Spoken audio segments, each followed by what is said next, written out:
Eu amo muito o que eu faço. Sinto muito feliz por poder exercer a minha liberdade, né? Tanto cantando quanto o meu poder ir, o meu poder vir.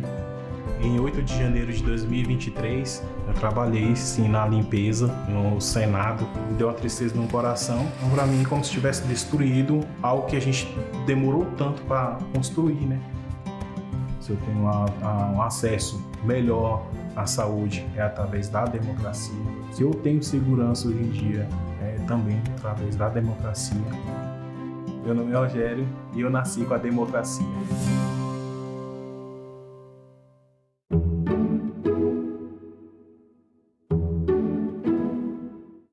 O programa a seguir é livre para todos os públicos.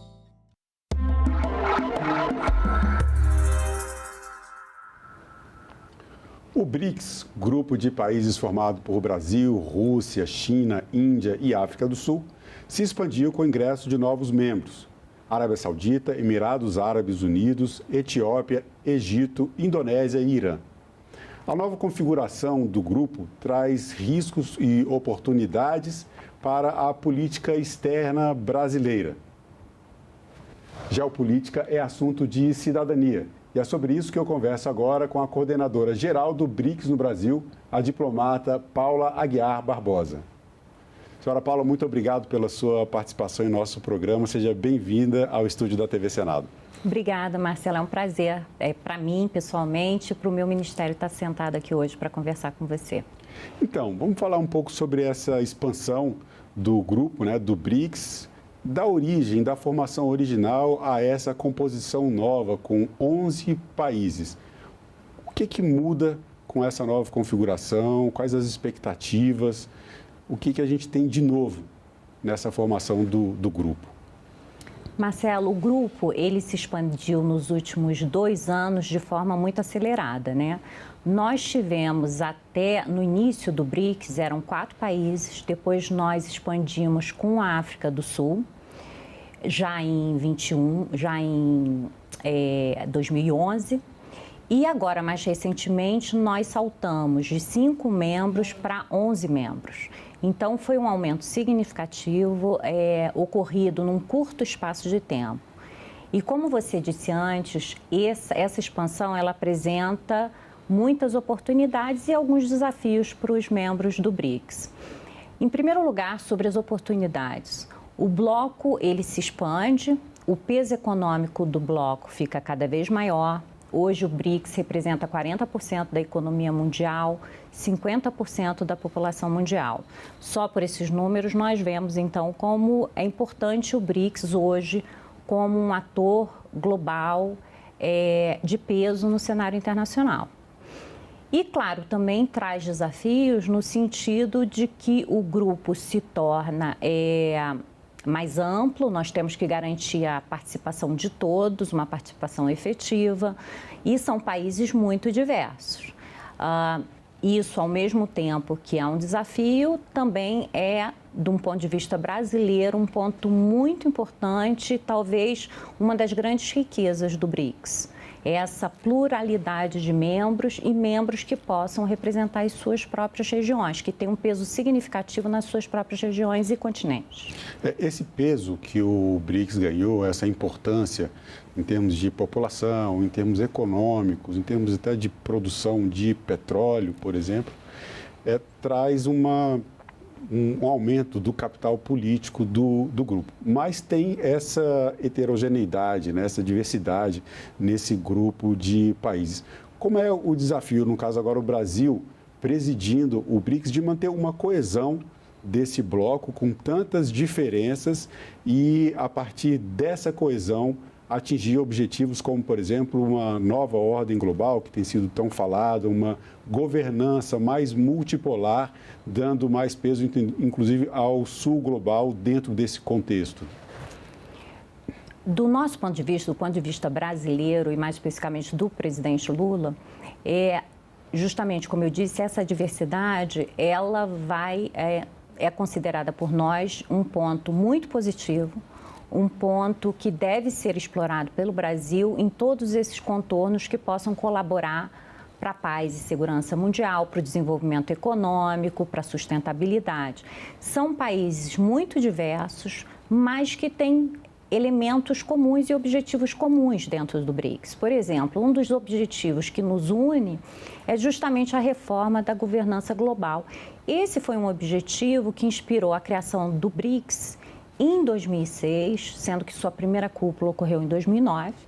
Mas esse foi, digamos assim, o leitmotiv do BRICS desde o seu início, que era justamente reformar a governança global. Por quê e qual a importância de reformar a governança global? Nós temos uma ordem internacional formada por organismos multilaterais que refletem um balanço, um equilíbrio de poder do pós-Segunda Guerra Mundial. O mundo se alterou significativamente nos últimos 70 anos e nós hoje temos uma conformação de poder plural e que ainda nós consideramos que não está bem refletida nessas instituições internacionais. Quando eu falo de instituições internacionais, eu falo, por exemplo, das instituições financeiras, de Bretton Woods, que é o FMI, o Banco Mundial, falo também das Nações Unidas, falo de uma série de instituições que foram criadas para garantir a paz e a ordem mundial no período pós-guerra. O que nós vemos nos últimos anos é que muitas vezes essas instituições não estão dando conta dos desafios. Elas ou são lentas na reação ou ainda não conseguem apresentar um encaminhamento para uma crise, por exemplo. E nós do BRICS, e voltando, apesar da nossa diversidade, nós todos estamos interessados na reforma nessa governança, de modo a que os países emergentes, países que têm um impacto na economia global, consigam ter uma maior participação e uma voz que seja mais ouvida entre seus pares. Tanto mais que nós realmente, com nossas economias, com nossas populações, com os nossos recursos naturais, nós influenciamos sim a conjuntura atual e o destino da humanidade. Então, não dá para participar de uma ordem internacional em que nossa voz não seja ouvida, devidamente ouvida com devido peso. Então, faz parte do BRICS demandar a reforma das cotas, do poder de voto dessas instituições, porque ao aumentar a nossa voz nas instituições, nós também temos, com a nossa diversidade, com a nossa pluralidade, nós temos condições de influenciar o mundo e dar respostas que nós consideramos mais adequadas ao mundo. Sim, essas mudanças, né, especialmente no caso desses organismos internacionais, todas essas mudanças que a senhora está colocando, entra na questão do poder decisório. Então, eu vou trazer aqui dois temas que fazem parte dessa agenda política do BRICS, né? Um é a questão da segurança.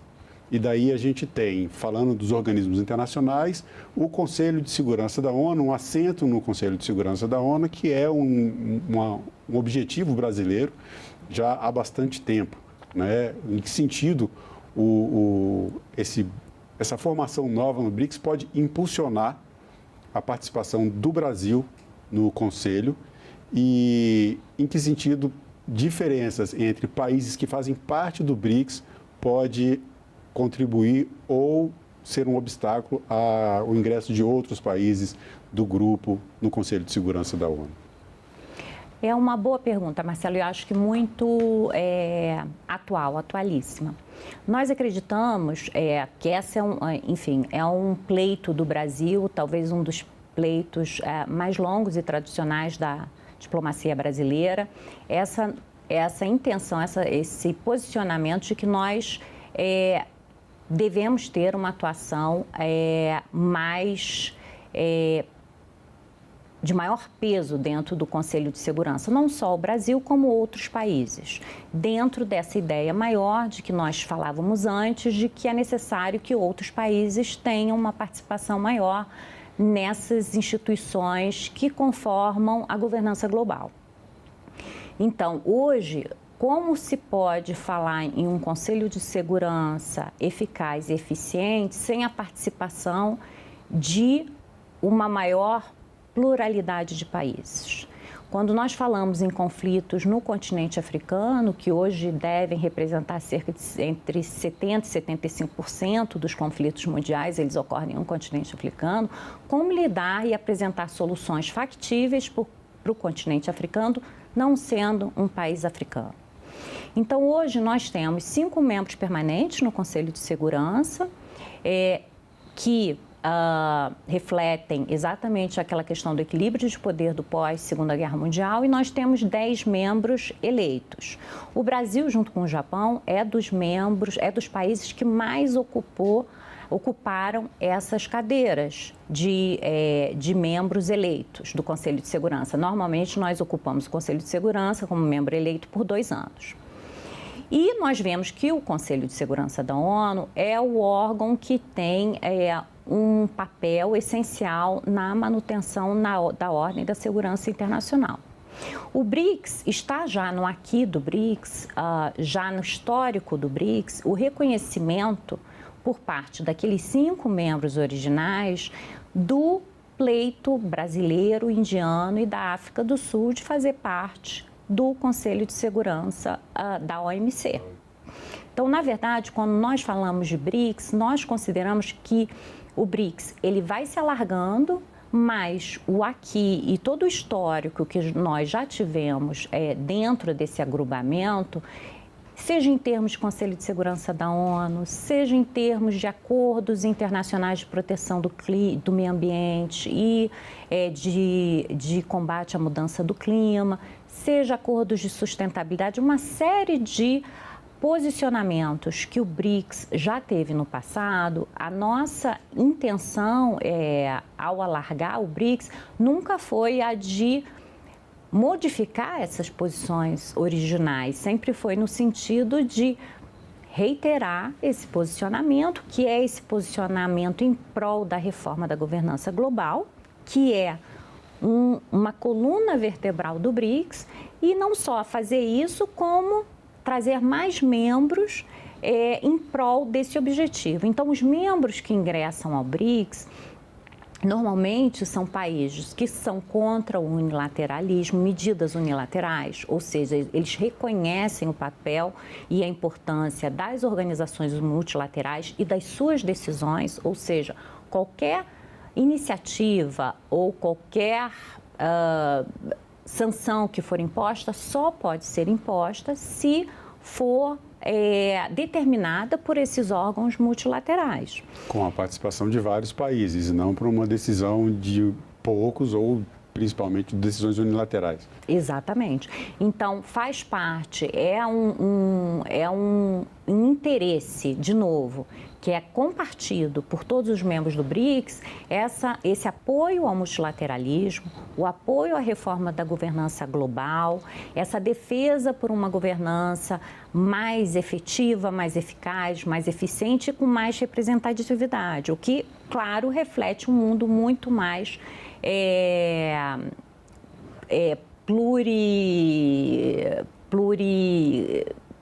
mais multipolar, de maior pluralidade. E na própria governança, que é o Exatamente, objetivo. É mais plural, Sim. Isso que eu queria dizer. É mais diverso mais também. diverso. Então, esse tema é central para os parceiros do BRICS, ainda que por um momento ou outro os países tenham alguma dificuldade de atingir uma linguagem comum, o que é natural. Sim, é um grupo grande de países. Num grupo diverso, nós não podemos esperar que de um dia para outro todos estejam concordando com todas as mensagens. Então, é natural que quanto maior o grupo, um pouquinho maior a gente terá um pouquinho mais de tempo para chegar num piso comum. Mas no momento que nós chegarmos, maior a força. Chega com mais força, exato. Chega com mais força. E hoje o BRICS, ele é um grande representante do Sul global, desses interesses objetivos dos países emergentes, dos países em desenvolvimento e também dos países de menor desenvolvimento relativo. Então, há uma grande responsabilidade também.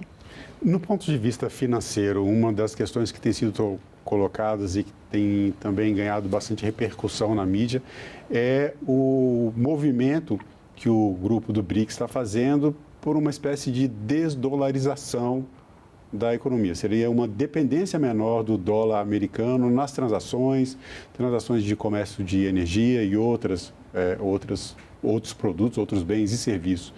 Como é que anda essas negociações e em que sentido isso pode gerar uma resistência maior, por exemplo, do grupo do G7, especialmente dos Estados Unidos, em relação ao comércio com o Brasil especificamente? Nós entendemos, o Brasil especificamente, que esse movimento e essas discussões, elas não são de agora, elas vêm já desde algum tempo. Por exemplo, esse task force que foi criado para lidar com sistemas de pagamento, ele já foi criado há muito tempo. Ele já tem aí pelo menos 10 anos de discussão sobre essa temática.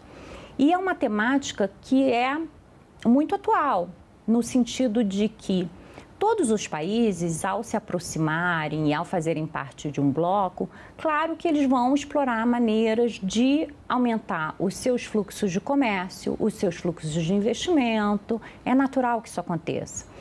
Essa questão de utilização o objetivo aqui não é a desdolarização, eu queria deixar isso claro. Sim. E nem a conformação de uma moeda do BRICS. Isso nunca foi discutido, isso não está em pauta hoje no BRICS.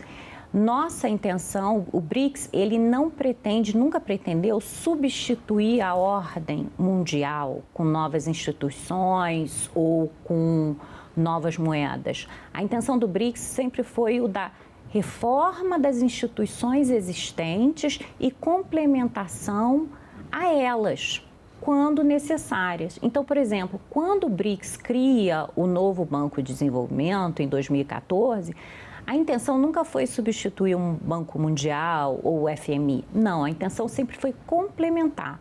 Tanto é que no NDB, vários dos parâmetros que são usados são muitas vezes parâmetros referenciais do FMI. São muitas vezes... O NDB é o novo Banco do Desenvolvimento? É o novo Banco do Desenvolvimento. É um banco que foi criado pelos países do BRICS, pelos 5 membros fundadores, e com aporte desses países. Hoje o banco tem um aporte financeiro de cerca de 100 bilhões. Todos os nossos países fazemos uso do financiamento do NDB.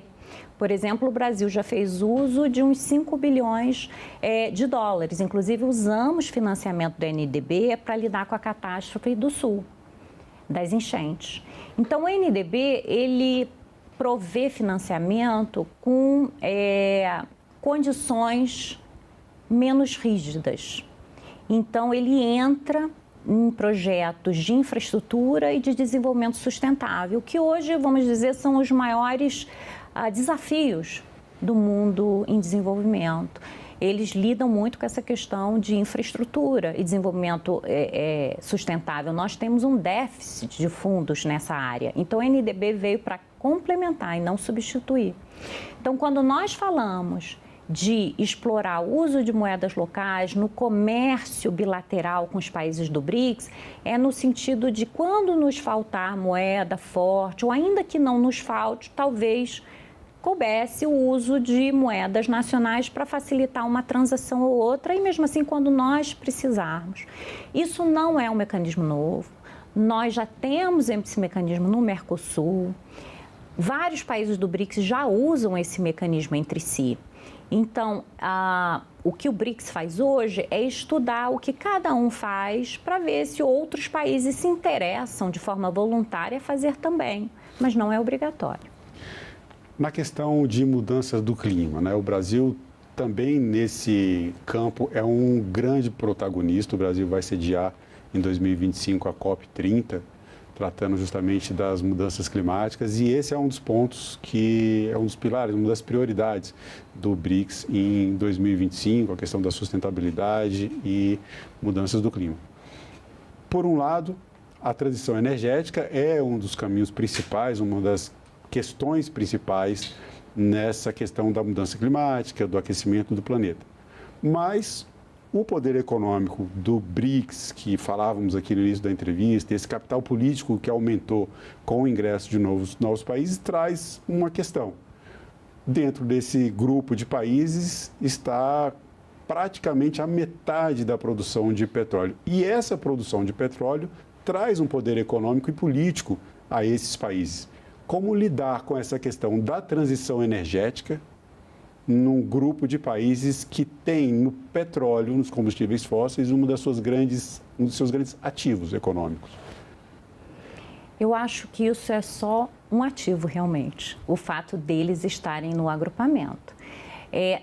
Hoje, cerca de 70% das reservas de minerais de terras raras estão no BRICS. Cerca de 80% das reservas de carvão estão no BRICS. Cerca de 70% da produção de petróleo está no BRICS. Então, como nós vamos fazer a transição energética se nós não lidarmos com os países que usam combustíveis não renováveis? Justamente é aqui que nós temos que trabalhar para que o combate à mudança do clima seja realmente exitoso.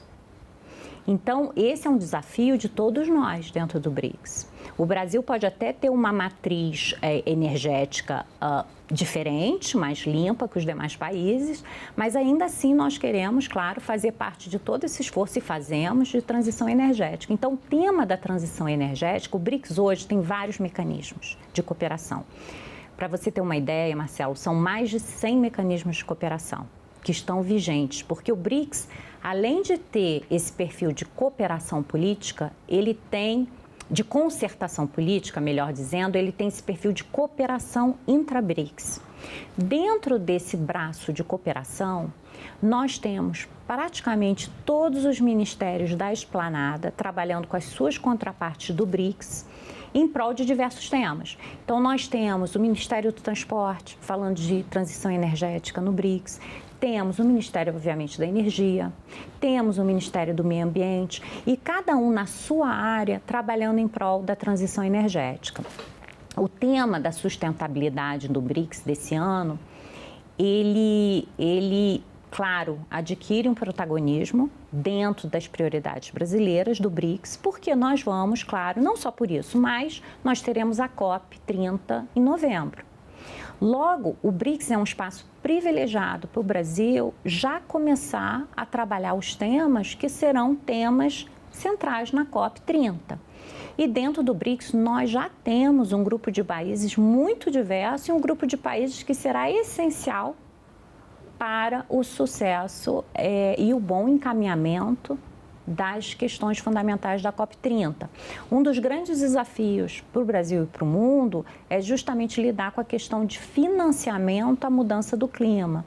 Nós vimos em Baku como os fundos estão muito aquém das necessidades do mundo em seus projetos de combate à mudança do clima. Então, um bom momento e um bom tema para ser tratado já no BRICS é como os países do BRICS podem ajudar e se concertar politicamente para nós conseguirmos elevar os fundos de combate à mudança do clima. Tanto mais em um mundo que nós vemos está bastante conturbado, em que os fundos dedicados à ajuda ao desenvolvimento econômico de outros países, eles estão sendo reduzidos dentro de uma crise internacional. Então, é um momento de muitos desafios. Isso dá mais importância ainda ao papel do BRICS nessa parte de transição energética e principalmente de sustentabilidade. Exato. Um outro tema importante no qual o Brasil tem um protagonismo também, o Brasil tem um dos maiores sistemas de saúde pública do mundo, se não o maior. Saúde global. Como essa questão está sendo tratada no âmbito do BRICS? O BRICS é um bloco onde nós podemos e temos interesses muito comuns na questão de saúde. Nós estamos trabalhando em prol de uma parceria de combate a doenças socialmente determinadas. Que doenças são essas? Para o Brasil, essas doenças são a dengue, a chikungunya, a malária, a tuberculose. Para outros países, são outro listado de doenças. Mas são doenças que, fundamentalmente, acontecem em países que têm déficits de desenvolvimento, em que há, às vezes, falta ou lacuna de recursos para lidar com certas situações, e essas doenças têm muito a ver com essa questão da necessidade de mais fundos. Então, muitas vezes nós vemos que em alguns... que às vezes essas doenças ou os medicamentos dedicados a essas doenças muitas vezes não são de interesse dos principais players mundiais, porque são doenças que muitas vezes são medicamentos que não vão talvez gerar tanta renda para os principais players internacionais. E aí é que vem a necessidade de que os países se unam e se unam a organismos internacionais, como a Organização Mundial da Saúde, para lidar com essas doenças e tentar combater essas doenças de forma definitiva.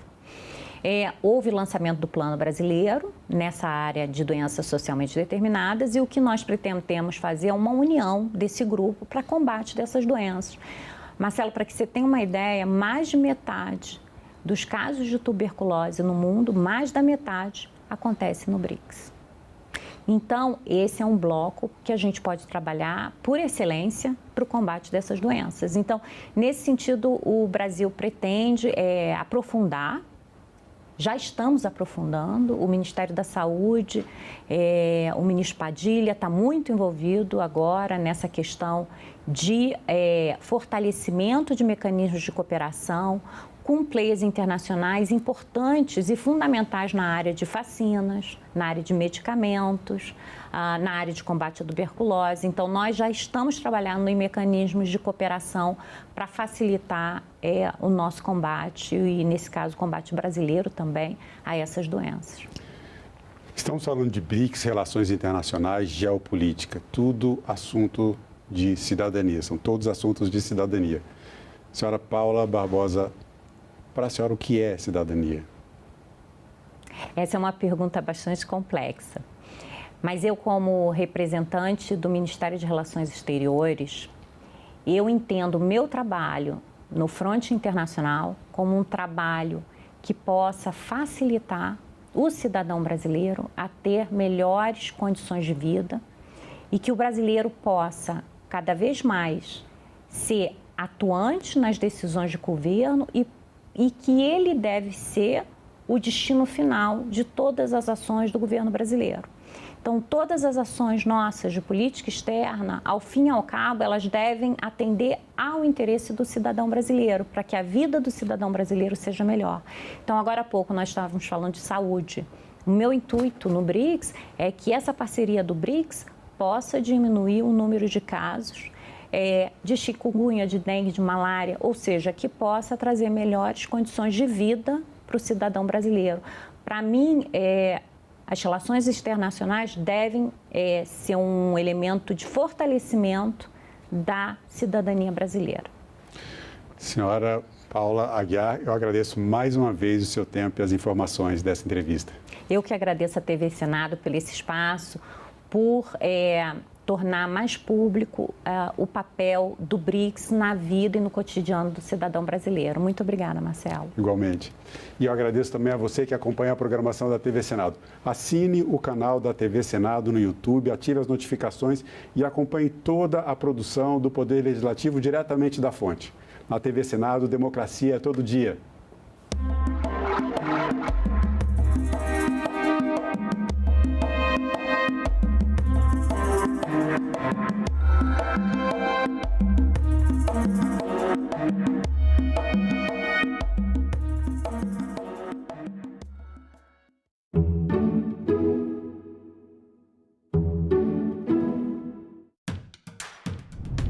Um dos novos membros do BRICS são os Emirados Árabes Unidos.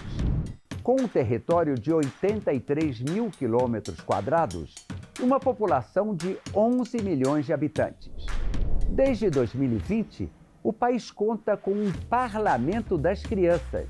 Isso mesmo, com 40 deputados de todos os 7 Emirados. São 20 meninos e 20 meninas, entre 10 e 16 anos de idade. Eles têm mandatos de 2 anos e devem ter a autorização dos pais ou responsáveis. Já o Parlamento dos Adultos é o Conselho Nacional Federal. Também é composto por 40 deputados. Por lei, as mulheres ocupam a metade das cadeiras do parlamento.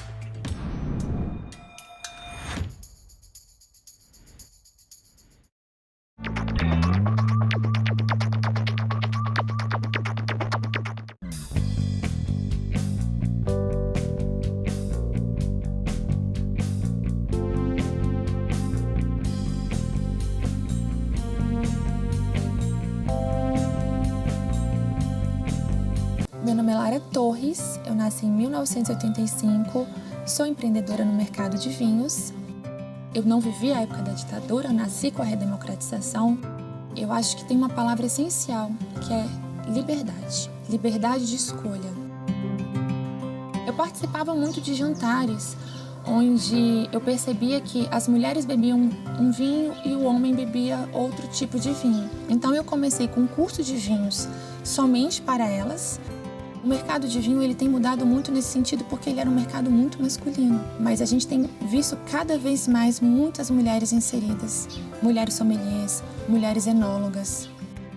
A democracia para mim é o alicerce. É muito gratificante saber que de alguma forma eu estou colaborando para que as mulheres se tornem mais independentes. Meu nome é Lara e eu nasci com a democracia.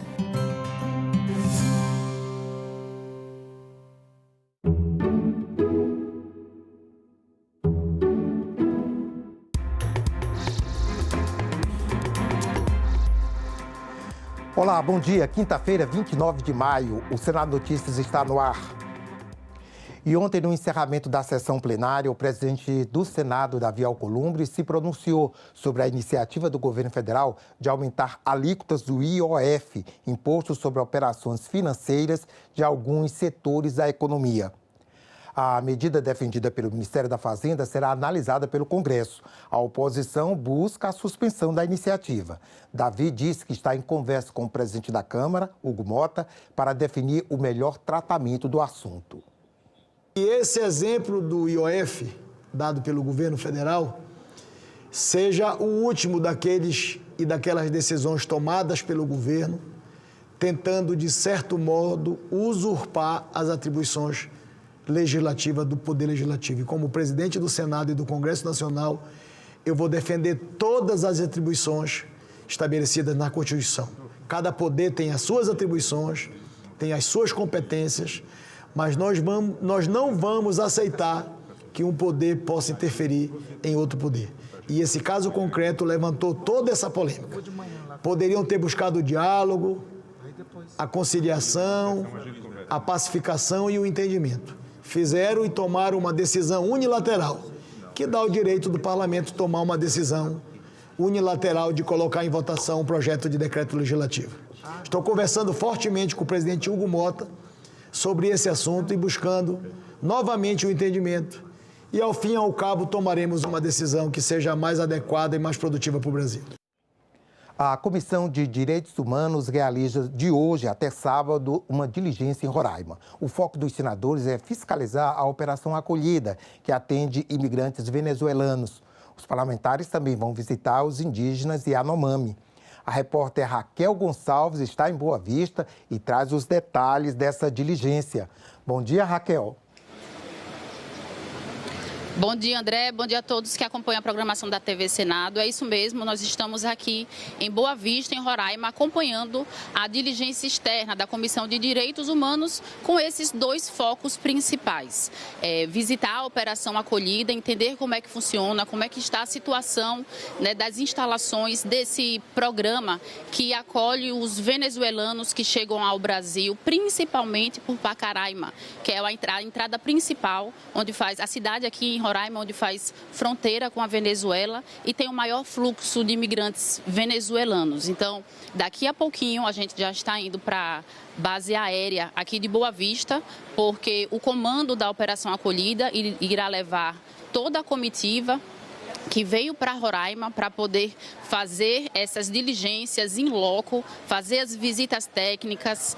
E em Pacaraima nós vamos acompanhar a visita da comissão aos abrigos, ao centro de acolhimento dos migrantes venezuelanos, mas, como você falou, essa diligência aqui em Roraima também tem um segundo objetivo, que é entender, ver de perto a situação, a crise sanitária que hoje está assolando os povos Yanomami. E essa visita a terra indígena Yanomami será feita no sábado e lá vão ser observadas as situações, né, que tem sido relatado de aumento de casos de malária, de desnutrição, de doenças infecciosas agudas. E nós estamos aqui acompanhando tudo. A comitiva chegou ontem à noite, já quase de madrugada, e agora pela manhã já está partindo para a sua primeira agenda oficial. Então, toda a comitiva está indo para Pacaraima, uma comitiva que está sendo capitaneada pela senadora Damares, ela que é a presidente da Comissão de Direitos Humanos, e essa foi uma diligência aprovada por requerimento na Comissão de Direitos Humanos. Agora pela manhã também está acompanhando a comitiva o senador Chico Rodrigues, ele que é senador também aqui por Roraima, e assessores, enfim, né, consultores legislativos do Senado também estão fazendo parte dessa comitiva. E a ideia é que no final, né, dessa diligência externa feita aqui em Roraima, seja apresentado um relatório técnico que vai ser apresentado ao próprio Senado Federal, com todo o relato do que foi visto aqui e os encaminhamentos, as providências que se acharem necessárias depois dessas visitas pessoais nos locais que estão previamente agendados. Então, daqui a pouquinho, todos estão de partida para Pacaraima e de lá a gente retorna com mais informações, porque ao longo do dia serão diversos locais em Pacaraima que serão visitados e a gente volta desses locais já mostrando, já acompanhando os senadores nessa visita oficial, nessa diligência externa da Comissão de Direitos Humanos. Só para vocês terem noção, no ano passado, cerca de 194 mil migrantes chegaram ao Brasil e desses 94 mil chegaram por meio do projeto, do programa Acolhida. Então a gente vai lá conferir essa diligência externa da Comissão de Direitos Humanos e a gente traz mais informações ao vivo a qualquer momento aqui de Roraima. Muito bem, Raquel, muito obrigado pelas suas informações e bom trabalho aí para você e para a equipe com a Comissão de Direitos Humanos em Roraima. O plenário do Senado aprovou nesta quarta-feira o projeto de lei que reajusta os salários de servidores públicos federais e reestrutura cargos do Poder Executivo. A matéria segue para a sanção presidencial. O plenário aprovou reajustes diferenciados a diversas carreiras do Poder Executivo Federal. O projeto reestrutura critérios para avanços na carreira, transforma cargos e unifica o recebimento de gratificações na aposentadoria. O texto substitui a medida provisória que perde a vigência em 2 de junho. A proposta concede reajustes de 9% em 2025 e mais 9% em 2026 para as categorias que não tiveram acordos salariais. Os reajustes previstos não são iguais para todas as categorias. Cargos em comissão e funções de confiança de livre nomeação terão reajustes de 9% para o nível mais baixo e de 69% para o nível mais alto até 2026, passando de R$ 18.887 para R$ 31.919. Entendemos, assim, que a proposição é meritória por promover maior racionalização nas estruturas funcionais e remuneratórias das carreiras abrangidas, bem como por conceder a necessária recomposição salarial dos servidores públicos federais que enfrentaram, nos últimos anos, severas reduções em seu poder de compra em decorrência da inflação. Acho que todos os funcionários merecem um aumento, não estou contra eles. Mas as observações que faço são no sentido de que tenhamos consciência dos números com que estamos lidando. No Poder Executivo, a folha de pagamento anual gira em torno de 314 bilhões de reais anuais. Nós vamos aprovar um aumento de 9%. Isso vai significar de despesa a mais para o governo 28 bilhões de reais. Não dá absolutamente para você fazer de conta que não está vendo aqui exatamente cargos vagos efetivos que não estavam gerando despesas, que exigiriam um concurso mas agora viram, na véspera da eleição, cargos comissionados de livre nomeação, abrindo espaço, sabe para quê? Para apadrinhamento político. A gente despediu da Raquel, mas já vamos voltar com ela, porque ela está lá com a presidente da Comissão de Direitos Humanos e fala com a gente agora. Raquel?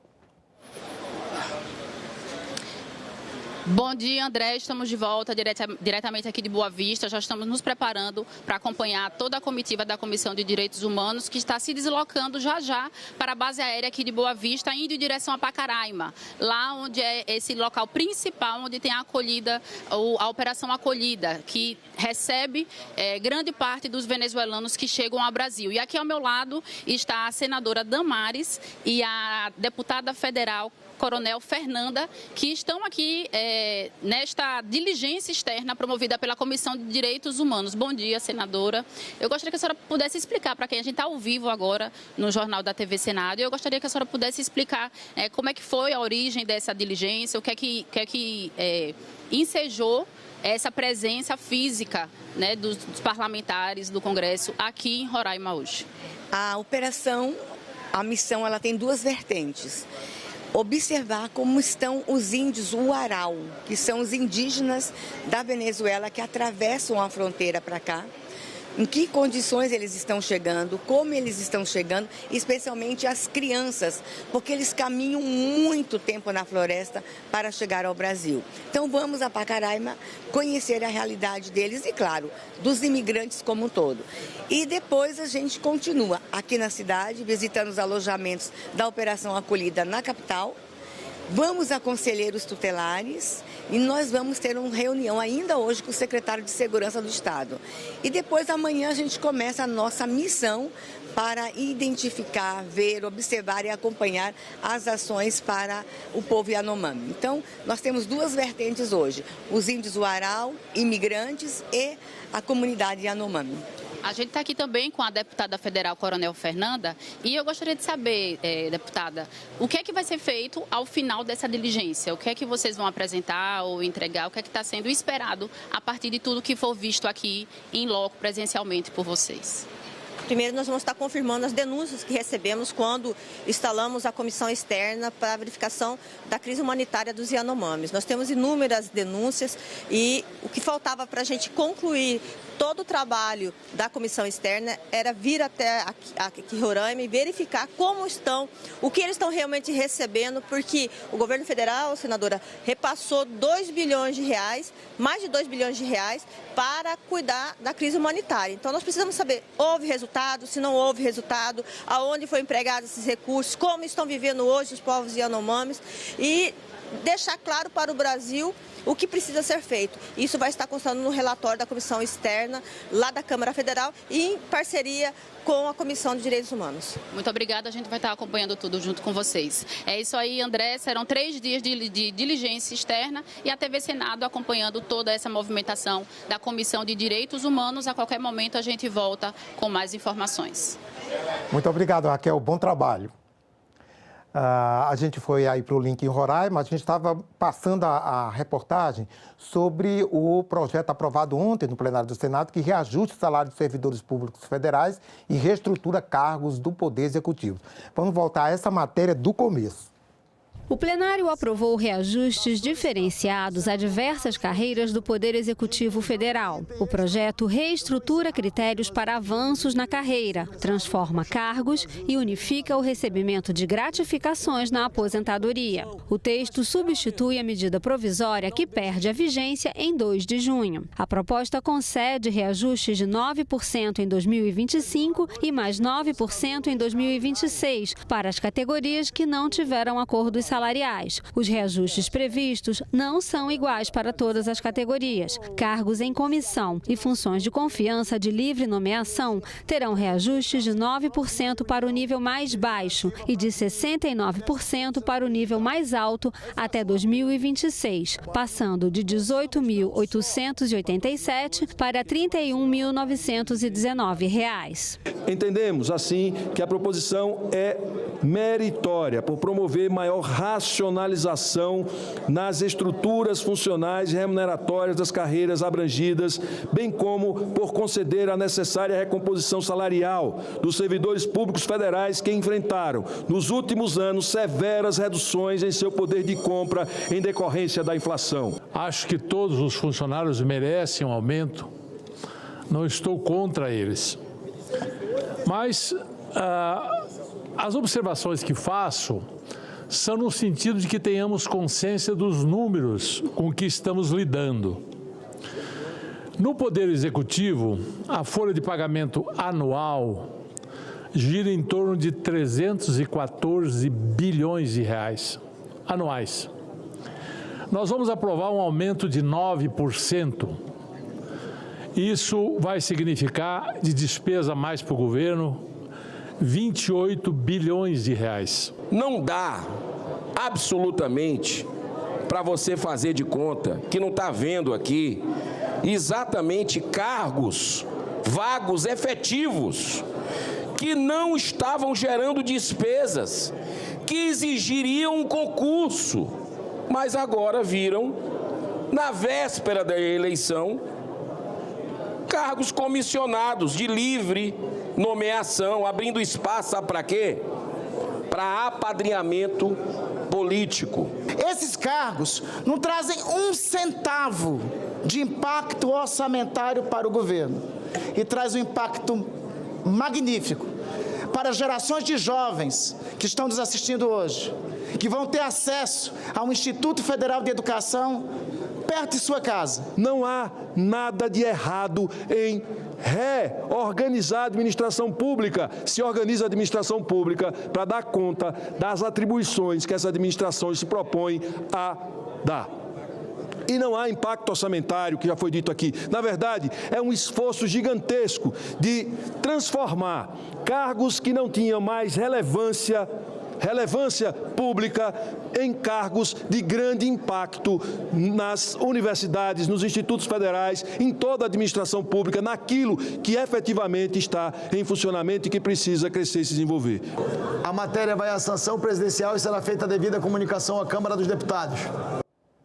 O plenário aprovou também o projeto que restringe a propaganda de apostas eletrônicas, as chamadas bets. A proposta segue agora para a Câmara dos Deputados. A propaganda de apostas eletrônicas, as chamadas bets, deverá ter restrições. Os senadores aprovaram a criação de regras para a publicidade. Fica proibido o uso de imagem e a participação de atletas, artistas, comunicadores, influenciadores e autoridades em ações de comunicação, publicidade e marketing veiculadas em rádio, televisão, redes sociais ou internet. Os horários de veiculação das peças publicitárias também passam a ser restritos. 90% dos torcedores são a favor desse projeto. Aliás, muitos são a favor de proibir toda a publicidade de bet. Mas entendemos que a partir do momento que esse Congresso aprovou, nos cabe também aqui, primeiro, disciplinar, ainda que seja como uma última chance. Dentro do tempo, a gente tentar reverter todos os danos que as bets estão causando nas famílias, nos brasileiros. Dinheiro não é tudo, não. Isso o time de futebol precisa entender que dinheiro não é tudo. Eu acho que nós estamos hoje tendo a possibilidade de, quem sabe, impedir que muitos se viciem, principalmente os jovens, e, acima de tudo, o endividamento de famílias, de pessoas por causa dos jogos, que estava muito grande. Eu acho que a partir dessa iniciativa a gente consegue ter um avanço muito grande nessa questão da publicidade. Esse projeto, que coloca regras mais rígidas para a publicidade de apostas esportivas, tinha sido aprovado ontem pela manhã na Comissão de Esporte do Senado. O foco é na proteção de menores e na prevenção de comportamentos de risco. Pelo projeto aprovado na Comissão de Esporte, haverá restrições para as propagandas de bets. Na televisão, ela só será permitida entre 7h30 da noite e meia-noite. E também nos 15 minutos antes e depois de transmissões esportivas. No rádio, os anúncios poderão ser veiculados em 2 períodos, das 9 às 11 da manhã e das 5 da tarde às 7h30 da noite. Nos impressos, não poderá haver propaganda de casas de apostas. Nas redes sociais, a publicidade vai ser permitida permitida apenas para usuários autenticados que tenham mais de 18 anos de idade, mesmo assim, com opção para desabilitar os anúncios. O projeto também proíbe o uso de imagens de atletas, ex-atletas, artistas, influenciadores e figuras públicas nas campanhas publicitárias. O fato do senador Portinho excluir qualquer tipo de influência, porque a gente teve uma CPI um dia desse, mas com uma pessoa influente que logo em seguida fez propaganda de um jogo desses que destrói pessoas, seres humanos. Todas as peças deverão conter a advertência: apostas causam dependência e prejuízos a você e à sua família. E não poderão ser usados mascotes, desenhos ou personagens dirigidos ao público infanto-juvenil. Outras restrições incluem a proibição de exibição de cotações dinâmicas e de mensagens que apresentem a aposta como uma forma de investimento. A cada dia que passa eu tenho convicção de que mais cedo ou mais tarde isso aqui vai acabar. O Brasil vai tomar uma decisão, seja o Senado, Câmara, Presidente da República, enfim, vai chegar num ponto de tão nevrálgico de tragédia, que a gente está vendo só a ponta do iceberg, senador Stives, que o Brasil vai tomar a decisão para acabar com o bet, para proibir bet de novo. Eu não tenho a menor dúvida. Pelo projeto, as marcas das bets poderão constar nas camisas dos clubes, nas placas dos estádios apenas quando a bet for a patrocinadora oficial do campeonato ou do time que disputa a partida. A linha mestra desse projeto se baseia em dois pilares: inibir que essa publicidade chegue ao público infanto-juvenil e ao ludopata, principalmente aquele que na madrugada, longe da família, tem a oportunidade, e desenvolve ainda mais a sua compulsão pelo jogo. O outro pilar fundamental é sobrevalorizar o patrocínio dos clubes, e reduzir a publicidade. Mais patrocínio e menos publicidade, já que o esporte escolheu as apostas, que esses patrocínios, os contratos de patrocínio, geralmente são valores maiores, que são mais longevos, há uma fidelização maior, uma identificação maior com o clube. Mas o que eu posso dizer, pelas redes sociais, pelo que a gente recebeu, fez das audiências públicas, a sociedade está conosco, tanto para disciplinar, como fiz no meu texto aprovado por unanimidade, a publicidade, tanto seria para extinguir a publicidade. Por isso que eu digo, essa é uma última chance, porque agora é a hora das casas de apostas, dos clubes, da atividade esportiva e todos que participam da promoção de casas de apostas terem um mínimo de responsabilidade social. Agora é a hora de ter responsabilidade social, porque senão o caminho certamente vai ser o fim de tudo. O plenário do Senado aprovou também a anulação da demarcação de 2 territórios indígenas em Santa Catarina. Todo Imbu, no município de Abelardo Luz, e Morro dos Cavalos, na cidade de Palhoça. Esse texto havia sido aprovado pela manhã na Comissão de Constituição e Justiça. Agora segue para votação na Câmara. O projeto de decreto legislativo susta os efeitos de decretos do governo federal que demarcam terras indígenas em Santa Catarina. Segundo o autor do projeto, o senador Espiridião Amin, os decretos ferem a lei do marco temporal. O relator da proposta, senador Alessandro Vieira, apresentou um parecer favorável ao projeto, mas com uma emenda que, segundo ele, resolveria um vício de inconstitucionalidade.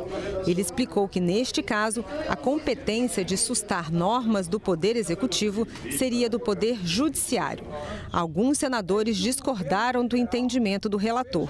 E na reunião desta quarta-feira, o senador Sérgio Moro apresentou um relatório em separado que foi aprovado pelos senadores da comissão. A tese defendida pelo ilustre relator, senador Alessandro, segundo a qual o controle caberia apenas ao Poder Judiciário, compromete frontalmente o papel fiscalizador dessa casa.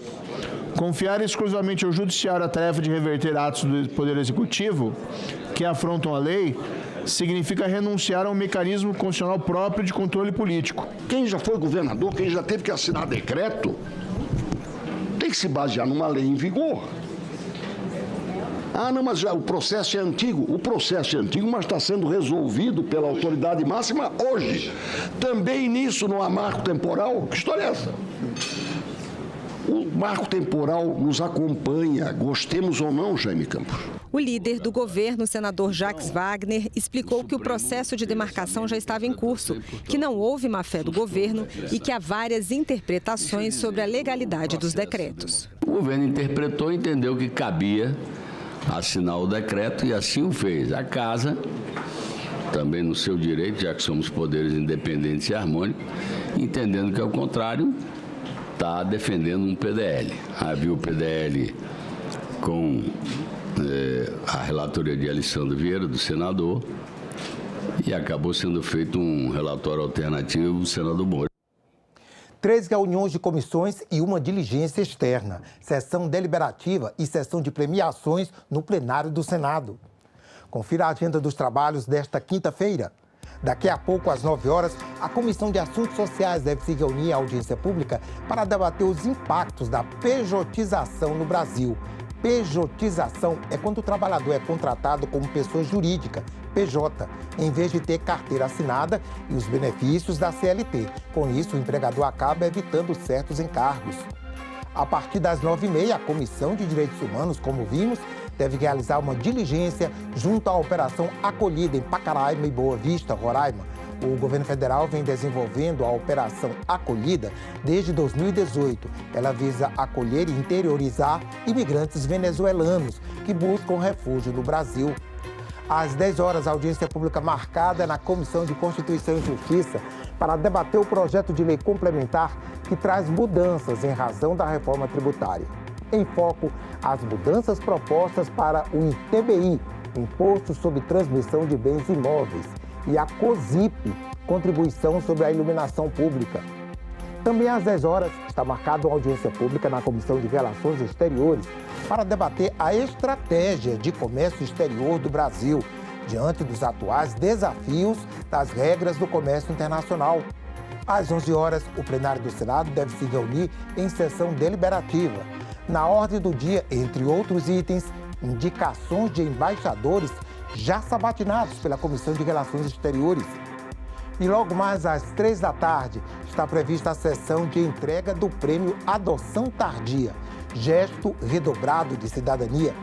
As premiações homenageiam pessoas e instituições que desenvolvem iniciativas voltadas para a adoção de crianças e adolescentes fora do perfil procurado pela maioria das famílias.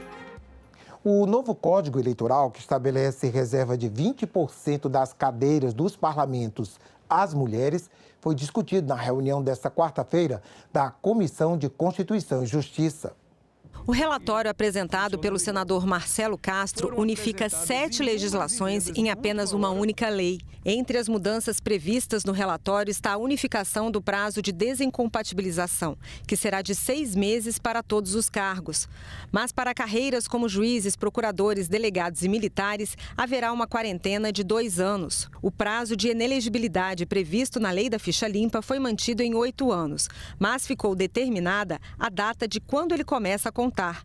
Pelo relatório do senador Marcelo Castro, esse prazo começará a ser contado no dia 1º de janeiro do ano subsequente à decisão. O relator também estabeleceu regras para a divulgação de pesquisas eleitorais. Toda vez que o Instituto de Pesquisa for publicar uma pesquisa eleitoral para um candidato a prefeito, a governador ou a presidente da República, ele tem que publicar, juntamente com o resultado da pesquisa dele, os 3 últimos resultados que ele disse que o candidato que foi eleito para aquele cargo teria naquele pleito. E o que teve? Não tem punição, mas tem um constrangimento público.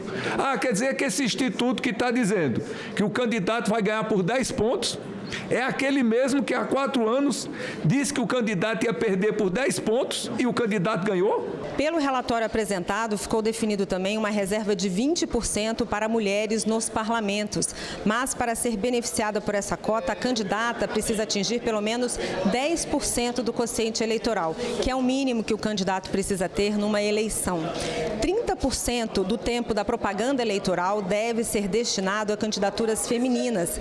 E esse mesmo percentual da verba de campanha dos partidos deve ser gasto com essas candidaturas. O percentual de 30% para candidaturas femininas foi retirado do texto. Por que essa participação feminina tão ínfima, tão acanhada aqui no Brasil e não na Argentina e não no México?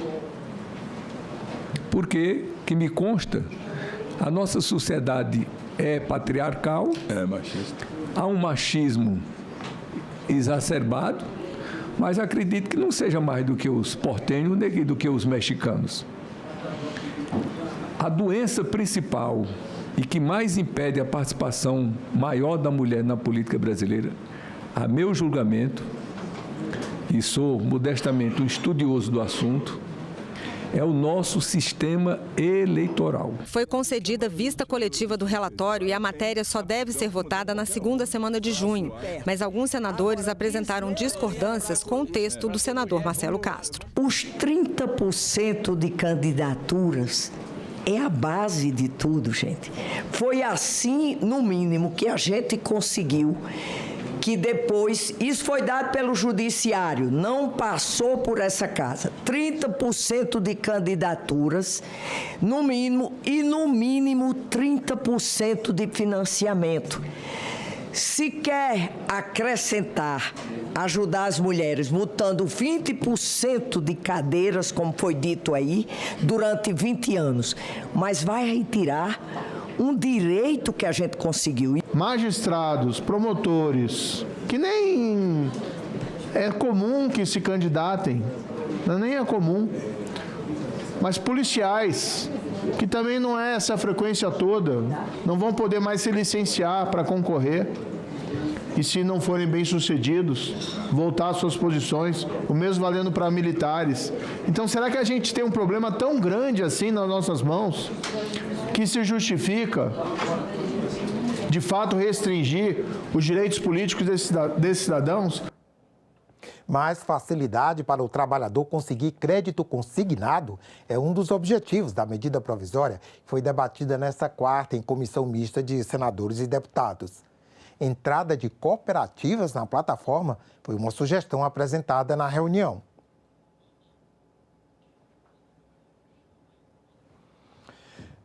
Nós íamos apresentar essa reportagem, mas está começando nesse instante a reunião na Comissão de Assuntos Sociais e é para lá que nós vamos. Acompanhe. De minha autoria, para a realização de audiência pública destinada a debater os impactos da pejotização no Brasil. Informo que a audiência tem a cobertura do TV Senado, da Agência Senado, do Jornal do Senado, da Rádio Senado e contará com serviços de interatividade com o cidadão, ouvidoria, através do telefone 0800 061 2211 e e-cidadania por meio do portal www.senado.leg.br/e-cidadania, que transmitirá ao vivo a presente reunião e possibilitará o recebimento de perguntas e comentários aos expositores via a internet.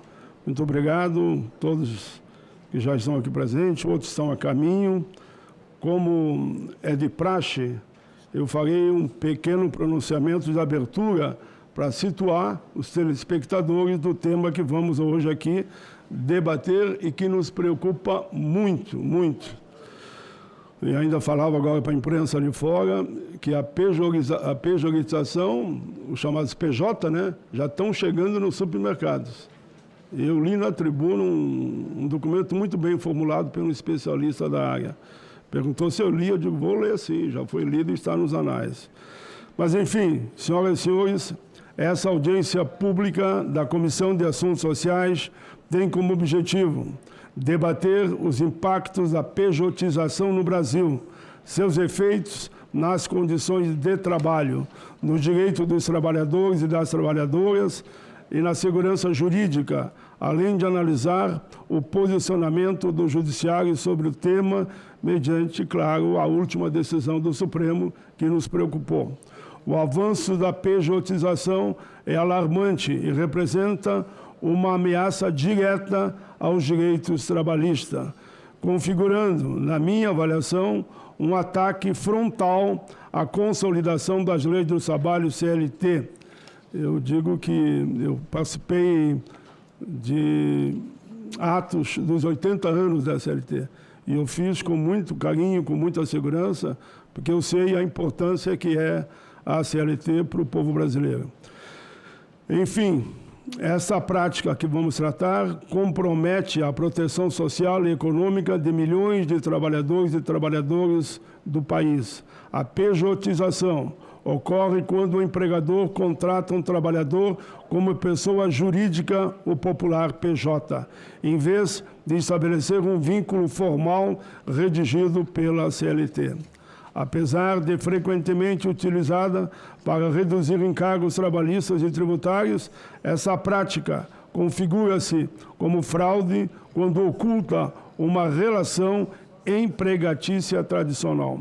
Em muitos casos, o contratante mantém características típicas do vínculo empregatício, até como jornada definida, subordinação, pessoalidade, salário fixo e trabalho presencial, mas nega os direitos fundamentais garantidos ao longo da história da nossa querida CLT. Poderia citar como exemplo férias remuneradas, 13º, FGTS, seguro-desemprego e por aí vai. Quando caracterizada como fraude, a pejotização pode resultar em condenações ao contratante, que é obrigado a pagar os direitos não quitados, além de arcar com multas e outras penalidades legais. O juiz Luiz Eduardo Fontenelle, do Tribunal Regional do Trabalho do Espírito Santo, alerta: estamos caminhando para um desmonte das condições mínimas e civilizatórias de trabalho. Foi um documento dele e de um outro especialista que eu li na tribuna. Ele, então, repete aqui: estamos atingindo até o salário mínimo, horas extras, descanso remunerado, férias com adicional, licença maternidade, auxílio-doença. E ele diz, entre outros direitos fundamentais, tudo isso está ameaçado, vai passar a valer o vale tudo, fecho aspas. Fortalecer a justiça do trabalho é imprescindível para enfrentar essas ameaças. Durante a tramitação da reforma trabalhista, alertamos sobre os perigos da terceirização irrestrita, que, infelizmente, por uma decisão do Supremo Tribunal Federal, ampliou a possibilidade da terceirização, inclusive em atividade fim. Eu lamentei muito e fui à tribuna mostrando a indignação dos trabalhadores. Embora distintas, a pejotização e a terceirização compartilham o efeito de precarizar as relações de trabalho. Pode ver, eu tenho ido a diversas regiões do país vendo a realidade do trabalho escravo. Infelizmente, eu digo, se me disser o único estado no Brasil que não tem trabalho escravo, eu mudo o meu pronunciamento. Mas me digo um onde realmente não tem trabalho escravo no nosso país. Enfim, dados do DIEESE e do IPEA mostram que a pejorização passou de 8,5 em 2015 para 14,1 em 2023, afetando cerca de 18 milhões de trabalhadores. Além disso, segundo a Fundação Getúlio Vargas, esse modelo de contratação já causou uma perda de pelo menos 89 bilhões aos cofres públicos desde a reforma trabalhista, comprometendo, inclusive, a sustentabilidade da Previdência Social. Essa prática fragiliza o Pacto Social Brasileiro e demanda uma resposta firme e efetiva. Por isso, estamos aqui reunidos nessa audiência pública para aprofundar esse debate e buscar soluções. Muito mais do que só denunciar, nós queremos achar caminhos, soluções, para não permitir que o sofrido povo brasileiro perca o instrumento, para mim, mais sagrado, para a sua vida. Claro, tem que ter educação, tem que ter segurança, tem que ter habitação, que é a CLT, pela sua importância na asseguração dos direitos básicos da nossa gente. De imediato, vamos para a formação da mesa. Chamamos com muita satisfação dos que acertaram que vinham e foram convidados, né, já estão presentes. Chamam o Dr. Augusto César Leite de Carvalho, ministro do Tribunal Superior do Trabalho, TST. Ele está em videoconferência, mas vai receber nossas palmas. Em seguida, ele vai ser chamado. Convidamos para a mesa Clóvis Fernando Schulk Santos, desembargador do Tribunal Regional do Trabalho da 4ª Região.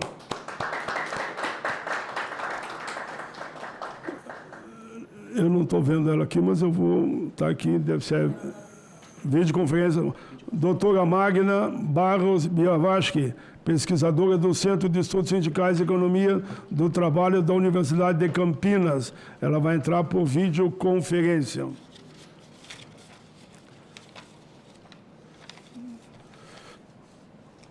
Convidamos o Dr. Marco Aurélio Marcinglia Treviso, vice-presidente da Associação Nacional dos Magistrados da Justiça do Trabalho, Ana Matra.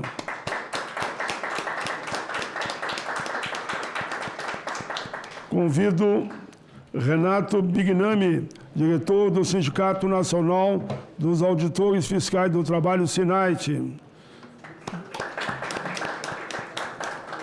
E, por fim, nessa mesa, convidamos Dr. Ricardo Carneiro, assessor jurídico da Central Única dos Trabalhadores.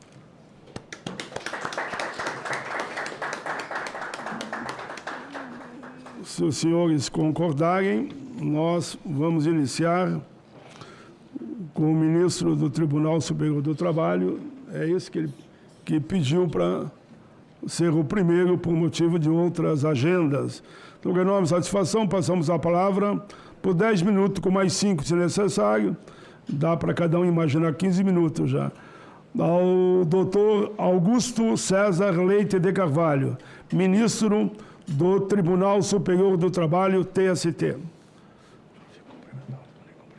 Senador Paulo Paim, espero que estejam a me ver e ouvir. Quero saudá-lo, quero agradecer não apenas o convite, agradeço em meu nome, em nome do Tribunal Superior do Trabalho, o Conselho Superior da Justiça do Trabalho, o ministro Aloysio Corrêa da Veiga, o presidente do TST e do Conselho Superior, me pediu que expressasse esse seu agradecimento. Quero agradecer também, senador Paulo Paim, esse seu compromisso institucional, esse seu compromisso com a promoção dos direitos sociais, com os direitos humanos, se revela tão claramente nessa sua fala introdutória. E como o tempo me cobra, né, uma certa objetividade, saudando, inclusive, todos que compõem a mesa, e também a minha professora querida, Magda Biavaski, né, que compartilha comigo a videoconferência. O nosso tema é pejotização. E eu inicio dizendo, senador Paim, que nenhuma lei regula a pejotização. Na verdade, pejotização nunca foi um conceito jurídico. Pejotização, em verdade, é uma palavra que nasceu com sentido depreciativo, com sentido crítico, com sentido pejorativo. Nasceu, como disse há pouco Vossa Excelência, para designar a fraude de um empregador. Ao contratar um empregado ou empregada, um típico empregado, uma típica empregada, exigir que ele constitua uma MEI, uma microempresa, uma PJ, uma pessoa jurídica, e fazer essa exigência com o claro objetivo de reduzir as obrigações fiscais e as obrigações previdenciárias, o que não raro é um convite, não apenas para que essa fraude se dissemine no setor empresarial, mas para o próprio trabalhador, que tem a visão imediatista de que vai ter um desconto menor, sem perceber todas as consequências drásticas de não ser regido pela nossa octogenária consolidação das leis do trabalho. O direito do trabalho no Brasil, em todo o mundo civilizado, e essa é uma afirmação que me parece significativa, o direito do trabalho é regido pelo princípio da primazia da realidade. Basta ler a última diretiva da União Europeia do final do ano passado, aprovada em abril de 2024, a respeito do trabalho plataformizado, e nós vemos como no sistema europeu foi sublimado, foi enaltecido, foi exaltado o princípio de que a realidade vale mais do que a forma. Se nós lermos o artigo 167 do Código Civil brasileiro, nós vamos perceber que se o princípio da primazia da realidade não valer nas relações de trabalho, o trabalhador e a trabalhadora brasileiros vão estar menos protegidos, menos tutelados do que se eles estivessem regidos pelo direito civil, o que significa, evidentemente, um retrocesso muito significativo. Mas a esse propósito, eu devo dizer, senador Paim, ilustres convidados, seleta audiência, eu devo dizer que a Justiça do Trabalho sempre entendeu que é possível contratar uma pessoa jurídica quando é, de fato, uma pessoa jurídica que está sendo contratada. A Justiça do Trabalho sempre entendeu que há outras formas de relação jurídica envolvendo trabalho humano, inclusive, outras formas de trabalho humano, de relação de trabalho, que não necessariamente se confundem com a relação de emprego e, portanto, não são regidas pelo direito do trabalho. Eu devo dizer ainda, senador Paim, que a Justiça do Trabalho sempre entendeu que se há um contrato, um instrumento contratual, um documento, indicando que aquele trabalho está se desenvolvendo no âmbito de uma relação jurídica de outra natureza, o trabalhador tem o direito, mas cabe a ele esse ônus, tem o direito de fazer a prova de que prestava serviço subordinado, oneroso, não eventual, pessoal, e, portanto, haveria ali, naquela relação, uma relação de emprego, e, por conseguinte, ele tem todos os direitos assegurados, os direitos inerentes à relação de emprego.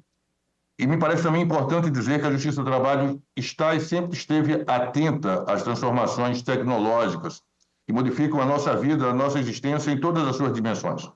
A Justiça do Trabalho sempre esteve atenta às transformações tecnológicas e está em sintonia com a jurisdição social que, em todo o mundo, reconhece o valor, a utilidade dessas novas tecnologias, mas impede que essas novas tecnologias subvertam a ordem social, que subvertam a proteção jurídica assegurada às pessoas ou grupos que estão, evidentemente, em condição de vulnerabilidade, inclusive vulnerabilidade econômica.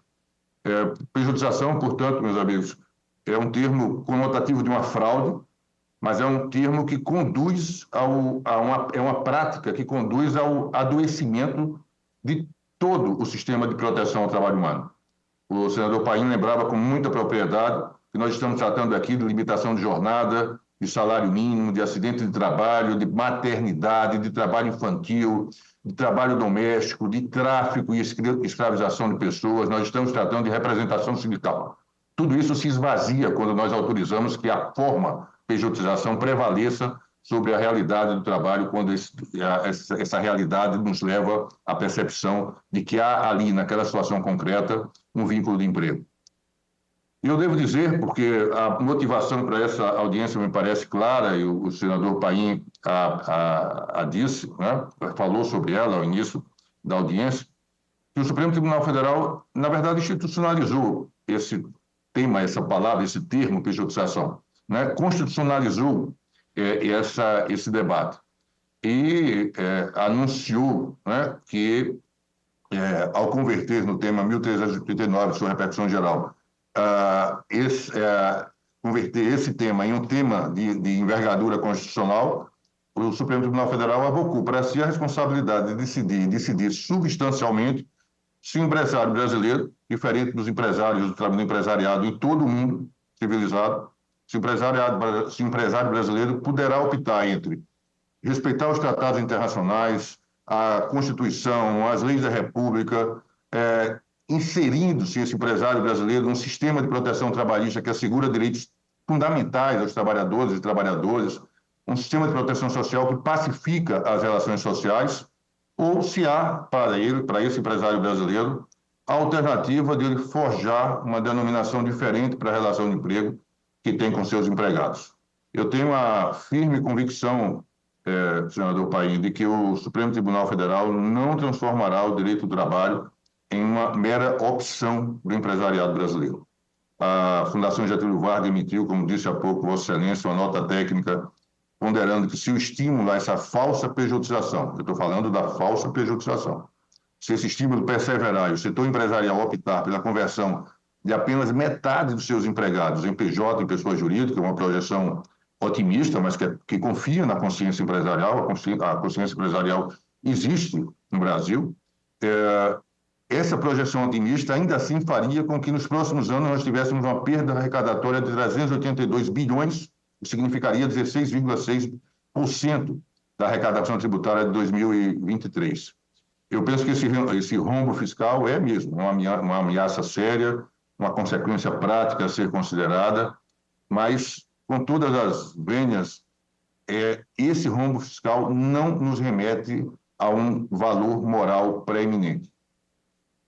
E ainda, ao dar repercussão geral ao tema 1389, o Supremo anunciou que também irá definir se a Justiça do Trabalho continuará tendo competência, com base no artigo 114 da Constituição, artigo 43 do CPC, artigo 651 da CLT, se todos esses dispositivos continuarão prevalecendo e, portanto, a Justiça do Trabalho continuaria tendo competência para decidir, em cada caso, se estão ou não presentes os requisitos da relação de emprego.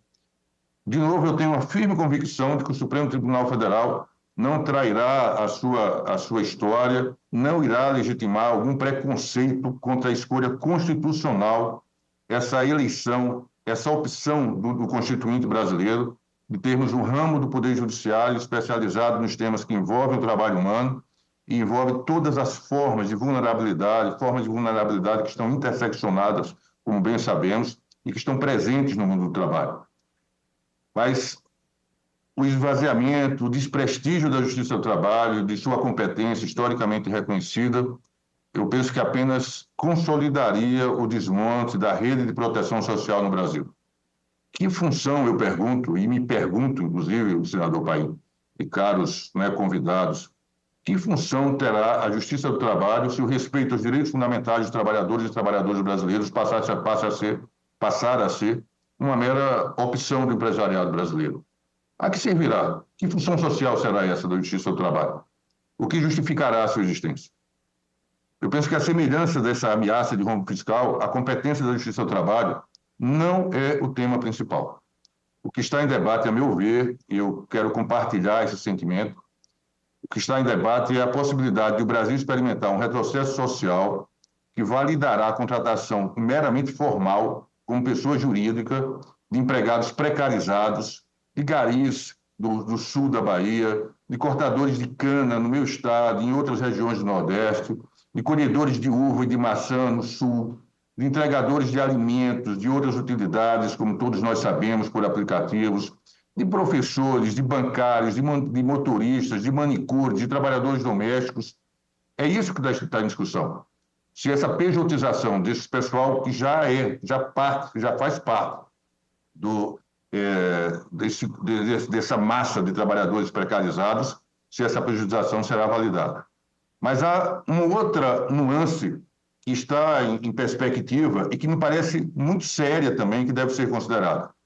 O que está em debate, igualmente, é a possibilidade do Brasil experimentar um retrocesso social que validará a opção imediatista, como eu disse há pouco, de retirar dos empregos com melhor salário, daqueles trabalhadores que têm um salário mais elevado, de retirar, de autorizar a esses trabalhadores, onde emprego há propriamente, de retirar deles essa responsabilidade que todos temos, inclusive esses trabalhadores com salário maior, de contribuir para essa rede de proteção social que sustenta a licença maternidade, auxílio-doença em casos de enfermidade, auxílio-doença em casos de doenças ocupacionais, de acidentes de trabalho de forma geral. Esse sistema de proteção social que financia o direito à moradia popular pelo FGTS, que sustenta o Sistema Único de Saúde, o direito a uma velhice em condições dignas. Me parece que o que está em debate é essa autorização para que empregados com melhor salário possam aceitar essa falsa pejotização e, com ela, o direito de não financiarem a proteção social constitucionalmente garantida a todos os trabalhadores em condição de vulnerabilidade. Eu penso que nós teríamos aí um esgarçamento, um esvaziamento desse compromisso constitucional que está no artigo 3º, no inciso 1, entre os objetivos fundamentais da República Federativa do Brasil, esse compromisso assumido pela sociedade brasileira de nós construirmos e preservarmos uma sociedade livre, uma sociedade justa, uma sociedade solidária. Eu acho que eu represento, eu não sou, aqui eu vejo o Treviso, né? Ele estará na representação do juízo do trabalho no Brasil. Mas eu ouso dizer que eu represento o pensamento majoritário dos juízes brasileiros quando eu reconheço que está no Congresso Nacional a expressão da vontade popular, a prerrogativa de assumir protagonismo no país, nesse debate sobre a regulação jurídica das formas de trabalho, nesse debate sobre o modo como tornar digna a condição de trabalho, o trabalho humano. Do Congresso Nacional, evidentemente, contando, né, com a expectativa sempre positiva de uma sanção presidencial, mas é do Congresso Nacional a prerrogativa última de afirmar ou de reafirmar por lei a defesa e a promoção do trabalho decente no território brasileiro. Eu agradeço muito essa oportunidade, senador Paulo Paim, mas lamento, né, gostaria de estar presente presencialmente mesmo, né, na sessão, e não estou porque há um choque de horários, há uma sessão de uniformização da jurisprudência que me aguarda desde as 9 horas da manhã, com a pauta muito extensa, que tomará certamente todo o dia, mas combinamos, o ministro Aloysio Corrêa da Veiga e eu, que estaríamos aqui para prestigiar essa sua iniciativa e, de alguma forma, contribuir para esse debate, que me parece o debate dos mais relevantes hoje para a sociedade brasileira. Muito obrigado. Nós que agradecemos, doutor Augusto César Leite de Carvalho, ministro do Tribunal Superior do Trabalho, TST. Nossos cumprimentos, Vossa Excelência abriu com muita competência esse evento, mostrando a realidade do povo brasileiro e que pode piorar e piorar muito mais se rasgarem a nossa CLT, porque é isso que eles estão querendo. Eu participei de outros eventos que eu mostro que é nesse sentido.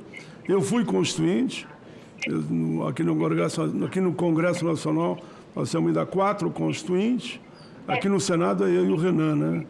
E lá nós tínhamos essa preocupação. Por isso, naquele artigo que trata da ordem social ali, nós já colocamos muita coisa que diziam para mim: tu quer transformar a Constituição numa CLT, pai? Uma forma de me afrontar. Digo, se eu puder, eu gosto tanto da CLT que eu coloco ela dentro da Constituição para vocês não desmontarem no futuro. Não coloquei tudo, mas algumas partes eu coloquei lá, né? Bom, vamos em frente. Eu tenho que me cuidar para não falar demais, senão eu começo a contar a história e os painelistas não têm espaço para falar. Mas o senhor vai ser chamado também na segunda mesa.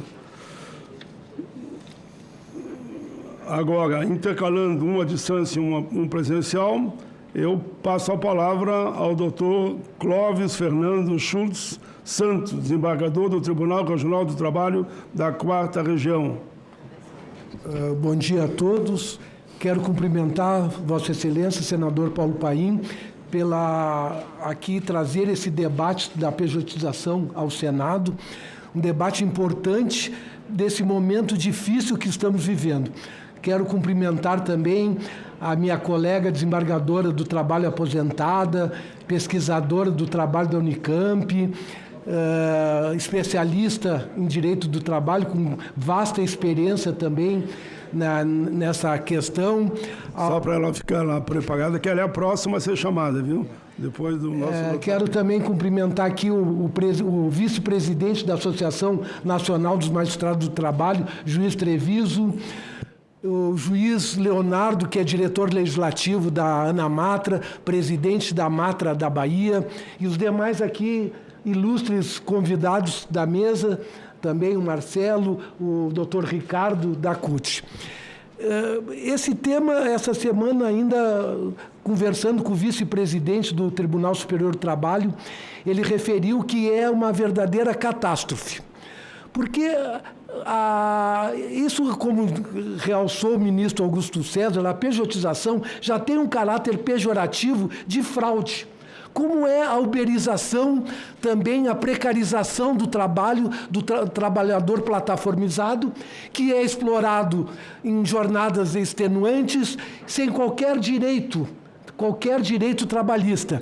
E veja o caso lá do motoboy, que são dezenas de milhares que morrem, fora os que se acidentam, sem direito algum. Fica a viúva, os filhos, sem qualquer tipo de proteção. E isso que está acontecendo com a pejotização.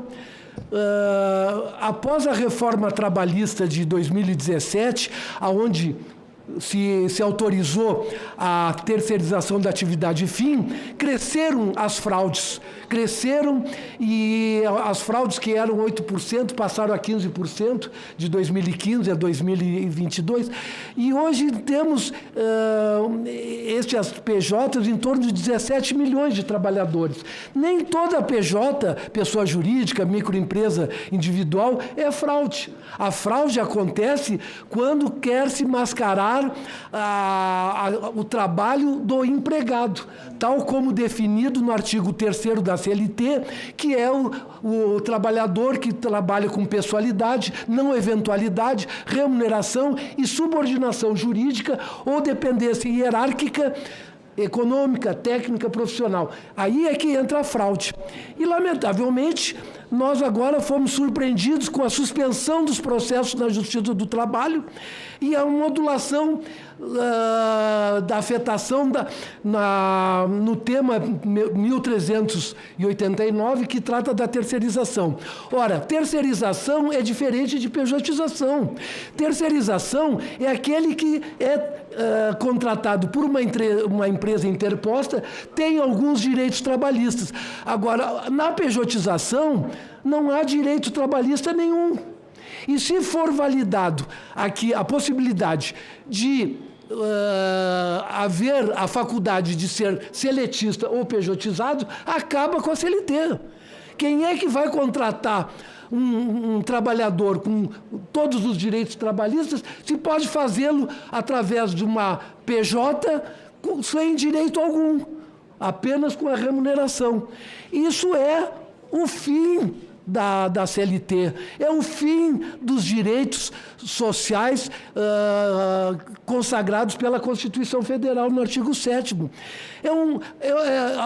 Sob pretexto da liberdade contratual econômica ou modernidade, vamos acabar com os direitos, vamos retroceder ao século XIX. Aí eu tenho acompanhado os pronunciamentos de Vossa Excelência no Senado e quero dizer que concordo. A questão da escravidão. A escravidão, ela sempre acompanhou a história da humanidade, senador. Sempre, desde a antiguidade até os dias de hoje, como Vossa Excelência destacou, né? Temos até algumas leis trabalhistas lá na antiga Babilônia, no Código Hammurabi, temos lá no digesto, no direito romano, mas a escravidão, ela teve, inclusive, no Brasil, de 500 anos, né? Apenas nos últimos 137 anos que não há escravidão formal, mas há escravidão de fato, condições análogas à escravidão que só não são maiores porque os auditores do trabalho, o Ministério Público do Trabalho, a Justiça do Trabalho, com auxílio da Polícia Federal, tem resgatado trabalhadores em todo o Brasil. Lá no Rio Grande do Sul, vergonhosamente, nós temos neste ano trabalho escravo. É na colheita da uva, é na colheita da maçã, é na indústria têxtil, é nas relações domésticas. Pessoas tratadas como familiares, mas exploradas à exaustão, sem direito de ganhar sequer alguma remuneração, sem ter liberdade. Então, essa é a questão fundamental. E a Constituição Federal é clara em não admitir nenhum retrocesso social, porque a modernidade é o avanço civilizatório, né, com mais proteção, inclusive aos trabalhadores plataformizados, que hoje são em torno de 3 milhões. Temos no Brasil, de 210 milhões de habitantes, temos 103 milhões de trabalhadores. Já tivemos 80 milhões com carteira assinada, senador Paim. Hoje temos 55, não temos 60 milhões. Então, a informalidade hoje é algo gigantesco. É quase 40% né? Então, esse é o problema. Precisamos avançar em dar mais proteção. Diz o caput do artigo 7º, que trata dos direitos trabalhistas, são direitos dos trabalhadores, entre outros, que visem a melhoria da condição social, né? Ou seja, é o princípio do não retrocesso. Isso é princípio constitucional. E a própria Constituição, no artigo 1º, ela é clara que a valorização do trabalho é finalidade da República do Brasil. No próprio capítulo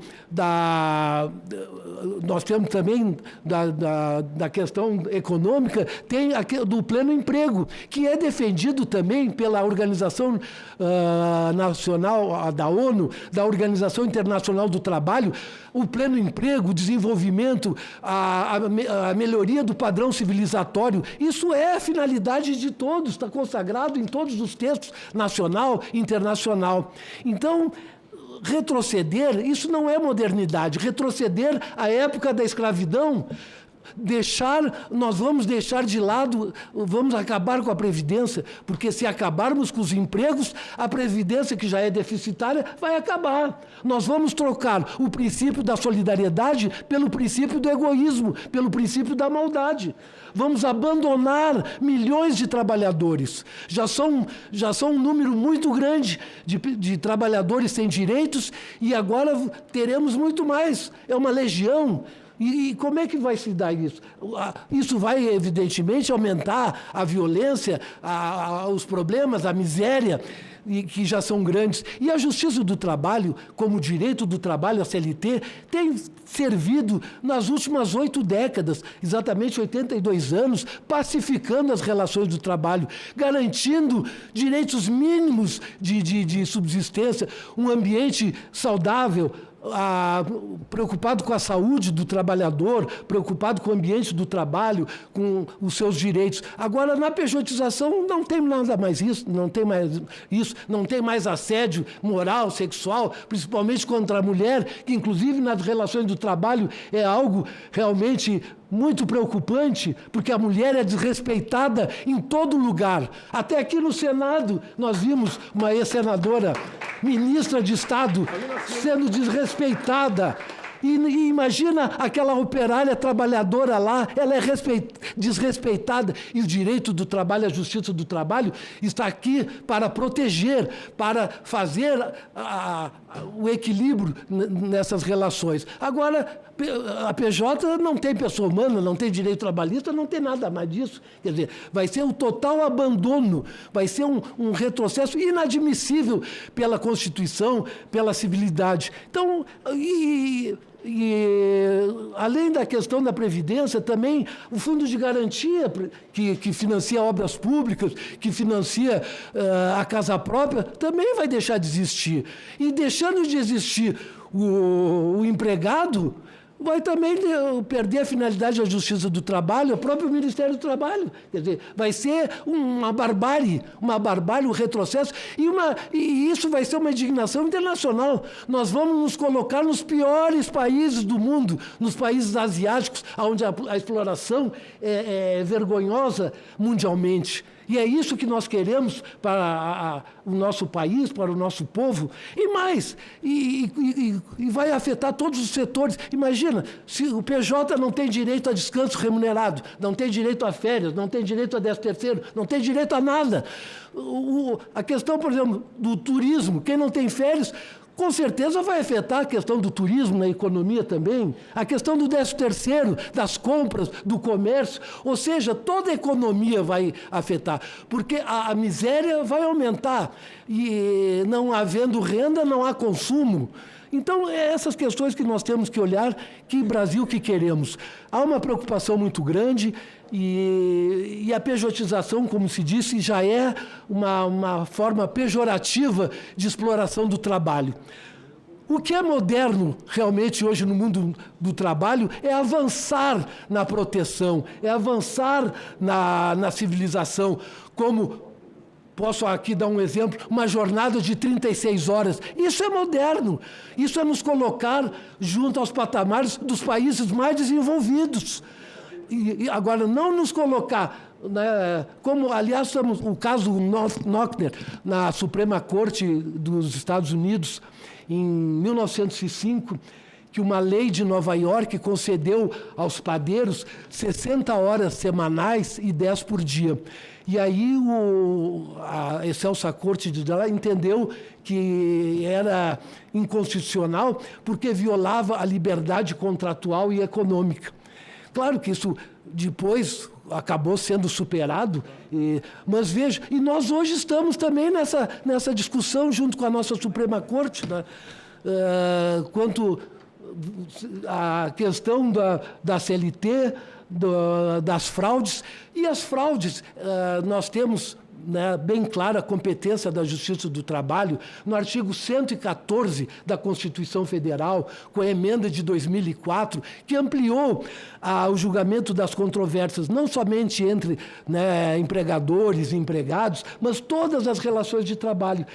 Mas, lamentavelmente, o Supremo nos tirou também a competência, entendeu que não estava ali, dos trabalhadores do serviço público, os servidores estatutários, e até mesmo as questões da Previdência, que, a meu juízo, deveriam ser da competência da Justiça do Trabalho.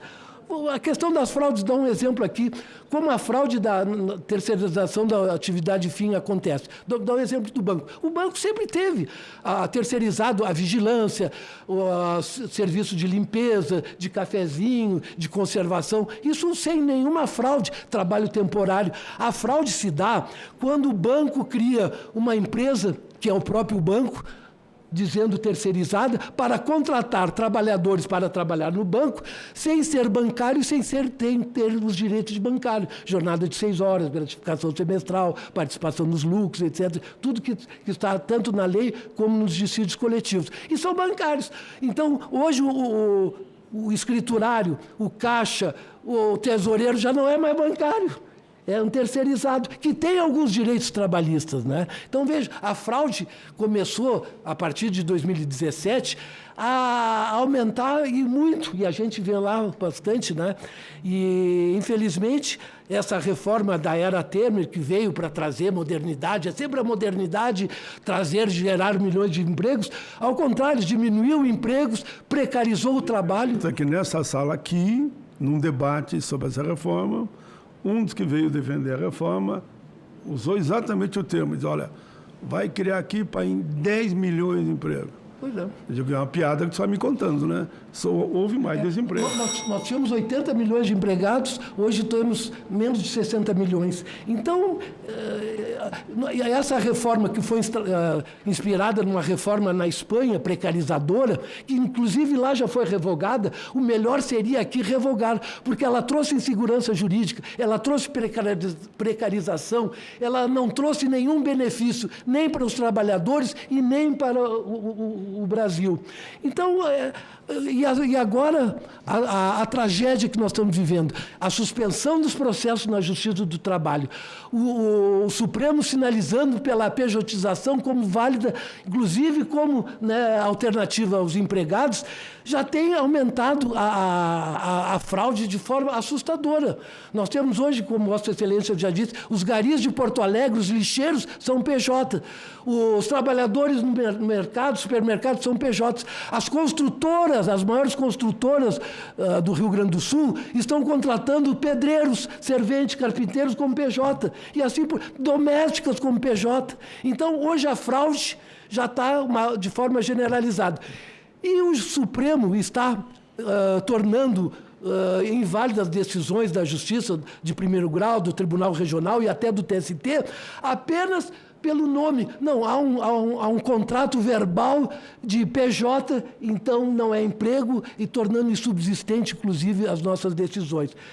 E nos impedindo de dar seguimento aos processos, pelo artigo 9º da CLT, que diz que são nulos de pleno direito todos os atos para impedir, desvirtuar ou fraudar a aplicação dos direitos trabalhistas, consagrando o princípio da realidade. O que importa não é o nome que se dê ao contrato de trabalho, mas sim a forma como é prestada.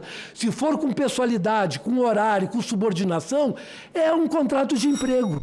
Agora, a pejotização pode haver, né, de forma autônoma. Agora, confundir esses trabalhos aqui, isso está gerando essa fraude enorme e está destruindo a CLT, o direito do trabalho e várias outras questões, como já foi referido, a Previdência, o Fundo de Garantia, 5S, e a própria economia. Né, Há um livro aqui, muito importante, né, de 2 professores da Universidade do Rio de Janeiro, que são membros do Ministério Público do Trabalho, Cássio Casagrande e Rodrigo Carelli, um livro interessantíssimo, analisando a reforma de 2017, a Suprema Corte contra os Trabalhadores, como o Supremo Tribunal Federal está destruindo o direito do trabalho para proteger as grandes corporações. Isso é uma obra, nem analisou a questão aqui da pejotização, mas que está dentro dessa linha.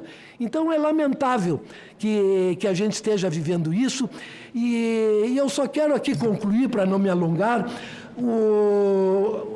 aqui uma manifestação de um padre que foi deputado na França em 1848 e que ele dizia: entre os fortes e fracos, entre os ricos e pobres, entre o senhor e o servo, é a liberdade que oprime, é a lei que liberta. E nós, na democracia, e nós, como membros da justiça, temos que não só aplicar as leis, mas temos que garantir o respeito aos direitos fundamentais. E quando se fala em direitos de trabalhadores, estamos falando, sim, em direitos fundamentais. Estamos falando em direitos sociais e em direitos humanos. E que não pode ser relegado a algo sem valor, sem prestígio. Lamentavelmente, parece, pelo que a gente vê das manifestações da magistratura trabalhista, do Ministério Público do Trabalho, enfim, da advocacia trabalhista, dos auditores também do trabalho, que parece que o Supremo não nutre simpatia nem pela classe trabalhadora e muito menos pela Justiça do Trabalho, que tanto tem servido. Porque nós, lá, senador, como lá julgamos, mediamos as greves, todos esses momentos, nós estamos contribuindo, inclusive, para um ambiente de paz, de tranquilidade para toda a sociedade. Se não tivermos mais atuando, quem fará esse papel? Será que a polícia? Será que as forças de segurança, lá no século XIX, não conseguiram conter a insatisfação, né, dos trabalhadores? Muito obrigado, senador. Muito bem. Parabéns. Dr. Clóvis Fernando Schultz Santos, desembargador do Tribunal Regional do Trabalho, que fez uma exposição brilhante também, como esse momento exige. Como temos muitos convidados e todos já estão confirmados, à distância ou presente, eu vou pedir para a minha assessoria, pelo nível desta audiência pública, que para mim está top, e vai continuar top até o fim, que entrasse em contato com a presidência dos trabalhos no Senado. O projeto número 1 de hoje é de minha autoria. É um projeto que trata das pessoas com deficiência, muito importante para eles também, mas de forma tal, como eu estou presidindo aqui, a senadora Damares é a relatora, fez um parecer magnífico, favorável, que eles podem votar, porque foi aprovado em todas as comissões, e no plenário afinal, só um carimbo mesmo do projeto. Eu gostaria de estar lá, mas não tem como eu deixar, eu não quero perder esse debate. Como quem está assistindo em casa, tenho certeza, em grande quantidade de brasileiros e brasileiras, eu também não vou poder sair daqui. E esse projeto pode ser votado sem a minha presença. O importante não é a minha presença, mas sim a aprovação do projeto. Ok? Vocês conversam lá, por favor. Então, vamos em frente, como havia anunciado. Doutora Magda Barros Biavaski, pesquisadora do Centro de Estudos Sindicais e Economia do Trabalho da Universidade de Campinas. Fui companheiro de trabalho dela quando eu era presidente do Sindicato de Metalúrgica de Canoas. E ela já nos ajudava lá muito no espaço que ela tinha naturalmente como uma especialista, doutora e juíza. Por favor, doutora Magda, uma alegria recebê-la aqui no Senado.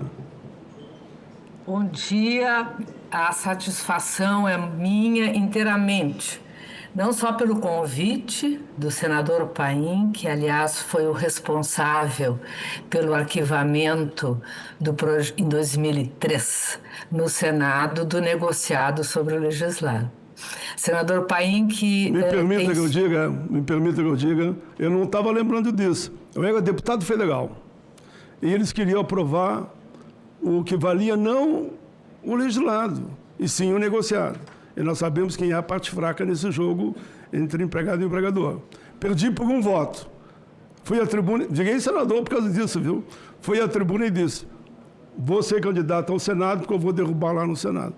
Felizmente me elegi com uma bela votação, defendendo essa visão, e o presidente Lula e o Jacques Wagner, na época, mandaram arquivar o projeto. Exatamente, era a promessa da campanha. Sabe o que é, senador Paim? É que quando a gente vai adentrando em anos, a memória presente vai se consumindo, mas a antiga reafirma-se. E por isso até que as pessoas mais avançadas em anos, elas têm que compor os conselhos de anciãos, enfim, os conselhos que são fundamentais para a gente recuperar a memória, ressignificar o presente e caminhar para o futuro. Muito obrigada, senador Paim, pelo convite. Para mim, muito honroso e muito satisfatório de poder estar aqui novamente contribuindo com Vossa Excelência, esse gaúcho, lanceiro do Rio Grande do Sul, que eu faço votos que continue por Os muitos lanceiros negros são heróis da pátria agora, projeto de minha autoria também, viu? É que eu tenho tantos anos no Congresso que cada assunto que falo eu acabo dando uma pitada, viu? Continua, por favor. E é muito bom, porque povo que não tem memória não tem história e povo não consegue reconstruir o futuro. E eu acho que nosso desejo também é, metaforicamente, voltar a colocar o cavalo no belisco, né, senador Paim? Num bom sentido, no sentido humanizador e no sentido igualador. Bom, enfim, muito obrigada por estar aqui. Muito obrigada também pela possibilidade de representar aqui o GT Mundos do Trabalho, do CESIT, que é do Centro Sindicais, o Centro de Economia, de Estudos, né, Econômicos e Sindicais do Mundo do Trabalho, do Estúdio de Economia da Unicamp. Integro também, né, a Secretaria do Trabalho da BJD, executiva da BJD, que vai estar representada pelo nosso querido colega Gustavo, e componho, né, a mesa de esperanças do ministro, que é o regente da orquestra, Augusto César, e do meu colega Clóvis Schuch, maravilhoso colega que veio aqui representar também, né, o Tribunal Regional do Trabalho dos Desembargadores do Rio Grande do Sul, com essa fala correta, política e forte, e que mostra que na política, ou no campo da política, né, vamos dizer, do ponto de vista nobre da palavra, o que nos é demandado é reunirmos forças suficientes para atravessarmos grossas vigas de madeira. Mas é o único caminho possível para que não sucumbamos ao naufrágio de todas as nossas esperanças, que é o que nos alimenta. Muito obrigada, obrigada, companheiros de mesa, e um abraço muito grande àqueles que nos ouvem também online. Então, a partir desses agradecimentos, eu também quero fazer um registro de que hoje eu recebi uma incumbência de representar aqui a Frente Nacional contra o tema 1389, que é uma frente ampla com várias entidades de representação do mundo do trabalho, a academia, militantes, representantes sindicais, trabalhadores, estudiosos do trabalho, enfim, é uma frente que se arma também e se move no sentido da defesa do sistema público de proteção social ao trabalho, sobre o qual o ministro Augusto César e Clóvis Schuch também já dissertaram e explicaram os sentidos e os significados da sua destruição. Eu vou começar lendo uma epígrafe de Evaristo de Moraes, que essa epígrafe é retirada de um livro muito importante do Evaristo de Moraes, O Pai, que foi escrito em 1905. Então, vocês veem, eu gosto muito de trazer essa reflexão, porque ela é muito atual e ela se ajusta ao que está acontecendo hoje em relação àqueles que entendem que a liberalização de todas as forças é um movimento natural e irreversível rumo à autonomia do indivíduo. Essa é uma falsa ideia, e eu diria, é uma falsa ideia de liberdade, e eu diria que ela significa, como Clóvis também pontuou, na realidade, os grilhões da liberdade. Então, dizia ele em 1905, vocês vejam como isso é atual. Ele dizia assim: os economistas clássicos mantêm ainda, contra toda a evidência dos fatos, no interesse do capitalismo moderno, a crença nas virtudes da liberdade para o trabalho, não admitindo regras nem normas legais que fixem as bases do contrato entre empregado e empregador, ou, como se diz na linguagem jurídica brasileira, entre locatário e locador de serviços. Faço um pequeno parênteses, porque era 1905 e o contrato de trabalho era entendido como um contrato de locação, fecha parênteses. O homem é livre, diz ele, argumentam todos. O homem tem o direito de vender o seu trabalho pelo preço e pelas condições que ele quiser. Porém, essa liberdade de trabalho, e esse é o alerta do Evaristo, só tem gerado opressão e miséria, exploração do operariado e o seu rebaixamento progressivo. Mas essa liberdade de trabalho, que assim gera, hoje ninguém mais contesta quanto ela influi para ampliar a concorrência na remuneração do trabalho operário. E aí ele diz: refletir isso basta para desfazer o encanto ilusório da, abre aspas, fecha aspas, liberdade do trabalho. Estamos aqui, pelas mãos, novamente, do senador Paim, mais precisamente para discutir os impactos de certas decisões do Supremo Tribunal Federal em sede de repercussão geral e nas reclamações constitucionais, que, apostando na falsa ideia do empreendedorismo como sendo a mola propulsora da dinamização da economia. Falsa ideia, até porque essas promessas não têm sido e não podem ser cumpridas onde quer que esse sistema tenha sido implementado. O Supremo, com base nesse tipo de argumentação, tem, em decisões majoritárias, e agora, no tema 389 da repercussão geral, negado competência à Justiça do Trabalho para reconhecer vínculos de emprego fraudados sob os véus de simulados contratos de natureza civil, negando, portanto, a própria razão de ser do direito do trabalho e da justiça do trabalho.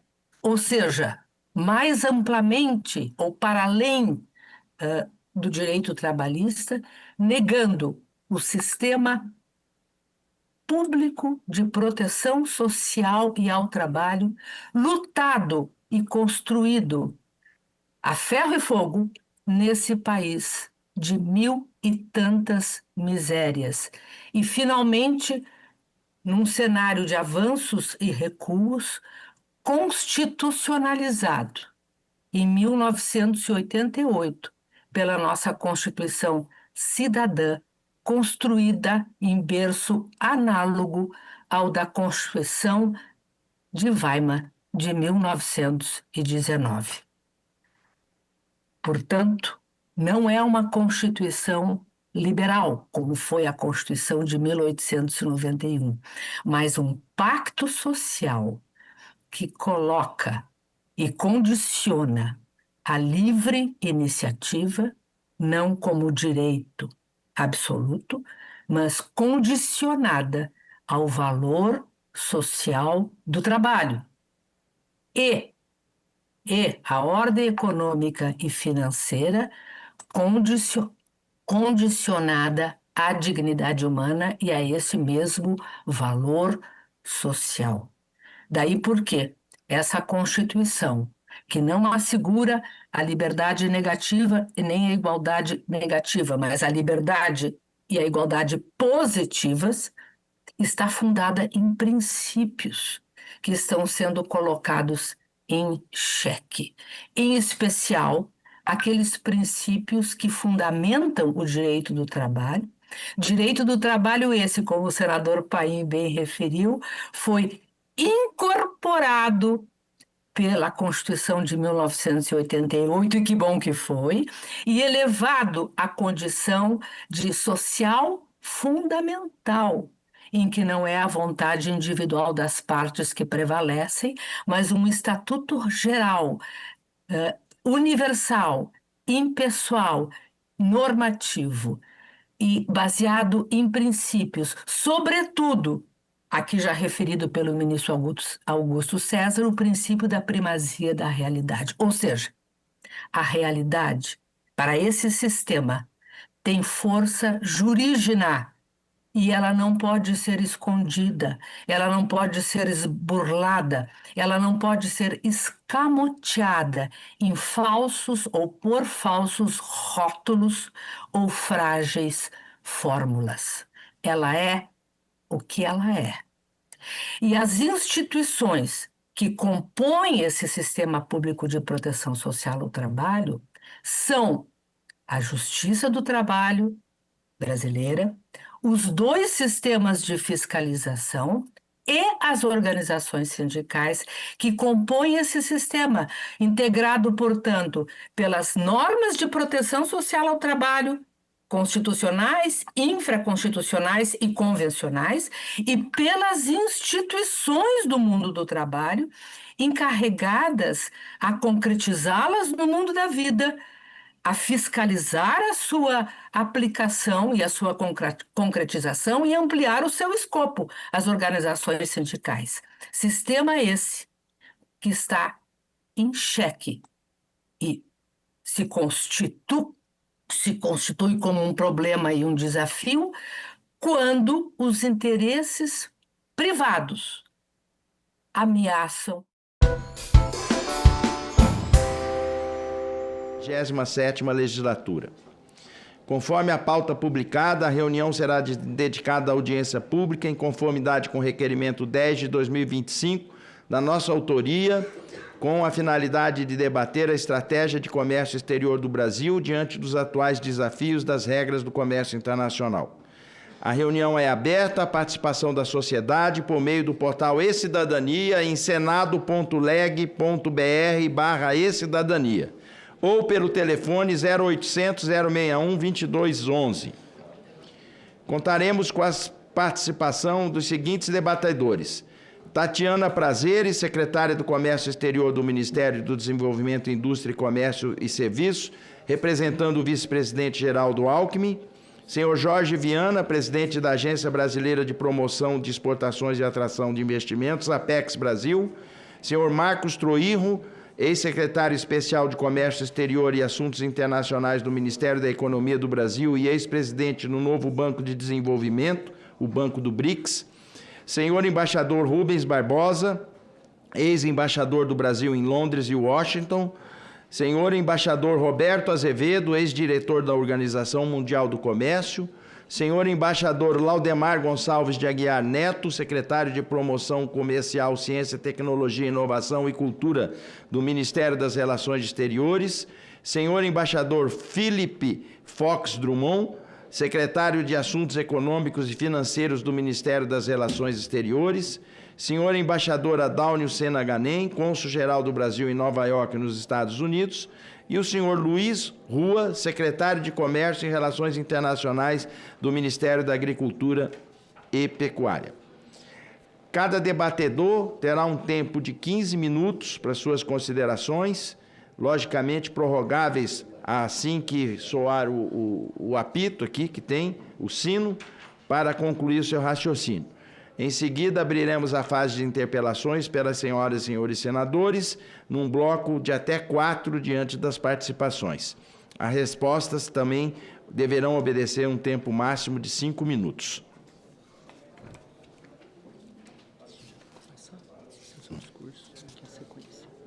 Bom, não precisa nem justificar a eleição desse tema como sendo um ponto de debate tão importante que a gente deve tratar, ainda mais com toda essa situação de conflito comercial global que a gente está assistindo mundo afora. Vocês devem ter acompanhado na imprensa, hoje veio uma decisão da Justiça Americana suspendendo parte dessas sobretaxas. Só um minutinho, vou receber o embaixador Rubens Barbosa. O senhor pode. Pediria ao embaixador que sentasse ao nosso lado. Nós estamos com o sinal sendo transmitido ao vivo pela TV Senado. Seja muito bem-vindo. Bom, diante do rol dos ilustres convidados que se inscreveram para poder falar, nós vamos priorizar a senhora Tatiana Prazeres, a primeira a falar, e logo depois o embaixador Roberto Azevedo, porque eles estão remotamente, e depois o presidente da Apex, que está também num deslocamento no aeroporto, para a gente poder receber a opinião desses ilustres convidados. Senhora Tatiana já está no jeito? Sim, então pode dia, já colocar ela. presidente. Sim. Já pode começar. A senhora, por favor, se atenha ao tempo máximo de 15 minutos, por favor. Senhora Tatiana Prazeres, aqui representando o MDIC, secretária de Comércio Exterior, o vice-presidente Geraldo Alckmin, a quem a gente envia um abraço. Muito obrigada, presidente. Bom dia a todas as autoridades, os componentes da mesa. Eu gostaria de iniciar agradecendo o convite e reconhecendo o protagonismo da comissão por meio do seu presidente, no que diz respeito ao comércio exterior, que passa, de fato, por um momento de muitas incertezas, muitas indefinições. Recentemente, a comissão instituiu um grupo de trabalho voltado justamente ao aprofundamento das discussões sobre o comércio exterior, e essa é uma iniciativa muito importante e muito oportuna, né? Eu tive a satisfação de participar de uma reunião do grupo no dia 22 de maio, e a Secretaria de Comércio Exterior está à disposição do Senado para avançar nessa discussão importante sobre o comércio exterior brasileiro nesse contexto desafiador. E eu começo justamente tratando do contexto externo. Acho que é importante para que a gente tenha um pano de fundo, tenha um marco para analisar, não é, a posição do Brasil nesse cenário. Eu começo dizendo que o cenário internacional passa por transformações muito profundas, né? Há uma crise evidente do multilateralismo, há o crescimento de tensões geopolíticas, né? Essa é uma marca dos nossos tempos. Eu digo também que há uma mudança muito profunda nas visões sobre o comércio internacional. Nas últimas várias décadas, o comércio era majoritariamente visto como uma fonte de oportunidades, uma oportunidade de crescimento econômico, de desenvolvimento, de geração de empregos de boa qualidade, etc. Hoje, a mudança está no sentido de que muitos passam a ver o comércio também como fonte de risco, né? Uma fonte de riscos geopolíticos, né? À medida em que riscos econômicos, à medida em que, por exemplo, a exposição excessiva a um determinado mercado pode ser visto como algo perigoso, ou a necessidade de trazer insumos, a produção de insumos estratégicos para o próprio território passa a ser visto como algo relevante. Toda a lógica da eficiência que marcou o comércio por muitas décadas, hoje passa a ceder espaço para uma lógica de resiliência. É importante que os países, de alguma maneira, se protejam de riscos associados ao comércio, à interdependência, que foram fatores muito valorizados nas últimas décadas, nos últimos anos. Há outros fatores também que marcam o cenário internacional e que merecem destaque quando nós pensamos no Brasil e na posição do Brasil diante desse novo cenário. Eu destaco aqui o retorno de políticas industriais, né? Esse é um fator que afeta a competitividade global.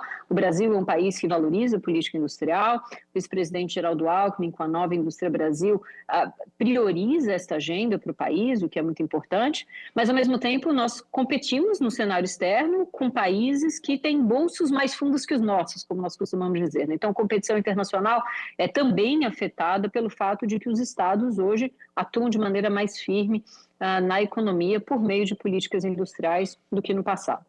Um outro fator importante que caracteriza esse cenário internacional é a transformação digital, né? A transformação digital também afeta a competitividade, gera oportunidades e gera riscos para quem ficar para trás também.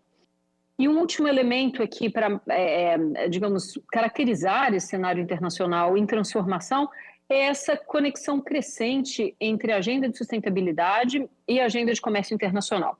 Essa relação entre comércio e desenvolvimento sustentável veio para ficar.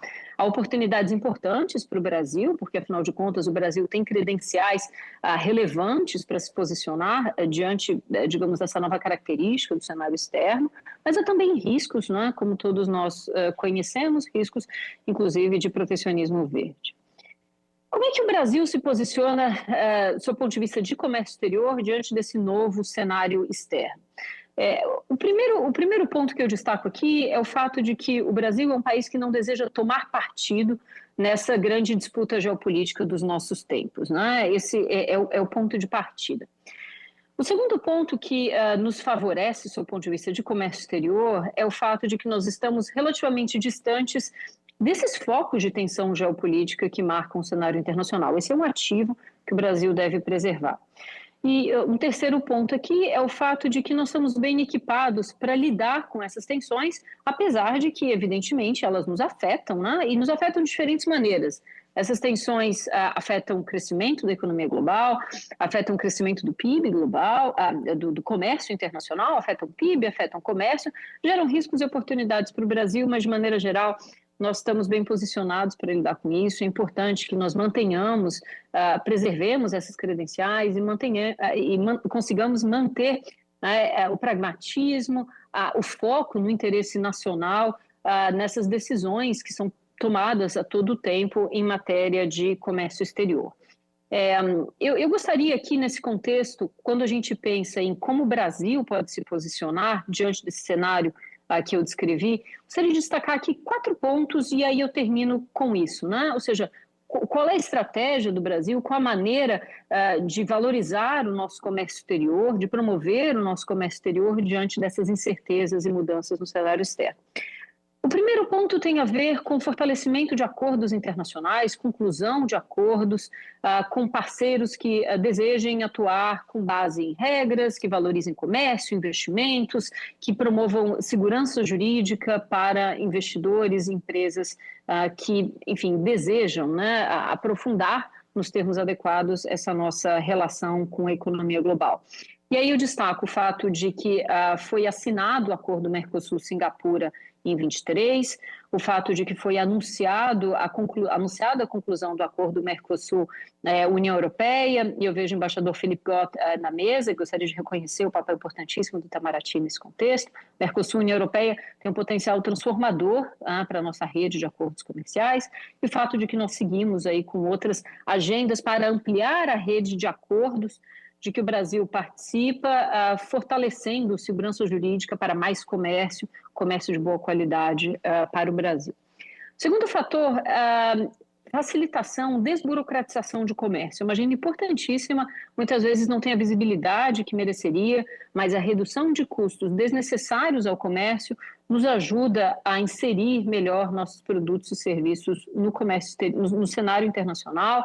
E aí eu destaco o projeto do Portal Único de Comércio Exterior, que tem o potencial de reduzir de maneira significativa os prazos e os custos associados às operações. O terceiro fator que eu gostaria de mencionar é a reforma tributária. A reforma tributária, e reconheço o papel fundamental do Congresso nesse aspecto. A Reforma tributária é importantíssima para o nosso comércio exterior. O Brasil é um país que ainda exporta tributos e a reforma tributária termina com isso. Né? A reforma tributária, por atacar a questão da cumulatividade que marca o modelo atual, vai fazer com que o produto brasileiro deixe de carregar esse resíduo que impede que ele seja mais competitivo lá fora. E o último ponto que eu gostaria de destacar, digamos, no kit de ferramentas de que o Brasil dispõe para lidar com esse novo cenário, é a lei de reciprocidade, né? A lei de reciprocidade, aprovada recentemente no Congresso, e aqui eu aproveito para reconhecer o papel importantíssimo da senadora Tereza Cristina na costura, não é, dessa lei. Permite que o Brasil sente à mesa com parceiros comerciais em melhores condições negociadoras. Né? A lei de reciprocidade confere segurança jurídica para que, se necessário, o Brasil possa responder a práticas que nós não entendemos corretas nos parâmetros que foram definidos pelo Congresso. Então, eu termino por aqui, presidente, destacando que há mudanças muito importantes no cenário internacional, que o Brasil está bem equipado para lidar com elas, apesar dos desafios que são, de fato, muito, muito significativos. Eu queria encerrar colocando o Ministério do Desenvolvimento à disposição dos senadores, da comissão, de todos aqueles que participam desse grupo de trabalho para repensar a nossa atuação em comércio exterior, dizer que será uma satisfação seguir esse trabalho com todos os senhores e senhoras. Muito obrigada. Agradecemos penhoradamente o cumprimento do tempo à senhora Tatiana Prazeres, sem antes também deixar de mencionar a nossa gratidão pelo vosso tempo, a vossa participação e pelo conteúdo que nos passou nessa audiência pública. Vamos já de pronto, em função do fuso horário de onde ele está, passar a palavra ao embaixador Roberto Azevedo, ex-diretor da Organização Mundial de Comércio, que falará por videoconferência. Vossa Excelência está com a palavra. Tem 15 minutos. Muito obrigado, presidente, senador Nelson Trade, vice-presidente, senadora Tereza Cristina, integrantes da comissão, todos os que estão presentes nessa audiência. Eu gostaria muito de estar com vocês aí, mas infelizmente estou agora em Istambul, abrindo aqui uma conferência internacional para falar exatamente sobre isso, falar sobre os desafios do comércio internacional, para onde todos estamos indo. E estarei à disposição para perguntas agora, neste momento, ou posteriormente, como Vossas Excelências desejarem. Eu gostaria de começar falando um pouco sobre o que nós estamos enfrentando, né? E o que nós estamos enfrentando hoje é uma desarticulação, um desmantelamento absoluto da ordem econômica internacional baseada no sistema multilateral, baseado em regras, né? Sistema que comercialmente da OMC. As regras basilares que sustentam o comércio internacional desde 1947 estão sendo questionadas e obliteradas, né? Basicamente duas delas. A primeira delas é a regra da nação mais favorecida, que significa o quê? Que a tarifa que é aplicada contra um país, ou no relacionamento comercial com um país, essa tarifa tem que ser aplicada a todos os outros também. As exceções a essa regra seriam no caso de áreas de livre comércio, ou união aduaneira, algum tratamento especial entre as partes. Caso contrário, a regra que se aplica a tarifa que se aplica se aplica a todos. E a outra regra basilar é de que, ao longo de décadas, desde 1947 até 1994, ao longo de várias rodadas de negociação, foram negociadas tarifas máximas. Os países podem, no máximo, atingir aquela tarifa para um determinado bem, produto, mas não mais do que aquilo, menos sempre, mas mais jamais, e essas negociações levaram a esse equilíbrio de concessões que nós vivemos hoje. Mas o mais importante aqui é notar que esse sistema ele foi criado para atender aos interesses, sobretudo dos Estados Unidos, né, no pós-guerra, e o sistema foi sendo aprimorado ao longo dos anos, também, de novo, para refletir as práticas e os regulamentos norte-americanos, né? Nada foi acordado sem a anuência dos Estados Unidos, que na maior parte das vezes foi das regras. Mas hoje, né, os Estados Unidos, do presidente Trump, diz que o sistema não mais serve aos interesses americanos, está ultrapassado e portanto, deve ser atualizado. Por quê? Porque, segundo o presidente Trump, segundo a visão dos americanos, o sistema permitiu que outros tirassem vantagem dos Estados Unidos por permitir que outros países tivessem tarifas mais altas, barreiras não tarifárias que impedem a entrada dos produtos americanos e que o déficit comercial fica intratável porque o sistema não permite que os Estados Unidos adotem medidas corretivas, né? Justamente por ter que aplicar a mesma tarifa para todos os países e por não permitir que as tarifas americanas passem de um determinado teto. E aí eu queria fazer aqui uma análise um pouco desapaixonada dos argumentos americanos. Quais são os objetivos das medidas adotadas pelos Estados Unidos hoje? Primeiro, as tarifas mais altas. Primeiro, reduzir o déficit comercial. Segundo, reindustrializar os Estados Unidos. Terceiro, levantar recursos com arrecadação dos impostos para cobrir os cortes orçamentários que o governo pretende fazer para incentivar negócios e investimentos. Quarto, reequilibrar o comércio com a China, se possível, desacelerar o desenvolvimento chinês. Eu não acho que seja o momento aqui de me aprofundar em nenhum desses temas. Claro, estou à disposição para uma outra oportunidade ou com perguntas que Vossas Excelências queiram fazer.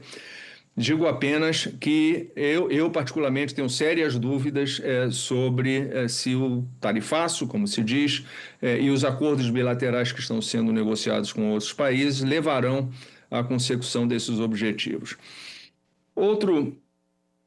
Uma reclamação importante dos Estados Unidos são as assimetrias tarifárias, que certos países têm tarifas mais altas que a dos Estados Unidos em vários setores, em vários produtos, etc. Eu quero lembrar que essas tarifas foram resultado de negociações que foram de 1947 até 1994. E nessas negociações, um país dizia, por exemplo, estou negociando com um país qualquer, que está interessado que eu reduza minhas tarifas no setor têxtil. E eu digo, não, no setor têxtil eu não posso, é muito sensível, minha indústria ainda está muito incipiente, não posso. Mas posso em farmacêuticos, então farmacêuticos pode ser? Ah, não, farmacêutico eu quero, eu exporto muito medicamento e tal. Então tá bem, então vamos fazer um acordo em que eu não vou reduzir muito neste setor, compenso reduzindo mais em outro. O país com que eu estou negociando não tem que me oferecer as mesmas tarifas que eu estou oferecendo para ele. Ele, por exemplo, pode ser o inverso. Ele pode dizer, eu posso te dar concessões maiores em têxteis, mas em medicamentos eu não posso. E tudo bem, nós entendemos que as tarifas serão diferentes, mas no contexto geral, todos encontram esse equilíbrio. E esse equilíbrio vale para todos, ou seja, a tarifa que eu aplicar para um, eu terei que aplicar para todos os demais. Ou seja, à luz disso tudo, não procede a queixa americana de que se tirou vantagem dos Estados Unidos. Um corolário dessa discussão é a dos países emergentes, né? Países como o Brasil, como a Índia, como a África do Sul e outros, que têm tarifas seguramente bem mais elevadas do que a dos países desenvolvidos, dos Estados Unidos em particular, que a reclamação, evidentemente, é americana. E o fato é que a última negociação aconteceu nos anos 80, final dos anos 80, começo dos anos 90, que foi a rodada do Uruguai. E nós, evidentemente, de lá para cá, o mundo mudou muito. Os países em desenvolvimento se desenvolveram, melhoraram as suas economias, aumentaram seus mercados, desenvolveram tecnologias. Ou seja, seria efetivamente necessário ter tido uma revisão, uma atualização desse equilíbrio tarifário que foi alcançado lá nos anos 80. Acontece que nós não tivemos uma rodada posterior, teve a rodada Doha, e muitos dos países em desenvolvimento, francamente, não contribuíram para as negociações, até porque estavam muito confortáveis com as tarifas que ele tinha direito a aplicar e não via motivos para fazer concessões adicionais e, portanto, não avançavam, não estimulavam as negociações.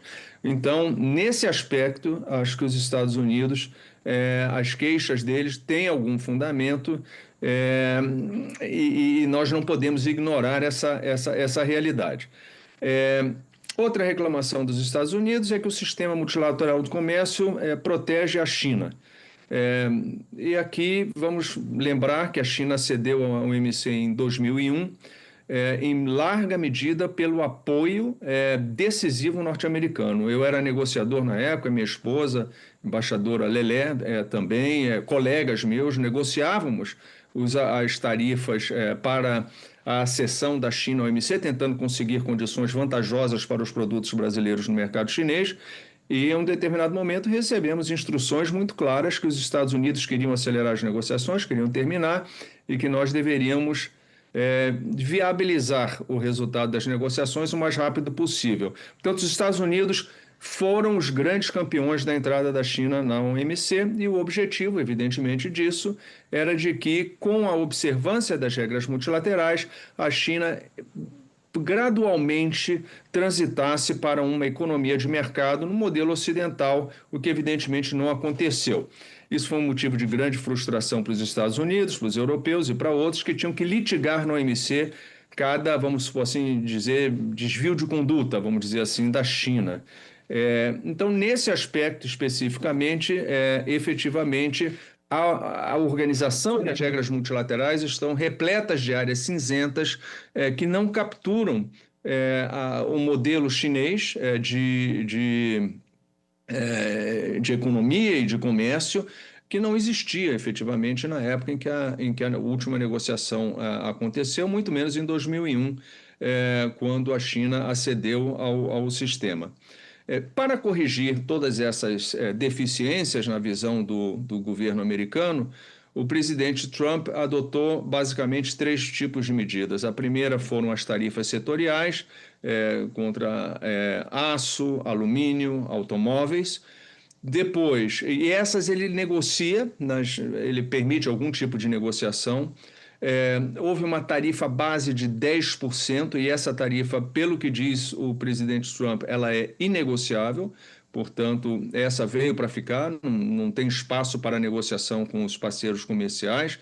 E a terceira é a tarifa recíproca, aquela acima de 10%. Essa sim é negociável e tem um valor mais alto dependendo do grau de superávit que cada país tinha contra os Estados Unidos.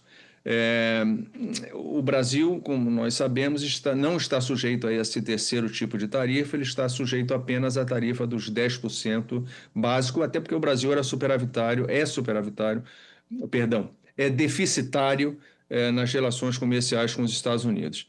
A consequência disso tudo vai ser uma rede de acordos bilaterais absolutamente discriminatórios e o abandono das regras da Organização Mundial do Comércio, com certeza. Há várias dúvidas sobre essa nova situação, a começar pelo fato de que pode haver questionamento jurídico. Ontem mesmo, a Corte de Comércio Internacional dos Estados Unidos acabou de suspender todas as tarifas que foram adotadas por Trump, baseadas nessa lei de emergência nacional. As outras não. Tá? Só as de emergência nacional, que é o tarifaço, 10% e tal, tudo isso foi abarcado e suspenso pela lei, pela corte. Então, essa incerteza jurídica, ela existe. Existem também tensões dentro do Congresso americano. Alguns estados que se sentem prejudicados, representantes, senadores, deputados desses estados, ou representantes que são sensíveis a lobbies do setor privado esse que também rechaça em larga medida as tarifas adotadas pelo presidente Trump, às vezes de maneira mais vocal, às vezes de maneira menos vocal, mas rechaça com grande frequência os mercados de capitais, as bolsas de valores, pressões inflacionárias que eu acho que são inevitáveis, a possibilidade de retaliação. A China foi inequívoca, retaliou rapidamente, a União Europeia ameaça retaliar também, ameaça de recessão, o próprio Federal Reserve, o Banco Central americano, fala da possibilidade da ameaça de recessão. Então, todas essas são questões que precisam ser melhor esclarecidas para sabermos qual o cenário definitivo. Nós estamos passando por um momento, eu acho que, de transição e muita turbulência. Quais são as opções para o Brasil? Eu acho que aqui nós passamos primeiro por 2 diagnósticos. O primeiro, ainda que o presidente Trump não atinja todos os seus objetivos e não implemente todas as medidas da forma como ele inicialmente lançou, as relações dos Estados Unidos com seus parceiros comerciais mudarão drasticamente, eu não tenho a menor dúvida com relação a isso, e é uma coisa que nós não podemos perder de vista. A segunda, os mercados internacionais hoje podem se abrir e fechar muito rapidamente, seja por questões de geopolítica, seja por questões de políticas comerciais, que hoje não estão contidas pelas regras multilaterais. E, finalmente, a OMC dificilmente retornará ao seu estado pré-Trump no primeiro mandato, né? O mecanismo de solução de controvérsias foi ferido mortalmente, o governo Biden teve a possibilidade de remediar isso e não fez. As negociações para novas regras no sistema multilateral são inviáveis hoje com as regras do consenso. A consequência disso tudo, e eu diria que, de uma maneira muito resumida, novas alianças serão buscadas, a busca pela diversificação de mercados, acordos regionais, acordos plurilaterais, acordos entre blocos e países, acordos que serão mais flexíveis do que os anteriores na OMC. E o Brasil pode usar esses acordos, antes era ou tudo ou nada, agora pode ser uma coisa mais matizada pela própria fragilidade do sistema multilateral, mas o Brasil também estará mais exposto a medidas protecionistas, arbitrárias, que estarão cobertas sob diversos mantos, o manto do clima, da preservação do meio ambiente, dos direitos humanos, da segurança dos alimentos, seja a segurança do alimento para ingestão, seja em termos de qualidade nutricional. A estratégia do Brasil, a meu ver, seria baseada em poucos elementos centrais. O primeiro, diversificação de mercados, até para mitigação de riscos, é importante ter flexibilidade, rapidez e reduzir dependências. Segundo, empresas multinacionais da China, por exemplo, da Ásia, da Europa, elas vão procurar se instalar em países que facilitam os investimentos e os negócios. Haverá competição por esses investimentos e o Brasil tem que se posicionar bem para recebê-los com normas e regulamentos que facilitam investimentos. Terceiro, gerir bem as relações com os vários e antagônicos polos econômicos, sobretudo Estados Unidos e China, nesse eixo. O Brasil deve manter boas relações e se apresentar como um parceiro confiável para todos eles. E, finalmente, ser competitivo nos mercados internacionais, continuar olhando apenas para o mercado interno, não é uma solução de longo prazo para a indústria brasileira. Enfim, é isso que eu apresentaria de saída. Toda crise traz oportunidades, mas essas oportunidades não vão ser aproveitadas com uma postura reativa, né? Nós precisamos agir com determinação, com coragem e quebrar paradigmas que já estão no nosso país em termos de política industrial há várias décadas. Mas essa é a conversa para um outro momento. Muito obrigado, presidente, muito obrigado a todos os presentes e estou à disposição para perguntas ou engajamento da forma que vossas excelências acharem melhor. Agradecemos a participação do embaixador Roberto Azevedo. Vamos de pronto para oportunizar o nosso tema e o nosso tempo. Conceder a palavra ao senhor Jorge Viana, presidente da Agência Brasileira de Promoção de Exportações e Atração de Investimentos, Apex Brasil, que falará também por videoconferência.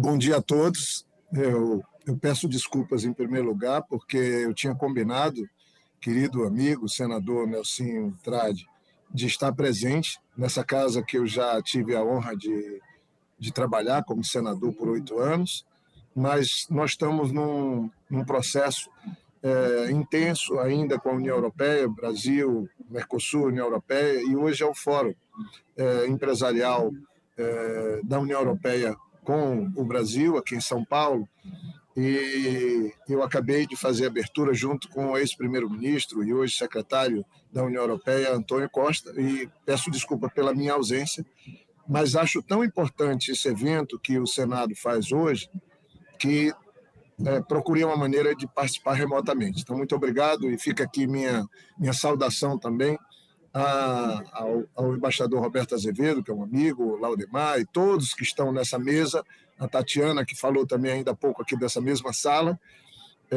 Mas o mais importante é ter essa oportunidade, ver o senador Nelsinho promovendo esse debate tão importante para o nosso país, tão importante para o Congresso brasileiro, por conta do momento que o mundo vive, né?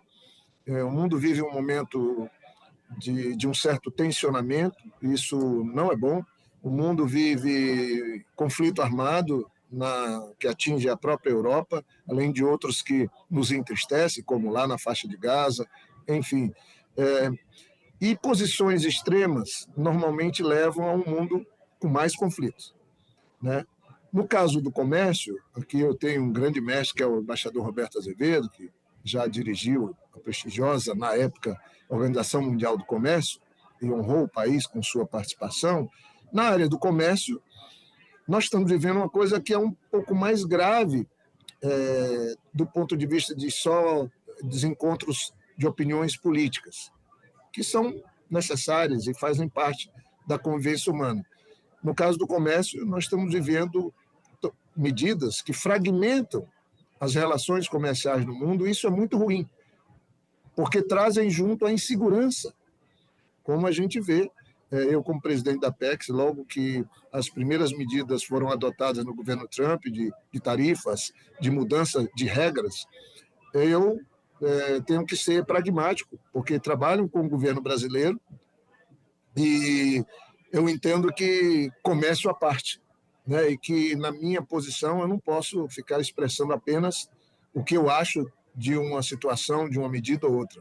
Tem que ter um certo pragmatismo. O Brasil já viveu uma situação nada boa, aliás, indesejável, no governo passado, quando tinha um posicionamento mais ideológico em relação à China, em relação aos próprios Estados Unidos, em relação à Argentina, que não ajudava em nada o comércio e criava um ambiente hostil. Isso está superado. O governo do presidente Lula ele é um mestre nesse aspecto, tem reposicionado o Brasil no mundo inteiro. Nós mesmos da Apex, está aí o Laudemar, nós ajudamos, junto com Itamaraty, MAPA, MDIC, a realizar mais de 15 encontros empresariais em países diferentes, todos eles com a participação do presidente Lula. O próximo será em Paris, no dia 6 de junho próximo, numa relação aproveitando esse período de ano da França do Brasil e do Brasil na França. Eu queria deixar também meu posicionamento sobre essa questão da fragmentação do mundo. Veja, os Estados Unidos que corretamente encaminharam o mundo para acordos bilaterais, acordo que envolvesse mais de 2 países, e o livre comércio. Essa foi a pedagogia que nós tivemos os Estados Unidos como protagonista. E esse mesmo país, né, que nós respeitamos, eu volto a repetir, na minha posição não posso ficar questionando, ele traz agora um propósito de ação a partir de seus interesses que traz a fragmentação, que traz a insegurança jurídica. E eu penso que isso pode causar um grande dano no mundo inteiro, porque nós estamos falando da maior economia do mundo. Eu acho que os que me antecederam já colocaram isso, viu o próprio embaixador Azevedo falando disso. Ontem mesmo tivemos medidas judiciais nos Estados Unidos questionando as medidas do Executivo, e quando eu fui perguntado no começo, eu falei, essas medidas serão de difícil implementação no mundo de hoje, mas também com maior dificuldade dentro do próprio Estados Unidos. E não está sendo diferente. Eu estou aqui no encontro da União Europeia, veja o exemplo. A criação da União Europeia parecia impossível. Juntar 27 países, línguas diferentes, culturas diferentes, tempo de desenvolvimento diferente, e criou-se isso. E foi bom ou ruim? Foi bom. Foi bom para os países, eu acho que foi bom para o mundo. O acordo Mercosul-União Europeia, que venceu uma etapa e agora vive a última, e nós temos um trabalho forte feito pelo nosso governo, com o empenho pessoal do presidente, o Itamaraty atuando, os líderes da União Europeia, como Antônio Costa, como a von der Leyen, atuando diretamente, nós temos uma perspectiva muito positiva de criar o maior bloco econômico do mundo, multilateralismo funcionando e mudando a geografia econômica do mundo positivamente, ajudando o mundo a se desenvolver, a crescer, a ter justiça social e ter mais cooperação. A situação, senador Tradi, das medidas do presidente Trump, mesmo com os recuos que ocorreram, elas não se refletiram assim tão intensamente nos meses, eu tenho dados aqui da Apex, de janeiro a abril, mas quando você chega no mês de abril, já temos alguns números que são preocupantes, porque eu falo assim, fizemos um apanhado no fluxo de comércio dos dois grandes parceiros comerciais do Brasil, gigantescas economias, China e Estados Unidos, e até mesmo com a União Europeia e o nosso país. Então, não houve muita alteração em janeiro, fevereiro e março. Mas em abril, por exemplo, de 2025, as exportações da China aos Estados Unidos caíram 21%. E as importações chinesas com origem nos Estados Unidos caíram 13%. Então, obviamente que isso mexe no comércio, no fluxo de comércio internacional e nos coloca diante de eventuais consequências, como, por exemplo, o mundo crescer menos, você ter quase como uma guerra comercial às avessas, em função das medidas adotadas. O Canadá, por exemplo, e México, dois vizinhos dos Estados Unidos, têm um fluxo de comércio com os Estados Unidos de quase $1 trilhão. E esse fluxo fica diretamente afetado, porque eu acho quase impossível hoje você quebrar as cadeias comerciais que o mundo estabeleceu. Tem produtos que passam 8 vezes na fronteira Estados Unidos e México. Você manda uma matéria-prima, pode ser minério de ferro, por exemplo, daqui a pouco volta um componente de aço, depois volta um componente de peça, essa peça compõe um motor, esse motor volta novamente, daqui a um pouco vem um carro. Então, o mundo criou uma dinâmica comercial que, para mim e para nós, é uma conquista. As asas dos aviões da Embraer, por exemplo, são produzidas em Portugal, em Évora, componentes dessas asas. Ninguém pode romper isso no tempo de hoje sem causar grandes danos. Então, nós compreendemos o que as medidas são dos Estados Unidos são a partir de um posicionamento de um governo, mas eu entendo que elas tensionam o mundo e, de alguma maneira, dão um passo para trás no sentido daquilo que o mundo tinha conquistado, do livre comércio especialmente. Mas o Brasil não é parte diretamente do conflito, o Brasil quer se posicionar como parte da solução. Nós, da Apex, estamos trabalhando intensamente para que, com a imagem do Brasil repaginada no mundo, que melhorou bastante com o governo do presidente Lula, seja na Europa, seja na Ásia, que hoje é o grande centro comercial do mundo, seja na boa relação com a China, seja no diálogo respeitoso e também priorizado com os Estados Unidos, essa volta do Brasil com seu protagonismo, inclusive na agenda ambiental, e também na busca de liderar o multilateralismo, de reposicionar, inclusive, os órgãos do multilateralismo no mundo, que ajudaria a ter um mundo de paz e de bom diálogo, eu acho que ajuda muito o comércio também. Nós temos uma expectativa muito grande, o setor do agronegócio brasileiro, o setor agrícola brasileiro é garantia de segurança alimentar do mundo. Nós já estamos passando os Estados Unidos como maior exportador de proteína de carne bovina. Nós somos o grande exportador e produtor de carne de proteína aviária, né?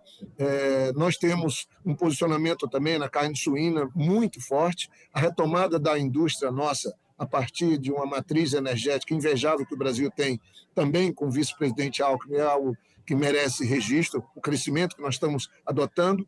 E quando nós incluímos a parte do fluxo de comércio com serviços, o Brasil chega perto de 800 bilhões de dólares. Nós estamos perto de entrar no que eu chamo de era trilionária.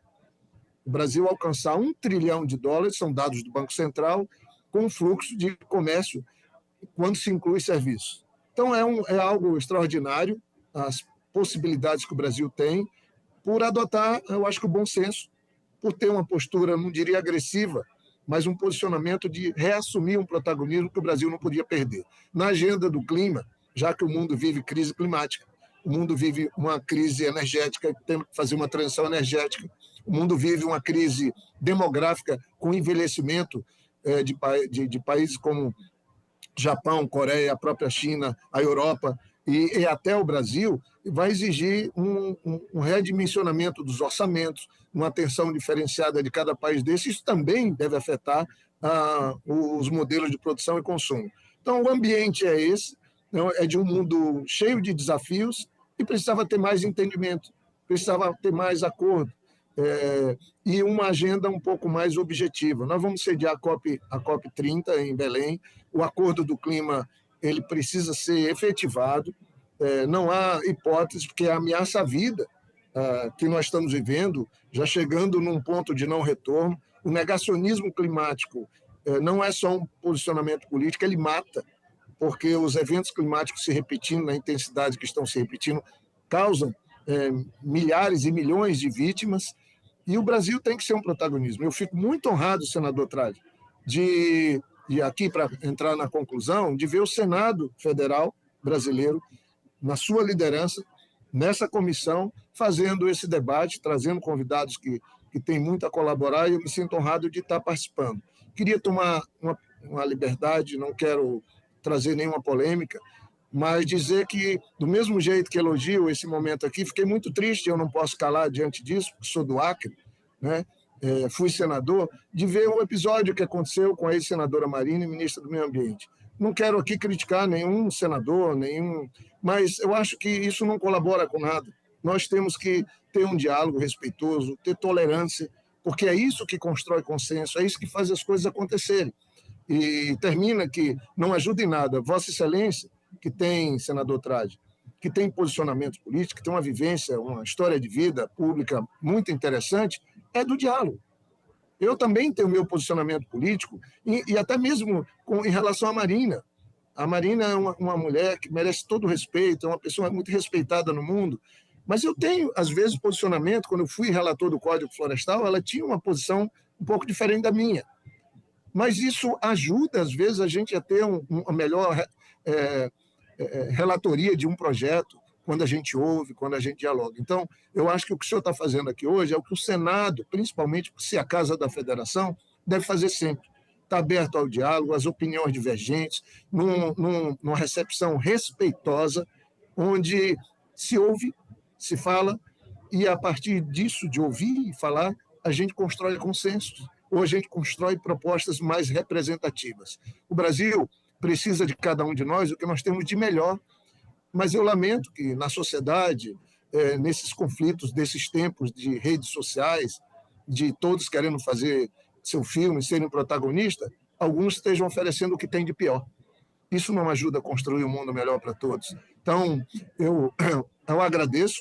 Eu estou na Apex e trabalho nessa agência que tem um quadro técnico extraordinário, está presente no mundo, que tem convênios com 52 setores da economia, que trabalha com 21 mil empresas, auxiliando essas empresas a serem exportadoras de todas as regiões do Brasil, 54% delas micro e pequenas empresas. Nós queremos fortalecer mais e mais 15 segundos.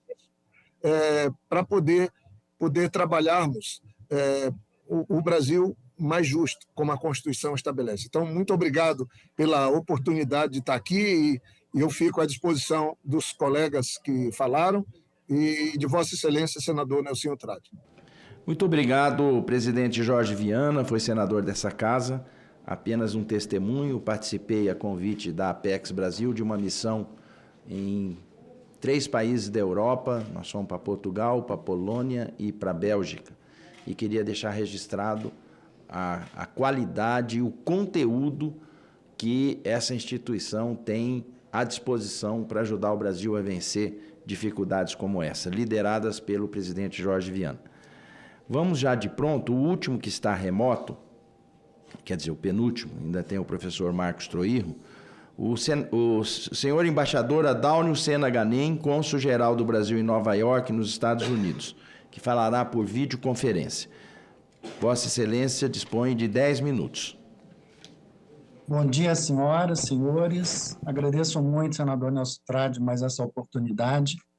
Creio que é um prazer voltar a falar à Comissão de Relações Exteriores, à audiência pública na terça-feira sobre a comunidade brasileira foi, creio, muito útil, e, novamente, essa reflexão sobre estratégias brasileiras de inserção no comércio internacional também creio que seja muito positiva. Queria também cumprimentar os demais integrantes da Comissão de Relações Exteriores e Defesa Nacional e colegas e demais participantes desse painel. Muito do que eu vou dizer aqui já foi mencionado, já foi antecipada, então peço desculpas.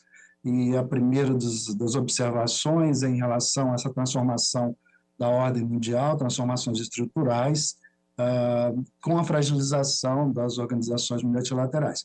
O Brasil, naturalmente, continua a defender esses valores tradicionais, multilateralismo, de regras universais transparentes, de cooperação internacional. Agora, nós também sabemos nos adaptar, nós também sabemos ser criativos, pragmáticos e, sobretudo, sabemos dialogar e manter os canais de comunicação abertos. Eu creio mesmo que nesse cenário de incerteza, o Brasil tem imensas possibilidades e sou muito otimista em relação a isso. Antes de mais nada, já foi dito aqui, o Brasil mantém uma equidistância em relação a todos os mercados, distribui as suas relações econômicas de forma bem diversa entre todos os parceiros, não está em nenhum radar negativo, não é foco de nenhuma ação dirigida, e tem uma abundância de recursos humanos, mas, acima de tudo, creio que nós exerceremos ou seremos atores relevantes, exerceremos liderança ou seremos atores relevantes em praticamente todos os setores de modelagem do futuro. Primeiro, como já foi dito, especialmente pelo senador Jorge Viana, agronegócio e segurança alimentar. O Brasil é um país absolutamente incontornável. Depois, transição energética, inteligência artificial, que está intimamente vinculada à transição energética, mercados de crédito de carbono, minerais raros, bioeconomia, aeroespacial, e também setores tradicionais, como siderurgia, como automobilístico, autopeças, e até uma possibilidade de progressivamente integrarmos as cadeias tecnológicas. Muito bem, eu ressaltaria especialmente transição energética e inteligência artificial. A título ilustrativo, em um seminário recente que nós realizamos aqui com vários parceiros, foi estimado em 10 trilhões de dólares os investimentos necessários em inteligência artificial. E o Brasil tem uma possibilidade de captação, de absorver uma boa parte desses recursos. Ou seja, 10 trilhões de dólares é 2 vezes o PIB 4 vezes o PIB do Brasil, 50% do PIB americano nos próximos anos em investimentos apenas em inteligência artificial. E em conversas com atores relevantes aqui da área empresarial em Nova York, não só empresários, na Bolsa de Valores, Nasdaq, etc., eles dizem que, primeiro, as empresas manterão os seus planejamentos de longo prazo, não importa quais sejam as políticas. Então, todos esses setores, as políticas para todos esses setores, elas continuarão a ser relevantes. E essas mesmas empresas dizem que o Brasil é um país incontornável em termos de transição energética, inteligência artificial, minerais raros, bioeconomia e crédito de carbono. Naturalmente, essas oportunidades todas existem, mas como é que podemos aproveitá-las? Primeiro, temos muitos deveres de casa a fazer em termos de expansão da nossa logística, de infraestrutura, de regulamentação, de simplificação de procedimentos, etc. Mas creio ser especialmente importante, primeiro, planos estratégicos setoriais e novas políticas industriais, que, aliás, já estão em curso, como revelam as diversas regulamentações recentes, que reforçam a segurança jurídica oferecida pelo Brasil.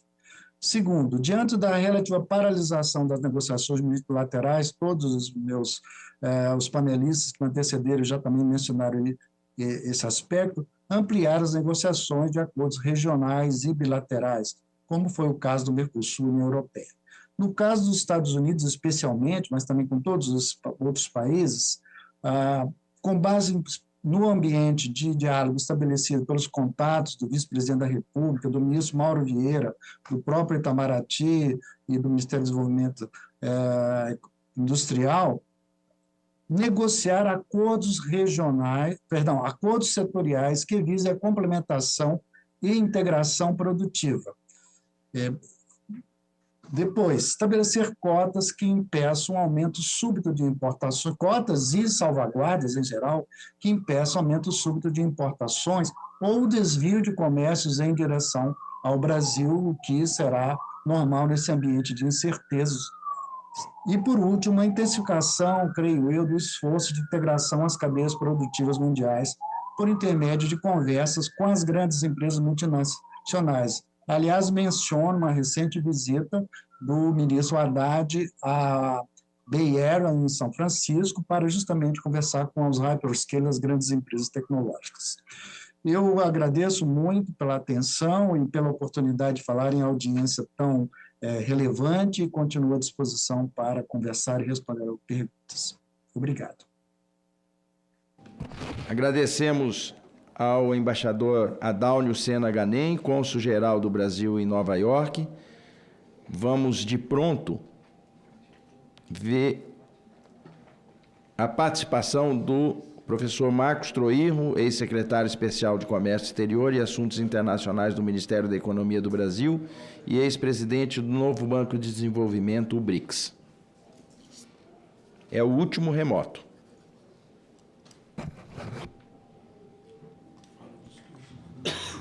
Senador Nelsinho Trade, presidente da Comissão de Relações Exteriores do Senado, membros da Comissão de Relações Exteriores do Senado, senadores e senadoras, meus colegas de painel, amigos e amigas. Sabem que faz exatamente 20 anos que o grande jornalista do New York Times, o Thomas Friedman, publicou um livro que se tornou referência para muita gente sobre os caminhos do comércio internacional, do fluxo de investimentos, do futuro da globalização, que é um livro que eu tenho certeza muitos de vocês leram, que é o livro O Mundo é Plano. 20 anos atrás, no cockpit desse avião pilotado pelo Thomas Friedman, o horizonte era um horizonte de globalização profunda e quem estava no comando do plano de voo era a ideia de eficiência, a ideia de supply chains, a noção de que as barreiras ao comércio internacional seriam cada vez menores, que o fluxo de investimentos se daria de forma bastante desimpedida. Se nós entrarmos no cockpit desse avião hoje, o horizonte não é mais o de globalização profunda, é um horizonte de, como dizem alguns, uma série de policrises, né?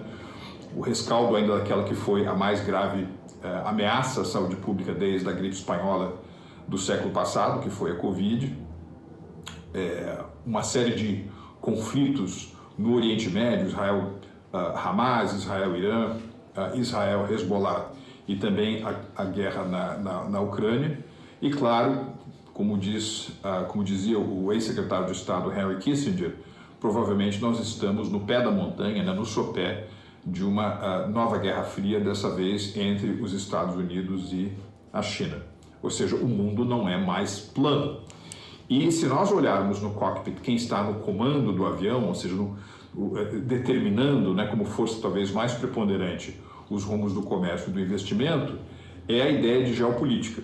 Aliás, a geopolítica ficou tão importante nas nossas vidas, na vida das empresas, na vida daqueles que pensam o comércio internacional e as oportunidades para um país como o Brasil, que da mesma maneira que no passado os economistas não distinguiam na sua ciência a microeconomia, que é aquele foco na firma, no consumidor, no empreendedor, e a macroeconomia, que está mais orientada aos grandes agregados econômicos, hoje a geopolítica foi tão para o centro do palco que já é o momento de nós dizermos que existem eventos microgeopolíticos, que é aqueles de grande reverberação, então que ninguém se engane com a palavra micro. Aqui o evento microgeopolítico ele tem grande influência, ele gera muitas consequências, agora ele está concentrado num período de tempo razoavelmente contemporâneo aos mandatos eletivos nas democracias ocidentais, em período de 4, 5 anos. E você tem os eventos macro geopolíticos, que são aqueles que vão se desenvolvendo, vão se desabrochando ao longo de uma geração, 20, 25 anos. Ora, disparado, o acontecimento microgeopolítico mais relevante que nós temos no presente é aquilo que está acontecendo nos Estados Unidos com a segunda presidência Trump, né? Eu gosto de assemelhar essa situação àquele momento em que nós estamos num avião e nós ouvimos a seguinte voz: senhoras e senhores, aqui é o comandante, eu gostaria de pedir a todos que retornassem aos seus assentos, colocassem os assentos na posição vertical, afivelassem os cintos, porque nós vamos passar por uma área de trumpulência. Trumpulência, que é um jogo de palavras com, obviamente, o conceito de turbulência, né? Ou seja, presidência Trump e um período de turbulência, mas é também um jogo de palavras com dois outros conceitos: o conceito de opulência, que significa riqueza, e o conceito de incoerência. Bom, por que turbulência no conceito de trumpulência? Porque os Estados Unidos decidiram sair da Organização Mundial da Saúde, os Estados Unidos estão questionando pesadamente o futuro da OTAN e as responsabilidades que muitos dos seus sócios têm na contribuição orçamentária para um mecanismo de defesa coletiva. Nós temos os Estados Unidos escanteando a Organização Mundial do Comércio, tornando cada vez menos potente o seu órgão de solução de controvérsias. Os Estados Unidos, que desde os anos 90 se encontram em alguma forma de tratado de livre comércio com seus dois vizinhos geográficos, né, o México e o Canadá, tem iniciado uma série de contenciosos com esses dois países, vem numa relação bastante repleta de atritos com a União Europeia, impôs uma série de restrições à economia chinesa, né, camada de tarifas sobre tarifas, desde que assumiu no dia 20 de janeiro de 2025, portanto, tem muita turbulência aí. Agora, tem também a ideia de opulência, porque nós vamos fazer uma leitura realista do momento dos Estados Unidos, né? Quer dizer, nesse primeiro semestre de 2025, nós estamos falando de uma economia americana que tem um produto interno bruto nominal, denominado em dólares, de 30 trilhões. Né? É interessante porque, se nós analisarmos, por exemplo, a trajetória do crescimento econômico dos Estados Unidos e da China ao longo do século XXI, nós vamos ver que até 2019 e 2020 a distância entre os dois vinha se fechando, mas nos últimos 4 anos essa distância voltou a abrir. Os Estados Unidos têm tido um desempenho econômico realmente impressionante. A comparação com a Europa, ou com países europeus, ou com outros países do G7, também é muito revelador desse momento americano. Por exemplo, os Estados Unidos têm 50 estados. O estado que tem o menor produto interno bruto do ponto de vista per capita é o estado do Mississippi. Ora, hoje o Mississippi tem um PIB per capita maior do que o PIB per capita da Itália, maior do que o PIB per capita da França, maior do que o PIB per capita do Reino Unido e maior que o PIB per capita do Japão, que nos anos 80 era visto como a grande ameaça à hegemonia econômica dos Estados Unidos naquilo que seria o início do século XXI. Se nós olharmos pela ótica das empresas, isso também é bastante claramente visualizado. Por exemplo, 20 anos atrás, né, mais uma vez naquele período em que o Thomas Friedman publica O Mundo é Plano, das 10 maiores empresas do mundo do ponto de vista do market cap, né, ou seja, do valor de mercado, 4 eram americanas, 4 eram europeias e 2 eram japonesas. Se nós fizermos a mesma avaliação hoje, das 10 maiores empresas do mundo pelo critério de market cap, 9 são americanas. Apenas uma não é, que é a Saudi Aramco, a estatal saudita de petróleo. Aliás, hoje você tem 3 empresas nos Estados Unidos, a Nvidia, a Microsoft e a Apple, que têm um valor de mercado superior ao valor de todas as ações que são negociadas a cada dia na Bolsa de Frankfurt. Então, os Estados Unidos estão num momento bastante rico, bastante opulento, bastante poderoso né? Se você leva isso em consideração, então você entende o quão, para utilizar uma expressão que tem sido recorrente agora, né, na discussão sobre a política tarifária, a política industrial dos Estados Unidos, os Estados Unidos têm um papel muito consequencial, ele gera muita consequência no mundo. Quando você está pilotando um daqueles caminhões do ponto de vista de uma jamanta, por exemplo, aqueles caminhões que carregam carros, e você tem um moderador de velocidade, qualquer coisa que der certo ou der errado tem um efeito limitado.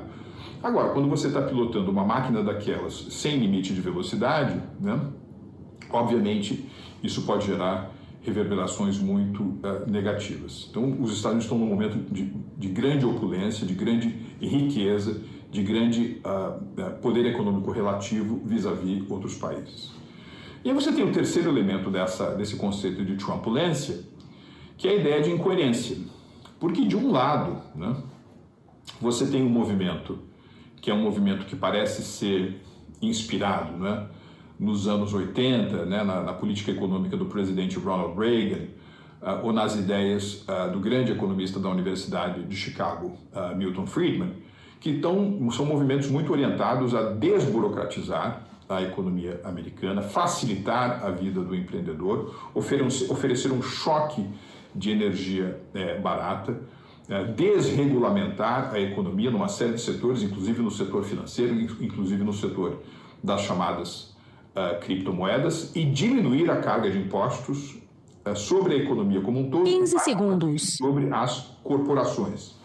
Eu não sei se vocês chegaram a assistir, mas umas 2 ou 3 semanas depois da posse do presidente Trump, em janeiro, o Bernard Arnault, que é a maior fortuna da Europa, né, o homem mais rico da Europa, ele participa de um seminário numa publicação francesa de economia, e ele diz o seguinte: olha, eu acabo de voltar dos Estados Unidos e eu estou fascinado com o que os americanos estão fazendo do ponto de vista das reformas microeconômicas e também da diminuição da carga tributária sobre a vida das empresas, né, que hoje está em 21%, e segundo Bernard Arnault, a intenção das autoridades americanas é trazer até 15% nos próximos 3 anos e meio. Né? Quando começa a presidência Trump, termina a presidência Biden, começa a presidência Trump, a carga tributária como percentual do PIB já é 27%, o que significa que ela está 5 pontos percentuais abaixo da carga tributária do Brasil. Né? Então, se de repente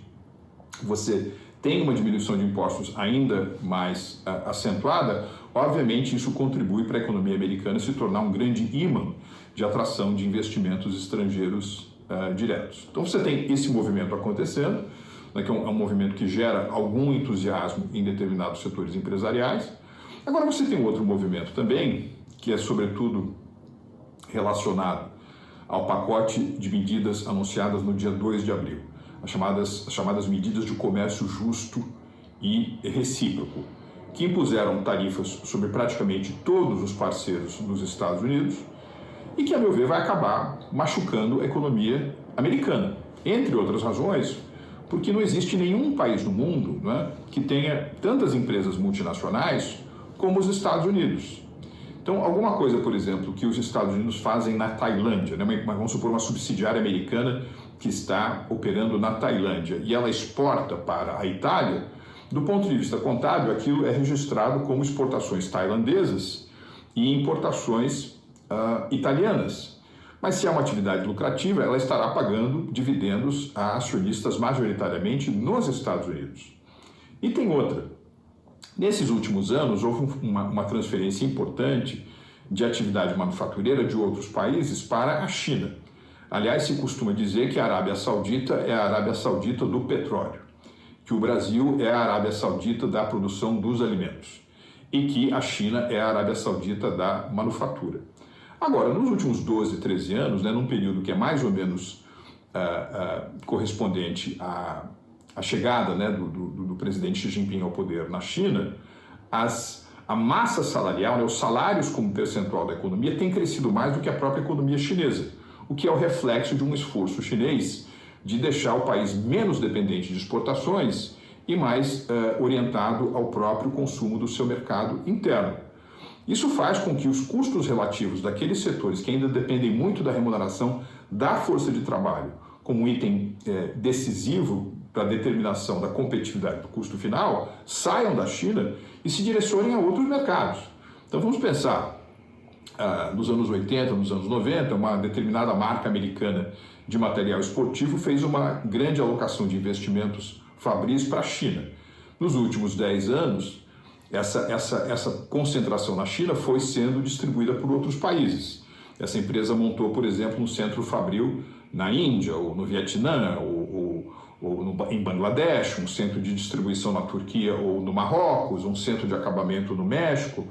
Agora, se de repente, por conta dessa nova política tarifária, essa empresa tem que remontar verticalmente todas essas cadeias de produção em território dos Estados Unidos, não apenas o investimento feito recentemente vai passar por um processo de depreciação artificialmente acelerado, que terá de ser registrado nos livros contábeis, mas também essa empresa terá de realizar um novo esforço de caixa para esse CAPEX, para esse investimento, para essa alocação em capital, que fará em território americano, o que vai, obviamente, machucar a lucratividade, machucar dividendos a pagar, machucar o desempenho dessa empresa em bolsas de valores, o que é essencialmente o que nós temos visto nos últimos anos. Então, me parece que é uma grande incoerência aqui entre, por um lado, um período de reformas internas e, por outro lado, essa restrição econômico, comercial e industrial que nós temos visto nessas últimas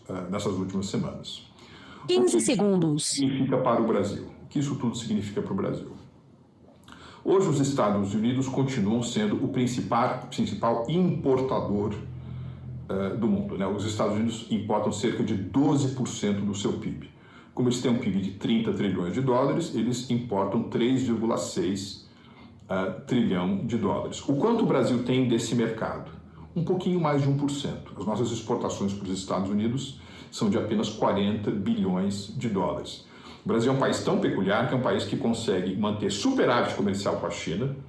É um dos poucos, né, cerca de 8 ou 9 países que mantém superávit comercial nas suas relações comerciais bilaterais com a China, mas é também um dos pouquíssimos países do mundo que tem déficit comercial com os Estados Unidos. E porque a gente exporta muito pouco para o mercado norte-americano, e porque as nossas exportações representam uma fatia bastante pequena, né, de todas as compras que os americanos fazem no exterior, desde o dia 2 de abril foi anunciada uma alocação de tarifas sobre as exportações brasileiras de 10%, portanto não é nenhum mérito do governo brasileiro o fato do nosso país não ter sido tão atingido como outros mercados de origem, mas quando a gente leva em consideração o perfil, né, a radiografia dos estados brasileiros,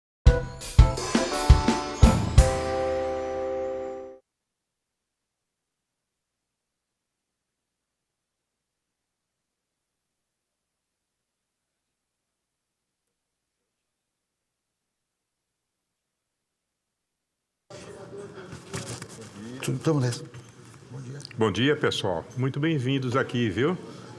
Prazer recebê-los. Só menino bonito, pô. E menina também. E meninas também. E a gente também. Não, a gente não tá tão bonito. Tá não, né? Nós estamos velhos, pô. Tá bom. Declaro reaberta a sessão. Qual é a escola? Colégio Miguel de Cervantes, presidente. Bom dia, presidente. Aos meninos e meninas do Colégio Miguel de Cervantes, sejam muito bem-vindos aqui ao plenário do Senado Federal. Aqui está o nosso presidente, Davi Alcolumbre. Nós vamos começar a nossa sessão de hoje, quinta-feira. Muito bem-vindos, viu? Deus abençoe. Deus abençoe vocês. A presente sessão deliberativa ordinária foi iniciada ontem, dia 28 de maio, por solicitação do senador Eduardo Girão, quando decidiu-se pela sua suspensão, com retorno previsto para hoje às 11 horas. Passamos aos oradores inscritos. Concedo a palavra ao líder Eduardo Girão.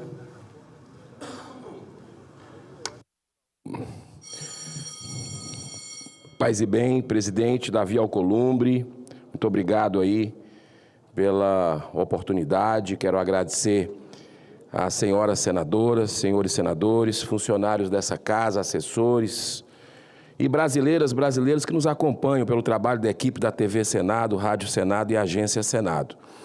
Olha, é impressionante, senador Jorge Seife, como esse governo está cada vez mais perdido. O Lula continua fazendo declarações estapafúrdias. Acabou de louvar, presta atenção no que eu vou falar aqui, ontem, acabou de louvar a seca do Nordeste, se referindo à transposição do São Francisco, quando disse, abro aspas, olha a gravidade disso, Deus deixou o sertão sem água porque eu seria presidente. Fecha água. Fecha aspas. É tão incoerente quanto a declaração feita em 2020, no auge da pandemia, para criticar Bolsonaro, o então presidente da época, quando Lula disse, abro aspas, ainda bem que a natureza criou o monstro do coronavírus, porque ele está permitindo que os cegos comecem a enxergar que apenas o Estado é capaz de dar solução a determinadas crises. O Lula, usando Deus, isso é blasfêmia. Ele toca numa ferida aberta de um povo nordestino que sofre há décadas, há séculos, com a tragédia da seca, com uma indústria que tem por trás a custa do sofrimento, a custa do desespero das pessoas. Aí vem colocar que Deus, isso não se brinca não, senador Jorge Seife, é muito grave, é deboche. É deboche, a pessoa tem que ter a liturgia do cargo. O que está acontecendo? Está senil? Está um velho gagá? Não brinque não, respeite o povo. Eu quero ver as lideranças do PT lá no Nordeste, somente no meu estado, do Ceará, governador Elmano, prefeito Evandro Leitão, se vão repudiar uma fala que agride, que humilha o povo cearense. O que poderia ser visto por alguns como uma anedota de muito mau gosto é, na realidade, um grande desequilíbrio de uma pessoa narcisista. Ele se coloca como homem de Deus, lá pertinho dele, emissário, ou até se acha um Deus. Comportamento doentio que talvez possa explicar o excesso de gastos perdulários com suas viagens faraônicas pelo mundo em comitivas exorbitantes. E o Brasil continua afundado numa crise da economia que só não explodiu ainda, porque o Banco Central, e aí tem a digital nossa positiva nisso, do Senado, vem mantendo a taxa de juros nas alturas pela independência que nós concedemos aqui durante o governo Bolsonaro.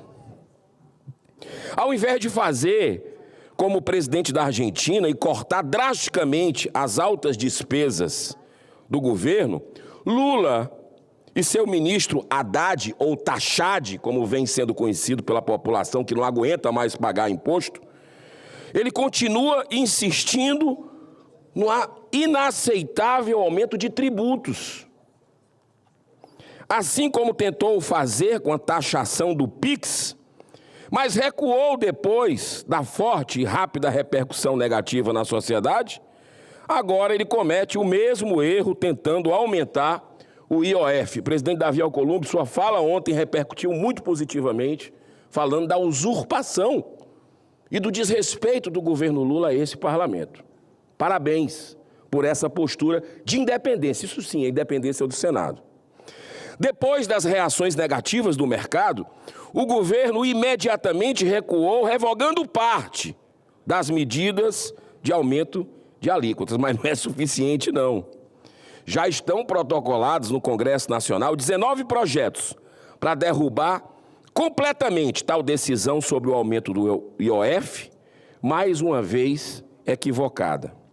Em 2016, no governo Temer, foi aprovada a importante Lei 13.303, que ficou conhecida como a Lei das Estatais, com o correto e necessário objetivo de restringir as indicações políticas nas estatais, que, diga-se de passagem, estão dando prejuízo agora, mas no governo anterior davam lucro. Olha as digitais, a marca da incompetência e do uso político de uma gestão sofrível. A lei foi seguida no governo Bolsonaro, onde estatais, repito, deixaram de dar prejuízo até mesmo a Petrobras, depois do rombo dos mais de 30 bilhões do Petrolão. Lembra do Petrolão? Mas como essa lei contraria interesses do sistema dominante, o STF, sempre o STF, foi provocado para decidir sobre a sua constitucionalidade. É jogo combinado? Dessa vez, o tribunal não teve como não reconhecer a plena legalidade.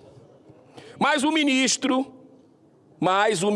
Dias Toffoli encontrou em seu voto um jeitinho brasileiro, da lei de Gerson, de atender ainda que parcialmente, à vontade de Lula. Pelo seu parecer, que infelizmente foi seguido pela maioria, aí vem aquela questão, jogo combinado ou não? Faça as suas conclusões, como o senhor diz, tire as suas conclusões. Poderiam ser mantidas, pelo parecer do Toffoli, seguido pela maioria, todas as indicações feitas pelo atual governo Lula, enquanto perdurarem os mandatos dos dirigentes nas empresas. A União controla diretamente 44 estatais federais e, de forma indireta, outras 79, que são subsidiárias daquelas de controle direto, totalizando, sabe quanto? 123 empresas, senador. Relatório do Banco Central divulgou que as estatais brasileiras terminaram o ano de 2024 com um rombo de, quem tiver em pé, sente-se, 7 bilhões, B de bola aí de índio, de reais. A maior de toda a série histórica de 23 anos. E quase metade desse rombo foi gerado apenas pelos Correios. Já subscrevi, inclusive, um requerimento do senador Márcio Bittar para a instalação de uma CPI nesse sentido.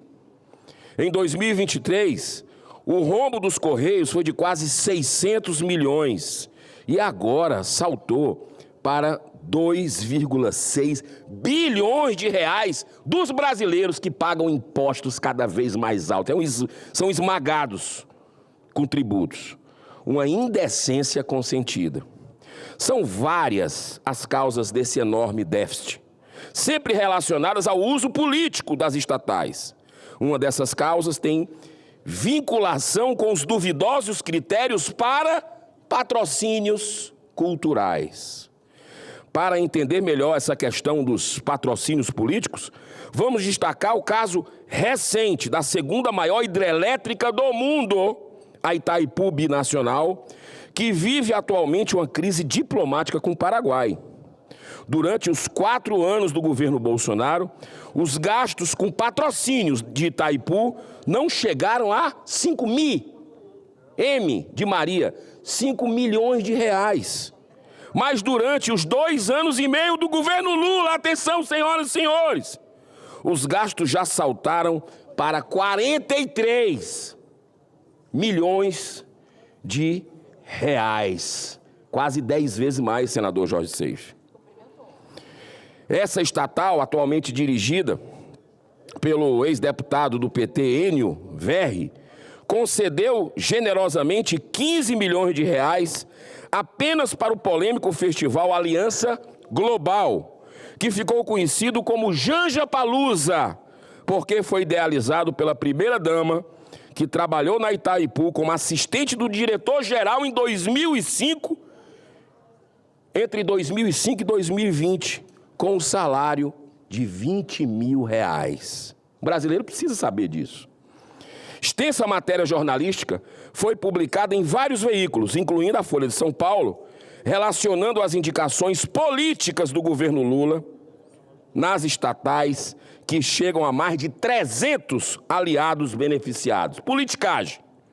Algumas manobras são para engordar os contra-cheques de ministros, que podem chegar a R$80 mil. O uso político das estatais brasileiras por esse governo Lula talvez seja a principal razão da maioria delas apresentarem prejuízo em seus balanços. Tenho certeza de que isso um dia terá fim e prevalecerá a meritocracia, que anda junto com a transparência e a eficiência na gestão, principalmente daquilo que é público, é um dever. Eu encerro com esse pensamento profundo, nos deixado por Francisco Cândido Xavier. Abro aspas, nada nessa vida, nada é por acaso, absolutamente nada. Por isso temos que fazer a nossa parte da melhor forma possível. A vida nem sempre segue a nossa vontade, mas ela é perfeita naquilo que tem que ser. Como eu tenho ainda 1 minuto e 35 segundos, eu quero dizer, senador Jorge Seife, repetir, que toda essa provação que os brasileiros estão passando, inclusive sentindo no bolso, nos seus valores, nos seus princípios, com inversão, né, da corrupção triunfando, está aí o roubo dos aposentados escancarado, dessas gastanças, da perseguição de adversários políticos, ferrenha de um governo que se diz do amor, da democracia. Nós estamos no regime, Lula e alguns ministros do STF, um negócio absurdo que está acontecendo no Brasil. Eu digo para senhoras e senhores que estão nos assistindo e nos ouvindo. A minha avó, no interior do Ceará, ela dizia o seguinte, ou a gente aprende pelo amor nesta vida, ou a gente aprende pela dor. O brasileiro está sentindo, mas vai sair forte. Pode ter certeza, vai sair forte, firme e consciente de que a política não é lugar para brincadeira, para populismo, que a política é lugar para gente séria, para gente que é para servir. É uma atitude nobre a política, fazer o bem em grande escala, com responsabilidade para as futuras gerações. E isso a gente não vê no Brasil. A gente vê sinal trocado o tempo todo. Muito obrigado, presidente Davi Alcolumbre. Que Deus abençoe a nossa sessão logo mais. Próximo orador inscrito, conceda a palavra ao nosso segundo vice-presidente da mesa diretora do Senado Federal, senador Humberto Costa.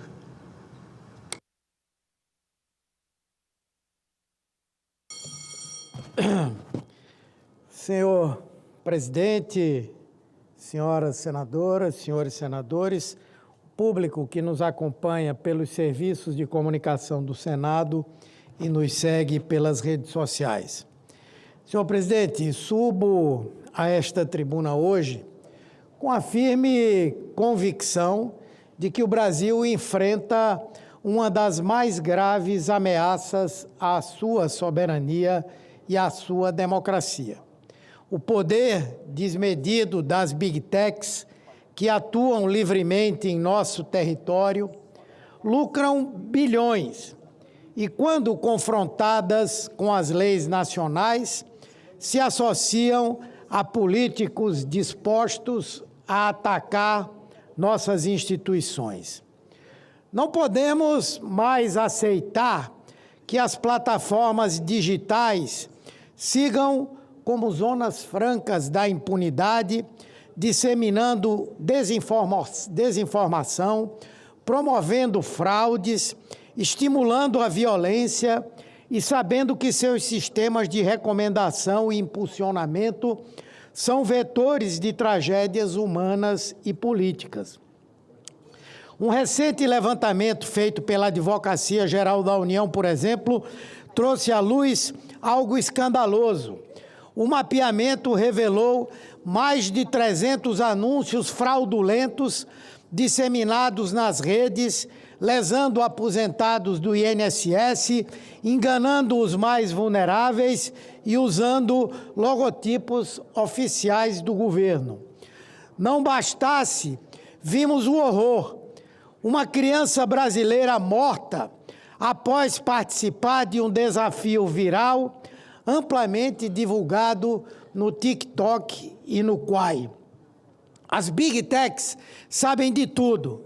Sabem que 70% dos novos anunciantes da Meta promovem golpes ou produtos ilegais, conforme revelou o Wall Street Journal, e assim mesmo deixam esses conteúdos proliferarem porque o lucro vale mais do que a vida. É por isso que o governo brasileiro, de forma firme e soberana, acionou o Supremo Tribunal Federal, buscando medidas urgentes para responsabilizar quem deve ser responsabilizado, e que são as plataformas que impulsionam, que moderam, que recomendam conteúdos ilícitos dentro do território nacional. E aqui faço questão de ressaltar, não se trata de censura, trata-se de proteger a vida, a segurança e a própria democracia brasileira. O que queremos é o que já é realidade na União Europeia, com o Digital Services Act, no Reino Unido, com o Online Safety Bill, e no Canadá e na Austrália. Em todos eles, a liberdade de expressão é compatibilizada com a responsabilidade das plataformas. Mas o que nos espanta é que, ao invés de colaborarem com a regulação democrática, as Big Techs estão operando politicamente no Brasil, utilizando como um dos seus instrumentos o deputado licenciado Eduardo Bolsonaro, hoje processado no STF pelo nosso partido, por articulações que configuram como traição nacional. Um parlamentar que fugiu do território nacional e em outro país, nos Estados Unidos, atua para pedir sanções contra o próprio país, numa clara tentativa de fomento à interferência estrangeira em relação à nossa soberania. É isso que a extrema-direita faz. Um vergonhoso escândalo internacional. Ontem, os Estados Unidos anunciaram que vão restringir visto a autoridades estrangeiras que eles considerem cúmplices de censura a norte-americanos.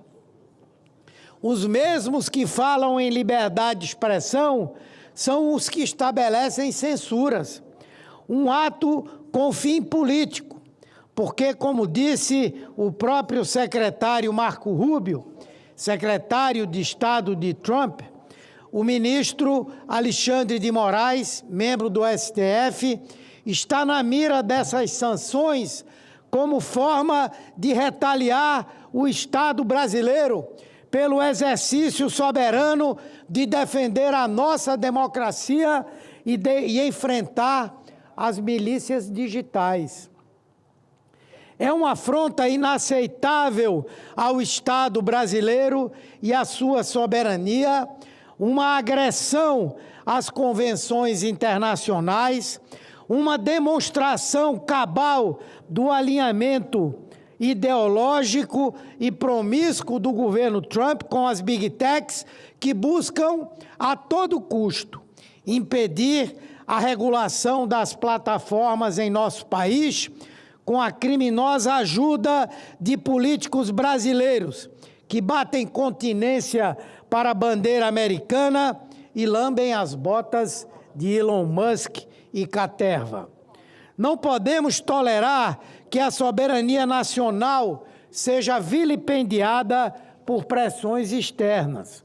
E aí temos as Big Techs instrumentalizando parlamentares brasileiros para atacar o STF e impedir que o Brasil exerça o seu direito soberano de regular. Mais grave, há provas, vídeos, textos, documentos que demonstram como Eduardo Bolsonaro atua como lobista das Big Techs nos Estados Unidos, buscando sanções contra instituições brasileiras e membros do STF, numa clara continuação da tentativa de golpe de Estado que redundou no 8 de janeiro. E comete esses crimes com recursos públicos no exterior, tendo em conta que só no último mês usou mais de R$130 mil da verba de gabinete da Câmara dos Deputados para deslegitimar as instituições brasileiras e proteger interesses das Big Techs. Não podemos aceitar que políticos brasileiros atuem como testas de ferro de interesses estrangeiros, atentando contra a soberania nacional, contra o Estado de Direito e contra a democracia. É preciso registrar que a atuação do senhor Eduardo Bolsonaro e das Big Techs se dá justamente porque sabem que o STF pode proferir a qualquer momento uma decisão paradigmática no tema 987 da repercussão geral, alterando o entendimento obsoleto do artigo 19 do Marco Civil da Internet e impondo, finalmente, a responsabilidade objetiva das plataformas. E é por isso que estão tão desesperados, atacando ministros, atacando a justiça, atacando o próprio Brasil. O governo brasileiro, sob a liderança do presidente Lula, tem atuado com firmeza e a AGU levou ao Supremo Tribunal Federal uma manifestação que é passo decisivo. O ministro Dias Toffoli, relator do caso, apresentou um decálogo de deveres para as plataformas, exigindo mecanismos de autenticação de contas, regras claras de moderação, relatórios de transparência e canais eficazes de denúncia. É disso que nós precisamos. Não é admissível que as plataformas sejam meras espectadoras do desastre que ajudam a provocar.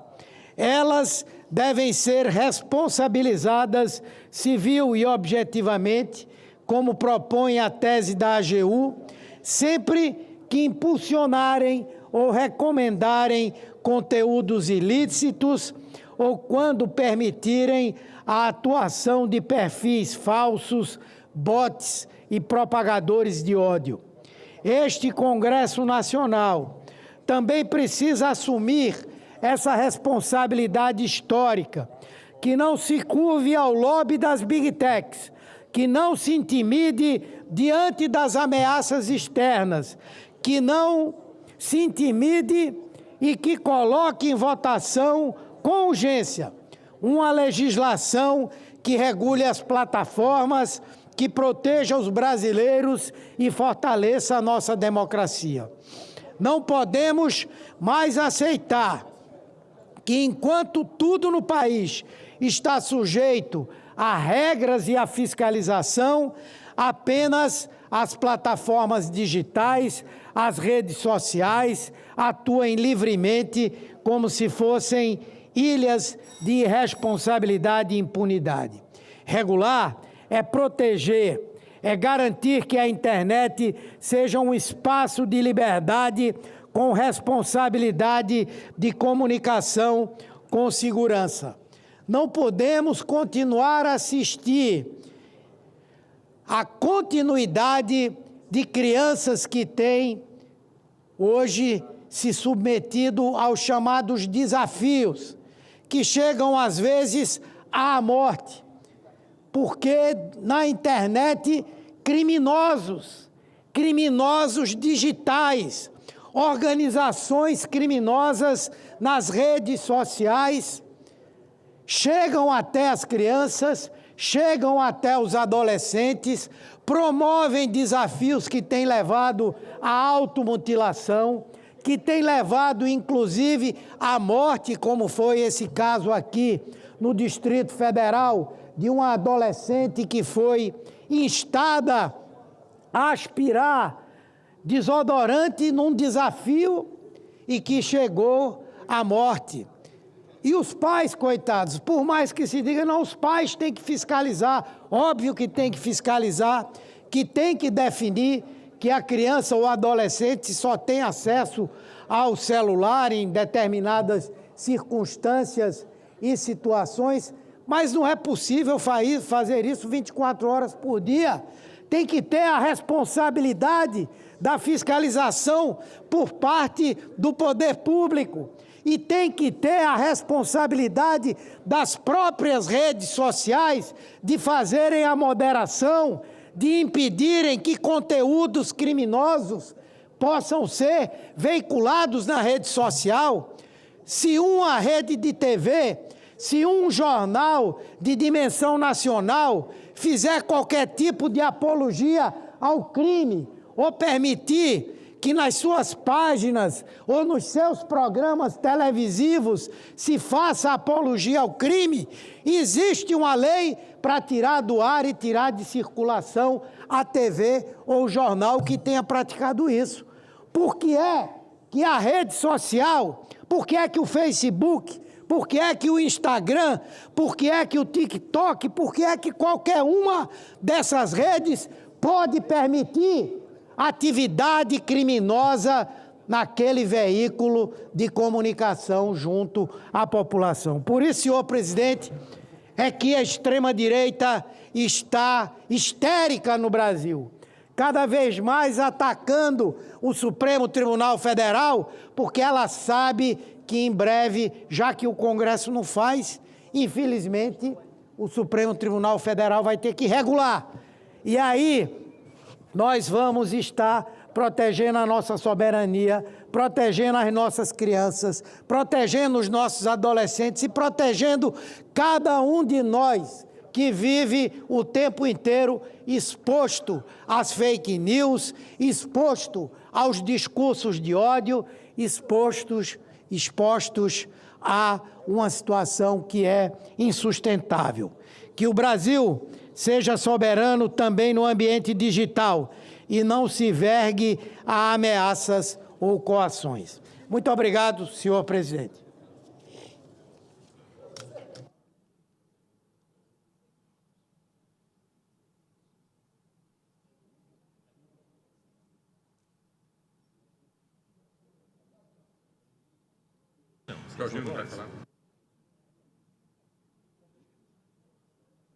Concedo a palavra ao senador Jorginho Melo. Eu estou lembrando do governador que eu estou falando agora bem dele aqui. Falei ou não falei? Falou. Senador Jorge Seife. Bom dia, pessoal. Bom dia. Bem-vindos.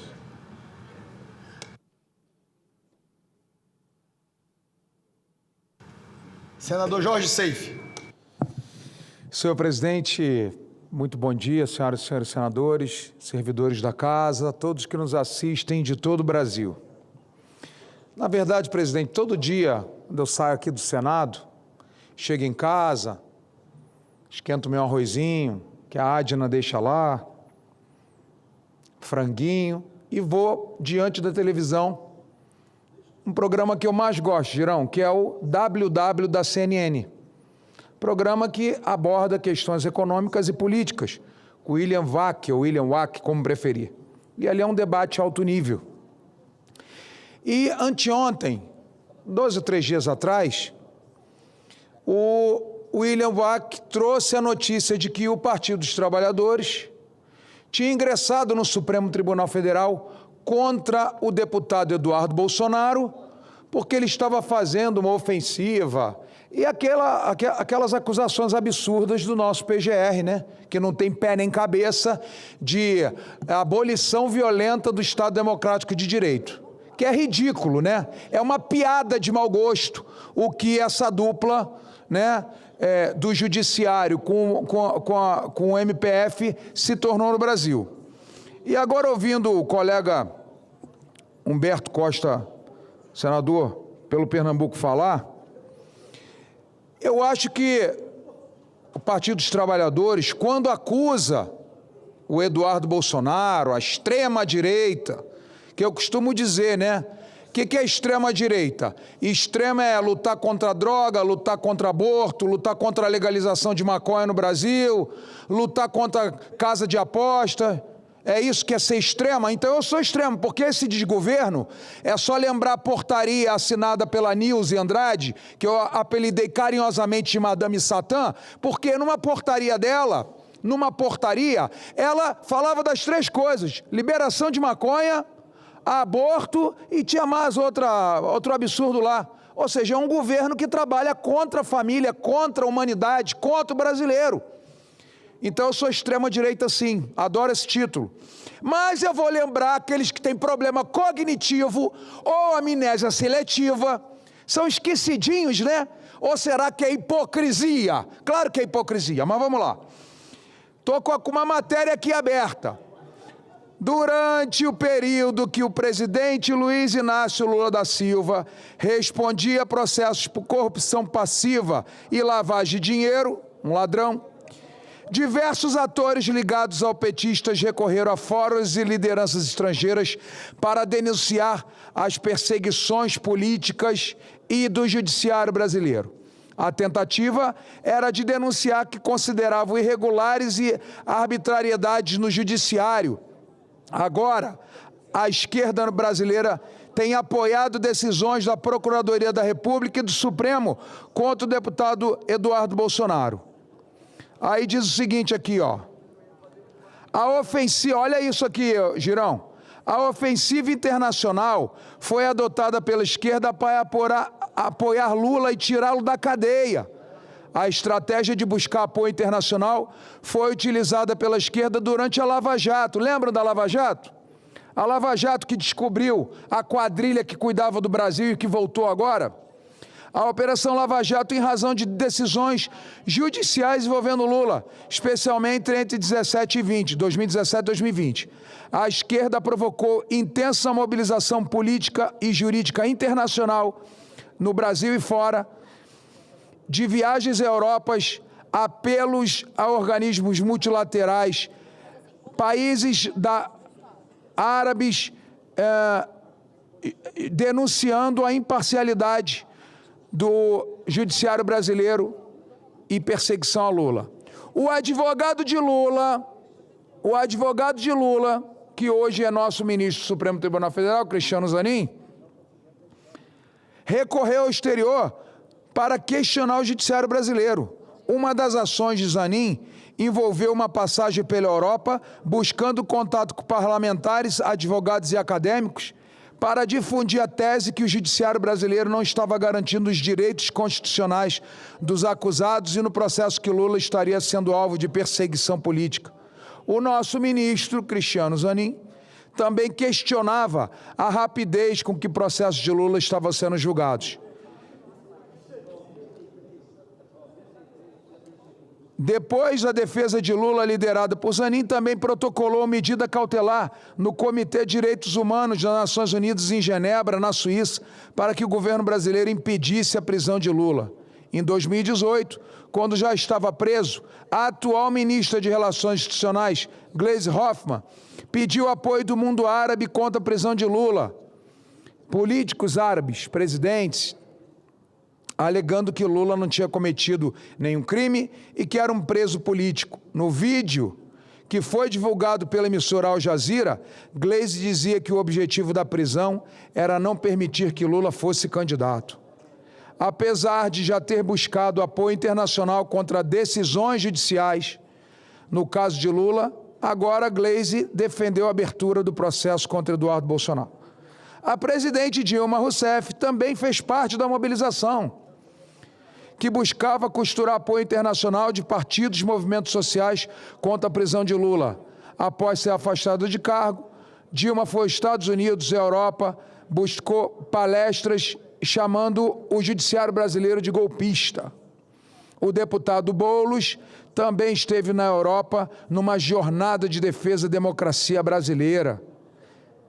Enfim, Girão, Ou seja, o pessoal esquecido, o que eles fizeram, inclusive a presidente da República, Boulos, Gleisi Hoffmann, toda essa turma da pesada, já fizeram ofensivas internacionais denunciando o judiciário brasileiro, falando, cadê a soberania? E outra coisa que foi dito aqui, que não é verdade. Eduardo Bolsonaro não está buscando nada contra o Brasil.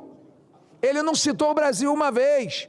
A Maria Elvira Salazar, deputada lá, que é a Câmara dos Representantes, deputada federal equivalente lá nos Estados Unidos, que levantou há quase um ano atrás uma foto de um ministro nosso e disse que ele era um ditador, isso e aquilo. Esse movimento aconteceu lá atrás. E o Eduardo, vendo que estava sendo perseguido como o Bolsonaro foi lá para fora e falou, olha aqui o que está acontecendo. Ele nunca pediu nenhuma sanção contra o Brasil. Ele nunca pediu uma sanção contra o Supremo ou contra o governo federal. Nós estamos falando de pessoas físicas. E outra, não é contra o Brasil, é em solo americano. Essa medida não vai afetar, se alguém for denunciado e se a lei for aprovada, ninguém no Brasil vai ser afetado em nada. Mas nos Estados Unidos, como eles respeitam, são exportadores de liberdade, é a maior democracia do mundo, a maior economia do mundo, e defendem a liberdade, inclusive, nas suas primeiras cláusulas constitucionais. Então, eles acham que violadores da liberdade, que perseguidores de imprensa, não podem entrar lá. Eu acho que a vida de ninguém vai mudar por causa disso. Então, não tem nada contra o Brasil. E, Girão, quero falar também de outro assunto. Eu tive que entrar nesse assunto porque... Antes do senhor entrar nesse assunto, eu posso fazer uma parte? Por favor. Prefere? Não, porque pode. Eu fico assistindo esses discursos da extrema esquerda, porque parece que no Brasil só tem extrema direita. E eu realmente não sei o que é extrema direita. É o quê? Que faz as estatais dar lucro? Isso. É o que é extrema direita? Isso. Que tem respeito ao dinheiro do pagador de impostos, que defende a vida, defende a família? Que não tem ladrão. Que história é essa, rapaz? Para de colocar rótulo lá. Eu acho que a extrema esquerda daqui fica querendo colar narrativa. Quer dizer que não tem extrema esquerda no Brasil, só extrema direita. Eles querem rotular para depreciar, porque não tem argumento, não tem história. Agora, a história que o senhor falou é engraçado. Os parlamentares, senadores, deputados foram lá, na época que o Lula estava preso, denunciar a Justiça do Brasil, o Supremo Tribunal Federal, que estava fazendo aqui, plantando terror aqui, perseguição política. Foram denunciar nos organismos internacionais. E aí, foi considerado ataque à soberania nacional? Claro, ataque ao Brasil? Nada, porque é do lado deles. Lógico. Agora, o massacre que está acontecendo aqui, massacre de todas as formas, com direito até, que na época deles não tinha, direito a senador, com passaporte retido. O colega Marcos Duval, ele está com as redes sociais bloqueadas, salário, uma multa de 50 milhões, negativo porque ele não tem dinheiro. Um parlamentar, jornalista censurado aqui, milhares de cidadãos. Está aí os arquivos do Twitter Files, que revelou tudo. Aí não pode essas pessoas e os parlamentares não podem chegar e denunciar nos mesmos organismos. Tem que aceitar calado. Tem que aceitar calado. Ser massacrado calado. Não pode pedir socorro. Vai recorrer a quem aqui, cara pálida? Se nós estamos numa ditadura, num regime de Lula e alguns ministros do STF. Vai ter que ser uma pessoa que é abusada diariamente, que é a nossa, vamos trazer aqui para a nossa Constituição, e os brasileiros de bem desse país, que deveriam ser livres, são abusados diariamente, não pode pedir socorro, tem que morrer calado.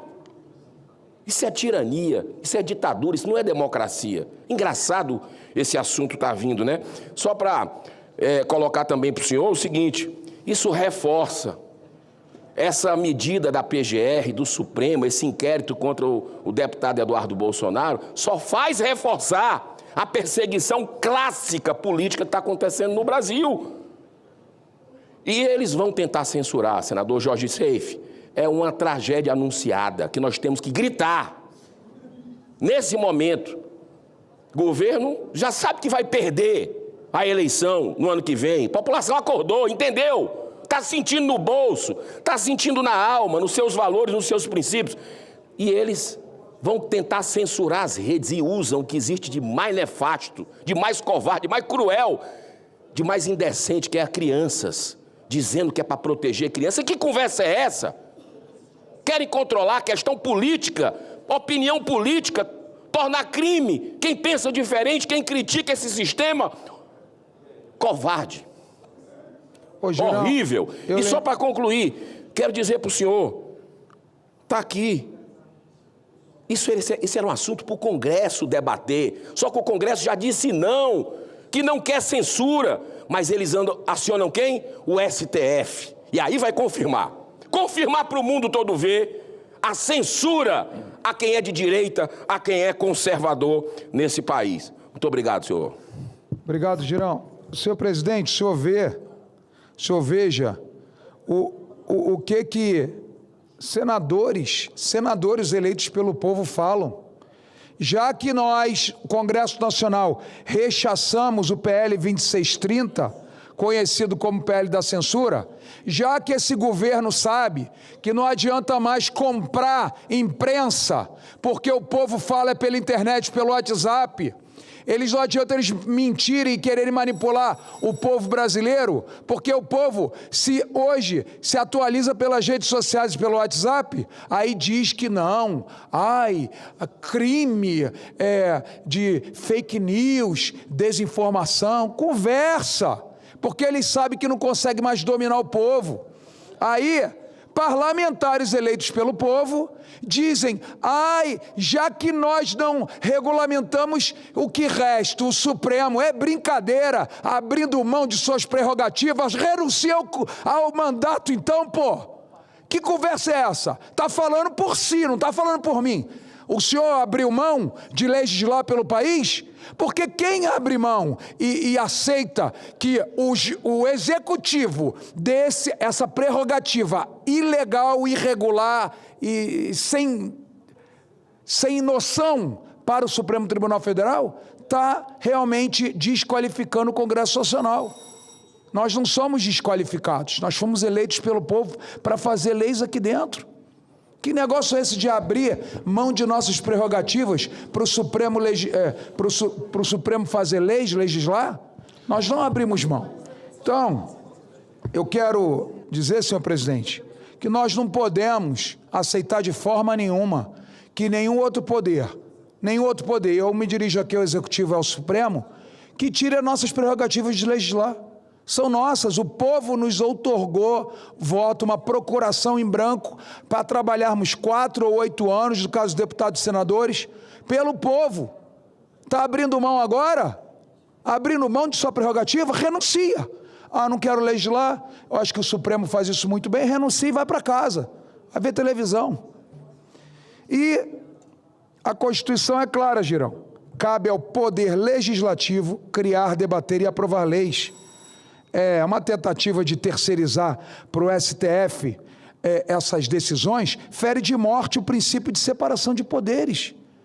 Falam daqui, dessa tribuna aí, dessas cadeiras. Não, deixa o STF, deixa o STF. Então, quero fazer um apelo aqui para o presidente Davi Alcolumbre, que não permita que alguns colegas nossos, a gente não sabe se inebriados por alguma questão, doido da cabeça, diga que o STF tem que fazer algo por nós. Não tem nada. Tem que ser colocado aqui em votação como o PL 2630 tomaram um pau e agora querem... Inclusive, falando em soberania nacional, a primeira-dama do Brasil foi pedir para um presidente da China que isso aí não é interferência no Brasil. A primeira-dama para terminar, senhor presidente, a primeira-dama do Brasil procurou um presidente chinês e falou assim, tem que regulamentar lá o TikTok porque eles ajudam a extrema-direita. Isso aí o PT não fala nada. caladinhos. Isso aí não é invasão de prerrogativa, isso aí não é soberania, não, já que foi a primeira dama. Quando eles falam é lindo. Quando nós falamos aí é crime, é lesa pátria, é abolição violenta do Estado Democrático de Direito. Senhor presidente, obrigado pela oportunidade. Peço ao senhor que coloque em votação com urgência o PDL do senador Rogério Marinho contra os abusos do ministro Tachad, que quer meter IOF nas empresas brasileiras. Muito obrigado. Próximo senador inscrito, senador Rogério Carvalho.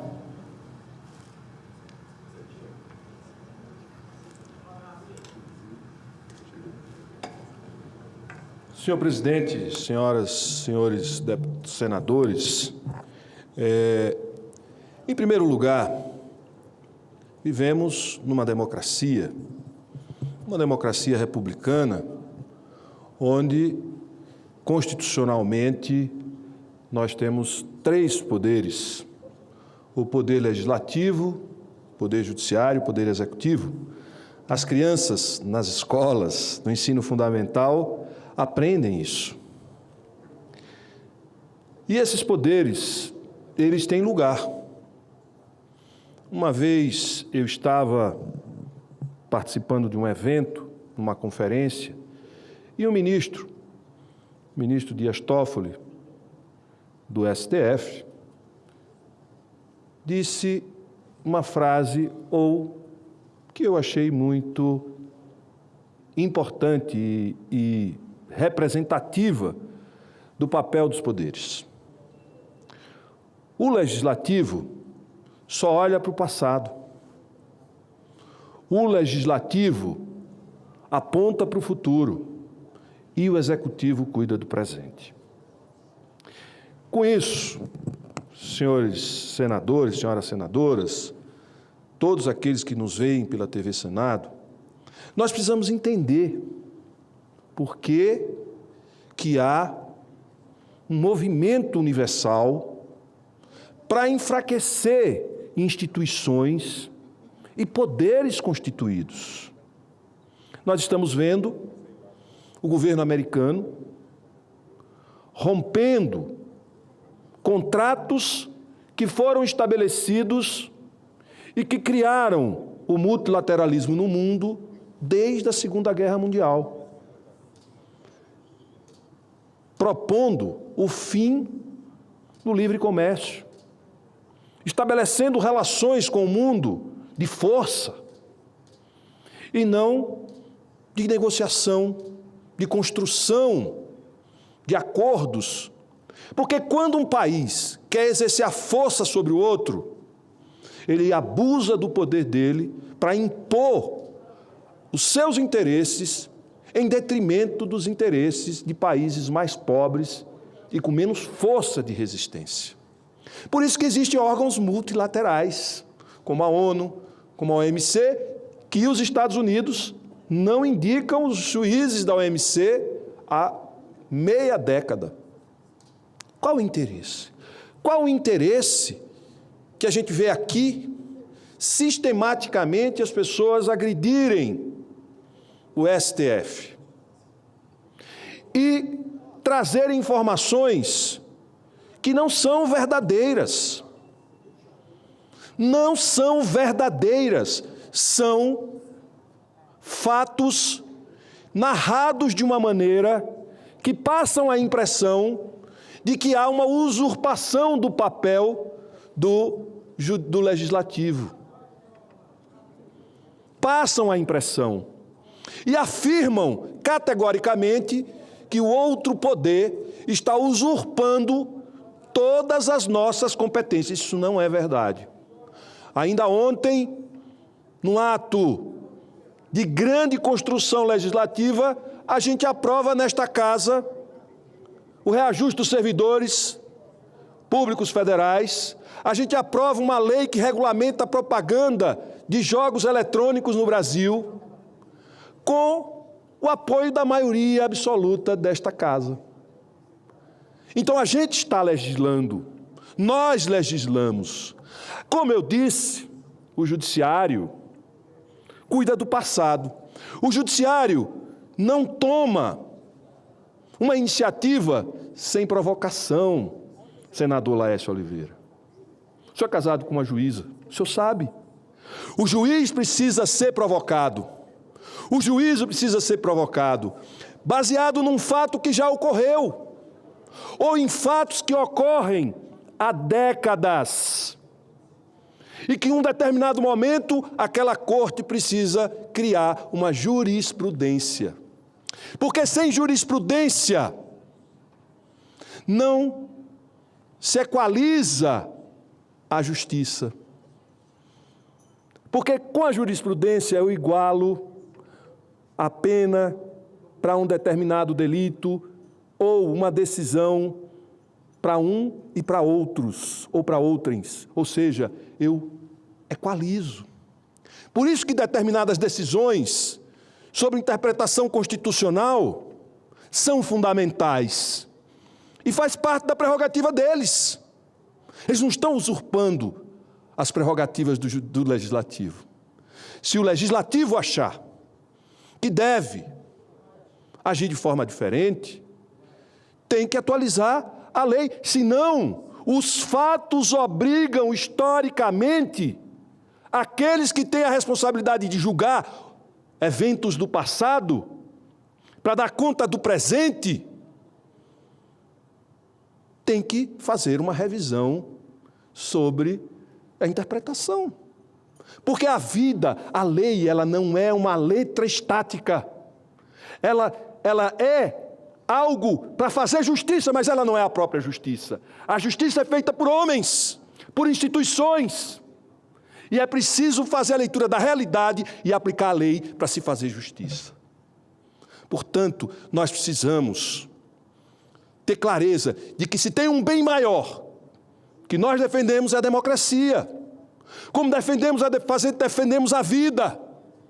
Como defendemos a livre iniciativa e a inclusão pela renda.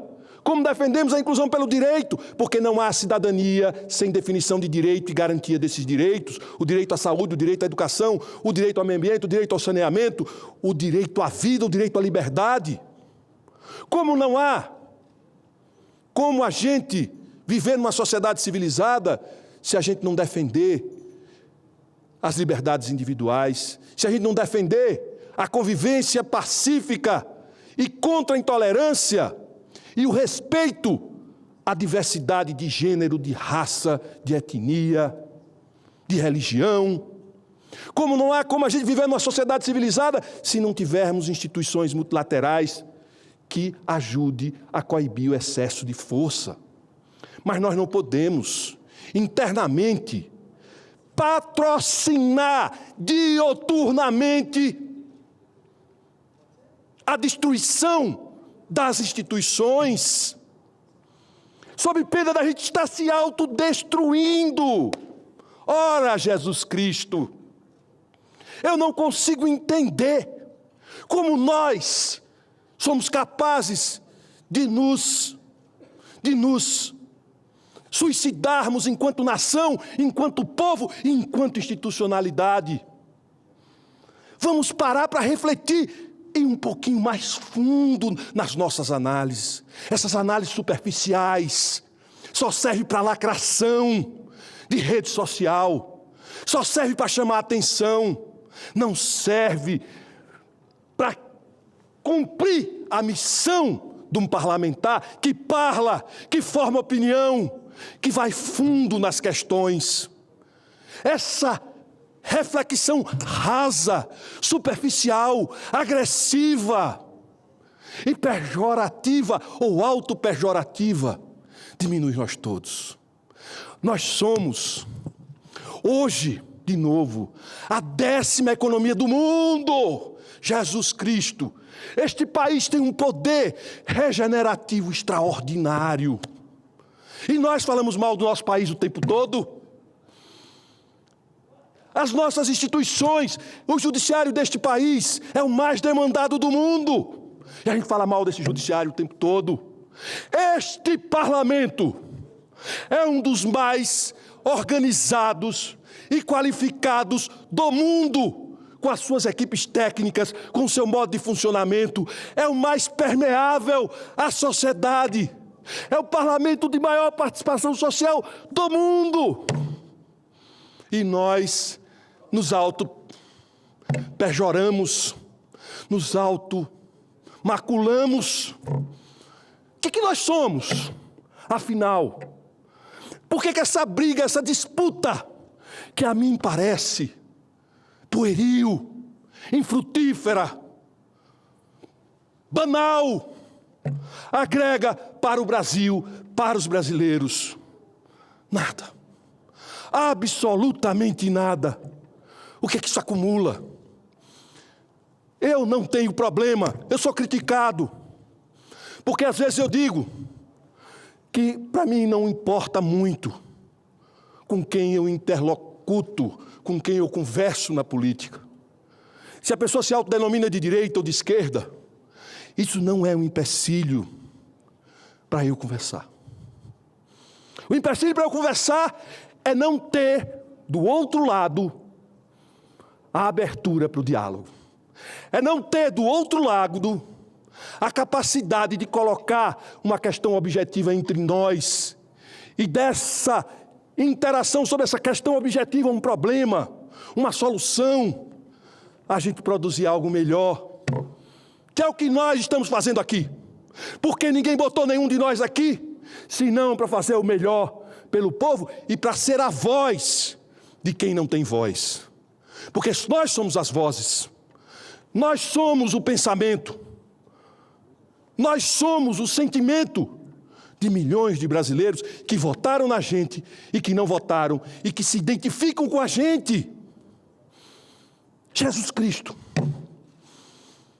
Nós temos um grande desafio, fazer deste país um grande país, uma grande nação, mas não é com essa pobreza absoluta de debate.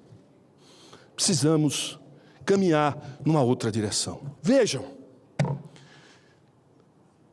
nós precisamos primeiro respeitar uma coisa. Eu sou senador. Eu represento uma instituição de 200 anos. Eu represento aqui, com muito orgulho, com muita honra, o povo do meu estado de Sergipe.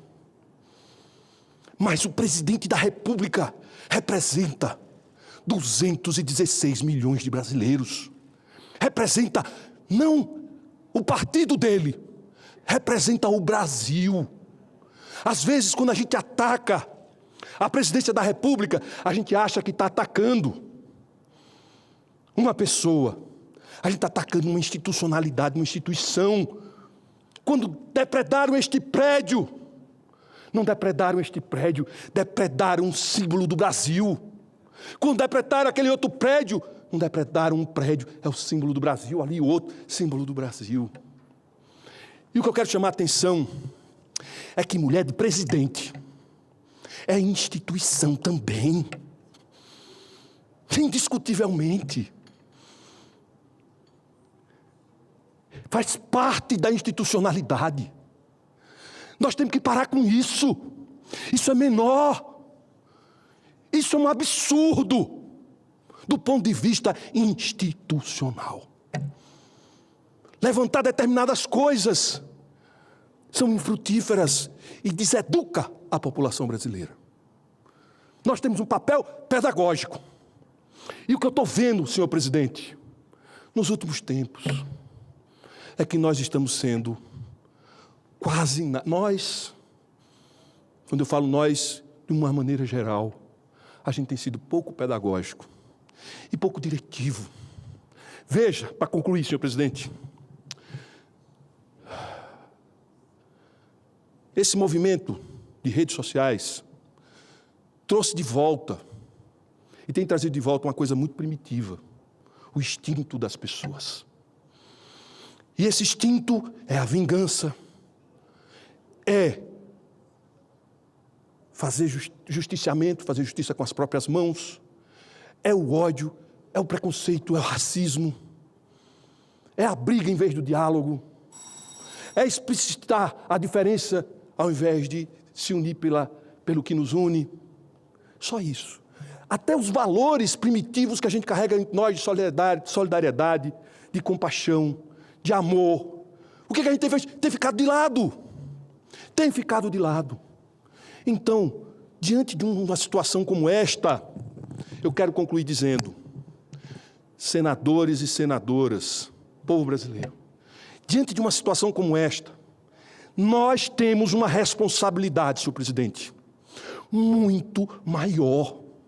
O nosso esforço para sermos pedagógicos e modelos e exemplos de resistência, de discussão mais profunda, tem que ser quase uma profissão de cada um de nós sobre cada tema e que ninguém aqui diga que o outro não merece ser respeitado por isso ou por aquilo, porque aqui a gente tem que ter liberdade para ir fundo, mas fundo e radical, não extremista, radical no sentido de ir à raiz das questões, de ir a fundo nos debates, porque quando a gente junta e debate todo mundo junto, sem preconceito, sem extremismos, sabe que a gente consegue melhorar a vida do povo brasileiro. Muito obrigado, senhor presidente. Presidente, eu gostaria de pedir uma parte. Queria uma parte, senador. Se o senhor puder. Eu tenho uma ordem de oradores inscritos aqui, só que eu queria deliberar a medida provisória. Queria pedir...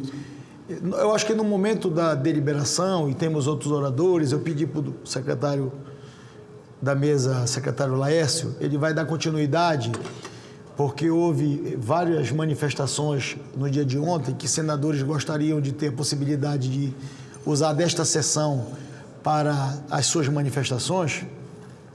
Eu queria iniciar na medida provisória, mas eu vou voltar, senadora Soraya. Vossa Excelência está inscrita também. Senador Cleitinho. Tudo bem, líder? Senador Randolfo, eu não sei se fez a inscrição quando esteve aqui na mesa, se deseja usar da tribuna ou não. Não. Eu gostaria só de fazer uma parte depois, se o senhor me permitir. No período da deliberação. Sobre o que eu ouvi aqui. Obrigado. Oi? Senadora professora Dorinha Seabra, passamos à continuação da deliberação. Medida provisória número 1284 de 2024, que abre crédito extraordinário em favor dos Ministérios do Desenvolvimento, Indústria, Comércio e Serviços, do Desenvolvimento Agrário e Agricultura Familiar, da Integração, o de Desenvolvimento Regional, do Desenvolvimento e Assistência Social, Família, Combate à Fome e das Cidades, e de operações oficiais de crédito no valor de R$ 357.443.320 para fins que especifica. Durante o prazo inicial foram apresentadas 2 emendas. Parecer número 8 de 2025 da Comissão Mista de Planos, Orçamentos Públicos e Fiscalização. O relator na Câmara dos Deputados foi o deputado federal Bongás. A relatora revisora no Senado Federal foi a senadora Ana Paula Lobato. Favorável à medida provisória na forma apresentada pelo Poder Executivo e pela admissibilidade da emenda número 1 e pela rejeição da emenda número 2, pela inadmissibilidade da emenda número 1 e pela rejeição da emenda de número 2. A matéria foi aprovada no dia de hoje na Câmara dos Deputados e o seu prazo para vigência se esgota no dia 2 de junho, segunda-feira. Consulto se há oradores inscritos para discussão da matéria. Não havendo quem queira discutir, está encerrada a discussão. Passamos à apreciação da matéria. A presidência submeterá a matéria à votação simbólica. Em votação conjunta, os pressupostos de relevância e urgência, adequação financeira e orçamentária e pertinência temática da matéria, e o mérito da medida provisória e das emendas nos termos do parecer. As senadoras e os senadores que aprovam permaneçam como se encontram. Aprovada a medida provisória, a matéria vai à promulgação e será feita a devida comunicação à Câmara dos Deputados. Gostaria de aproveitar a oportunidade, antes de passarmos à próxima oradora escrita, senadora Soraya Tronic, gostaríamos de registrar a presença entre nós, nas nossas galerias, dos alunos do ensino médio da Escola Lumiar, aqui de Brasília, da capital federal. Sejam muito bem-vindos à Casa da Federação Brasileira.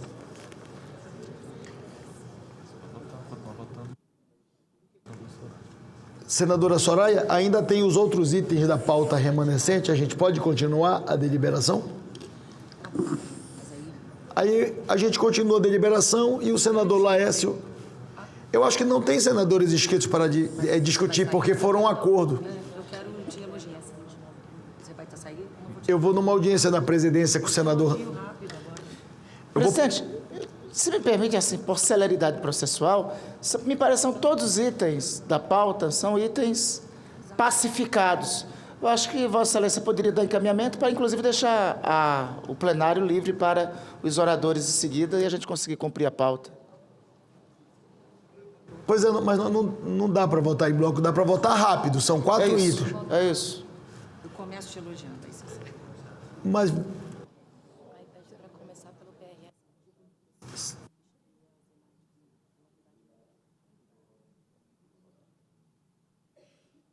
Isso aqui eu quero te...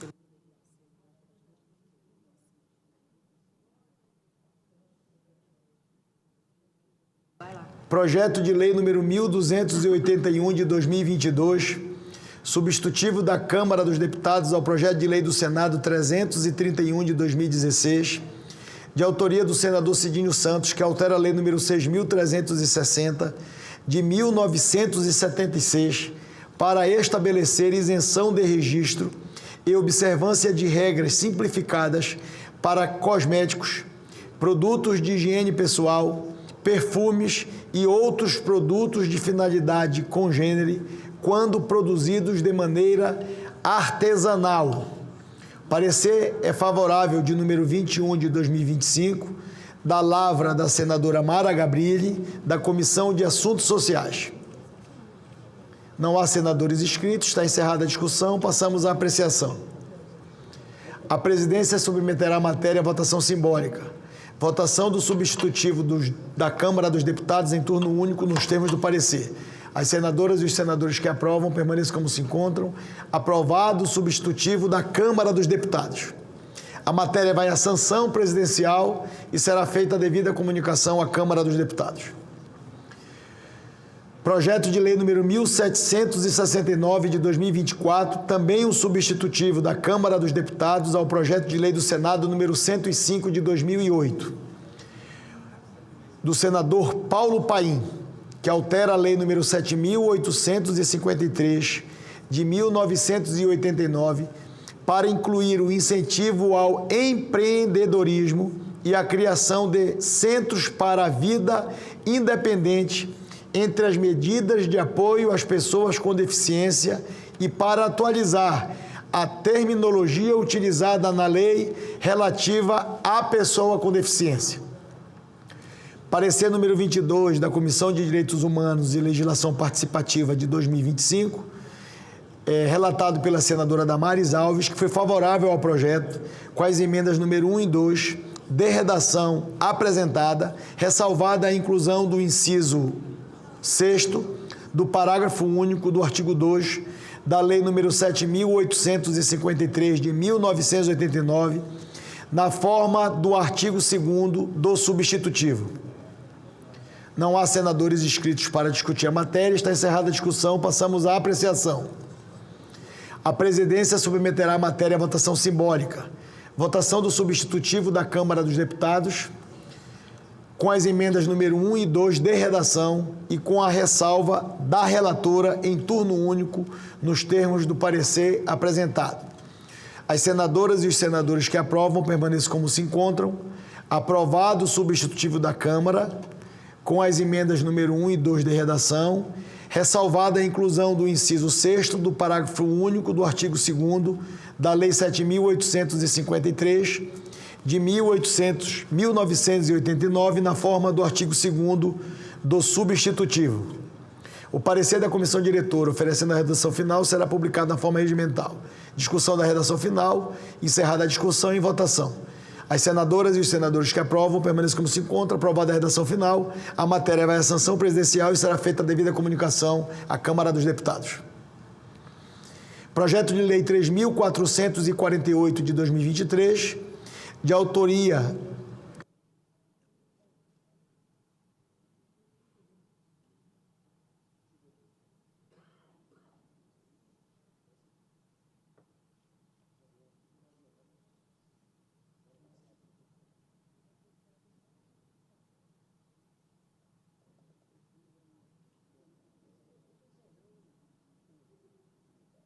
Eu pedi para a nossa assessoria consultar e até fazer um registro. Eu tive a oportunidade de conhecer a deputada Amália Barros, que é a autora deste projeto de lei e faleceu em virtude de um câncer.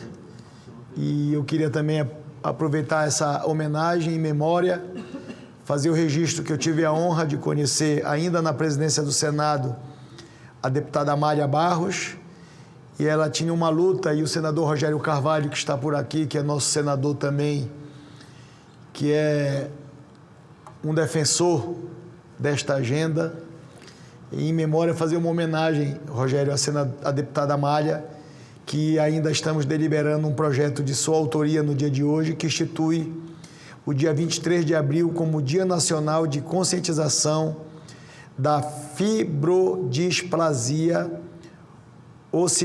ossificante progressiva, FOP. O parecer é favorável, número 16, de 2025, da Comissão de Assuntos Sociais. O relator da matéria foi o senador Jaime Campos. Era uma luta dela a questão do monocular, é isso? E sua também. Não foram apresentadas emendas perante a mesa. Não há senadores inscritos, está encerrada a discussão. Passamos à apreciação da matéria. A presidência submeterá a matéria à votação simbólica, votação do projeto em turno único nos termos do parecer. As senadoras e os senadores que aprovam permaneçam como se encontram. Aprovado o projeto, a matéria vai à sanção presidencial e será feita a devida comunicação à Câmara dos Deputados. Projeto de resolução número 29 de 2023, de autoria do senador Alan Rick, que institui a Frente Parlamentar Mista em defesa dos médicos brasileiros formados no exterior e da revalidação. O parecer favorável número 30 da Comissão de Assuntos Sociais. A relatora foi a senadora doutora Zenaide Maia. Foi apresentado o requerimento número 197 de 2025 de líderes partidários que solicita urgência para a deliberação da matéria. Em votação, requerimento. As senadoras e os senadores que aprovam permaneçam como se encontram. Aprovado o requerimento.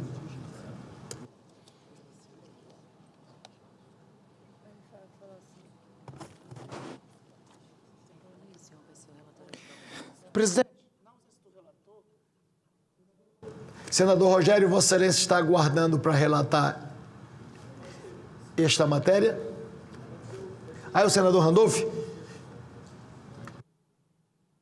Faço a designação, a matéria depende de parecer. Faço a designação do senador Randolph Rodrigues para proferir parecer de plenário. Obrigado, senhor presidente. Vem ao plenário o projeto de resolução do Senado número 29 de 2023, do senador Alan Rick, que institui a Frente Parlamentar Mista em defesa dos médicos brasileiros formados no exterior e da revalidação. Tema de suma importância, sobretudo para muitos brasileiros que vivem na Amazônia, nos nossos estados do Acre, Amapá e Rondônia.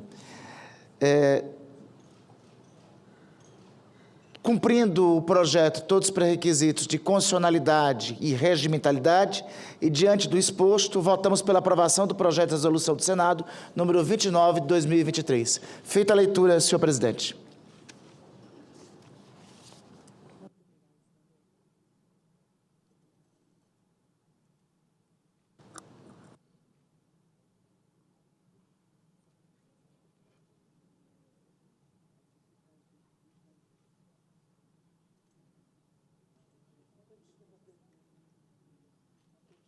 Agradecendo ao senador Randolph Rodrigues O parecer é favorável ao projeto de resolução. Completada a instrução, passamos à discussão da matéria. Não havendo quem queira discutir, está encerrada a discussão. Passamos à apreciação da matéria. A presidência submeterá a matéria à votação simbólica. Votação do projeto em turno único nos termos do parecer. As senadoras e os senadores que o aprovam permaneçam como se encontram. Aprovado o projeto. O parecer da comissão diretora oferecendo a redação final será publicado na forma regimental. Discussão da redação final. Está encerrada a discussão. Em votação, as senadoras e os senadores que o aprovam permaneçam como se encontram. Aprovada a redação final e a matéria vai à promulgação. Item extra-pauta. Requerimento de licença. Requerimentos números 320, 321, 323, 327, 328 e 329 de 2025, dos senadores Wellington Fagundes, Ângelo Coronel, Chico Rodrigues, Alan Rick, Jussara Lima e Randolfo Rodrigues, respectivamente, que solicitam, com fundamento no artigo 40 do Regimento Interno, licença dos trabalhos da Casa para participarem de missões oficiais nos termos das autorizações da Presidência do Senado Federal. As senhoras e os senhores senadores que os aprovam permaneçam como se encontram. Aprovados. Requerimentos aprovados. Será cumprida a deliberação do plenário. Concedo a palavra à senadora Soraya Tronic.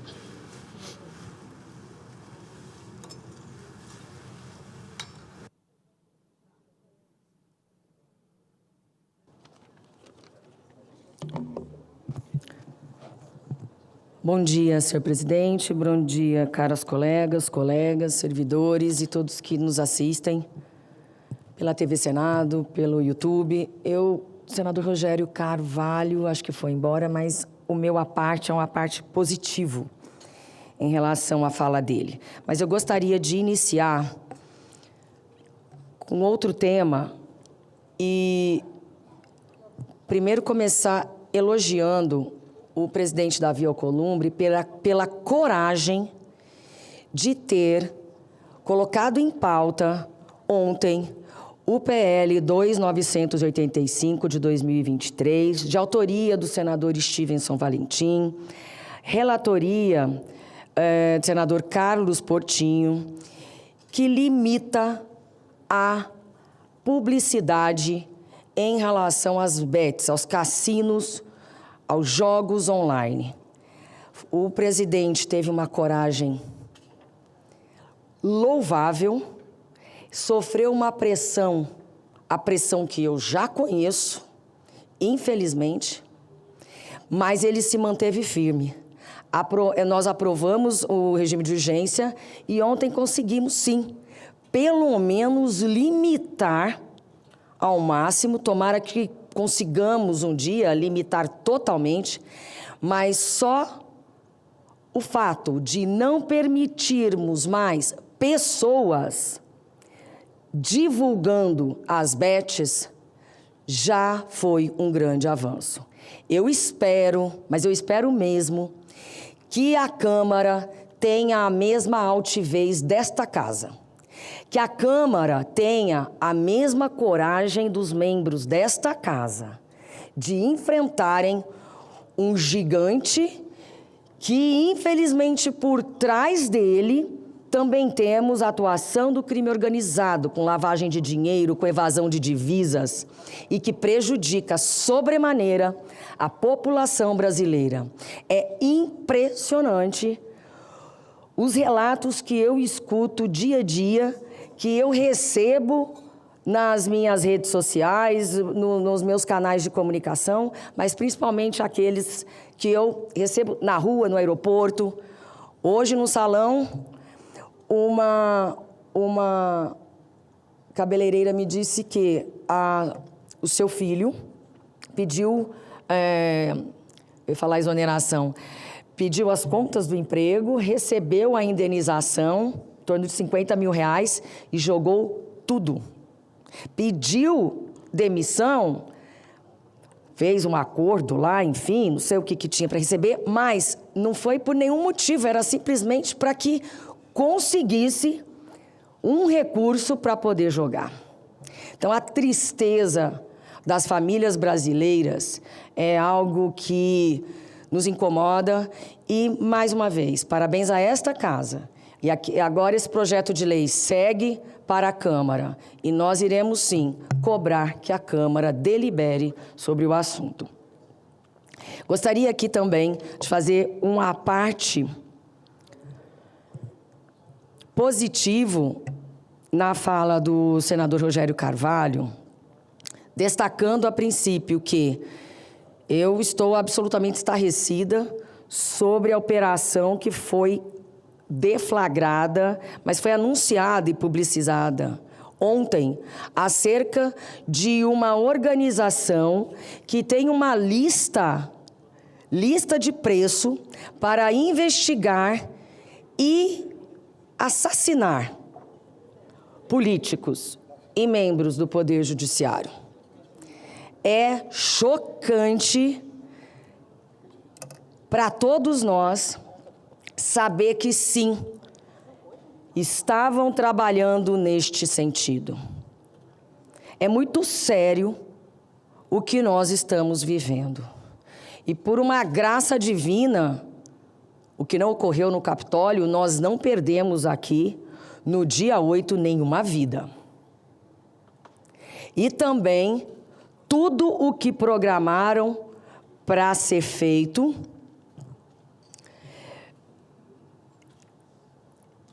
eles não obtiveram êxito. E Fabrício, um amigo meu do Ministério Público do Mato Grosso do Sul, acabou de agradecer o que foi feito no PLP 212, sobre considerá-los, permitir que eles possam realmente andar armados e tudo mais, porque o que nós estamos sofrendo de ameaça é algo inusitado. Então, é preocupante, nos preocupa também em relação aos nossos familiares, nos preocupa também em relação ao nosso time, aos nossos servidores, porque os nossos servidores estão aqui, andam conosco. E aí? A vida de todos vocês pode estar em risco. Então, nós não podemos, de forma alguma, achar que isso é só alguma retórica, ou que é mentira, ou diminuir a gravidade disso aqui. Todos nós aqui dentro, todos que andam conosco, estão também correndo risco. Então, além de tudo, mostrar a fragilidade, a vulnerabilidade do nosso país. Quando nós temos um ataque às instituições, quando pessoas invadem as sedes dos 3 poderes, como é que os outros países, como é que o mundo nos enxerga? Um país frágil, um país vulnerável, um país que é inseguro. Um país cuja democracia ainda é instável, ainda não foi solidificada. É assim que os outros nos enxergam. E com todos esses ataques e muitas questões podem até ser consideradas por uns graves ou não, o que acontece no exterior, obra de um, obra de outro, mas a maioria de ataques em relação a uma fala ou outra parece-me ser cortina de fumaça. Isso em nada colocou em risco a nossa soberania ou algo mais, mas transformam falas e outras quireras em algo muito grande. E, na minha opinião, é para servir de cortina de fumaça para esconder um problema gravíssimo. E aí eu quero citar Nelson Rodrigues. O complexo de vira-latas. É chocante como nós aqui temos de apreciar e assistir pessoas que se dizem patriotas falando mal o tempo inteiro do nosso país. Falando mal. E, além de tudo, falando mentira. Mentira, falando, tecendo contradições. Porque é uma mentira a possibilidade de interferência do poder judiciário, do poder executivo de outro país no nosso, da forma como estão expondo. Então, mentem o tempo inteiro para a sociedade brasileira. Para quem vai se assustar com uma balela dessa. Da mesma forma que nosso poder judiciário, da mesma forma que nós aqui do Poder Legislativo, da mesma forma que nós todos, o próprio Poder Executivo não pode interferir na soberania de absolutamente ninguém. Então, quando a gente desce do palanque, eu desci do palanque em 2022 e voltei para o meu lugar de senadora para trabalhar como senadora. E jamais torci para que o Brasil desse errado. Jamais torci para que o Brasil tivesse problemas. Eu tenho que fazer o meu papel de senadora. É isso que eu tenho que fazer, é a minha obrigação. Eu fui eleita para trabalhar aqui, eu não fui eleita naquela ocasião, então eu retorno para o meu lugar para fazer o trabalho pelo qual eu fui eleita. Então, neste aspecto, quero só lembrar, presidente, que como a ideologia atrapalha o andamento do Brasil. De 2019 a 2022, o governo Bolsonaro apoiava a PEC 45, a PEC da reforma tributária. Apoiava.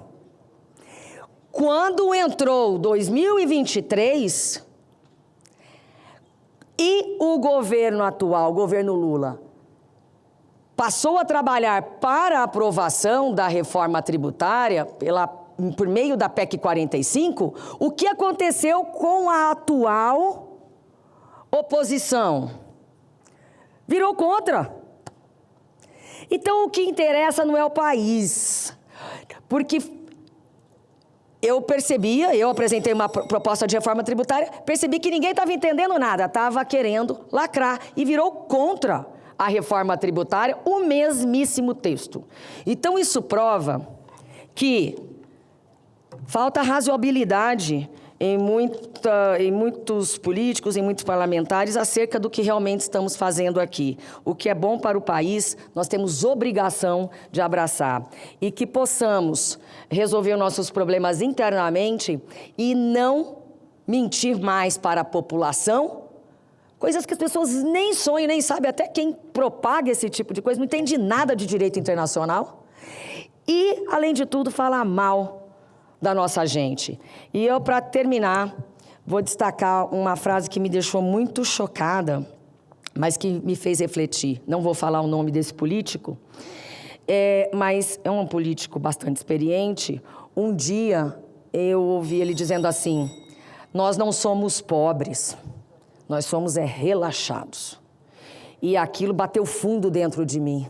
Nós somos um país rico, um país com gente boa que quer trabalhar. Mas esse tipo de atitude comezinha, pueril, como disse o senador Rogério Carvalho, superficial, só nos leva para baixo. Obrigada, senhor presidente. Agradecendo e cumprimentando a senadora Soraya Tronic, seguindo aqui a lista de oradores, eu concedo a palavra, com muita honra, ao senador Cleitinho.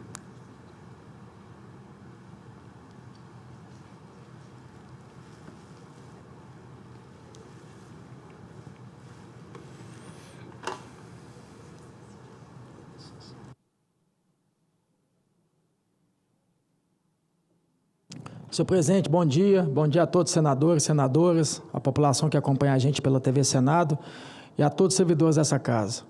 Quero chamar a atenção de toda a população brasileira, porque foi marcado agora, saiu agora em toda a imprensa, que 4 de junho agora o STF vai julgar a questão da regulamentação das redes sociais. Então, quero aqui que você que está vendo essa fala minha agora se mobilize para que a gente... E o pior de tudo, semana que vem o Congresso Nacional não vai funcionar por causa do BRICS. Então, essa boca que a gente tem aqui para poder gritar para vocês aqui, esse plenário que a gente pode aqui defender a liberdade de expressão de vocês, estará fechado. E o que mais me impressiona ainda é a reação do Congresso Nacional, porque a obrigação é nossa, independente dessa questão de regulamentação das redes sociais, quem tem que legislar somos nós. É nós que temos que legislar. E eu fico vendo essa questão das redes sociais, ficar falando, né, os políticos hoje que é das redes sociais. Eu faço aqui, para quem critica tanto as redes sociais, e o político que usa as redes sociais, Girão, vocês têm redes sociais? Então abre mão das redes sociais. Fecha a sua conta do Instagram, sua conta do Twitter, sua conta do TikTok, sua conta de todos, do Facebook, do YouTube. É simples. Se você acha que é a rede social e critica ela, né, e quer a regulamentação dela, eu te peço um favor, saia dela. Se não fosse as redes sociais, Girão, eu não estaria aqui. Sabe por quê? A política, a classe política, nunca deixaria um verdureiro chegar aqui no Senado. Sabe por quê? Porque eu não uso fundo eleitoral. Os partidos de não iam me aceitar. A verdade é essa. Então, se não fosse as redes sociais, eu não estaria aqui. Foi as redes sociais que me fez ter 4 milhões e tantos votos. Primeiro Deus, mas foi as redes sociais. Se não fosse as redes sociais, eu nunca estaria aqui. Se não fosse as redes sociais, o seu PIX estaria taxado. Porque foi o vídeo do Nicolas que viralizou no Brasil inteiro que fez. Porque a imprensa, muitas das vezes, gente, eu não quero nunca generalizar a imprensa, mas a imprensa também, ela é paga. Aí ela fala o que o governo pede para falar, às vezes. Então, se não fosse as redes sociais, eu não estaria aqui, o seu PIX estaria taxado, e tinha muita coisa pior se não fosse as redes sociais. Mas, nossa senhora! Então, eles têm medo das redes sociais. Eu não tenho medo das redes sociais. Tem muita gente que me critica nas redes sociais, eu nunca fui lá e bloqueei essas pessoas. Eu fui à justiça para poder processar essas pessoas. Eu brigo pela liberdade de expressão minha e das pessoas também que não gostam de mim. Eu sou assim.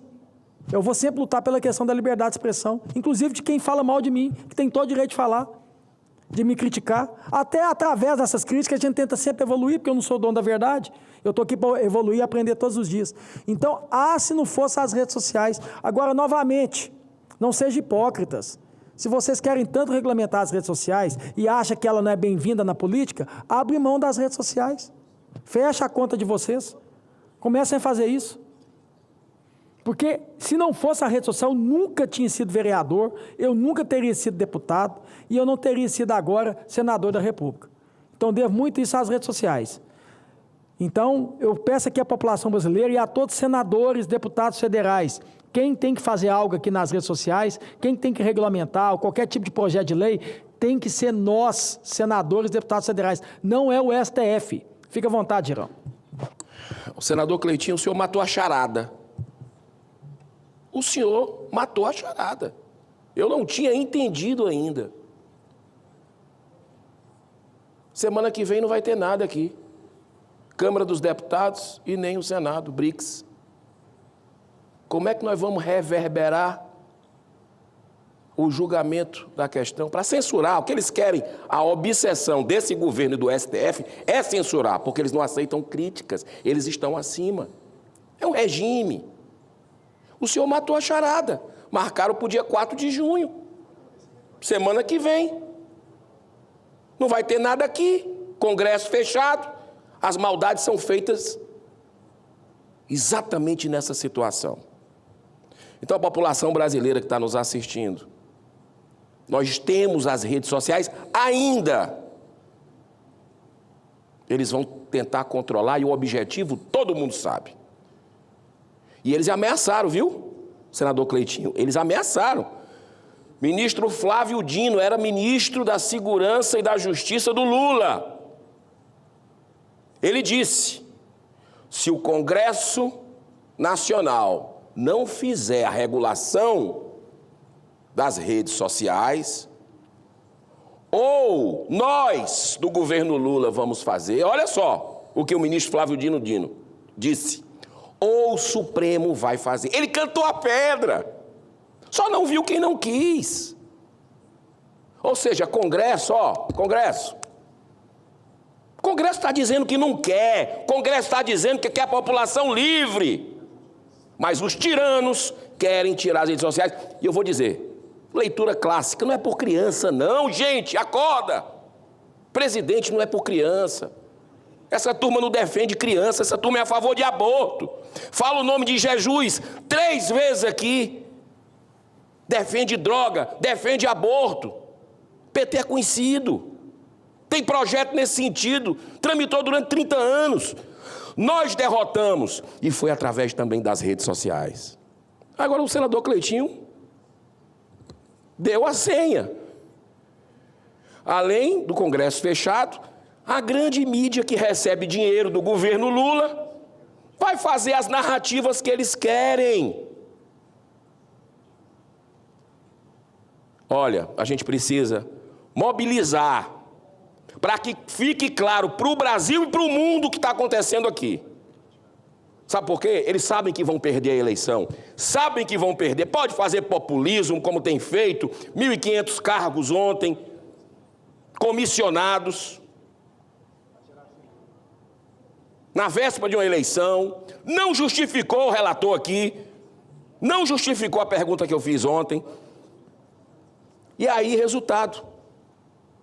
Eles sabem que vão perder a eleição, o povo brasileiro acordou, está sentindo no bolso, está sentindo na alma, está sentindo no espírito. A maldade, até roubo de aposentado. Nós estamos tendo em escala muito maior do que Petrolão, que Mensalão. Então o objetivo deles é a obsessão por censurar. Isso é uma covardia, o que estão fazendo com os brasileiros. Ainda se falam que são democratas. Que defendem a democracia, hipócritas.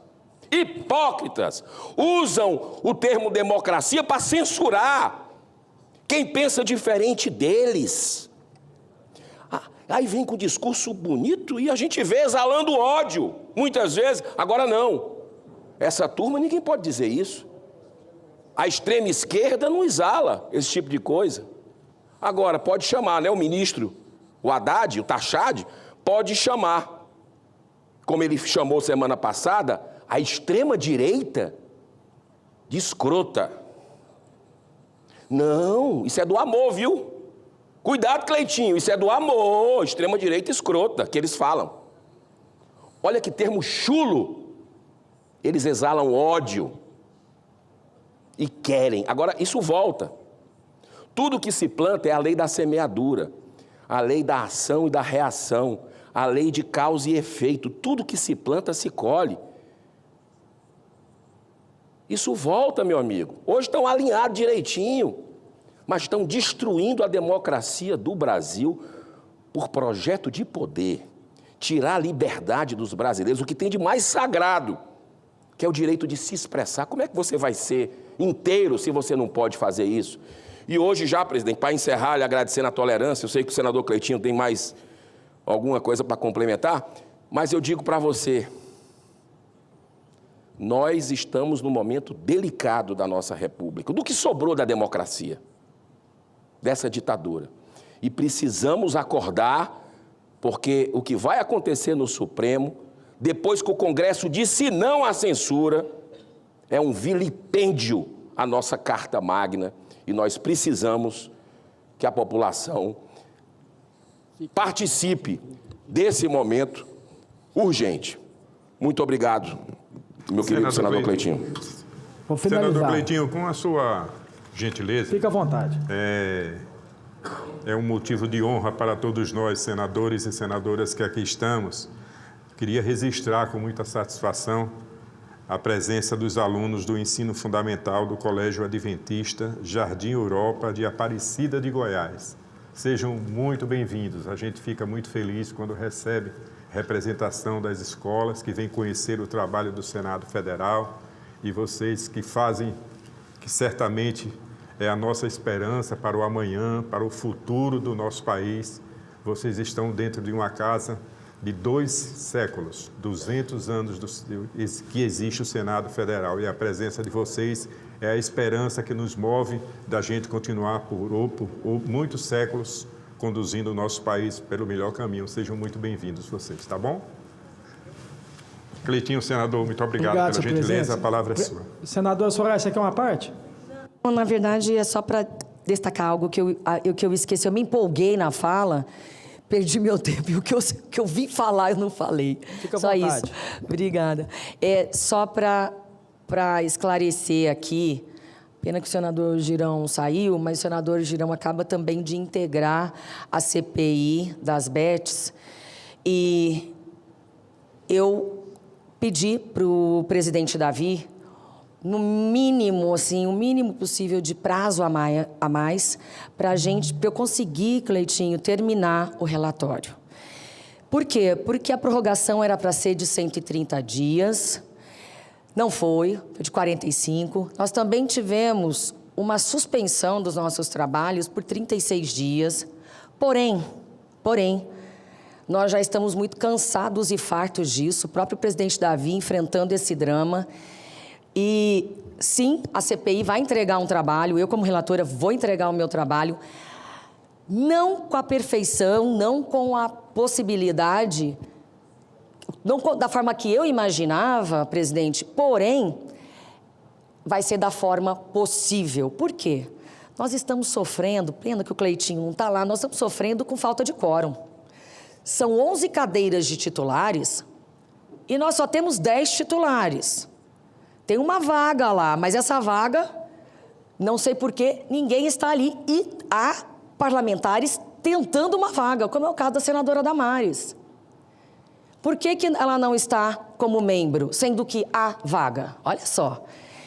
Então, é algo dramático também, essa investigação para todos nós, porque eu não tenho quórum.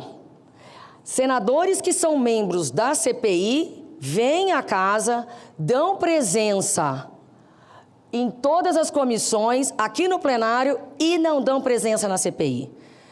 Estão com alguma... Eu não sei nem o que dizer, porque eu nunca vi isso. Nunca vi isso. Nós estamos tendo que implorar para termos quórum, mas ninguém libera a cadeira. Para mim é muito estranho, é constrangedor ter que tratar desse assunto aqui. Eu nunca trouxe, quando eu levei para o presidente Davi, ele falou, mas você nunca tinha falado? Eu falei, porque eu estou evitando. Mas eu tive que pedir para o presidente para que tenhamos quórum para votar o relatório. Quem tiver vontade, que faça um relatório à parte, que votemos dois relatórios. Não tenho problema com isso. O Brasil que vai saber quem votou, o Brasil que vai saber como age cada um. Então, aqui dentro é possível, sim, mas nós precisamos entregar um relatório, nós precisamos finalizar a CPI. Eu não consigo ter quórum para pedir os relatórios de informações financeiras do COAF, não consigo aprovar. Quase todos os dias nós estamos trabalhando sem quórum. É raro o dia que nós conseguimos trabalhar.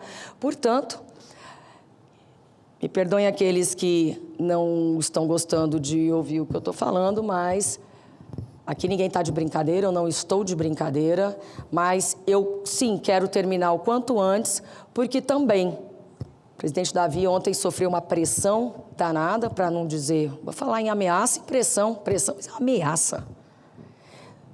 E vou entregar o meu trabalho com muita dignidade, o mais completo possível, e peço aqui para o presidente Davi que nos dê mais alguns dias. Não quero judicializar, são 29 senadores, mais de um terço dessa casa, que assinou a prorrogação correta de 130 dias.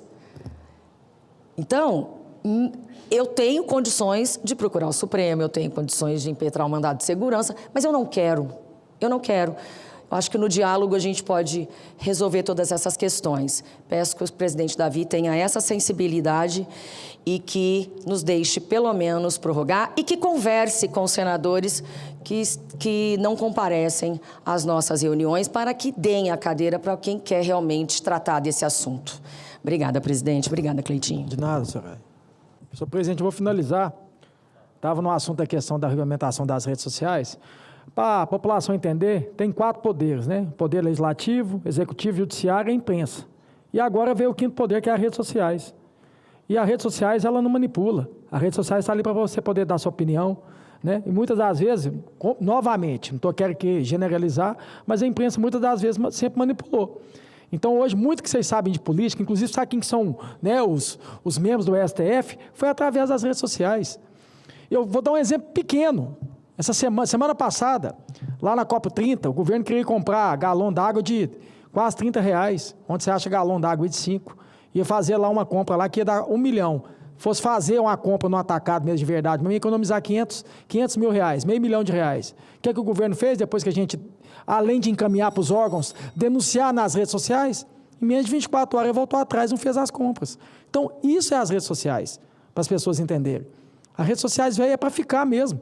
E eu vou ser contra essa questão da regulamentação das redes sociais, porque eu estou defendendo aqui a minha liberdade e a sua liberdade. Inclusive de quem fala mal de mim. Você tem todo o direito de falar mal de mim. Eu nunca, nesse tempo todo, que muitas das vezes editando vídeo meu, falando mentira, eu nunca cheguei e fui processar ninguém. Jamais vou fazer isso. Que eu vou lutar pela liberdade, sua e a minha. Então, espero que o Congresso Nacional, tanto aqui o Senado e tanto os deputados federais se levantem, né, se posicione e não deixe o STF legislar. Quem tem que falar sobre isso, esse tema, somos nós deputados federais, somos nós senadores e deputados federais. Muito obrigado, senhor presidente. Agradecendo a participação e a fala do senador Cleitinho, e não havendo mais oradores inscritos, a presidência informa às senadoras e aos senadores que estão convocadas as seguintes sessões. Sessão de premiação e condecorações, hoje às 15 horas, destinado à entrega do prêmio Adoção Tardia, gesto redobrado de cidadania. Sessão não deliberativa, amanhã, sexta-feira, às 10 horas. E sessão especial, também amanhã, às 14 horas, destinada a comemorar os 35 anos do Sindjus. Cumprida a finalidade desta sessão, a presidência declara o seu encerramento.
Hoje, logicamente, a qualidade de internet em vários estados brasileiros não é boa, mas em Roraima eu creio ser um dos piores. O Linhão de Tucuruí vai trazer a fibra ótica também. Então nós vamos ter internet de qualidade para todos aqueles que usam e precisam para o trabalho, para a diversão, para estudar, que usam a internet. Ela vai chegar em Roraima junto com o Linhão de Tucuruí. Mas Roraima tem uma outra ação que está acontecendo no momento, que está trazendo fibra ótica para todo o estado de Roraima, que é subaquática, que está chegando em poucos dias em Boa Vista, e nós vamos ter, além da fibra ótica que vem pelo Linhão de Tucuruí, nós temos a subaquática que está vindo, que é um programa do governo federal, e que em breve nós vamos começar a usar.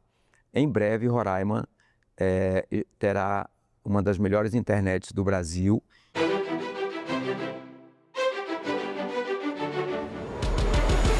Nos dias 3, 4 e 5 de junho, o Congresso Nacional recebe o 11º Fórum Parlamentar do BRICS. Um encontro de legisladores dos 11 países do bloco, organizações internacionais e países convidados para pensar os principais desafios do nosso tempo.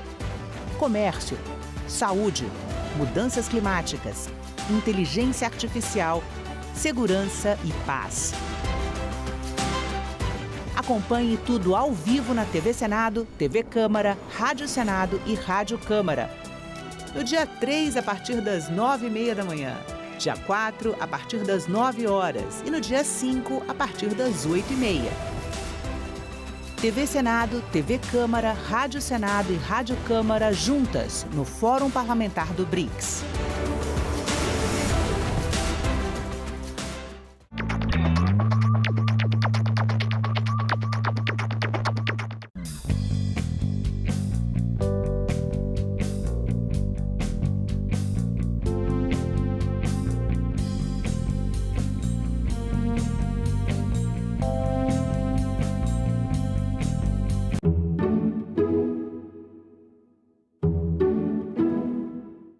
O programa a seguir é livre para todos os públicos. Se todo mundo está falando que é desumano a escala de 6x1, qual que é o problema da gente poder trabalhar em cima disso? Vamos discutir o que realmente muda a vida das pessoas. A população brasileira precisa disso.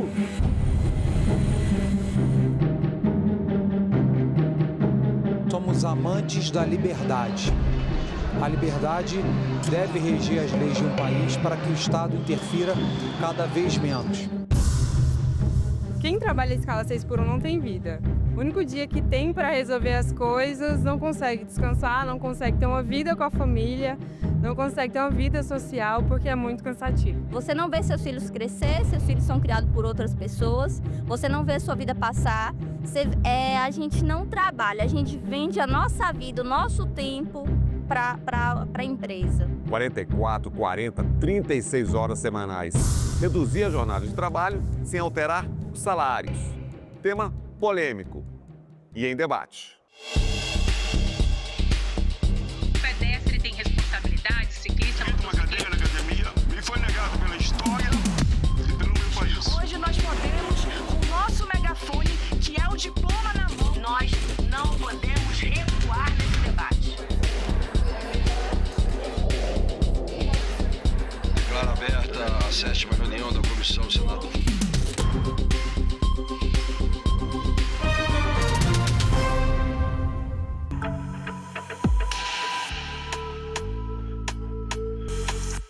A jornada de trabalho expressa na Constituição Federal é de 44 horas semanais. No regime 6x1, trabalha-se 6 dias na semana, com 1 de folga. No Senado, projetos de lei alteram a norma em vigor, de 44 para 40 horas semanais, com redução ano a ano de 1 hora, até chegar a 36 horas semanais. Emenda ao projeto garante 2 folgas sem redução de salários. Outra proposta também prevê redução da jornada sem redução salarial, mas condicionada a acordo coletivo de trabalho. A luta pela redução de jornada sem redução salarial é uma bandeira histórica da classe trabalhadora.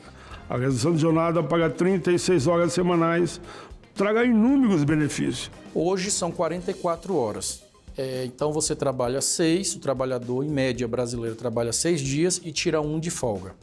Eu estou propondo que, dentro de um acordo, se possa construir soluções aonde que você consiga construir caminhos para que esse trabalhador ele trabalhe 5 dias e tire 2 dias de folga.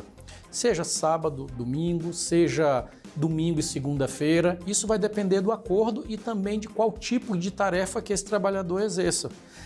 Tem trabalhos que infelizmente não dá para fazer isso. Mão de obras que são necessárias os 6 dias da semana ou até os 7, que aí tem que se aumentar o número de postos de trabalho. A jornada de trabalho ele sempre impactou no mundo. Acho que talvez seja, em relação à classe trabalhadora, um dos direitos mais impactantes porque ele envolve alguns direitos fundamentais. O direito à remuneração digna, calculada proporcionalmente à hora de trabalho, o direito à alimentação, o direito a descanso, o direito a você ser ou não pessoa humana. Então, ela empolga muito. E também tem relação com o empregador, porque ele, através da proporcionalidade do que se paga, se vai aferir ou não o seu lucro, o seu poder sobre o empregado. Por isso ele impacta, qualquer debate sobre isso impacta. É sempre importante um debate sobre as condições de trabalho, né, dos trabalhadores, e a questão da jornada é um dos pontos principais. A jornada ela tem que ser analisada sob o ponto de vista da saúde dos trabalhadores também. Então tem a ver com produtividade no mercado de trabalho, tem a ver também com postos de trabalho, porque na medida em que se reduz a jornada de trabalho, você vai criar mais postos de trabalho ou horas de trabalho disponíveis para o mercado de trabalho. O mercado de trabalho é um conceito muito amplo. Nós temos hoje um mundo caracterizado por ser um mundo complexo, instável, e o mercado de trabalho ele se configura pelas oportunidades que a administração pública oferece, mas ao mesmo tempo existem outras oportunidades, principalmente no mercado privado. É importante lembrar que para ter o trabalhador é preciso ter o empregador, e para ter o empregador é preciso ter o trabalhador. Essa relação, ela cada vez mais tem que ser harmônica. Já se passou, nós precisamos chegar e compreender que em pleno século XXI não dá mais para se pensar na relação trabalho-escravo, e muito menos de forma que explore a mente, a alma e de todas as formas o trabalhador brasileiro. Uma livre negociação entre o empregado e o empregador. E a atual legislação não impede que essa negociação de 6, ou de 4, de 3, ou de 2, ou de 1, seja uma liberdade dos dois lados. Não há impedimentos para um funcionário e um empregador chegarem a um número de dias. Então, para que o Estado brasileiro vai dizer assim, Cleitinho, você não pode mais trabalhar 6 por 1, você tem que trabalhar 4 por 3, porque eu, o Estado brasileiro, mando na sua vida e determino os dias que você quer trabalhar. É importante a gente entender que na teoria que você falou é lindo, mas na prática não funciona. A gente se lidar aqui com seres humanos que são egoístas e covardes. Acaba que, se não tivesse o Estado hoje, a gente estava na escravidão até hoje. Então precisa sim do Estado, né? Um Estado menor, mas um Estado que possa regulamentar para que não tenha escravidão, para que não tenha pessoas que levem vantagem em cima das outras.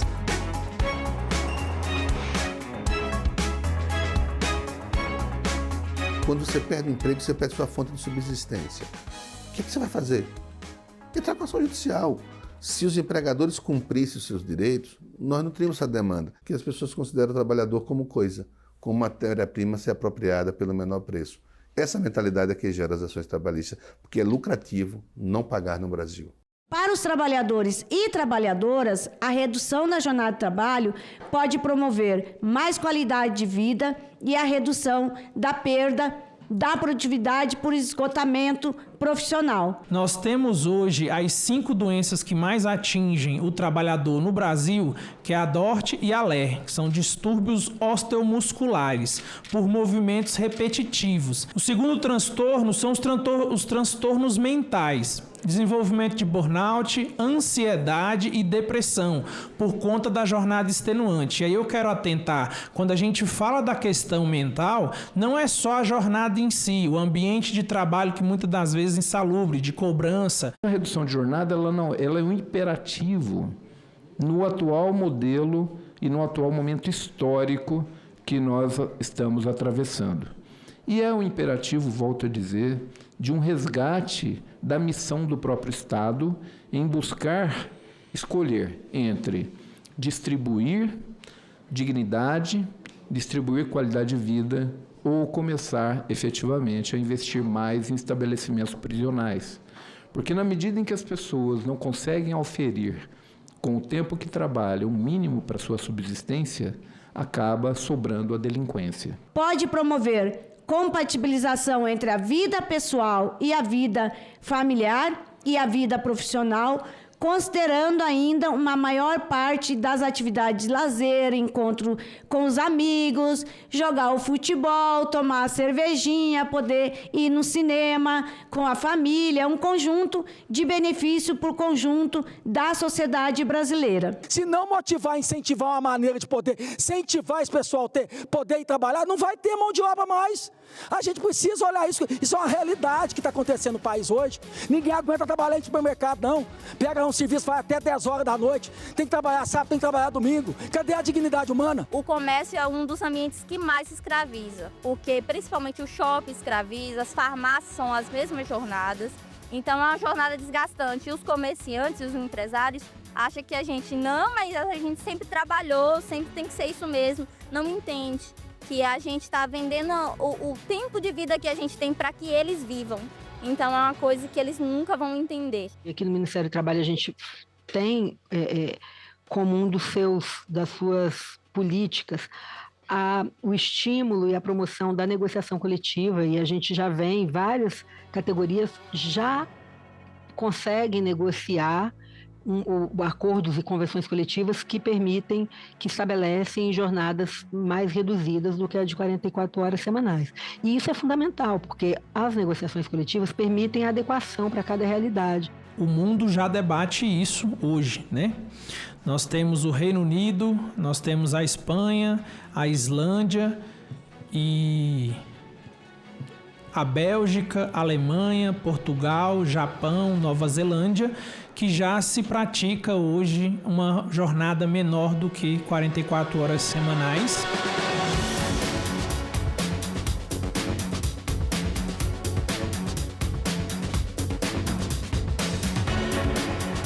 A redução de jornada não implica em redução da remuneração e do salário desses trabalhadores. O salário é o mesmo, que vai acontecer a redução da jornada. Com isso, ocorre proporcionalmente um aumento do ganho desses trabalhadores. Não há redução do salário. Por isso que é necessário um debate amplo com os setores empresariais, o setor que emprega, principalmente os microempreendedores, empreendedores individuais, para que não sobrecarregue a atividade desses empreendedores.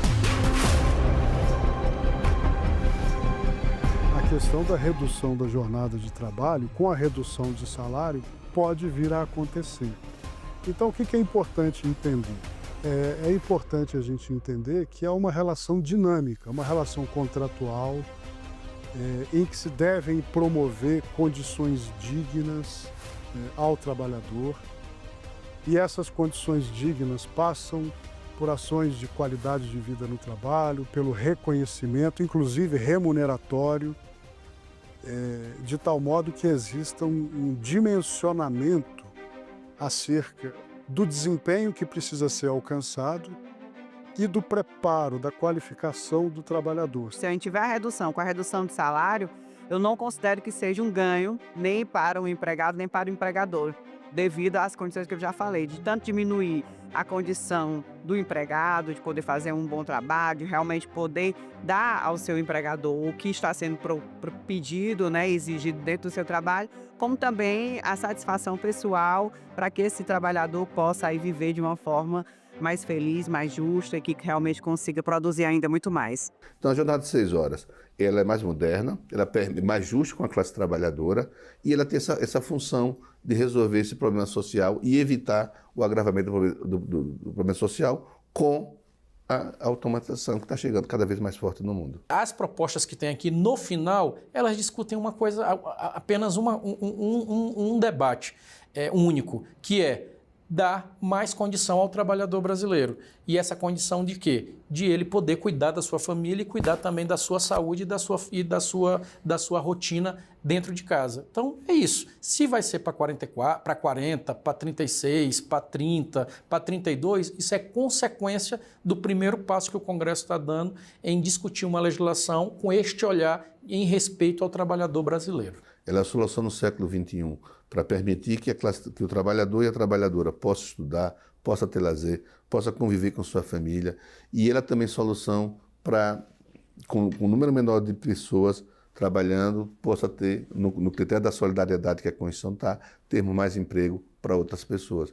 E assim nos prepararmos para cada vez mais termos menos empregos formais no Brasil por conta dos robôs, por conta dessas novas fórmulas que aumentam o lucro, mas não visa a pessoa humana. É um compromisso do país em proteger aqueles direitos que se entendem como básicos, né? Nem a jornada de 44 horas tem sido cumprida, né? Então, essa redução, ela vai causar muito debate, né? Nesse sentido de que será que é possível até, né, termos o cumprimento de uma legislação com a redução? Por que as horas extras são mais caras? Porque chegou à conclusão que quando você trabalha mais do que o tempo necessário, você adoece. E se adoece, você não produz. Ela tem que ser mais cara. Para ser mais barato você contratar mais uma pessoa do que pagar umas horas caras. Então, esses são sentidos todos de proteção. Proteção à pessoa humana para melhor produzir e dar mais lucro no sistema capitalista. Essa é a regra. Por isso que eu não tenho dúvida nenhuma de que o sistema que nós temos hoje de proteção é muito mais de proteção ao empregador do que proteção ao empregado, porque o empregador é quem lucra com a atividade. Se eu for olhar quem mora onde, quem mora o quê, quem são os... compara nessa balança da vida quem tem acesso à educação de qualidade, quem tem acesso ao lazer, quem tem acesso às férias e quem não tem. Aí você vai ver quem está lucrando com o sistema. Mas a grande verdade é que a pandemia acelerou as transformações no mundo do trabalho. O home office é uma realidade, qualidade de vida é uma imposição. E como medir produtividade com tantos ajustes? A produtividade é a missão de qualquer empresa, né? Principalmente privada. E reflete na sua missão, né? As empresas querem otimizar a relação do lucro com o menor custo, né? No diálogo, tendo esse espírito de que o empregador ele precisa compreender que esse novo momento ele precisa cuidar da saúde mental do seu funcionário, do seu colaborador, ele vai ter mais produtividade e mais resultado. Por quê? Porque aí tira-se essa na cabeça de que o trabalho é apenas ali a carga horária e você começa a dar metas. Então, dando metas, o trabalhador ele pode se propor a fazer ela de forma mais afinca, com mais eficiência, no período que ele está dedicado a sua carga horária está destinada ao seu trabalho, porque ele sabe que ele vai ter mais tempo para cuidar da sua família e mais tempo de folga. Nós precisamos entender que a redução da jornada traz benefício na produtividade porque o trabalhador se qualifica e busca qualificação para sair daquela atividade laboral para alçar algo melhor. E isso vai trazer para ele descanso, bem-estar, lazer, e esse conjunto de fatores é que torna o profissional mais eficaz naquilo que ele desenvolve dentro da empresa, trazendo maior lucratividade, empregabilidade para a empresa. Os países que fizeram esse caminho tiveram bons resultados na produtividade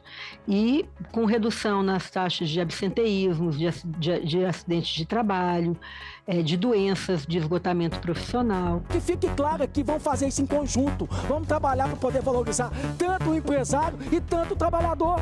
Isso é equilíbrio, a balança tem que estar igual. Nem o empresário ele é malvadão e muito menos o trabalhador ele é escravo.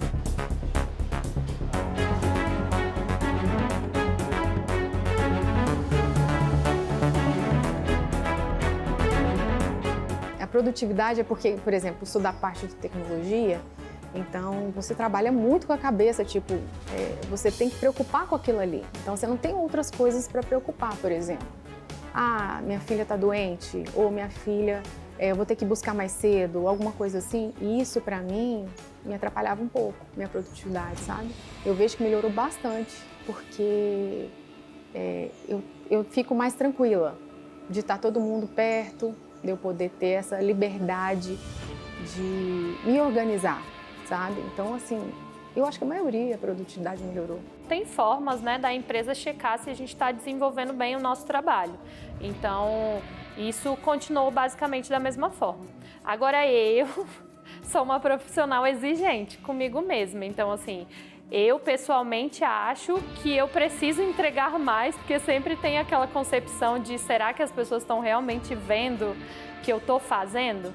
Então, algumas vezes já aconteceu de eu passar do horário, ou de eu fazer uma coisa a mais que às vezes se eu estivesse no escritório, eu bateria o ponto e sairia de lá e não levaria trabalho para casa. Nas últimas décadas, a configuração do desenho do trabalho, do mundo do trabalho, vem se transformando de maneira abrupta. Recentemente impulsionado pela pandemia do coronavírus e que fez com que as estruturas organizacionais se tornassem mais flexíveis, mais orgânicas, mais adaptadas aos interesses tanto das organizações quanto dos trabalhadores, né? Para quem conseguiu se manter empregado, nós tivemos uma completa modificação da forma como as pessoas prestavam os seus serviços, né? Já existia, claro, o home office, mas houve um incremento exponencial desse tipo de atividade. As pessoas transformaram seus lares nos seus escritórios, né? E nem todo mundo estava preparado para esse tipo de coisa. Algumas pessoas ainda não tinham mudado a cabeça, por exemplo, achava que o home office eu podia trabalhar o dia inteiro e a noite inteira, né? Te ligavam 8 horas da noite, né? Mas assim, depois passou um tempo, uns 3 meses, eu acho que o pessoal já começou a se policiar. Não, é até tal hora. E a gente também, né? Começar a falar, não, eu atendo até tal hora. Eu trabalhava presencialmente, né? Ia para o meu ambiente de trabalho todos os dias, enfrentava trânsito, todos os perrengues que a gente tem ali para chegar no ambiente de trabalho. Tinham, né, vários colegas, então a gente trabalhava com uma função que demandava muito o presencial, né? Até a pandemia era uma rotina bem diferente, assim, era uma rotina apertada e uma rotina que eu tinha o horário para entrar, mas também não tinha o horário para sair. A estrutura em si, a gente não tinha escritório porque a gente trabalhava fora, né? A gente teve que adaptar, né? Foi bem difícil no começo, mas assim, como era uma empresa privada, primeira semana a gente já estava em casa, trabalhando com a ferramenta que era online, então... A primeira adaptação que eu tive que fazer foi no ambiente de trabalho, né? Eu tinha aqui um ambiente, um escritório que todo mundo usava, mas era uma coisa assim informal. Então eu decidi que a partir do momento que eu fosse trabalhar em casa, eu queria ter um espaço preparado para isso. Então eu organizei o espaço, eu reformei esse espaço, planejei. E até do ponto de vista de participar de muitas chamadas, de reuniões e tudo, eu pensei esse espaço para o meu ambiente, para o que eu precisava. Apesar de que eu tive que, né, hoje, tive que comprar meu notebook, eu tenho minha estrutura em casa, eu gasto as coisas de casa, mas os ganhos foram bem maiores. Eu reproduzo o horário que eu tinha presencialmente na empresa, eu reproduzo em casa. Então, eu acordo todos os dias no mesmo horário, eu tenho a minha rotina, eu me arrumo para trabalhar, eu coloco a roupa de trabalhar para sentir que eu estou indo trabalhar.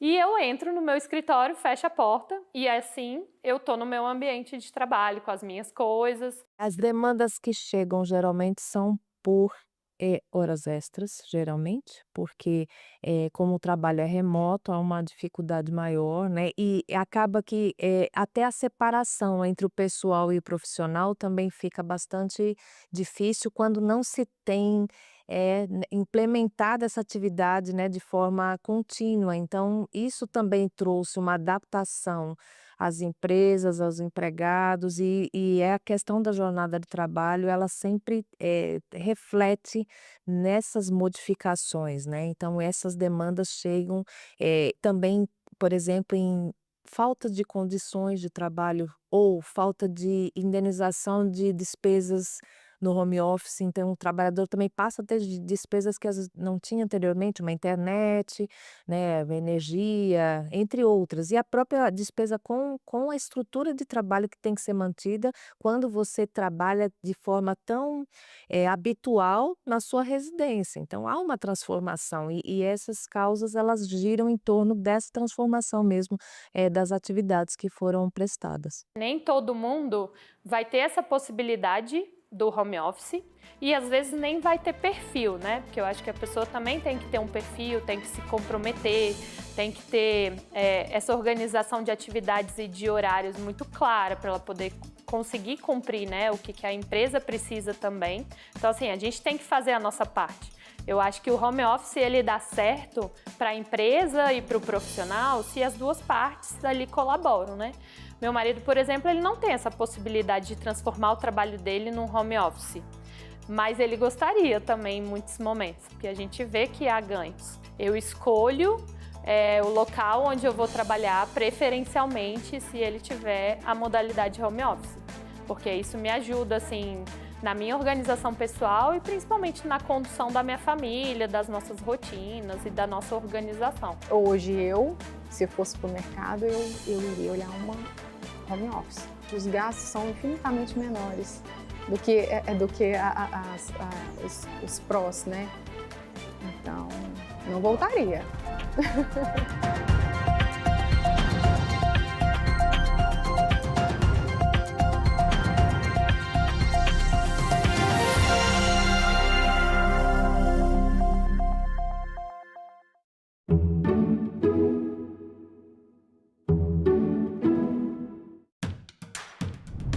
Um dos novos membros do BRICS é a Etiópia, um país que tem 135 milhões de habitantes e é o segundo mais populoso da África. O seu território também é grande, 1.112.000 quilômetros quadrados. A Etiópia é um dos 2 países africanos que nunca foram colonizados por uma potência estrangeira. Além disso, a Etiópia é uma das mais antigas nações cristãs. O parlamento etíope é bicameral. Tem uma Câmara chamada de Conselho de Representantes do Povo, com 547 parlamentares. E também um Senado, com 108 senadores. O presidente da República exerce funções protocolares. E quem manda mesmo é o primeiro-ministro.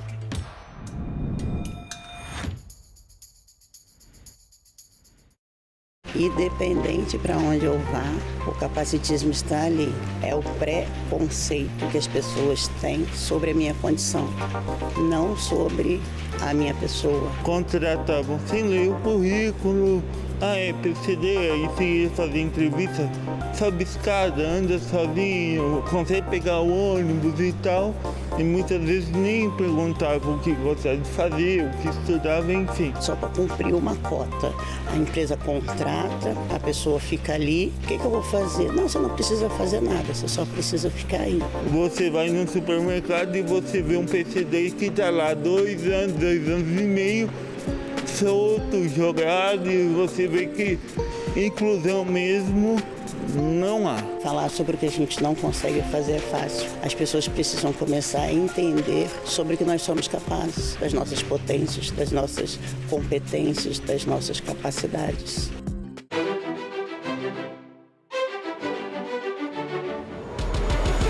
Nos dias 3, 4 e 5 de junho, o Congresso Nacional recebe o 11º Fórum Parlamentar do BRICS. Um encontro de legisladores dos 11 países do bloco, organizações internacionais e países convidados para pensar os principais desafios do nosso tempo: comércio, saúde, mudanças climáticas, inteligência artificial, segurança e paz. Acompanhe tudo ao vivo na TV Senado, TV Câmara, Rádio Senado e Rádio Câmara. No dia 3, a partir das 9h30 da manhã. Dia 4, a partir das 9 horas. E no dia 5, a partir das 8h30. TV Senado, TV Câmara, Rádio Senado e Rádio Câmara juntas no Fórum Parlamentar do BRICS.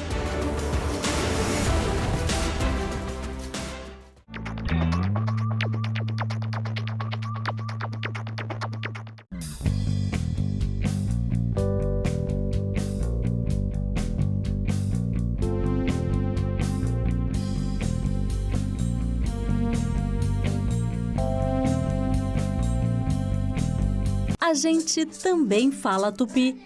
Tocantins é uma palavra tupi que identifica uma etnia indígena e significa bico de tucano. Vem de tucã, como o pássaro é chamado em tupi, mais ti, que pode significar bico ou nariz. Já o nome tucano é formado por tu ou ti, que quer dizer bico, mais canga, termo para osso. Seria então a ave do bico feito de osso. A gente também fala tupi.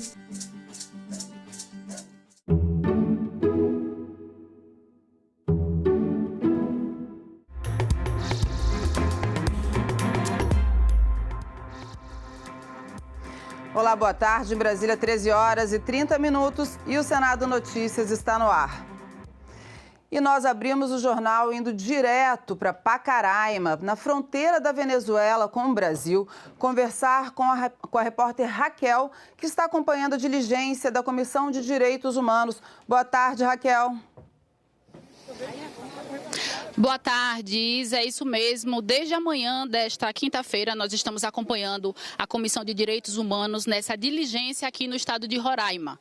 Neste exato momento, a gente está no ponto exato da fronteira entre Brasil e Venezuela. E logo aqui, próximo a gente, é por onde chegam os cerca de 300 venezuelanos que atualmente, todos os dias, passam por este local. E aqui ao meu lado está o General Santos, ele que é comandante da Força Tarefa Logística Humanitária da Operação Acolhida, essa operação que recebe os venezuelanos e ajuda na interiorização dessa população. General, boa tarde, muito obrigado. A gente está ao vivo agora no jornal do Senado Notícias, o jornal da TV Senado, e eu gostaria que o senhor me explicasse um pouco como é que funciona justamente a logística para esses migrantes que chegam da Venezuela. Eles fazem um percurso chamado como Percurso do Migrante. Então eu gostaria que o senhor explicasse para quem está assistindo a gente, acompanhasse como é que é feito esse acolhimento, esse recebimento e o passo a passo que o Exército, junto com toda a atuação dos governos, enfim, nessa operação conjunta, fazem com a população venezuelana que chega ao Brasil todos os dias. Ok, muito boa tarde a todos.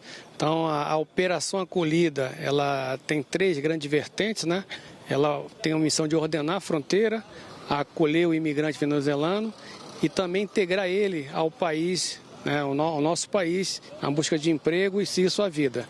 Aqui especificamente em Pacaraima, ao entrar no nosso país, ele recebe informações no nosso PRI, que é o Posto de Recepção e Informações, depois segue para a Polícia Federal para acessar sua documentação.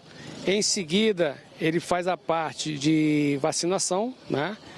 E posteriormente vai buscar toda a confecção de documentação no posto de triagem e ser abrigado no nosso alojamento BVO de forma temporária, até abrir vagas em Boa Vista e ele ser abrigado de forma definitiva nos abrigos de Boa Vista. Um dos focos dessa diligência da Comissão de Direitos Humanos do Senado, General, é a acolhida de forma específica dos indígenas venezuelanos que chegam ao Brasil. Existe alguma diferenciação nesse tratamento, nessa triagem? Como é que funciona essa questão para especificamente o caso dos indígenas venezuelanos? No caso dos indígenas, nós temos aí cerca de 13 etnias já abrigadas, né, durante a operação. E sempre nós temos tradutores, né, para falar o idioma indígena deles, nas diversas áreas que eu comentei agora. E nós temos 3 abrigos indígenas em Boa Vista. Temos o abrigo Janocoida, temos o abrigo Tuaranoco e temos o abrigo Jardim Floresta. E esses indígenas também estão sendo interiorizados, estão sendo capacitados para também seguirem suas vidas. E para que quem está em casa possa ter dimensão da operação acolhida de forma geral, o senhor poderia fazer um rápido balanço dos números que o senhor trouxe na reunião que teve mais cedo agora com os parlamentares, desde que a operação, na verdade, ela iniciou, que foi em 2018, até agora? Nós temos em linhas básicas ali, nós temos os venezuelanos que entraram no país de uma forma geral, foi 1.200.000. Desse 1.200.000, 74% entraram por Pacaraima, né? E esses 74% foram acolhidos pela operação, né? Então, cerca de 600 e poucos mil venezuelanos entraram aqui na operação e foram acolhidos. General, muito obrigada pela sua participação.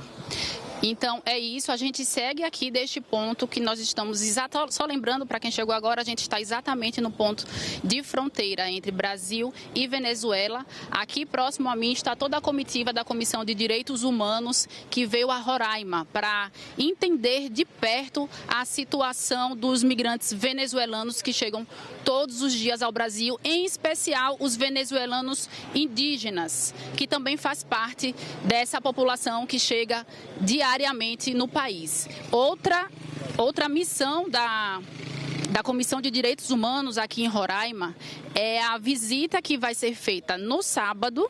Essa diligência aqui em Roraima vai durar 3 dias. A visita que vai ser feita no sábado na terra indígena Yanomami, para poder também ver de perto a situação da crise humanitária que hoje assola o povo Yanomami. Então a gente está aqui, a gente pode ver imagens da comitiva, o senador Chico Rodrigues, a senadora Damares, assessores, autoridades locais, representantes do governo federal. Todas essas pessoas estão aqui reunidas para justamente, neste momento, ver como é que está a situação dos migrantes venezuelanos no país. A gente volta, Isadora, a qualquer momento com mais informações diretamente aqui de Roraima. Tá ótimo, Raquel. Muito obrigada. A gente segue daqui atualizando as informações que você passar para a gente. Bom trabalho aí para você. A operação acolhida de venezuelanos na região norte não foi afetada pelo corte da ajuda financeira do governo dos Estados Unidos. A Comissão de Direitos Humanos do Senado, como nós vimos agora, está em Roraima para verificar essa situação dos imigrantes e a crise humanitária dos Yanomamis. A repórter Raquel Gonçalves acompanhou a diligência. O primeiro foco da diligência externa da Comissão de Direitos Humanos foi acompanhar a situação da Operação Acolhida, que recebe migrantes venezuelanos na fronteira com o Brasil. Observar como estão os índios Uarau, que são os indígenas da Venezuela que atravessam a fronteira para cá. Em que condições eles estão chegando, como eles estão chegando, especialmente as crianças, porque eles caminham muito tempo na floresta para chegar ao Brasil. Então vamos a Pacaraima conhecer a realidade deles e, claro, dos imigrantes como um todo. De Boa Vista, a capital de Roraima, os senadores partiram para Pacaraima. Neste momento estamos no 3º Pelotão Especial de Fronteira e os senadores estão passando em revista Força Tarefa Pacaraima, aqui no estado de Roraima. Daqui seguiremos para o ponto que é fronteira entre Brasil e Venezuela, onde de lá seguirá a diligência que está sendo feita pela Comissão de Direitos Humanos do Senado no estado de Roraima. Eu chamo de verdadeiros sentinelas da pátria. Eles, na verdade, estão aqui, como vocês veem, com um aparato tecnológico de última geração, mostrando exatamente a importância geoestratégica e geopolítica do norte do Brasil aqui no estado de Roraima. E aqui, diretamente de Pacaraima, na nossa fronteira norte, mais avançada no Brasil. Em reunião, os militares explicaram aos parlamentares sobre o trabalho realizado pela Operação Acolhida, que desde 2018 já interiorizou mais de 145 mil venezuelanos no Brasil. Representantes do governo federal, que também estavam presentes, explicaram que após a retirada recente de financiamento dos Estados Unidos na Organização Internacional para Migrações, braço da Organização das Nações Unidas que atua na recepção dos venezuelanos, o governo brasileiro assumiu a responsabilidade. Houve uma retirada de um apoio fora, mas o governo brasileiro, o Estado brasileiro, continua mantendo. A senadora Damares Alves reforçou a necessidade de se garantir a soberania nacional diante da atuação de organismos internacionais. Eles, com a crise deles, a Operação Acolhida, a força-tarefa continua, porque isso aqui é do Estado brasileiro. Independente do governo. O governo passado fez, esse está fazendo brilhantemente. A diligência terá duração de 3 dias e também irá visitar a terra indígena Yanomami.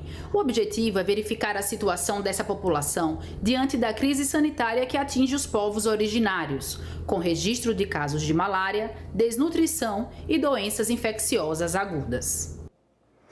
E na sessão desta quinta-feira, o plenário aprovou a criação de uma frente parlamentar em favor de médicos formados no exterior. Também foi aprovado incentivo à produção artesanal de cosméticos. Pelo texto aprovado, cosméticos, produtos de higiene pessoal, perfumes e semelhantes, produzidos de maneira artesanal, ficam isentos de registro e terão regras mais simples, o que deve incentivar pequenos negócios. Outro projeto aprovado inclui o incentivo ao empreendedorismo e a criação de centros para a vida independente entre as medidas de apoio às pessoas com deficiência. O plenário aprovou ainda a criação de uma frente parlamentar para apoiar médicos brasileiros formados em outros países. Frente parlamentar mista em defesa dos médicos brasileiros formados no exterior e da revalidação. Tema de suma importância, sobretudo para muitos brasileiros que vivem na Amazônia, nos nossos estados do Acre, Amapá e Rondônia. Em votação. As senadoras e os senadores que o aprovam permaneçam como se encontram. Aprovada a redação final e a matéria vai à promulgação. E a Comissão de Constituição e Justiça realizou na manhã de hoje a terceira audiência pública para debater o projeto de lei que institui o Conselho Gestor do Imposto sobre Bens e Serviços, o IBS. A reunião enfocou a contribuição sobre iluminação pública, a COSIP, e o imposto sobre transmissão de bens imóveis, o ITBI. O momento ideal para o pagamento do ITBI motivou divergências entre os convidados para a audiência pública. O Código Civil não prevê que a transmissão ou registro do ato normativo? Na verdade, não. O Código Civil prevê que a transmissão do imóvel se inicia com a escritura pública e termina com o registro dessa escritura pública no cartório de imóveis. Então, a transmissão, lembremos que na Constituição, a transmissão é o fatiador do ITBI. O fatiador do ITBI não é o registro, é a transmissão, que começa com a escritura pública e termina com o registro. Isso deu uma discussão tão grande que foi levada para o STF pelo tema 1124. Esse tema está sendo julgado desde 2018 e até hoje não teve conclusão a respeito da matéria.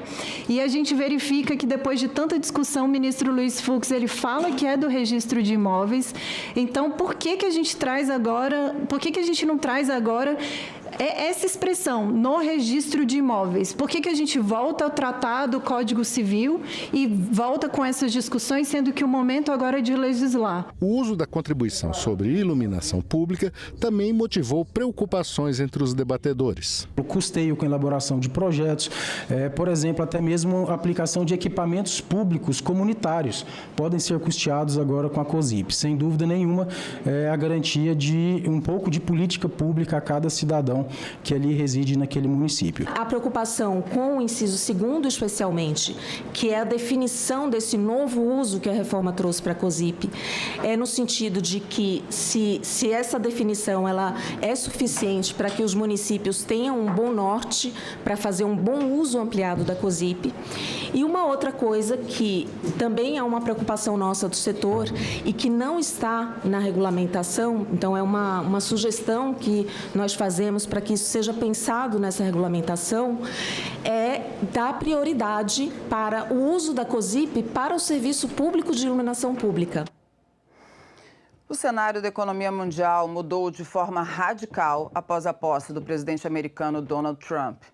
Diante de um cenário de incertezas, a Comissão de Relações Exteriores ouviu em audiência pública a análise de economistas, diplomatas e executivos com larga experiência no comércio exterior. Após um período marcado pela globalização, com abertura de mercados, produção de bens envolvendo a participação de múltiplos países, desde o fornecimento da matéria-prima, passando pela manufatura de componentes até a linha de montagem, a implantação de tarifas pelo novo governo dos Estados Unidos mudou o panorama das trocas comerciais entre as nações. Em 2024, as exportações brasileiras atingiram 337 bilhões de dólares, com destaque para soja, petróleo, minério de ferro e carne bovina. Um superávit comercial de 74,5 bilhões de dólares. Para manter e, se possível, melhorar esse desempenho num cenário de instabilidade, o Brasil precisa de uma nova estratégia. O comércio exterior brasileiro tem muitas vulnerabilidades por causa dessas transformações que estão ocorrendo no mundo, tanto na ordem econômica quanto na ordem política.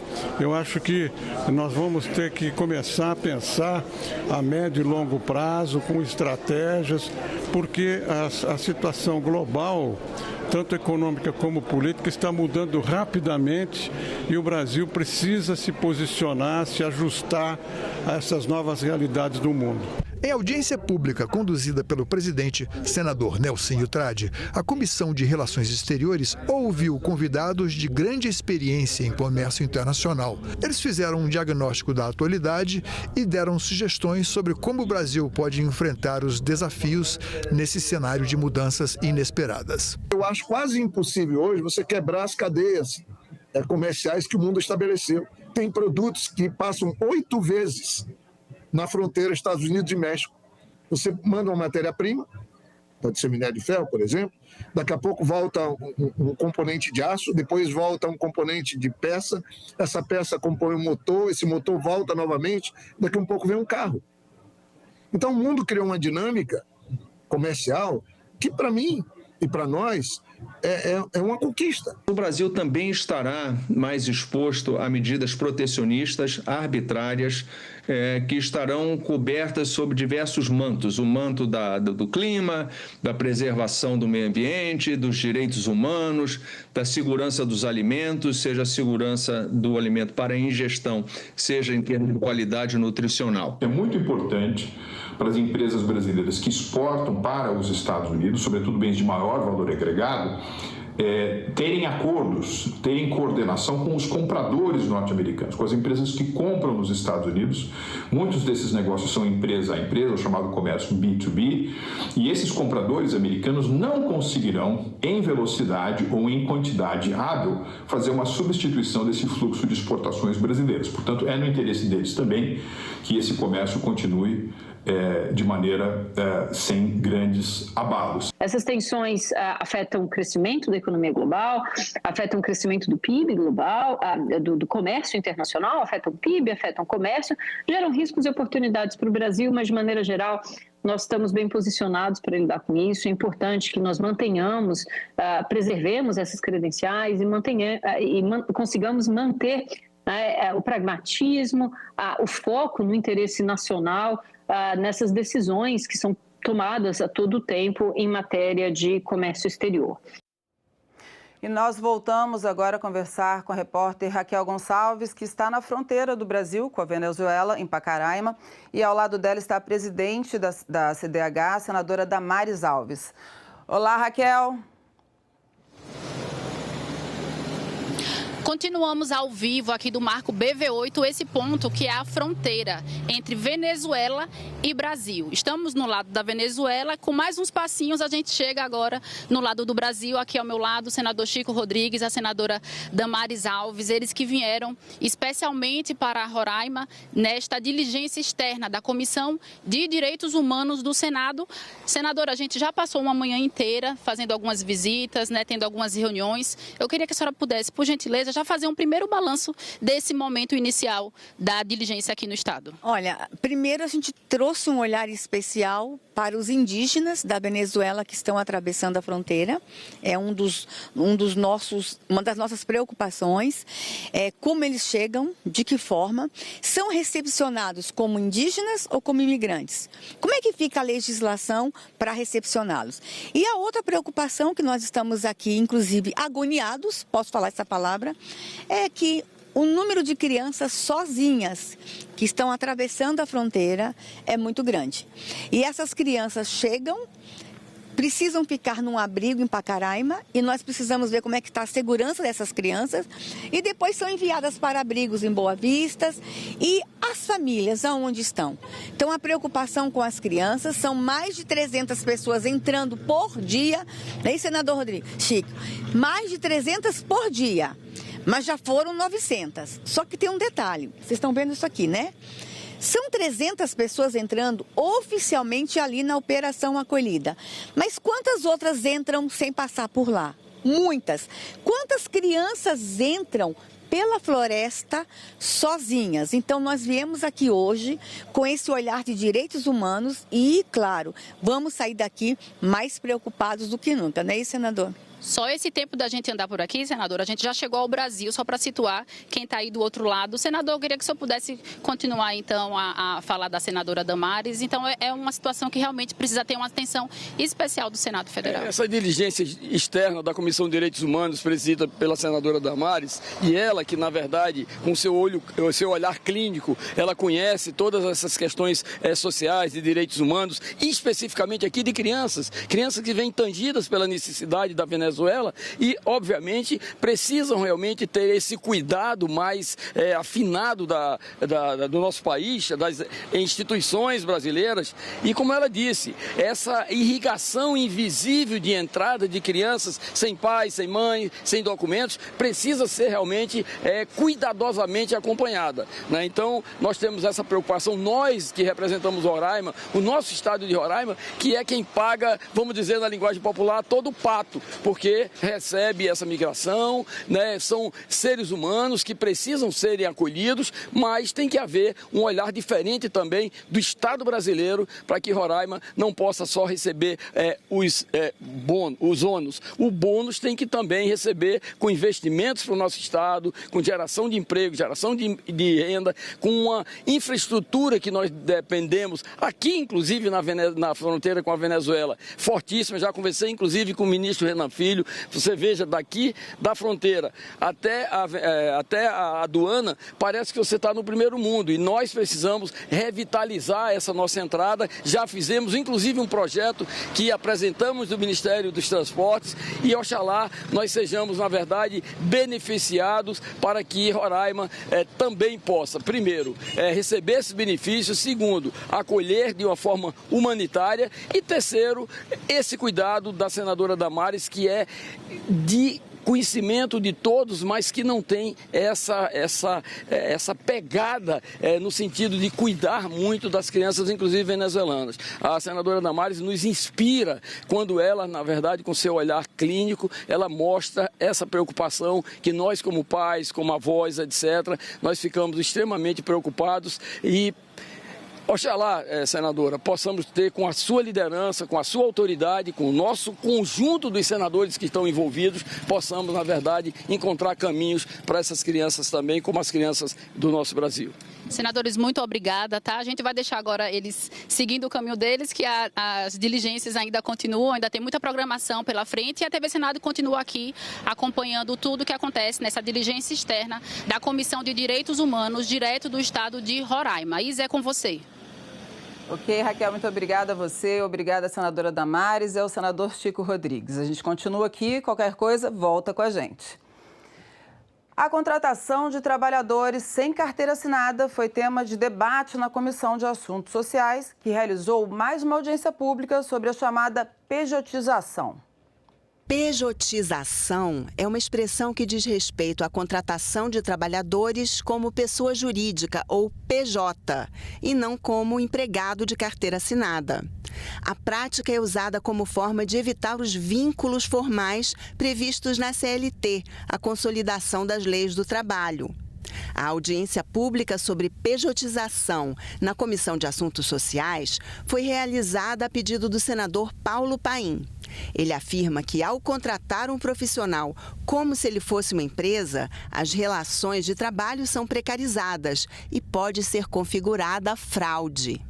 Muito mais do que só denunciar, nós queremos achar caminhos, soluções para não permitir que o sofrido povo brasileiro perca o instrumento, para mim, mais sagrado para a sua vida. Claro, tem que ter educação, tem que ter segurança, tem que ter habitação, que é a CLT, pela sua importância na asseguração dos direitos básicos da nossa gente. Pejotização, em verdade, é uma palavra que nasceu com sentido depreciativo, com sentido crítico, com sentido pejorativo. Nasceu, como disse há pouco Vossa Excelência, para designar uma fraude, a fraude de um empregador. Ao contratar um empregado ou empregada, um típico empregado, uma típica empregada, exigir que ele constitua uma MEI, uma microempresa, uma PJ, uma pessoa jurídica, e fazer essa exigência com um claro objetivo de reduzir as obrigações fiscais e as obrigações previdenciárias. Para esse desembargador do TRT, a prática configura retrocesso social, o que é inconstitucional. Na pejotização, não há direito trabalhista nenhum. E se for validado aqui a possibilidade de haver a faculdade de ser seletista ou pejotizado, acaba com a CLT. Quem é que vai contratar um trabalhador com todos os direitos trabalhistas se pode fazê-lo através de uma PJ sem direito algum, apenas com a remuneração? Isso é o fim da CLT, é o fim dos direitos sociais consagrados pela Constituição Federal no artigo 7º. Sob pretexto de liberdade contratual econômica ou modernidade, vamos acabar com os direitos, vamos retroceder ao século XIX. Na pejotização não tem nada mais isso, não tem mais assédio moral, sexual, principalmente contra a mulher, que inclusive nas relações do trabalho é algo realmente muito preocupante, porque a mulher é desrespeitada em todo lugar. Até aqui no Senado nós vimos uma ex-senadora, ministra de Estado, sendo desrespeitada.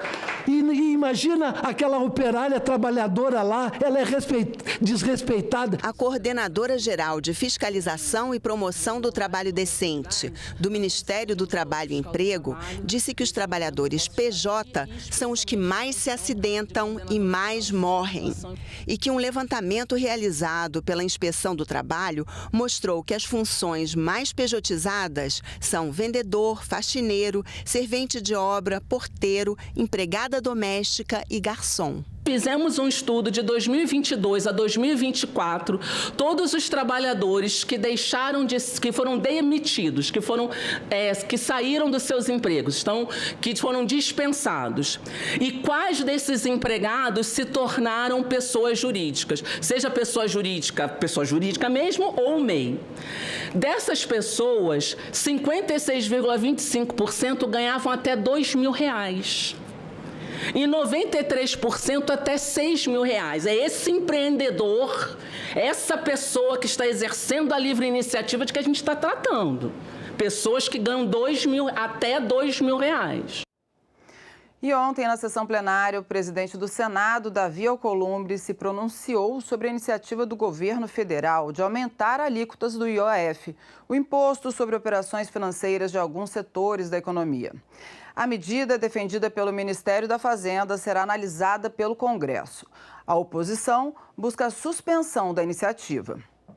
Davi disse que está em conversa com o presidente da Câmara para definir o melhor tratamento do assunto. E esse exemplo do IOF, dado pelo governo federal, seja o último daqueles e daquelas decisões tomadas pelo governo, tentando, de certo modo, usurpar as atribuições legislativas estabelecidas na Constituição. Cada poder tem as suas atribuições, tem as suas competências, mas nós não vamos aceitar que um poder possa interferir em outro poder. E esse caso concreto levantou toda essa polêmica. Poderiam ter buscado o diálogo, a conciliação, a pacificação e o entendimento. Fizeram e tomaram uma decisão unilateral, que dá o direito do parlamento tomar uma decisão unilateral de colocar em votação um projeto de decreto legislativo. Estou conversando fortemente com o presidente Hugo Mota sobre esse assunto e buscando novamente o entendimento. E, ao fim e ao cabo, tomaremos uma decisão que seja mais adequada e mais produtiva para o Brasil. E o plenário do Senado aprovou nesta quarta-feira o projeto de lei que reajusta os salários de servidores públicos federais e reestrutura cargos do Poder Executivo. A matéria segue para a sanção presidencial. O plenário aprovou reajustes diferenciados a diversas carreiras do Poder Executivo Federal. O projeto reestrutura critérios para avanços na carreira, transforma cargos e unifica o recebimento de gratificações na aposentadoria. O texto substitui a medida provisória que perde a vigência em 2 de junho. A proposta concede reajustes de 9% em 2025 e mais 9% em 2026 para as categorias que não tiveram acordos salariais. Os reajustes previstos não são iguais para todas as categorias. Cargos em comissão e funções de confiança de livre nomeação terão reajustes de 9% para o nível mais baixo e de 69% para o nível mais alto até 2026, passando de R$ 18.887 para R$ 31.919. Entendemos, assim, que a proposição é meritória por promover maior racionalização nas estruturas funcionais e remuneratórias das carreiras abrangidas, bem como por conceder a necessária recomposição salarial dos servidores públicos federais que enfrentaram, nos últimos anos, severas reduções em seu poder de compra em decorrência da inflação. Acho que todos os funcionários merecem um aumento, não estou contra eles. Mas as observações que faço são no sentido de que tenhamos consciência dos números com que estamos lidando. No Poder Executivo, a folha de pagamento anual gira em torno de 314 bilhões de reais anuais. Nós vamos aprovar um aumento de 9%. Isso vai significar de despesa a mais para o governo 28 bilhões de reais. Não dá absolutamente para você fazer de conta que não está vendo aqui exatamente cargos vagos efetivos que não estavam gerando despesas, que exigiriam um concurso, mas agora viram, na véspera da eleição, cargos comissionados de livre nomeação, abrindo espaço, sabe para quê? Para apadrinhamento político.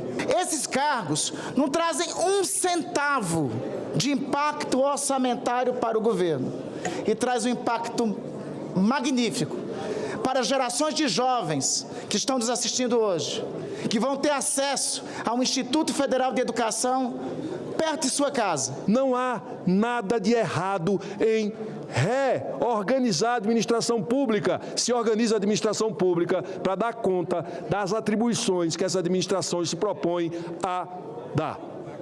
E não há impacto orçamentário, que já foi dito aqui. Na verdade, é um esforço gigantesco de transformar cargos que não tinham mais relevância pública em cargos de grande impacto nas universidades, nos institutos federais, em toda a administração pública, naquilo que efetivamente está em funcionamento e que precisa crescer e se desenvolver. A matéria vai à sanção presidencial e será feita a devida comunicação à Câmara dos Deputados. O plenário aprovou também o projeto que restringe a propaganda de apostas eletrônicas, as chamadas bets. A proposta segue agora para a Câmara dos Deputados. A propaganda de apostas eletrônicas, as chamadas bets, deverá ter restrições. Os senadores aprovaram a criação de regras para a publicidade. Fica proibido o uso de imagem e a participação de atletas, artistas, comunicadores, influenciadores e autoridades em ações de comunicação, publicidade e marketing veiculadas em rádio, televisão, redes sociais ou internet. Os horários de veiculação das peças publicitárias também passam a ser restritos.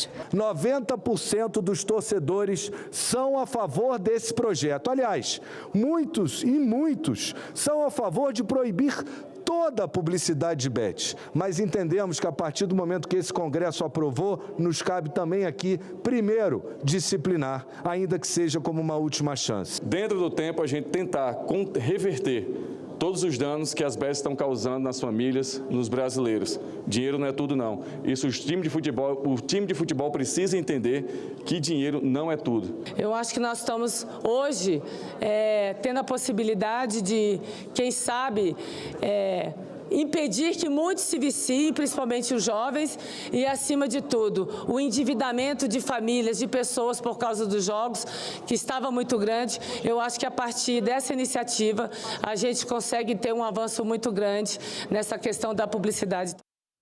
Esse projeto, que coloca regras mais rígidas para a publicidade de apostas esportivas, tinha sido aprovado ontem pela manhã na Comissão de Esporte do Senado. O foco é na proteção de menores e na prevenção de comportamentos de risco.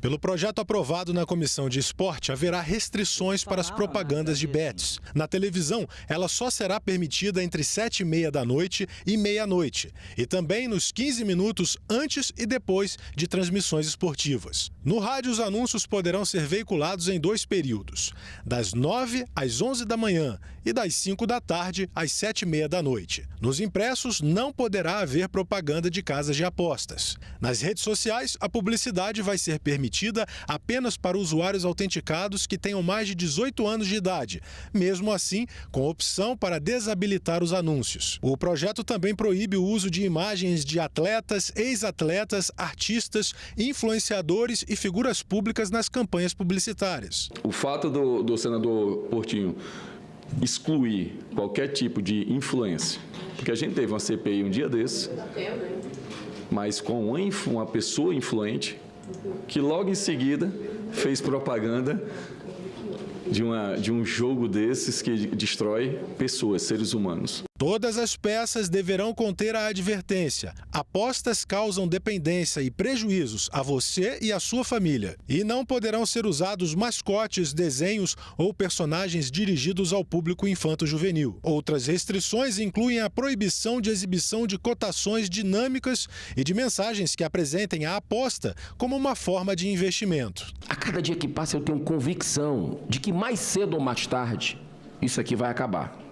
O Brasil vai tomar uma decisão, seja o Senado, Câmara, Presidente da República, enfim, vai chegar num ponto de tão nevrálgico, de tragédia, que a gente está vendo só a ponta do iceberg, senador Stives, que o Brasil vai tomar a decisão para acabar com o bet, para proibir bet de novo. Eu não tenho a menor dúvida. Pelo projeto, as marcas das bets poderão constar nas camisas dos clubes, nas placas dos estádios apenas quando a bet for a patrocinadora oficial do campeonato ou do time que disputa a partida.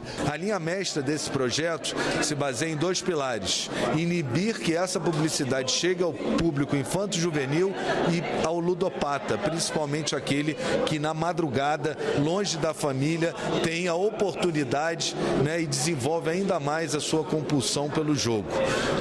O outro pilar fundamental é sobrevalorizar o patrocínio dos clubes, e reduzir a publicidade. Mais patrocínio e menos publicidade, já que o esporte escolheu as apostas, que esses patrocínios, os contratos de patrocínio, geralmente são valores maiores, que são mais longevos, há uma fidelização maior, uma identificação maior com o clube.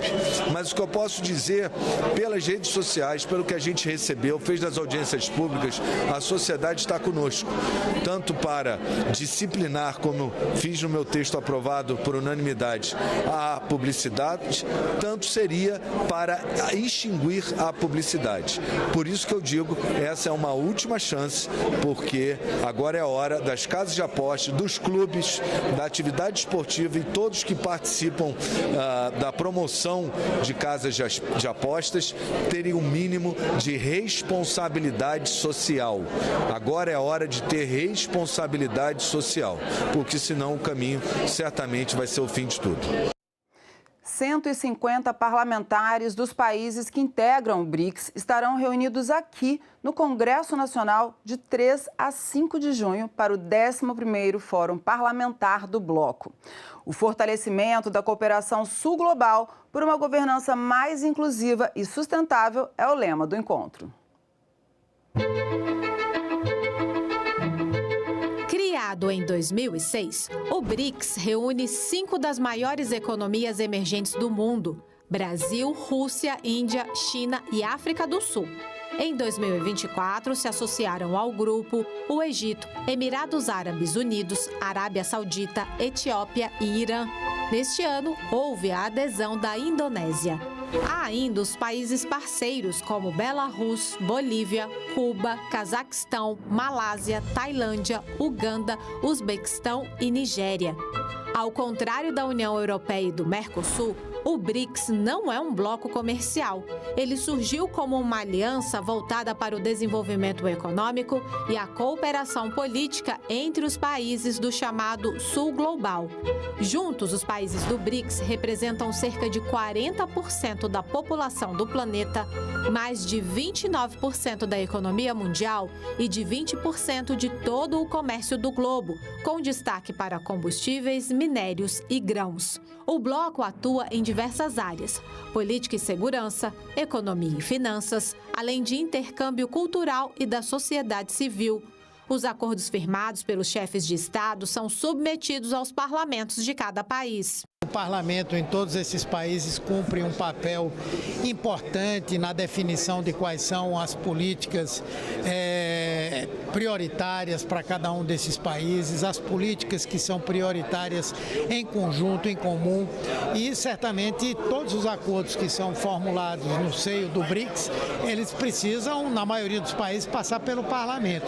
E como tal, nós temos essa integração entre os parlamentares desses países, favorece esse processo de entendimento geral. Em resposta às dificuldades de acesso aos recursos do Banco Mundial e do Fundo Monetário Internacional, os países do BRICS criaram em 2014 o novo Banco de Desenvolvimento, com capital inicial de 50 bilhões de dólares para o financiamento de projetos sustentáveis e de infraestrutura nos países integrantes do bloco e nas nações em desenvolvimento.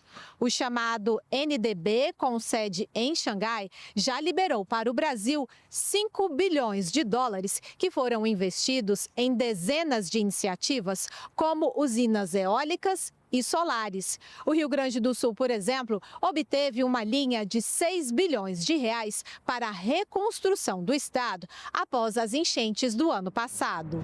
Os países do bloco também discutem o uso de moedas locais nas trocas comerciais. E em meio ao tarifaço imposto pelos Estados Unidos, a aposta é de que essas negociações dentro do BRICS se intensifiquem. Um debate de alto nível, onde vão ser discutidas as questões relativas a esse conflito comercial global, as oportunidades de negócio que vão se abrir para nós, porque a partir do momento que você fecha uma porta, pode ter certeza que janela vai abrir. Abrindo janela é hora de você pegar essa oportunidade e fazer valer as questões, principalmente do comércio brasileiro. Os países do BRICS também defendem mudanças em organismos internacionais, como as Nações Unidas e o próprio Fundo Monetário Internacional.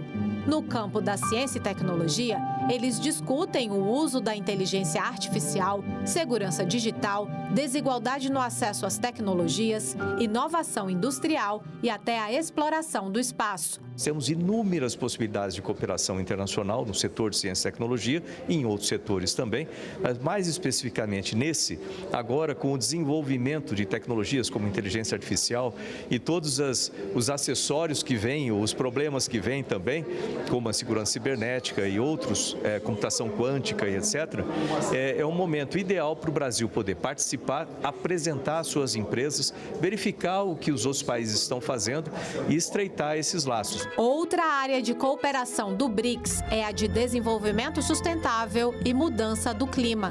O Brasil, que também vai sediar a Conferência das Nações Unidas sobre Mudança do Clima, a COP30, quer o apoio do bloco no financiamento de projetos que reduzam o aquecimento global. Neste ano, a presidência do BRICS é do Brasil, que tem como lema fortalecendo a cooperação sul-global por uma governança mais inclusiva e sustentável. Por isso, 150 parlamentares dos países que integram o bloco estarão reunidos aqui no Congresso Nacional durante 3 dias, no 11º Fórum Parlamentar do BRICS. Juntos, eles vão debater temas relacionados ao desenvolvimento econômico, clima e sustentabilidade, inteligência artificial, saúde, segurança e paz mundial, além de uma cooperação mais forte entre os parlamentos do bloco. O número de mortes em acidentes de trânsito está aumentando no Brasil. Para enfrentar essa situação, entidades de todo o mundo se reúnem no mês de maio para alertar sobre os perigos do trânsito. E em abril de 2017, há 8 anos, eu perdi meu marido e minha sogra em um crime de trânsito. Esse crime envolveu 2 pessoas embriagadas, disputando racha, e que em todos os momentos foram extremamente negligentes com a vida das outras pessoas. No dia 12 de novembro de 2012, a minha irmã, com 29 anos, perdeu a vida em um acidente de trânsito. Foi um dia que mudou tudo. A Fernanda era cheia de vida, cheia de sonhos, cheia de amor, pura alegria. E de repente, ela se foi. O silêncio que ficou tomou conta da nossa família, a saudade virou parte da nossa rotina. Perder alguém tão jovem, com tanto ainda por viver, e é uma dor que não dá para descrever. Em 2022, o Brasil registrou 33 mil mortes em acidentes de trânsito, segundo dados do Atlas da Violência. Em 2023, foram registradas 34 mil mortes, um aumento de quase 3%. A média foi de 96 mortes por dia. Essa tendência de alta é observada desde 2020, depois de anos de redução. Entre as causas mais comuns de colisões fatais estão dirigir na contramão, usar celular ao volante, exceder a velocidade, consumir álcool e não usar cinto de segurança. Grande parte dos acidentes de trânsito poderia ser evitada com mudanças de comportamento. E a campanha Maio Amarelo surgiu exatamente para isso. Todo mês de maio, o mundo faz uma grande mobilização pela segurança no trânsito, com a proposta de chamar a atenção para este problema que afeta milhares de pessoas todos os anos. Iniciativas como o Maio Amarelo são extremamente importantes porque quando um crime desses acontece, há uma grande comoção na sociedade, como houve no nosso caso, mas depois a vida das pessoas segue. A nossa não. A nossa para. Há 8 anos eu tenho lidado com advogados, com juízes, com recursos, com embargos. Houve um júri popular no ano passado que condenou um dos assassinos a 15 anos de prisão e absolveu o outro, mas é importante a gente entender que absolvição não significa inocência. E desde então eles não passaram nem um dia presos e não pagaram nada pelo crime que eles cometeram. A nossa legislação, apesar de ter muitos pontos positivos, ainda tem muitos pontos que podem ser melhorados. E esses pontos que podem ser melhorados levam a brechas que causam uma dor e um sofrimento enormes. As nossas famílias estão dilaceradas até hoje. O mais difícil de aceitar é saber que esse acidente poderia ter sido evitado. Todos os dias, trânsito leva vidas como da minha irmã, e o vazio que ela deixou nunca será preenchido. Hoje, no Maio Amarelo, eu deixo esse apelo. Seja responsável no trânsito. O amarelo simboliza alerta, atenção e cuidado. Em maio de 2011, a ONU criou a Década da Ação para a Segurança no Trânsito, convocando os países a adotar medidas para reduzir os acidentes. Por isso, o mês foi escolhido para a realização da campanha. São ações educativas, como palestras, blitzes, distribuição de materiais informativos e campanhas publicitárias. Os acidentes de trânsito causam impactos devastadores nas famílias, consequências físicas e psicológicas. A programação do Maio Amarelo nós estamos intensificando, fazendo blitz educativas. Nessas blitz a gente aborda condutores justamente falando desse tema, do desacelerar no trânsito. Além dos condutores, a gente também tem trabalhado com os motociclistas, com os ciclistas e com os pedestres, porque o pedestre, se a gente for pensar, ele também precisa desacelerar. Os acidentes provocam um problema social, físico ao paciente, à sua família, aos seus filhos, muito grande. Então, nesse mês, é de suma importância a conscientização em relação às leis de trânsito, ao excesso de velocidade, ao uso de álcool antes de dirigir, que são as principais causas desses acidentes. É importante a conscientização de todo mundo. A segurança no trânsito ela vai muito além da técnica de direção propriamente. Ela está diretamente ligada ao comportamento humano. E é importante a gente também perceber o quanto o trânsito pode ser fonte de traumas. Pessoas que experimentaram situações de acidente podem carregar feridas emocionais profundas ao longo de toda a vida. Familiares que perdem seus entes queridos da mesma forma. Nós precisamos, acima de tudo, humanizar o nosso trânsito no Brasil. E o Maio Amarelo é exatamente para chamar a atenção atenção que está morrendo gente no nosso trânsito, está morrendo gente, nós estamos nos matando. Então, o que precisa é conscientização em cada município, em cada estado, e o governo federal realmente fazer campanhas educativas, mas além de tudo de conscientização, e não precisa ser só o governo. Eu acho que o cidadão pode chamar a atenção do outro, pode orientar para que a gente possa ter um trânsito mais humano. Todas as campanhas, elas não significam que é só naquele mês ou só naquela data que se observa e se acompanha determinado problema como este, que são os acidentes de trânsito, as mortes no trânsito, que é muito grave. Você faz uso de suplemento alimentar? Sabe como e quando usar? Pois é, respostas a essas perguntas e muitas outras estão no programa Em Discussão, que vai ao ar hoje, logo após a edição da noite do Senado Notícias. Segundo a Anvisa, suplemento alimentar não é medicamento, não serve para tratar, prevenir ou curar doenças. É voltado para pessoas saudáveis e como complemento à alimentação. Suplementos alimentares são os ingredientes de alimentos na forma de apresentações farmacêuticas. Isso é o que diz a nossa norma hoje, onde eles podem ser apresentados em forma de pó, cápsulas, tabletes, gel e barras. A suplementação hoje em dia é muito importante para o paciente que quer ganhar massa muscular, que quer perder gordura, um paciente, por exemplo, que quer performance. E para esse paciente ter uma melhor performance no esporte dele, ele vai precisar de suplementação. Eu uso a suplementação, é algo muito importante, né, para quem busca, assim, um diferencial na sua alimentação, porque ela vai te ajudar a repor ali as suas proteínas, né? Um idoso, muitas vezes ele não consegue mais absorver muitas vitaminas e minerais, então ele vai ter uma necessidade de suplementação. Pessoas acamadas, que podem ser ou não idosas, né? Porque também tem pessoas que fazem cirurgia, ou cirurgia plástica, ou cirurgia bariátrica, né? Também ela tem essa necessidade de alguma suplementação, mas sempre muito bem orientada pelo nutricionista ou pelo médico. No Senado, uma audiência pública debateu regulação, produção, fiscalização e comercialização de suplementos alimentares no Brasil. Existe como fosse uma área cinza entre os alimentos e os remédios, os medicamentos, né? Essa área, ela precisa ser regulada. As pessoas não compram os suplementos por produto. Elas não acordam de manhã e falam que vontade de tomar um suplemento alimentar.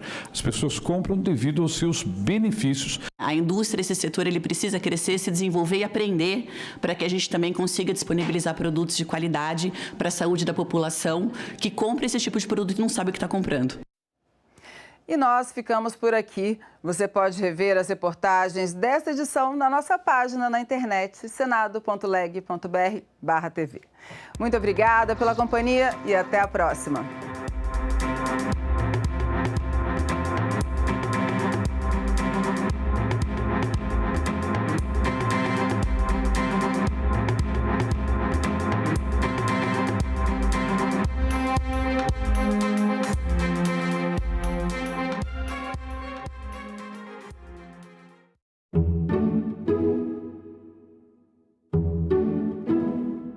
A maioria das pessoas que frequentam o ambiente de academia, eles fazem uso da suplementação. Muitos pacientes, eles acabam comprando aquilo que eles nem sabem mesmo. Também pode te levar a passar mal, a ficar internado.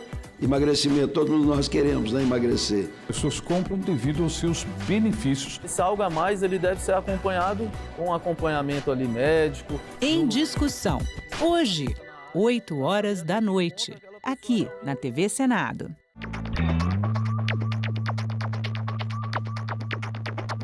A gente também fala tupi. Tocantins é uma palavra tupi que identifica uma etnia indígena e significa bico de tucano. Vem de tucã, como o pássaro é chamado em tupi, mais ti, que pode significar bico ou nariz. Já o nome tucano é formado por tu ou ti, que quer dizer bico, mais canga, termo para osso. Seria então a ave do bico feito de osso. A gente também fala tupi.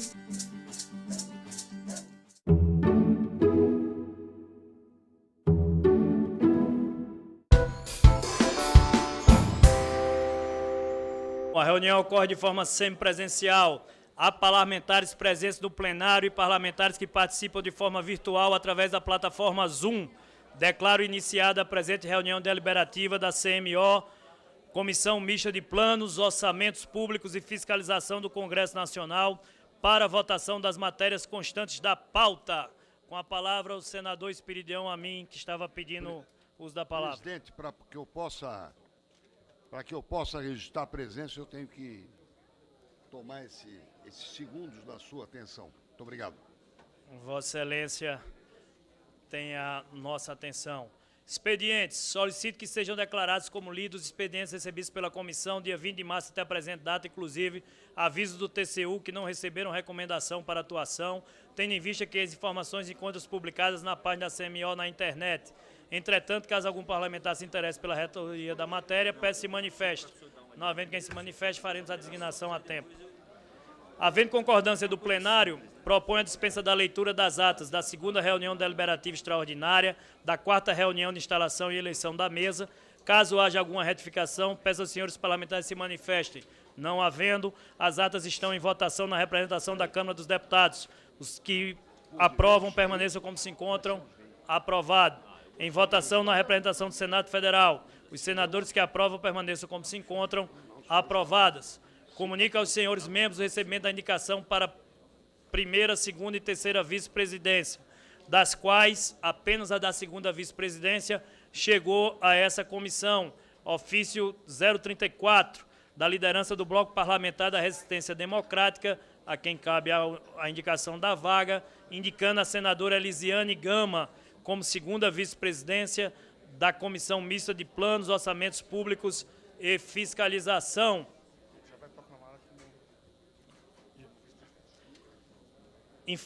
Informo que no dia 10 de abril foi aprovada por unanimidade nessa comissão a proposta de eleição de membros da mesa por aclamação.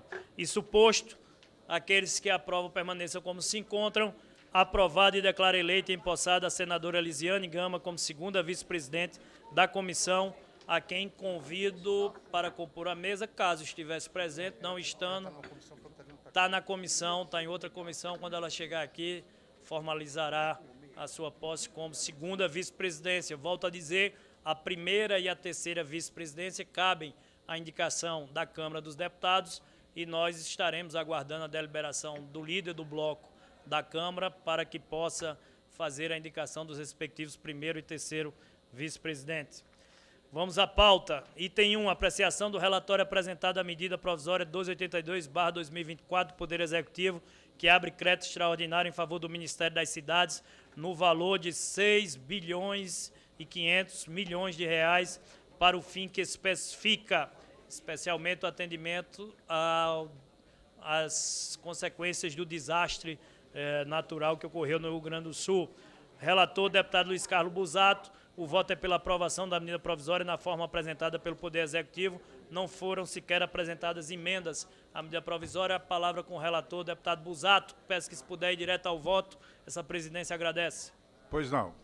Só para ressaltar que trata-se de 6,5 bilhões para atender aqueles eventos climáticos que aconteceram em 2004, que abalou o Rio Grande do Sul inteiro.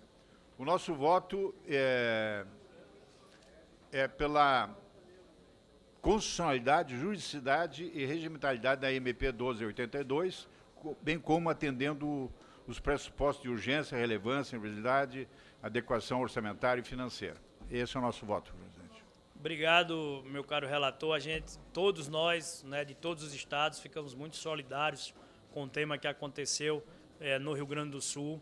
Por isso mesmo, eu procurei fazer questão de fazer a indicação desses 3 relatores que tivessem identidade com o Estado.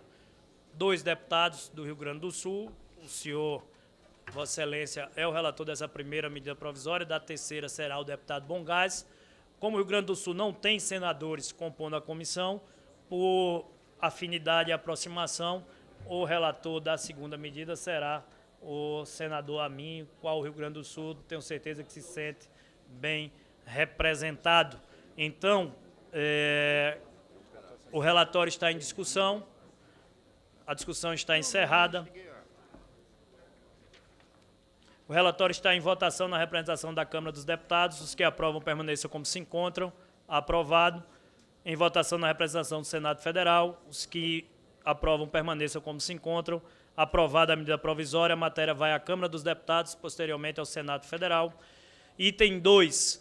Parabéns ao relator, deputado Luiz Carlos Busato, pela aprovação da matéria e pelos... Muito nos orgulha ser o Aminho, nosso relator pelo Senado, vizinho nosso de Santa Catarina. Obrigado. Exatamente esse item que estará agora em apreciação, medida provisória 1283/2024, que abre crédito extraordinário em favor do Ministério do Desenvolvimento e Assistência Social, Família e Combate à Fome, no valor de R$ 168.268.040 para os fins que especifica. O relator é o senador Esperidião Amin. O voto é pela aprovação da medida provisória na forma proposta pelo Poder Executivo. Não foram sequer apresentadas medidas à medida provisória. O relator está com a palavra para a apresentação do seu relatório, especialmente voto. Presidente, em primeiro lugar, quero agradecer a oportunidade. Fiz parte da comissão do Senado que acompanhou as trágicas consequências da chuvarada de começo de maio do ano passado.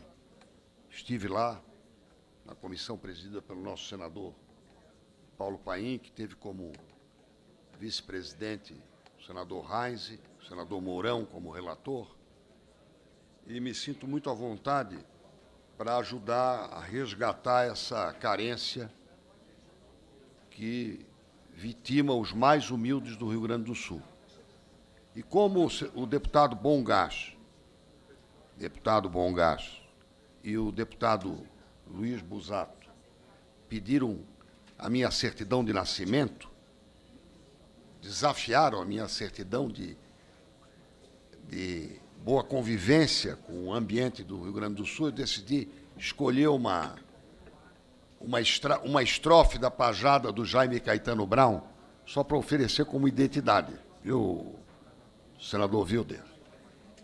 E assim, crescendo ao relento, criado longe do pai, junto ao mar doce Uruguai, o rio do meu nascimento, soldado sem regimento no quartel da imensidade, um dia me deu vontade.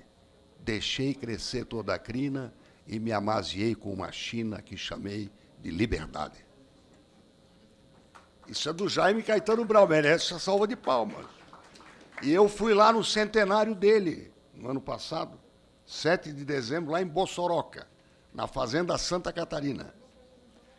Como já foi dito pelo presidente, o projeto é altamente meritório, ele destina esses recursos para antecipar prestações adicionais do BPC aos beneficiários residentes em municípios reconhecidamente afetados pelo desastre ambiental do Rio Grande do Sul. De sorte que, atendidos todos os aspectos legais e formais, o voto é favorável, ou seja, pela aprovação, louvando-se especialmente o mérito e a destinação. Muito obrigado. Senador Amin. O relatório está em discussão. Alguém? Senador deputado João Leão, deputado João Leão com a palavra. Peço só uma vênia, deputado João Leão. O senador Wilder tinha pedido a palavra pela ordem para registrar a presença. Sim, presidente, não conseguimos fazer para impressão digital, então a palavra é para colocar a presença nossa aqui, tá bom? Obrigado. Eu usei o mesmo truque. O Esperidião, da mesma forma, devolvo a palavra ao deputado João Leão. Senador, a minha origem desses recursos é daquele fundo... Qual fundo? Porque foi criado um fundo de 56 bilhões de reais, então a origem, porque você tira de um lugar, você tem que saber de onde é que tira. Perfeitamente. O senhor não tirou nada da Bahia, não, né? Não, eu jamais faria isso, porque não, eu tenho... Eu sei. Não, porque eu tenho uma afilhada em Oliveira dos Brejinhos, que o senhor só visitou uma vez a pedido do ACM. Viu? Olha, eu sei que Vossa Excelência é catarinense, tem o coração gaúcho, só falta ir embora para a Bahia. Não. E eu estou lá lhe esperando de braços abertos. Retribuindo a sua presença quadrimestral em Brusque, Guabiruba e Botuverá, que é bom que todos os baianos saibam que o senhor visita seus eleitores, supõe-se. Eu quero lhe dizer que tive o privilégio de ter uma afilhada em Oliveira dos Brejinhos, cidade histórica da Bahia, que deu ao ACM a possibilidade de não ficar suplente de deputado em 1954. Pela ordem, senhor presidente. O senhor é um ingrato, porque Senador o Espírito senhor de Homem. tem uma afilhada também no município de Barra, lá na Bahia, que batizou lá com o Frei Luiz. Eu me lembro disso. Para parar com essa conversa. Em Barra eu conheci o vosso bispo, Cápio, o homem da greve de fome, tinha saído de Lages. Mas, senador Espírito de Homem, para valorizar, então, essa conversa, a minha mãe também nasceu em Oliveira dos Brejinhos, está tudo resolvido. Está tudo certo, tudo em casa. Eu só tive um receio quando o deputado João Leão disse: o senhor tem uma filha, ainda bem que era afilhada lá na Bahia, não? Quase que complica a vida do nosso Espírito de Homem. A diocese, olha, esclarecer, Oliveira dos Brejinhos, porque ele tem por aí pelo Brasil inteiro, não é só na Barra, não. É um município da diocese de Barra. A Barra é a sede da diocese. Perfeitamente. O bispo não havendo Cápio, mais quem queira... oriundo de Lages, ganhou grande fama. Não havendo mais quem queira discutir, a discussão está encerrada. Aqueles que o aprovam na representação da Câmara dos Deputados permaneçam como se encontram. Aprovado. Na representação do Senado Federal, aprovado. Item 3 da pauta. A medida provisória segue a Câmara dos Deputados, posteriormente ao Senado Federal.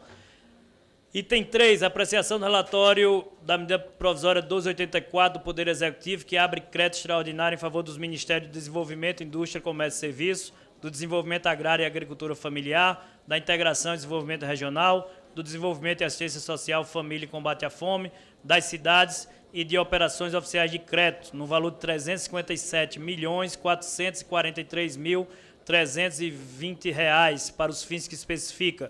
O relator, como dissemos, prestigiando, claro, a identidade da matéria com o Rio Grande do Sul, a escolha foi pelo deputado Bongás. O voto é pela aprovação da medida provisória na forma proposta pelo Executivo. Quanto às duas emendas apresentadas, foi inadmitida número 1 e rejeitada número 2. Com a palavra, o relator, deputado Bongás. Obrigado, nosso presidente, senador Efraim Filho.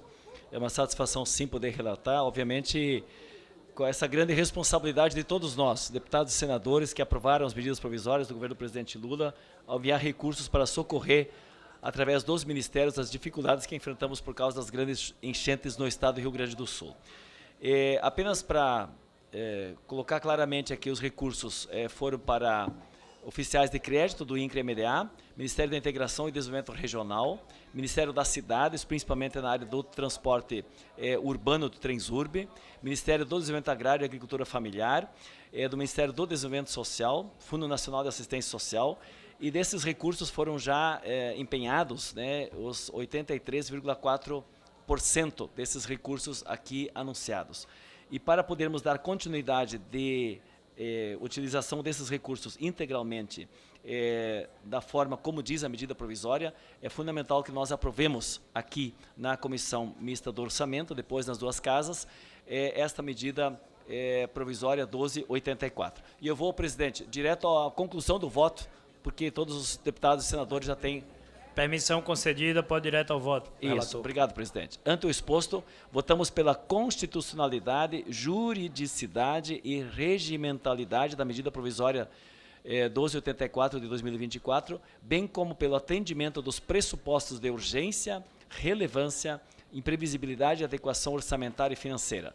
Quanto às emendas apresentadas, votamos pela inadmissibilidade da emenda número 1 e pela rejeição da emenda número 2. No mérito, votamos pela aprovação da medida provisória 1284, na forma apresentada pelo Poder Executivo. Sala de sessões da Comissão Mista do Orçamento. Era isso, presidente.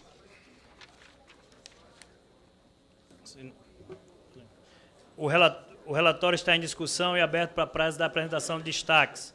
A discussão e o prazo para apresentação de destaques estão encerrados. Em conformidade com o disposto parágrafo 2º do artigo 146 da resolução número 1, declaro inadmitida a emenda número 1 indicada pelo relator no seu voto. O relatório está em votação na representação da Câmara dos Deputados. Permaneçam como se encontram, aprovados. Na representação do Senado Federal, permaneçam como se encontram, aprovado. Aprovada a medida provisória, a matéria vai à Câmara dos Deputados e posteriormente ao Senado Federal. Item 4. Apresentação de requerimento 3/2025 CMO, de autoria do senador Wellington Fagundes, que requer, nos termos do artigo 58 do Regimento Interno do Senado Federal, a realização de audiência pública com o objetivo de debater a execução dos recursos públicos do exercício 2025 e a elaboração do projeto de lei orçamentária anual para 2026, a famosa PLOA 2026. Com a palavra, o autor do requerimento, senador Wellington Fagundes. Senhor presidente, senhoras e senhores companheiros congressistas, o objetivo desse requerimento é exatamente para que a gente dê oportunidade às entidades como a Confederação Nacional dos Municípios, através também das suas representações nos estados, que representam o municipalismo, e o Executivo, para que a gente possa discutir o orçamento e, claro, trazer mais clareza no que foi executado. Isso, claro, que pode nos permitir, inclusive, melhorar a construção do orçamento desse ano. Requerimento está em discussão. Aqueles que desejam discutir, não havendo, a discussão está encerrada. Em votação, na representação da Câmara dos Deputados, aqueles que o aprovam, aprovado. Na representação do Senado Federal, aqueles que o aprovam permaneçam como se encontra, aprovado. Interessante, senador Wellington Fagundes, é um requerimento que ele dialoga com toda uma discussão que está acontecendo no momento, né, de execução orçamentária, inclusive de finalidade, né, do orçamento. O orçamento deixou de ser uma peça meramente técnica e que, às vezes, caminhava à margem da discussão da agenda legislativa e política da Casa, e hoje o orçamento passou a ser pauta da agenda do Brasil e da agenda política do Brasil, da política com P maiúsculo.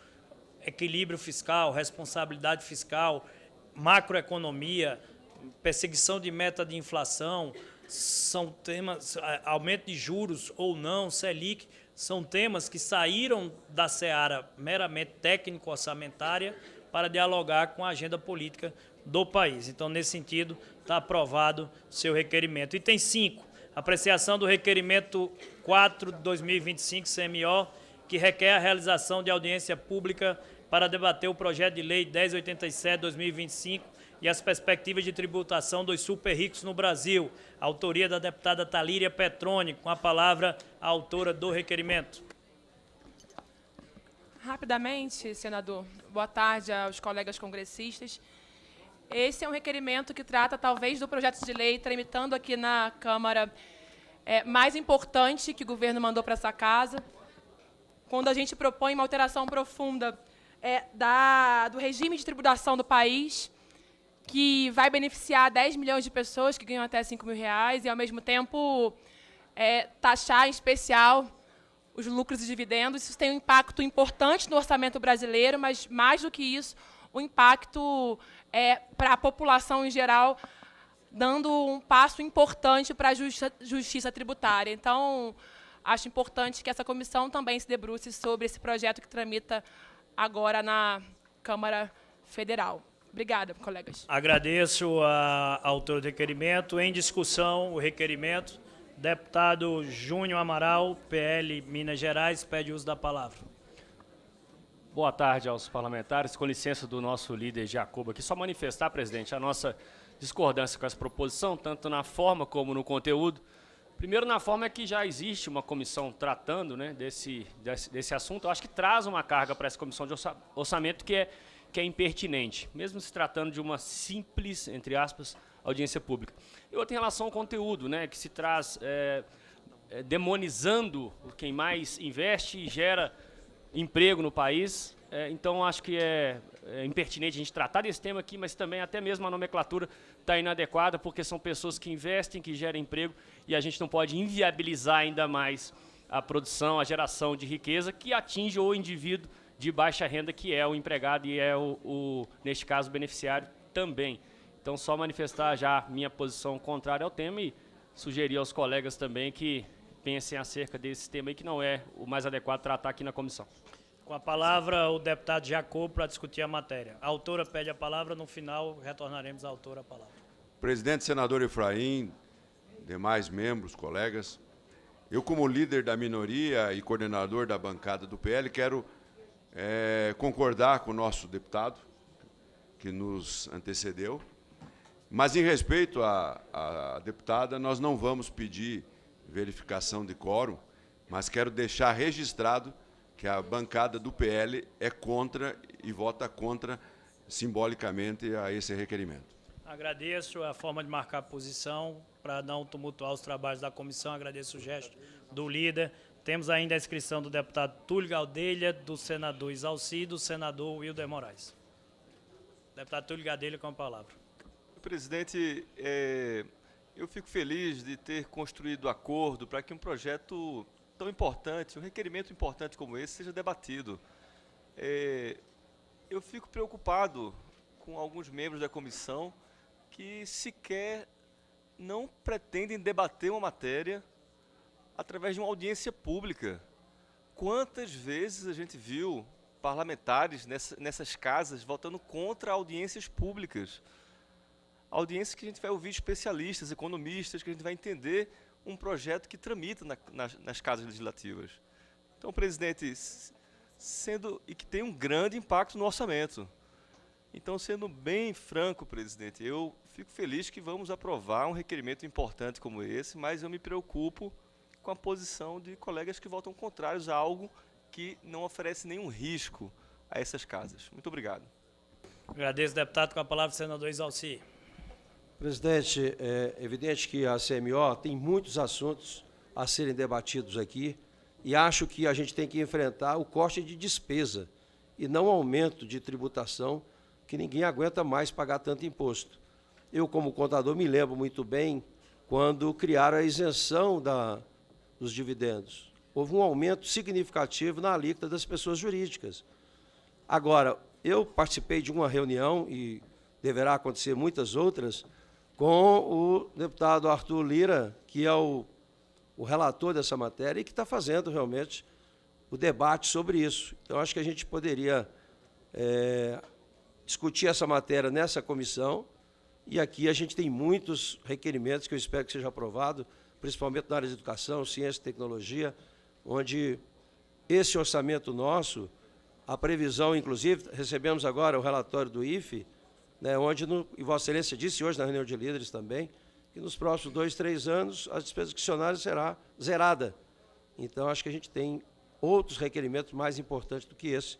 Então, também, como aqui na liderança do PL do Senado, também votaria contra, mas como o meu líder disse aqui, nós não vamos dificultar aqui na comissão, mas eu quero registrar também o meu voto contrário a essa discussão da CMO, porque nós temos muitos assuntos mais importantes que esse, porque esse já está sendo tramitado na comissão especial.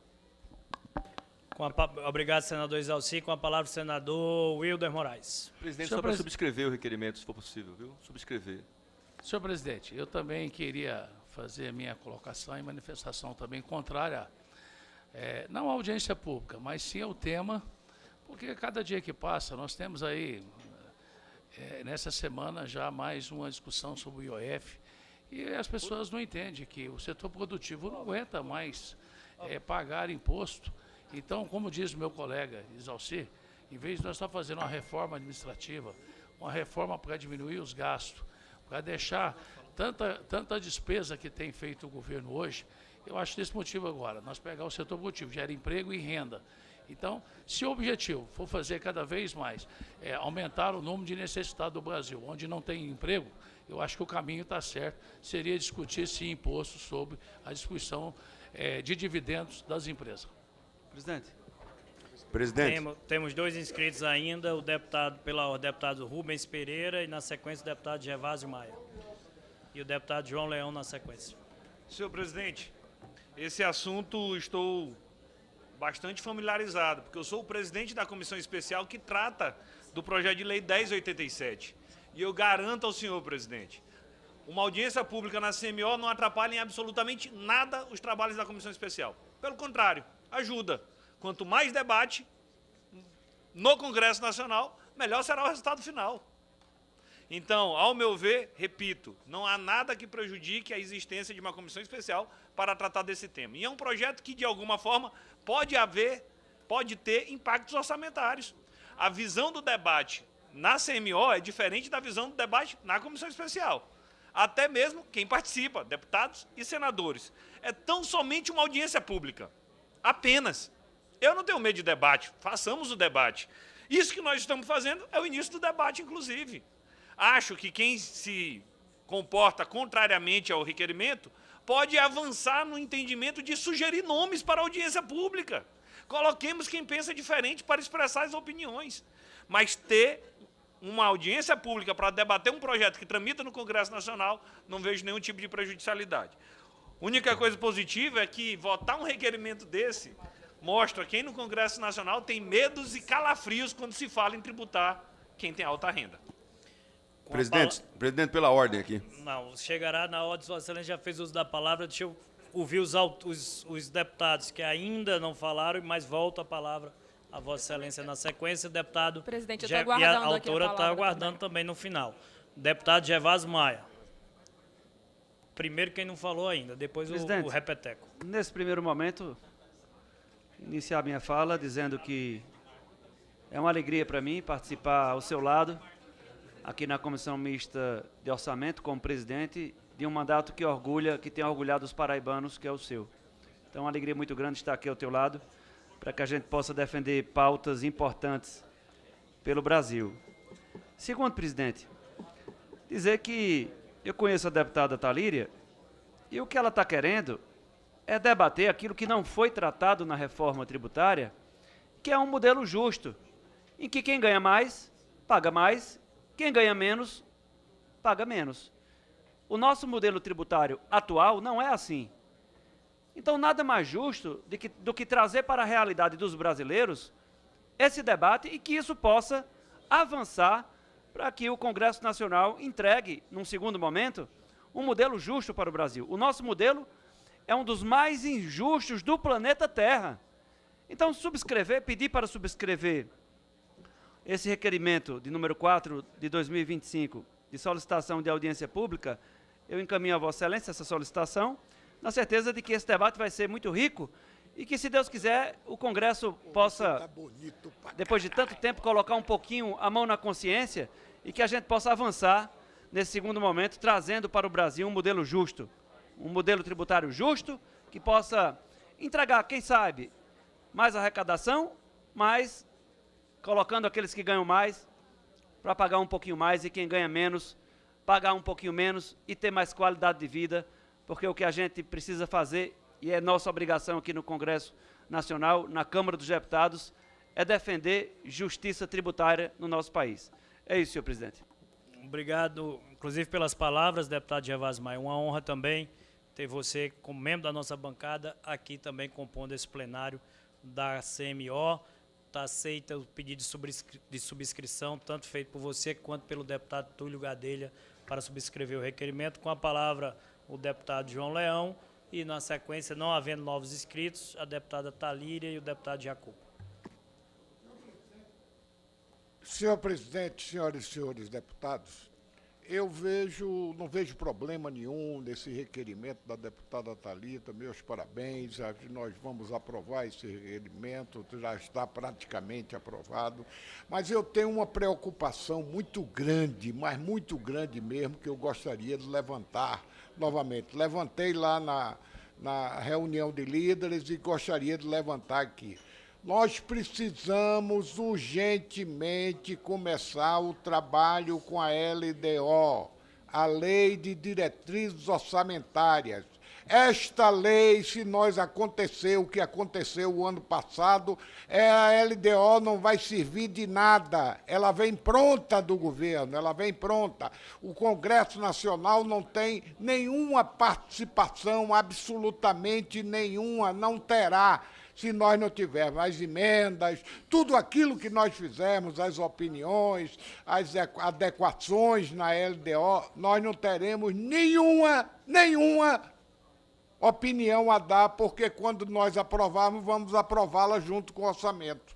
Então, o governo não terá mais tempo e a LDO não serviu de coisa nenhuma. Então, levanto essa questão aqui nesta comissão, no intuito de Vossa Excelência e todos os deputados, todos os senadores, nós trazemos essa LDO para aqui para começarmos a discutir a LDO.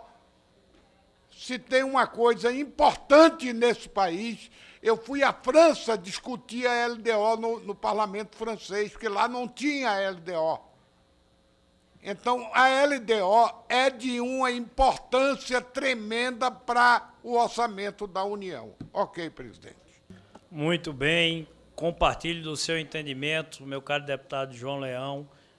Essa presidência não permitirá que se repita, né, o exemplo e os episódios do ano passado, porque nós entendemos que é um modelo que não funciona, em nada agrega ter uma postergação da LDO até o final do ano, para ser votada praticamente em conjunto com a PILOA, que foi exatamente o que existiu. Então, envidaremos todos os esforços em nome da presidência para que a gente consiga avançar, se for possível, cumprir o prazo ideal, o que quase nunca ocorre, infelizmente, do parlamento, do recesso de julho, 17 de julho, será essa meta a ser perseguida. Mas queremos ter, sim, a aprovação da LDO o quanto antes. Já consultei a CMO, lendo o seu pensamento, já consultei a consultoria da CMO se estávamos dentro ainda do prazo, devido a um orçamento que só foi aprovado em abril desse ano, praticamente, se ainda estamos atualmente dentro do prazo para cumprir as premissas regimentais para poder votar o orçamento até o mês de julho. Estamos, sim, dentro do prazo. O que vai transcorrer do ponto de vista de articulação política, aí é o que vamos lidar todos nós do plenário com isso. Falta ainda a indicação da Câmara dos Deputados, a quem cabe do relator da LDO. Estamos aguardando essa confirmação. Tive com o presidente Hugo Mota hoje, tratamos do tema. O senador Davi, que é o presidente do Congresso, ainda pela ausência de acordo da Câmara, está aguardando para só enviar a LDO à comissão quando tiver um relator designado por sugestão da Câmara dos Deputados. Acredito eu que isso até a próxima semana esteja solucionado e estamos ainda dentro do prazo para poder cumprir a ação regimental. Então, parabéns pela lembrança e é muito bem acolhida por parte... Orçamento, presidente, sem a LDO, não tem adequações, não tem absolutamente nada. Assuntos até deste requerimento nós podemos alocar no orçamento da União, podemos alocar tantas coisas que nós podemos alocar no orçamento da União através da LDO. Concordo e será tratada com a devida responsabilidade por essa presidência. Na França, você falou isso em francês ou foi em português mesmo, traduzido lá para os membros do parlamento? Porque você deu uma sapiência, Vossa Excelência deu uma sapiência de uma cultura geral extraordinária. Eu estudei no município de Barra, na Bahia, que nós falamos até agora há pouco com o senador Esperidião Amin, e eu tive a honra de ser pupilo do padre Edilson Alquimim. E o padre Edilson, uma vez virou, ele era nosso professor de francês. Ele disse, a partir de hoje você só fala comigo em francês. Eu me lembrei, mas hoje eu não me lembro mais. Você sabe que a gente vai ficando velho, vai começando a perder a memória e essas coisas não se pratica. Então eu... Mas pelo menos os cumprimentos em francês você ainda lembrava? Tranquilamente. Ah, Parlez-vous français? Oui, monsieur. Ah, aí tá certo. Eu acredito que, inclusive, essas palavras inspiraram o Vaticano. O Papa Leão XIV tem uma homenagem, claro, familiar com Vossa Excelência. Eu sabia que desde a França tinha vindo essa inspiração. Obrigado, deputado João Leão, pela participação. A autora Talíria Petroni pediu o uso da palavra e já encerraram as discussões. Ela e o deputado Jacob encerram as falas. O deputado pediu para falar anteriormente, sem problema. Se pediu, então, Vossa Excelência, na ordem era ela, mas Vossa Excelência Obrigado, pediu, presidente. tem uso da palavra. Obrigado. Só para reiterar. Primeiro, o PL não foge de nenhum debate. Eu acho que é salutar debater matérias. Agora, a CMO, temos muito trabalho, como disse o nosso deputado João Leão e Vossa Excelência, que é a peça orçamentária que, nos últimos tempos, tem sido fictícia. Então, eu acho que temos aí um projeto de lei enviado pelo próprio ministro Haddad, que veio para o Congresso, seria um fórum adequado para debater isso. Temos um projeto que o deputado Lira é o relator, mas, enfim, nós não vamos obstacularizar isso aqui hoje.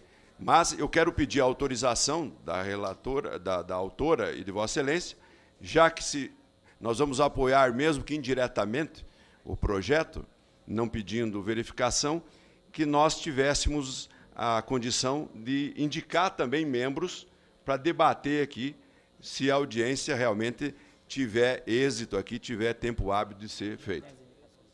Muito obrigado, era isso. Com a palavra a deputada Thalíria. Obrigada, presidente. Sem a menor dúvida, acho que esse debate é para ser plural e ajudar o Brasil a avançar com o melhor projeto possível. Agradeço aos colegas da oposição por se somarem a essa audiência pública. Sem a menor dúvida, essa comissão é uma das mais importantes do Congresso Nacional, com muitas missões a serem cumpridas, mas quando nós olhamos para essa matéria que tramita na comissão especial, obviamente ela tem impactos importantes para o orçamento público brasileiro e, por isso, merece ser objeto de análise e discussão da CMO. Eu ouvi atentamente os colegas.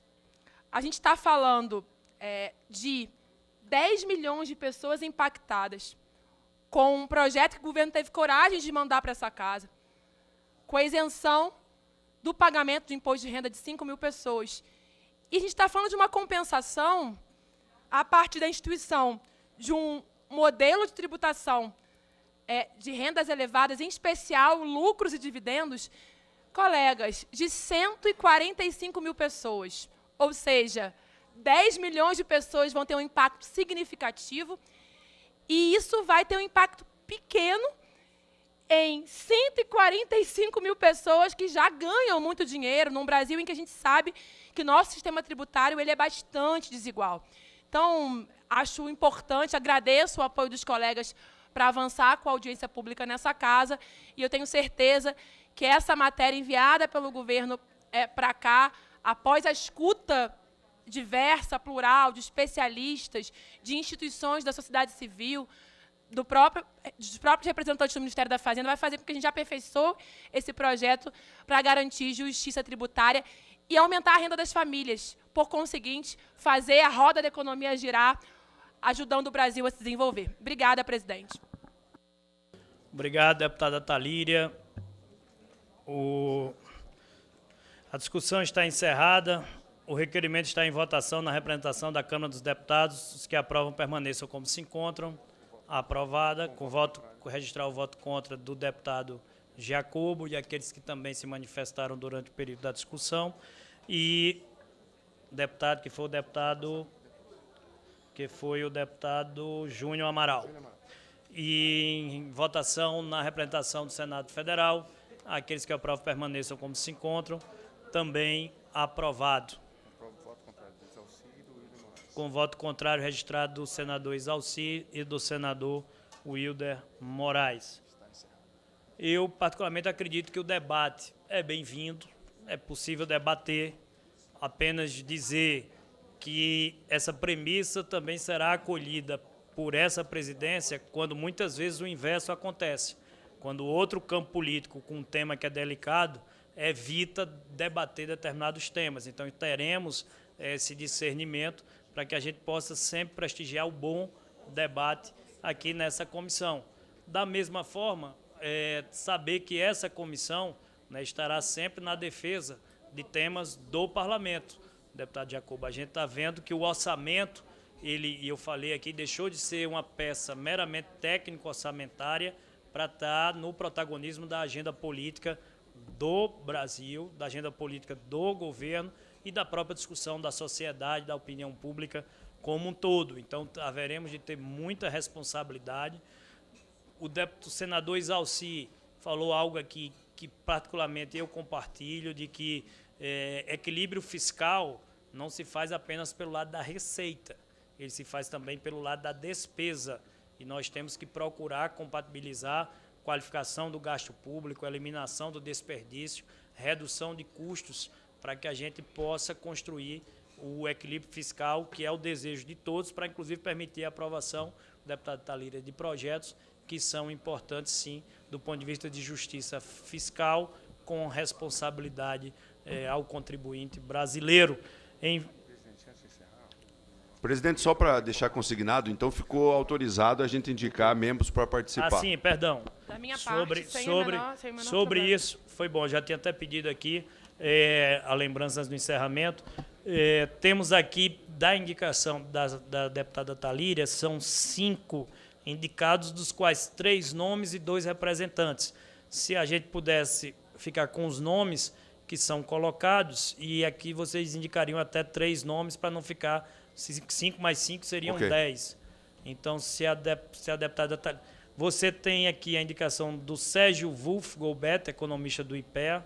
Você tem a indicação do André Horta, diretor do Comitê Nacional de Secretários da Fazenda dos Estados, CONCEFAZ, e faz aqui o pedido de 3 representantes, um do DIEESE, um do Ministério da Fazenda e outro do INESC.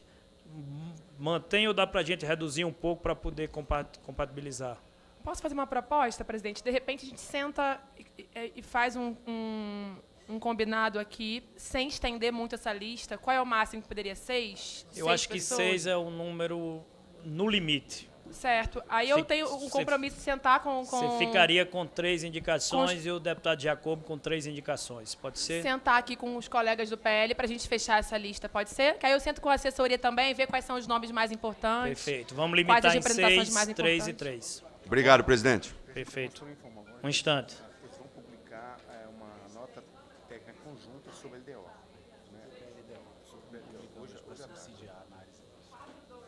Tá certo. A consultoria avisa que haverá a publicação de nota técnica sobre a LDO para subsidiar os debates. Vamos acompanhar. Não havendo mais nada a tratar, declaro encerrada a reunião. A próxima semana é uma semana que acontece o BRICS, tá certo? Haverá uma agenda limitada, portanto, a gente retornará aos trabalhos na semana subsequente. Muito obrigado.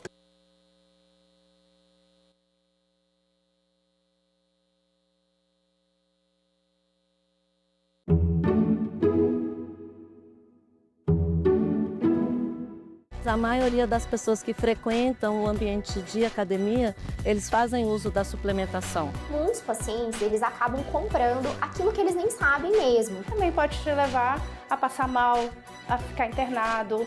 Emagrecimento, todos nós queremos, né, emagrecer. As pessoas compram devido aos seus benefícios. Esse algo a mais, ele deve ser acompanhado com acompanhamento ali médico. Em discussão, hoje, 20h, aqui na TV Senado.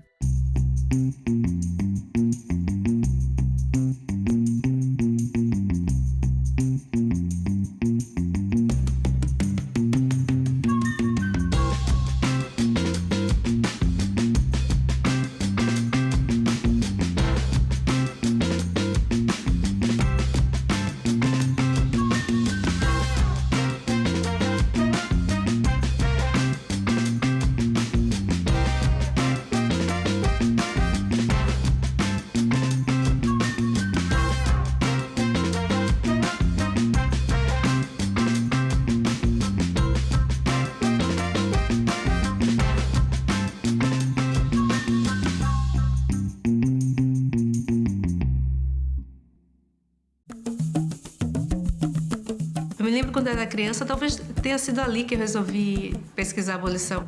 Eu olhava para aquela única imagem colorida do meu livro de história. Ela era aquela imagem da Princesa Isabel com aquela pena de ouro. Eu adorava aquele negócio douradinho. Eu ficava pensando, nossa, mas o que tinha sido isso? É uma imagem tão poderosa, constitui de tal maneira a nossa memória, que ela apaga as possibilidades de mobilização, de transformação da sua própria vida para a população negra hoje. Falar da Princesa Isabel é até uma chateação, porque o que a gente está diante de um caso de roubo da nossa história. Eu não consigo enxergá-la como alguém de mais destaque do que toda essa população negra que resistiu e se articulou e que fez o fim da escravidão acontecer. Um dos novos membros do BRICS é a Etiópia, um país que tem 135 milhões de habitantes e é o segundo mais populoso da África. O seu território também é grande, 1.112.000 quilômetros quadrados.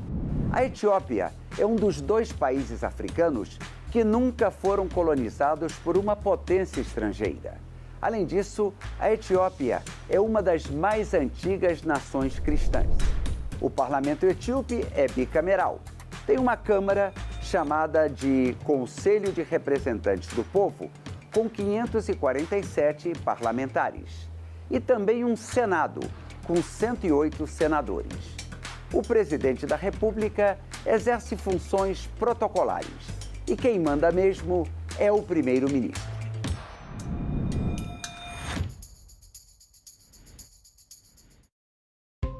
Como a relação do BRICS afeta o seu dia a dia? Qual a importância do grupo frente ao cenário econômico atual? O consultor legislativo do Senado, Tarcísio Dalmaso, e o professor do Departamento de Economia da UNB, Vander Mendes Lucas, respondem a essas e outras perguntas ao vivo. TV Senado Live nesta sexta, 9 horas da manhã.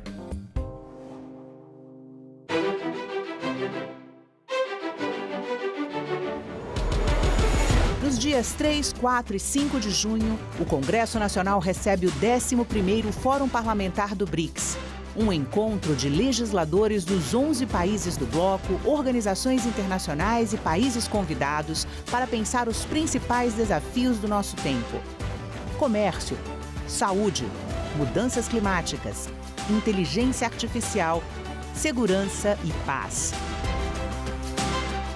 Acompanhe tudo ao vivo na TV Senado, TV Câmara, Rádio Senado e Rádio Câmara. No dia 3, a partir das 9h30 da manhã. Dia 4, a partir das 9 horas. E no dia 5, a partir das 8h30. TV Senado, TV Câmara, Rádio Senado e Rádio Câmara juntas no Fórum Parlamentar do BRICS.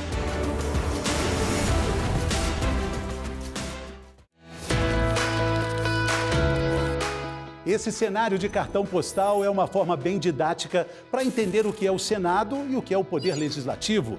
Ele é bicameral, 2 câmaras. A dos deputados é voltada para cima, 513 deputados eleitos proporcionalmente ao tamanho da população de cada unidade da federação. Já a cúpula do Senado, olha, é voltada para baixo. A palavra vem do latim senex, que significa sênior.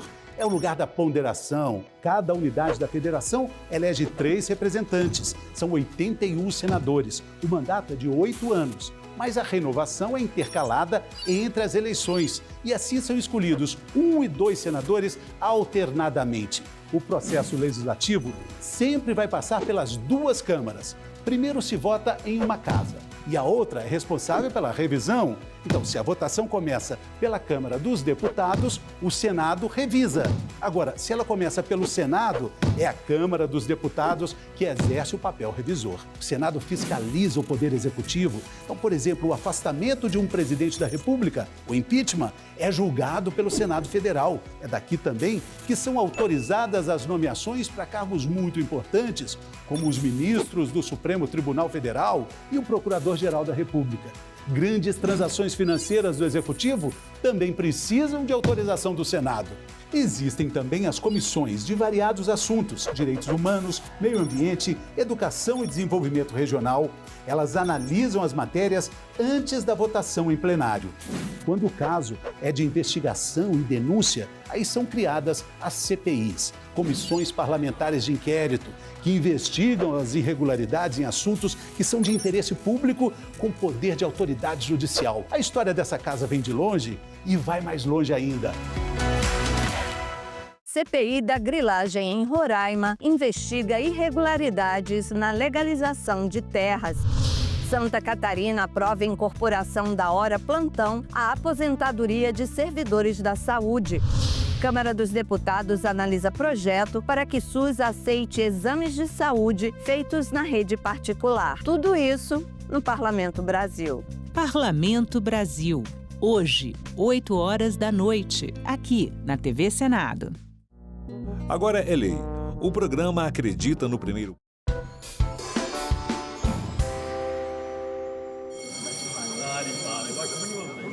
Pode começar.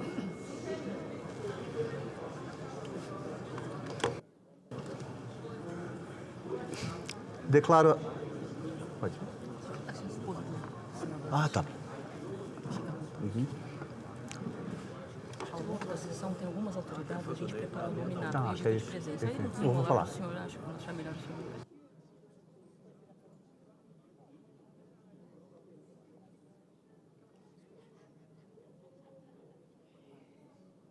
Tá. Tudo bem? Bem-vinda. Declaro aberta a sessão. Sob a proteção de Deus, iniciamos nossos trabalhos. A presente sessão de premiações e condecorações destina-se à entrega do prêmio Adoção Tardia, gesto redobrado de cidadania. Compõe a mesa dessa sessão o senador, meu querido senador do Estado da Bahia, senador Ângelo Coronel, que para mim é sempre uma alegria partilhar e estar nessa legislatura com Vossa Excelência. A deputada Soraya Santos, bem-vinda a essa casa. O desembargador Salomão Rezedá, do Tribunal de Justiça do Estado da Bahia, corte que foi agraciada com o prêmio Adoção Tardia em 2024. A senhora Eleusa Coronel, cofundadora do Instituto Assembleia de Carinho na Bahia, esposa do senador. E senhora Tanísia Cunha, presidente do Instituto Assembleia de Carinho. Convido a todos, para imposição de respeito, acompanharmos o hino nacional, que será executado pela Banda de Música da Base Aérea de Brasília, regida pelo capitão músico Paulo César Ramos Rezende.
Minhas amigas, meus amigos, corações presentes nessa casa, há momentos em que o protocolo cede espaço à emoção pura e hoje é um desses dias.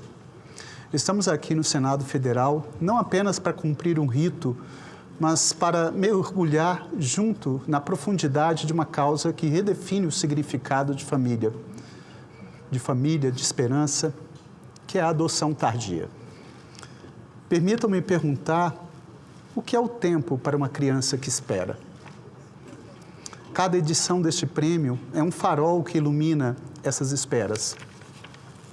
Celebrando o milagre do encontro, a coragem de corações que se abrem para reescrever destinos, provando que o amor não conhece calendários, apenas a urgência de ser. O Prêmio Adoção Tardia, gesto redobrado de cidadania, é o nosso humilde tributo a almas extraordinárias. Pessoas e instituições que não apenas enxergam, mas sentem a dor silenciosa da espera e respondem com o mais transformador dos gestos, o de acolher com amor filhos e filhas que já trazem na bagagem a vivência de anos, por vezes de uma solidão que nenhuma criança deveria conhecer. Vivemos em um Brasil de contrastes dolorosos, onde a beleza da nossa diversidade convive com a cicatriz da desigualdade. E quando essa desigualdade lança sua sombra sobre a infância, o impacto é devastador, roubando sonhos, adiando futuros. Os dados do Conselho Nacional de Justiça de outubro de 2024 não são meros números, são o eco de vidas em suspenso. Enquanto 4.935 crianças e adolescentes aguardavam com o coração na mão por uma família, mais de 94% dos 35.622 pretendentes habilitados manifestavam preferência por crianças com até 8 anos. Especificamente, 32% dos pretendentes desejavam adotar crianças de 2 a 4 anos. No entanto, a maioria das crianças à espera de uma família tem mais de 7 anos. Essa não é apenas uma estatística, é o retrato de um desencontro que precisa ser sanado com urgência e com amor. E a concentração de pretendentes no Sudeste e Sul apenas aprofunda as feridas regionais dessa espera. Senhoras e senhores, essa defasagem não é apenas um descompasso, é um grito silente que ecoa nos corações das instituições. É o abismo entre o desejo de amar e a realidade daqueles que mais desesperadamente precisam desse amor. A adoção tardia, portanto, é muito mais que uma escolha. É um ato revolucionário de amor, de justiça, de redenção. É dizer a uma criança e um adolescente, eu vejo você. O tempo não te diminui. Ele te preparou para este encontro. Seu lugar estava aqui, guardado, e agora é ele, seu, para sempre. É resgatar a dignidade, é reacender a luz da esperança. Saímos de uma pandemia que nos lembrou da forma mais dura da nossa fragilidade e da nossa interdependência. Famílias foram dilaceradas, a vulnerabilidade se tornou palpável. Nesses momentos, a solidariedade deixa de ser uma opção para se tornar o ar que respiramos, o alimento da nossa alma coletiva. Promover a adoção tardia é cultivar essa solidariedade em seu estado mais puro. É recusar-se a aceitar que uma infância se perca na invisibilidade. Sabemos e celebramos que o Brasil tem caminhado, ainda que com passos que gostaríamos que fossem mais largos, rumo a uma cultura de acolhimento. Há mais luz sobre o tema, mais debate, mais corações se movendo. Mas as sombras do desconhecimento, do receio infundado, da falta de amparo, do preconceito, ainda são barreiras dolorosas para muitos.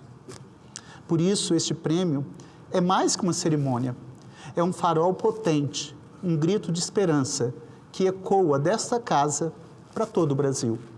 É o Senado Federal, com toda a sua voz, declarando o valor incomensurável daqueles que amam com a coragem de quem enfrenta o desconhecido por uma causa maior. Cada um dos agraciados carrega a chama da sensibilidade que não se cala diante do abandono, mas que age, que transforma, que cura. Que este prêmio seja a cada ano uma convocação apaixonada que inflama nossos corações. Que ele inspire políticas públicas que pulsem com a urgência da vida, famílias que se abram, sem medo, para o milagre da adoção tardia.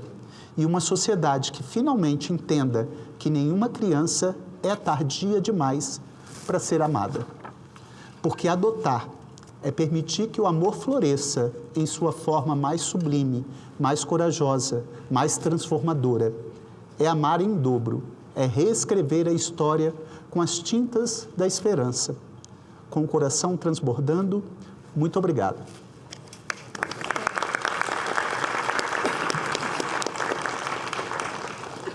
Neste momento, concedo a palavra ao senador Ângelo Coronel.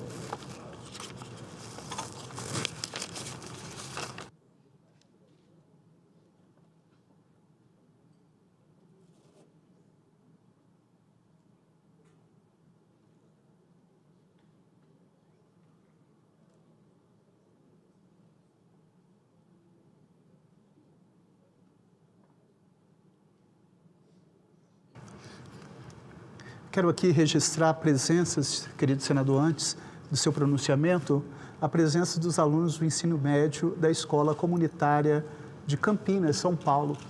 Bem-vindos ao Senado Federal.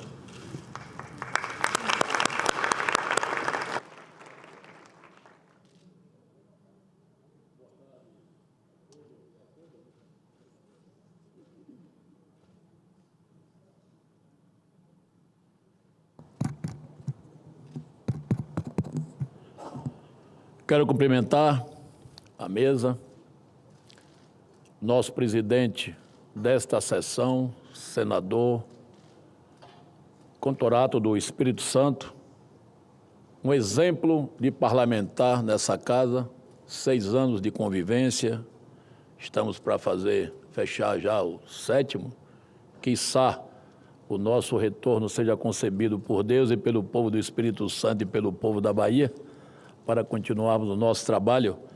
E Conthorato, além de presidir essa sessão, senhores e senhoras, também é um exemplo, porque ele tem 2 filhos também adotivos, que convive já, o registrou como já filho oficial.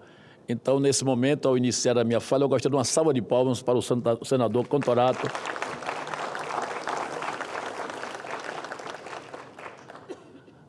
Quero cumprimentar a deputada federal, minha amiga Soraya Santos, essa simpatia que faz com que aquela Câmara Federal sorria mais todos os dias, lá do estado do Rio de Janeiro.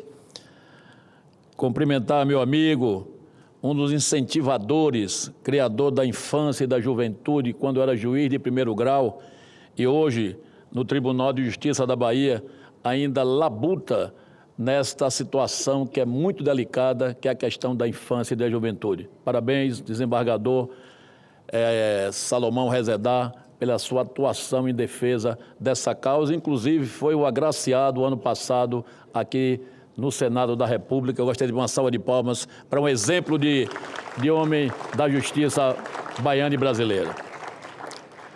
Quero cumprimentar minha esposa, Eleusa Coronel, fundadora do Instituto Assembleia de Carinho, no estado da Bahia, que desenvolveu na sua época um trabalho muito profícuo na questão de apoio a desabrigados, a pessoas que passavam fome, campanhas de agasalho, campanhas de convênio com vários hospitais da Bahia para atender sempre aqueles que mais precisam.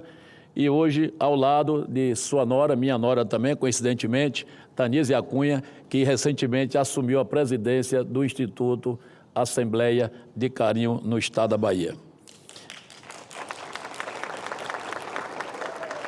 Eu não pedi palmas, porque senão seria ruim para eu pedir, ainda bem que vocês bateram.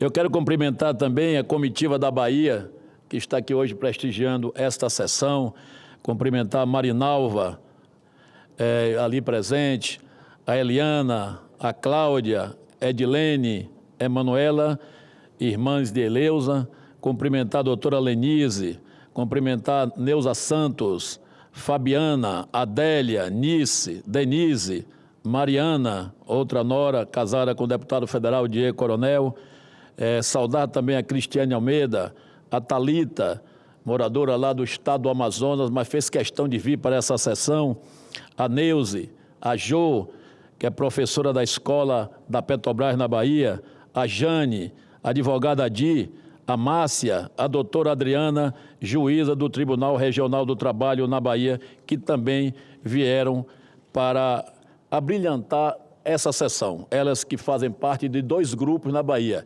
apelidado de Juntas e Misturadas e Amigas Retrô. Eu acho muito jovens para serem chamadas de amiga retrô, apesar que a gente chega na idade de calendário, mas o importante é a cabeça, o importante é o coração, e eu vejo essa comitiva da Bahia parecendo que são adolescentes aqui hoje fazendo parte dessa sessão. Eu quero também uma salva de palmas efusiva para Alexandre Caetano Ranque, que é o pai adotivo de 4 crianças na Bahia. Ele que é oriundo do estado de São Paulo. Levanta, Alexandre. Está aqui um cabeleireiro oriundo de Campinas, no estado de São Paulo. Se radicou na Bahia e, ao visitar uma criança no orfanato, ele resolveu adotar os 4. Os 4 são irmãos. Então, realmente, é um ato de amor muito grande e raro de se ver hoje no nosso Brasil. Parabéns, Alexandre. Quero cumprimentar também a Fundação Betel de Cruzeiro do Sul, uma das agraciadas nessa tarde, a Maria Bárbara Toledo Andrade Silva, a Eliane Carlos de Oliveira e Aline, e o senador Magno Malta, que também é um dos agraciados que está a caminho do Espírito Santo para chegar a tempo aqui na sessão, mas parece que o avião atrasou, meu caro senador Contorato. Eu estava lendo ali e vou... Um breve pronunciamento a respeito do que significa esse Prêmio Adoção Tardia 2025. O Prêmio Adoção Tardia, gesto redobrado de cidadania, instituído pelo Senado Federal em 2021, é uma iniciativa que reconhece o trabalho de pessoas e instituições que se destacam na promoção da adoção tardia, valorizando o gesto de acolher quem está fora do perfil mais procurado pela maioria das famílias substitutas. Essa premiação é uma modesta contribuição no esforço coletivo para superar o preconceito, a intolerância e a desinformação que cercam a adoção de crianças maiores e adolescentes, incentivando a sociedade a olhar com mais sensibilidade e compromisso para essa causa. Proporcionar a convivência familiar a crianças e adolescentes que passaram por abandono e institucionalização é oferecer-lhes a oportunidade de construir laços afetivos, identidade e pertencimento, elementos essenciais para seu desenvolvimento emocional e psicológico saudável. A institucionalização prolongada pode causar danos profundos e a adoção tardia surge como um caminho para romper este ciclo de exclusão. Segundo dados do painel de acompanhamento do Sistema Nacional de Adoção e Acolhimento, o SNA, mantido pelo Conselho Nacional de Justiça, o CNJ, há hoje no Brasil cerca de 5.200 crianças e adolescentes disponíveis para adoção. Na outra ponta, há mais de 30 mil pessoas inscritas nos programas de adoção à espera da oportunidade de encontrar um novo filho ou uma nova filha. Com tantas pessoas querendo adotar, por que o saldo de crianças disponíveis não é 0? Boa pergunta. A resposta a essa questão é conhecida. A maioria dos pretendentes só aceita um perfil específico de criança, que seja branca, gênero feminino e de até 4 anos de idade, sem irmãos, sem doenças crônicas e sem deficiência. Só queriam adotar um. E o nosso ranking paulista e baiano fez o inverso. Quando foi adotar uma, resolveu levar os 3 para casa. É o amor quadruplicado. Parabéns, ranking. Diante desse quadro, cresce ano após ano a importância da adoção tardia como a nossa principal arma contra esta realidade. Crianças com mais de 3 anos de idade, grupos de irmãos, crianças com deficiência, doenças crônicas ou necessidades específicas de saúde representam uma parcela significativa das crianças disponíveis para adoção no país, mas são as que menos atraem pretendentes. É um quadro alimentado pelo preconceito, pela intolerância e pela desinformação. Nos últimos anos, senador Contorato, felizmente, tem havido um movimento, desembargador Rezedá, crescente de conscientização e mobilização por parte do poder público, do judiciário e de organizações da sociedade para mudar essa realidade. O CNJ, Eleusa, por exemplo, tem desenvolvido ferramentas como a busca ativa no SNA e campanhas de sensibilização como o Adotar é Amor, que alcança, Tanísia, milhões de pessoas e ajuda a desmistificar a adoção tardia. Os agraciados desse ano, como eu já citei, Alessandro Caetano Ranque, Aline Sanches Carlos, Eliane Carlos de Oliveira, Fundação Betel, de Cruzeiro do Sul, no Acre, Maria Bárbara Toledo Andrade Silva e o senador Magno Malta, unem-se a estes esforços e merecem nossos maiores efusivos parabéns por suas contribuições em prol da adoção tardia no Brasil. Adotar tardiamente, meus caros senhores e senhoras, é um gesto redobrado de amor. É amor temperado com cidadania, justiça social e a defesa do direito mais fundamental de toda criança e todo adolescente, o direito de crescer em um ambiente familiar, acolhedor e amoroso. Que esta edição do Prêmio Adoção Tardia, senador presidente Contorato, inspire o Brasil a olhar para a adoção tardia com mais empatia, conhecimento e engajamento, reconhecendo, caro povo brasileiro, nela uma oportunidade transformadora de vida e um verdadeiro ato de cidadania. Obrigado pela presença dos senhores e senhoras, parabéns aos agraciados, em nome de Alexandre, e obrigado a esta mesa diretora que veio realmente a brilhantar esta tarde, e ao nosso senador exemplo do Espírito Santo, Contorato, que preside tão bem essa sessão e é um exemplo de homem que adotou também crianças desamparadas. Muito obrigado.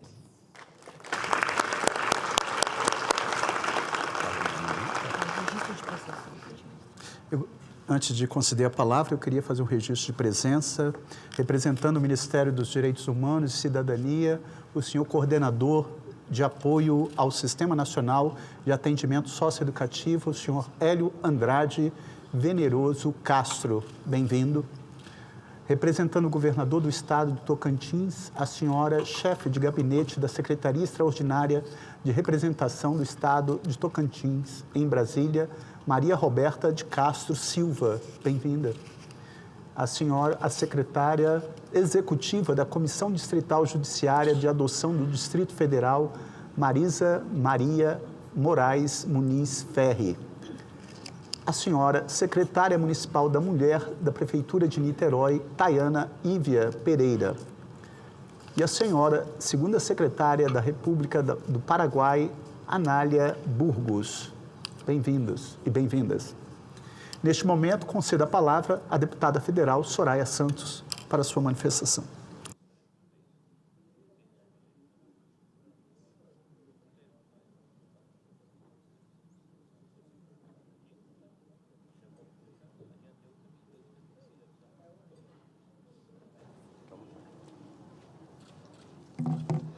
Boa tarde a todos e todas. Contorato, nosso senador querido que preside essa mesa. O senador Carlos Portinho não tem ideia do que fez ao me pedir para representá-lo nessa cerimônia. Não conhecia essa história, inclusive, de adoção, conhecia sua trajetória como homem público. E é muito importante a gente entender que tem que haver ressonância entre aquilo que a gente defende e aquilo que a gente faz. E isso é um traço que as pessoas precisam reconhecer. Por isso, eu começo cumprimentando a mesa, obviamente, na sua pessoa, que preside essa sessão, mas registrando como uma mulher que entende muito bem o homem fake news, que fala uma coisa e pratica outra, ou um homem de verdade que coloca nas suas ações aquilo que acredita. Falar desse senador querido, eu fico brincando, Diego Coronel, mas não é Ângelo Coronel. Falar, Eleusa, que você tem uma família maravilhosa. Cumprimentar vocês dois. Que casal incrível. E eu tenho o prazer de conviver com seu filho. E eu sempre brinco com ele que a cepa é boa. A cepa é boa pelo caráter. A gente vê isso nos filhos. Eu nunca vi pé de maçã gerar pera. E a Mariana, eu sei que está aqui, eu não sei qual delas é a Mariana, mas eu quero dizer que ele é um grande apoiador da nossa bancada feminina, quero fazer esse registro público e todas as vezes eu quero que você saiba que ele ameaça discordar de um tema, eu digo, eu vou ligar para tua mulher, porque a gente faz assim.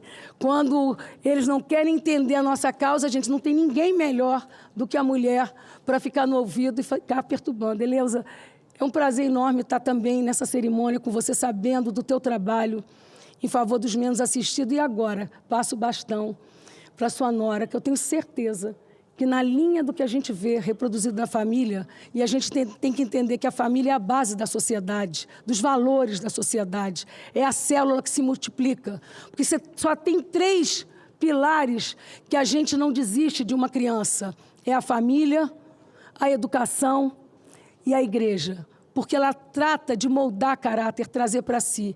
Cumprimentar com muita alegria o desembargador Salomão, saber do seu trabalho na infância, porque, para quem está na ponta, ele não quer saber se é executivo, legislativo ou judiciário, ele quer que essa tutela chegue.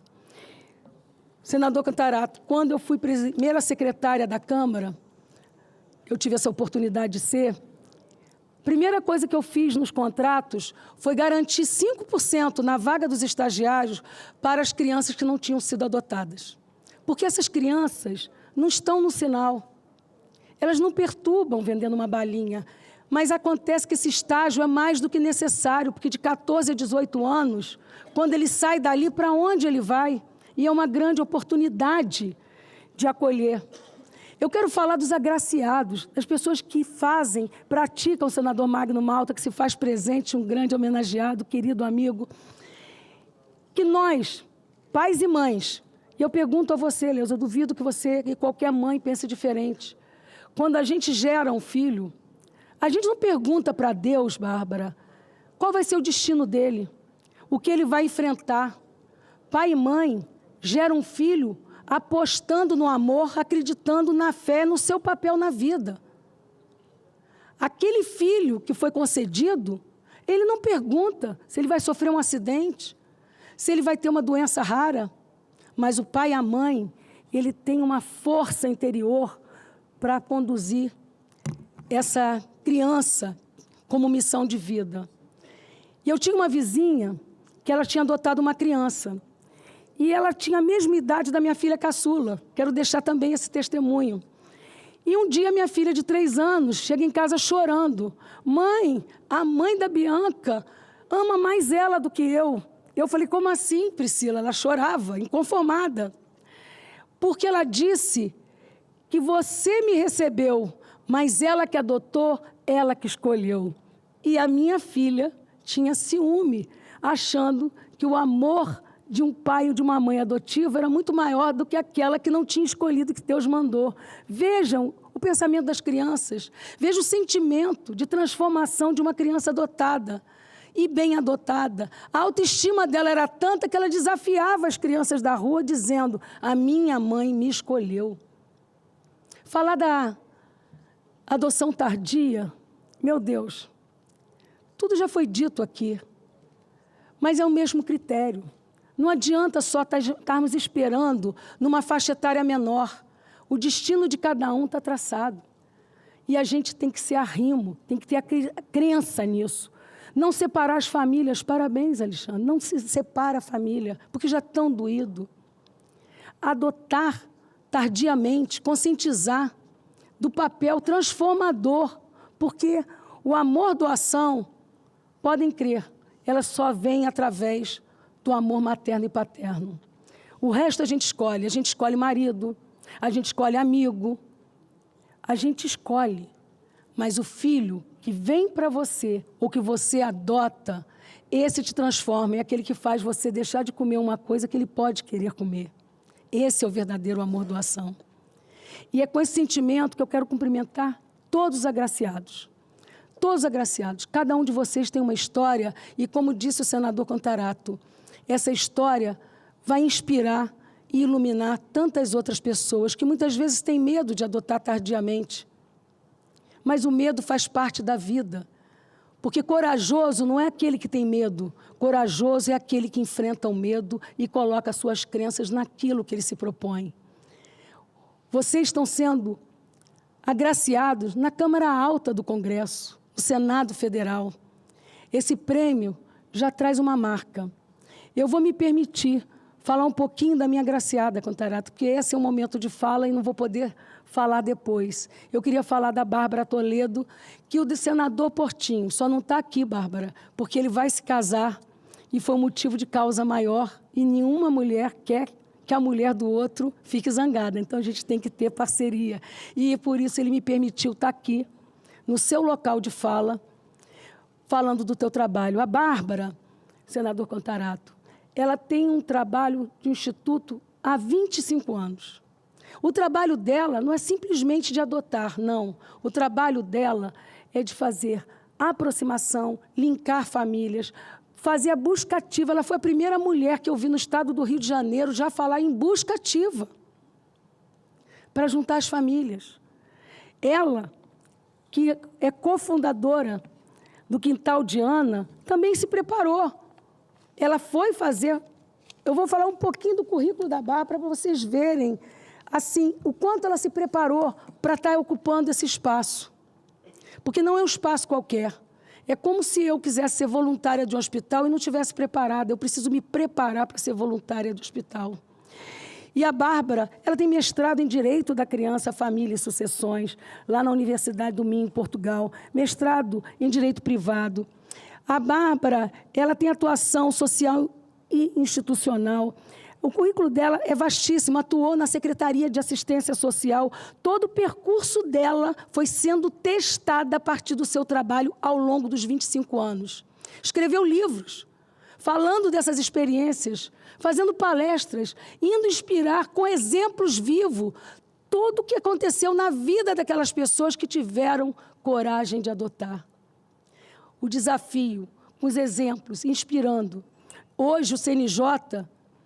meu amigo querido, está discutindo a busca ativa. Vai sair regulamentação do CNJ, mas a Bárbara já fazia isso há anos no estado do Rio de Janeiro, porque nós precisamos buscar as famílias, nos aproximarmos, trazer isso como exemplo. Eu tive uma felicidade enorme.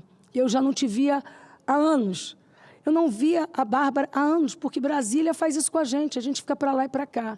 Mas quando o Portinho me falou de um trabalho... Professor Elcio, tenho certeza que nesse tema você conhece, porque ele conhece a minha luta também pela adoção.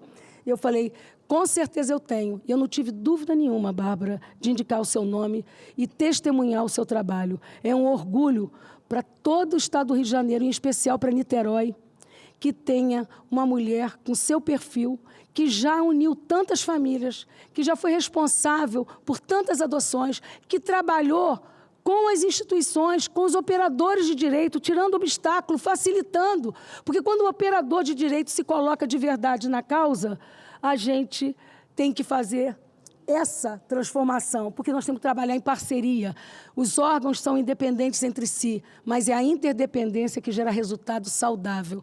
Queria aqui, além de cumprimentar os agraciados, cumprimentar as pessoas que se deslocaram dos seus estados para prestigiar os homenageados, fazer o registro não só da nossa cidade de Niterói, mas fazer o registro da Adriana.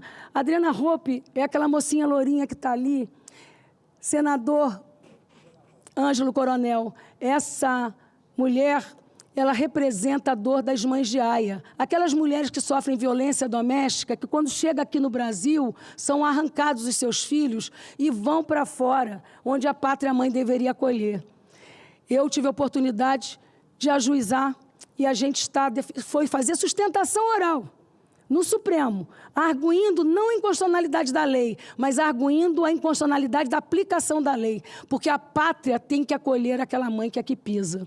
Ela tem que ter protocolo, porque nem todo país tem protocolo de violência. E nós temos muito orgulho da legislação, o arcabouço legislativo em defesa. Esse julgamento vai se dar semana que vem, e eu não tenho dúvida nenhuma, Adriana, que nós vamos vencer essa etapa. A brasileira, quando bota o pé aqui, tem que ser acolhido. E o Estado não será algoz da dor das mães que choram, porque os seus filhos têm que ficar aqui. E eu quero falar, nesse momento, de cada um de vocês. Eu vou citar nominalmente, você vê que o meu senador Ângelo Coronel é todo didático, eu sou toda de improviso. A Fundação Betel de Cruzeiro do Sul, cadê? Deixa eu ver. Parabéns, vindo do Acre. Parabéns, salva de palmas para ela, gente. Ninguém chegou aqui à toa. A minha Bárbara querida, Bárbara Toledo, levanta assim a mão para saber quem é. Bárbara, continue firme, determinada. Senador Magno Malta, que acaba de chegar, ele dispensa apresentação, um homem absolutamente combativo, sempre em defesa das crianças. Ele é um exemplo de vida para todos nós. Alexandre, que acabei de citar, pela adoção, parabéns. Eliane Carlos de Oliveira, que coisa linda, Eliane, você poder estar representando a entidade. E Aline Sanches. Oh, meu Deus do céu, palma para cada um de vocês. Eu vou conhecer a história de cada um das senhoras e dos senhores, mas eu quero dizer que ninguém chegou aqui à toa. Quem chegou aqui já suou muito, já enfrentou muitos obstáculos e já fez muita entrega. Então, mais uma vez, senador Contarato, agradeço a oportunidade de estar compondo a mesa ao lado de vocês. Ao lado de vocês é um orgulho para mim. E volto a dizer, embora seja indicação do meu amigo querido senador Portinho, porque essa é a casa dele, eu amei que ele estivesse casando nessa data para poder estar aqui falando da adoção, que é um tema que mexe muito comigo, porque, volto a dizer, nós, mulheres, não sabemos a história dos nossos filhos, nem os homens também, mas se há amor, há transformação, seja de quem adota, seja de quem pare, há transformação.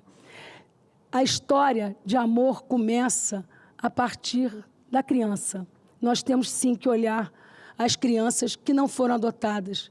Está aí a neurociência mostrando a importância das sinapses cerebrais na formação de uma criança. A sociedade não pode fechar os olhos, porque a gente está vivendo numa sociedade que cada vez se tem mais acesso e a gente se sente tão sozinha. A gente tem que nos aproximar.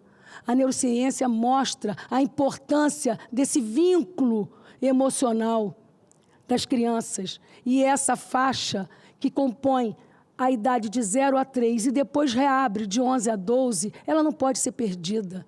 São os nossos filhos, são os nossos irmãos. Parabéns. Mais uma vez eu cumprimento cada um de vocês e é uma honra estar compondo nesse momento esse prêmio. Muito obrigada. Eu queria só fazer uma frase que eu até anotei, porque eu não sei fazer nada lendo, eu sei fazer aquilo que eu sinto e que eu conheço.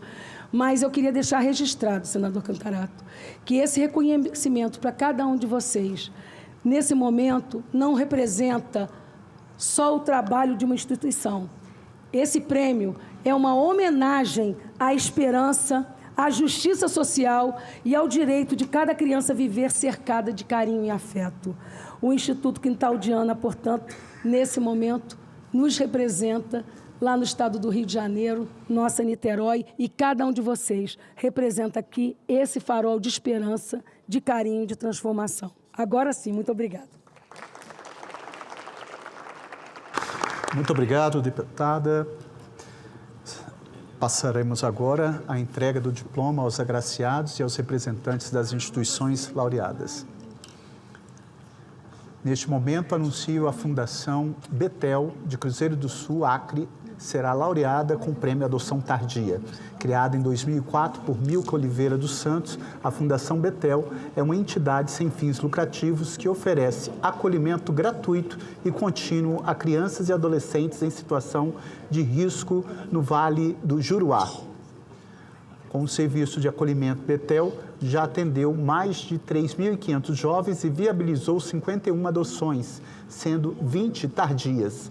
É uma instituição de referência e a única na região que presta esse tipo de serviço de proteção integral a crianças e adolescentes em situação de vulnerabilidade social. Assim, convido a deputada Soraya Santos para proceder à entrega do diploma à Fundação Betel de Cruzeiro do Sul, Acre, representada nesta ocasião pela senhora Milka de Oliveira dos Santos.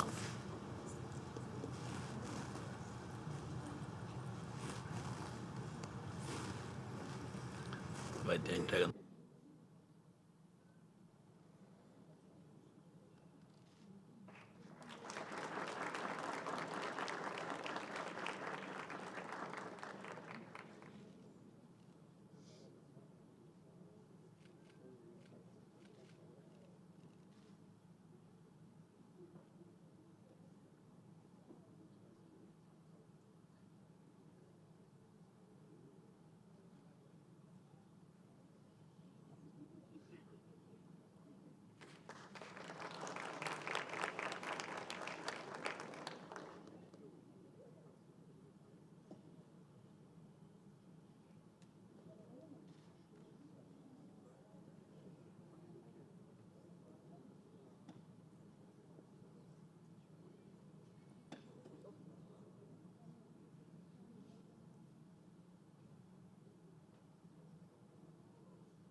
concedo a palavra à senhora Milka Oliveira dos Santos por 3 minutos para a sua manifestação.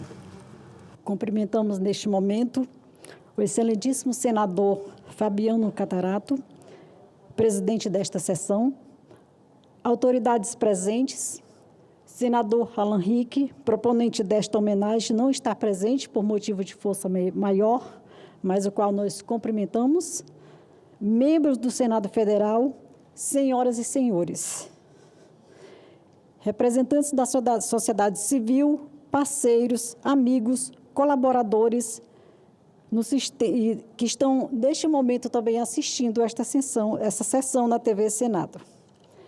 É com sentimento de gratidão a Deus e profundo senso de responsabilidade que hoje representamos a Fundação Bethel, neste momento tão especial.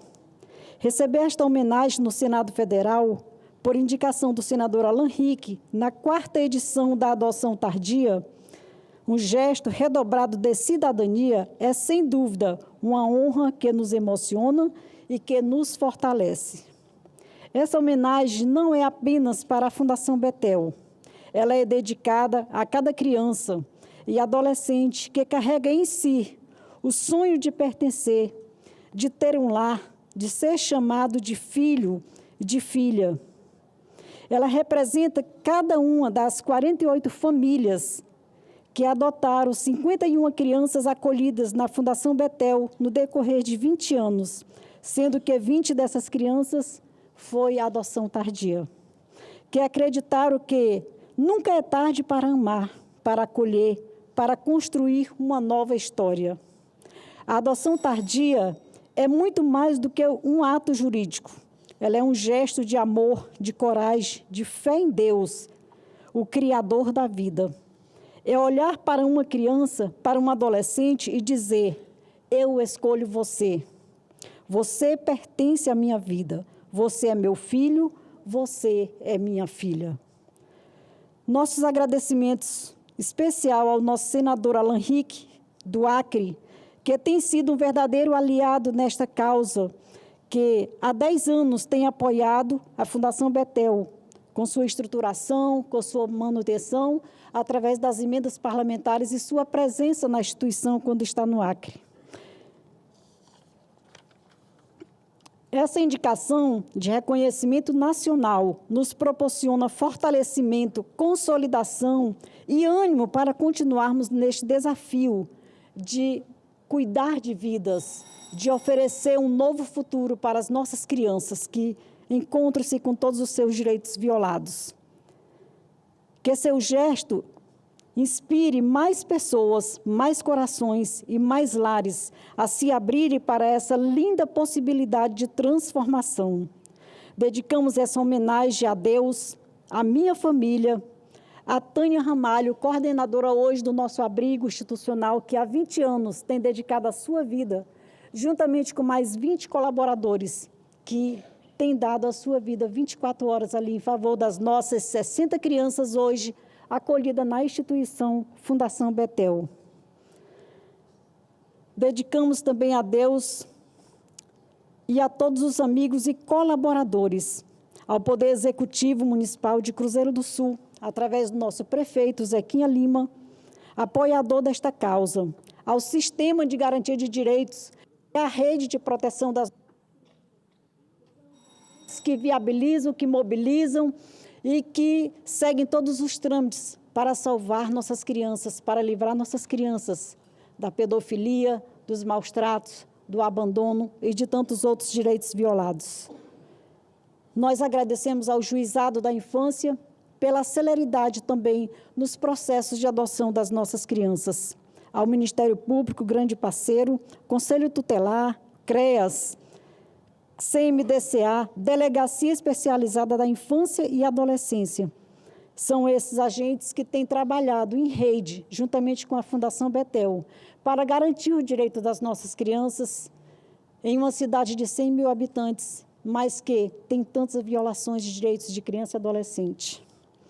Eu, como fundadora dessa instituição, em 2003, quando fui a primeira conselheira tutelar de Cruzeiro do Sul, ali nós resolvemos abraçar esta causa como uma missão de vida, porque em 2003, Cruzeiro do Sul não tinha uma política que atendesse crianças e adolescentes vítimas de violência. E desde então nós temos dedicado ali a nossa vida. E são muitas crianças que passaram.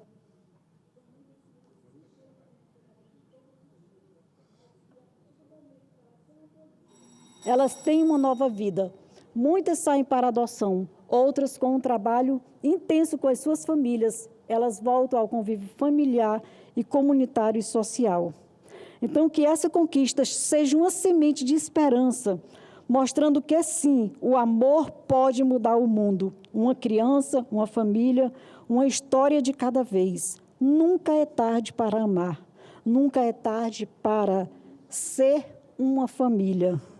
Eu quero deixar aqui e concluir esse discurso, esse breve discurso, citando aqui a Bíblia Sagrada, a Palavra de Deus, em Tiago 3,18, que diz: o fruto da justiça semeia-se na paz, para os que exercitam a paz. De coração, nossa eterna gratidão.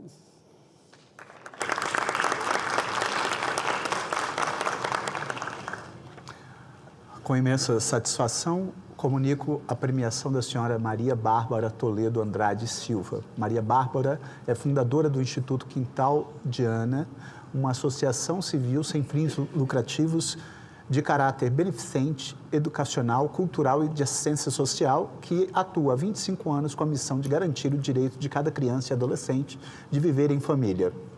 Neste momento, por indicação do senador Carlos Portinho,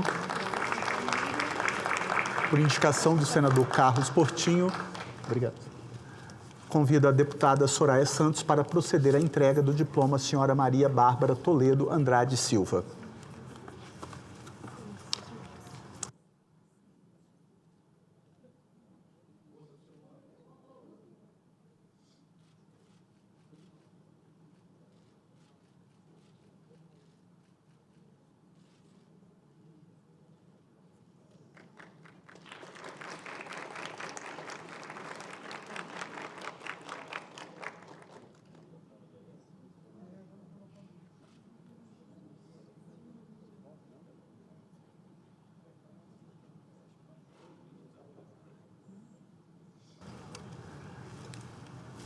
Eu vou ter que fazer um papel aqui um tanto quanto não muito simpático, mas tanto eu como o senador Ângelo Coronel, e eu quero aqui registrar a presença e minha alegria com o agraciado senador Magno Malta do meu estado também, como nós tem voos e tem outros compromissos, que possamos tentar, dentro do possível, cumprir o prazo para que todos possam ter oportunidade de se manifestar, porque esse não é um prazo que eu coloquei, é um prazo regimental. Por favor, conceda a palavra à senhora Maria Bárbara Toledo Andrade e Silva, por 3 minutos.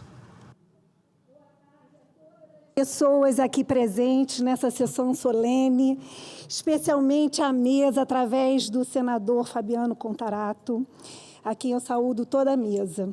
Faço aqui o meu agradecimento ao senador Portinho e à deputada Soraya Santos, que levou o trabalho do Quintal de Ana ao conhecimento para essa escolha e esse prêmio. Muito obrigada. Eu vou ser aqui muito objetiva, embora sejam 25 anos de luta pelo direito de toda criança a viver em família. Uma luta que eu compartilho aqui com tantas pessoas que estão nessa sala. Começar pela minha família, representada por Milene e Rafael, a minha igreja, através do meu irmão de fé Rubens, que representa a Comissão Vida e Família da Pastoral Familiar da CNBB, da minha cidade, no orgulho aí de ter a secretária da Secretaria da Mulher, a Thay, aqui conosco, representando a minha cidade.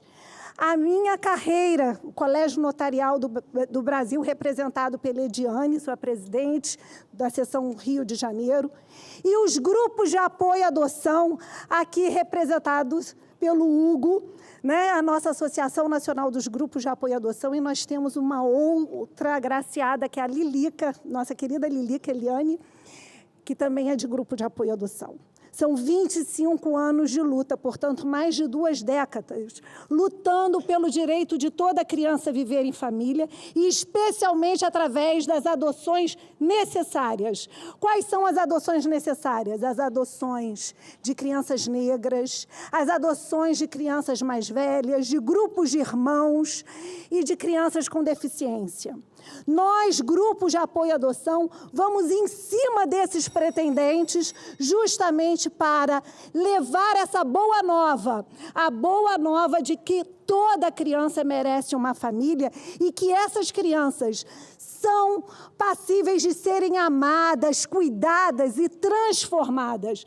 Nós, pais, temos que entender que nós cumprimos uma missão nessa vida, uma missão de formar um cidadão, uma pessoa feliz, uma pessoa solidária e fraterna. Então, os desafios da adoção tardia não são pequenos. Das adoções de grupos de irmãos também não são pequenos. Da criança com deficiência também não são pequenos. Mas por isso que nós trabalhamos também, não só com esse incentivo à adoção, mas com um apoio ao pós-adoção. As famílias que já adotaram, nós temos que cuidar delas, porque as adoções, elas têm que ser para sempre. Uma família é para sempre. Não posso deixar de agradecer aqui e dizer da honra de receber esse prêmio ao lado do senador Magno Malta, que foi nosso parceiro para fazer valer a Lei 12.010 de 2009, ser promulgada e transformar o Estatuto da Criança e do Adolescente, que tinha um detalhe fundamental que atrasava o destino das crianças. A medida de abrigamento provisória e temporária. O que é temporário para um não é temporário e nem provisório para o outro. E isso atrasava. Já houve outras alterações no ECA. Nós temos uma legislação excelente, mas precisa, desembargador Rezedá, que o nosso Poder Judiciário, o nosso Ministério Público e o nosso Executivo cumpra os prazos que estão na lei, no Estatuto da Criança. Se esses prazos forem cumpridos,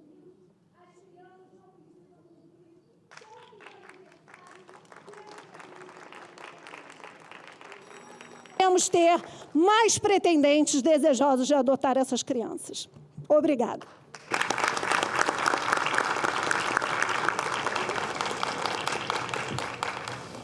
Neste momento, anuncio com alegria que o senador Magno Malta será agraciado. Senador da República, em seu 3º mandato, Magno Malta é pai adotivo, parlamentar envolvido em projetos de lei e outras matérias legislativas relacionadas a processos de adoção e proteção das famílias. Neste momento, convido a senhora Eleusa Coronel e o senador Ângelo Coronel para procederem à entrega do diploma ao senador Magno Malta.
Presidente, senhores e senhoras, questão de ordem aqui, senador Magno Malta. Quero registrar que Vossa Excelência, apesar de ser senador pelo Espírito Santo, é baiano da cidade de Macarani, lá no sudoeste da Bahia.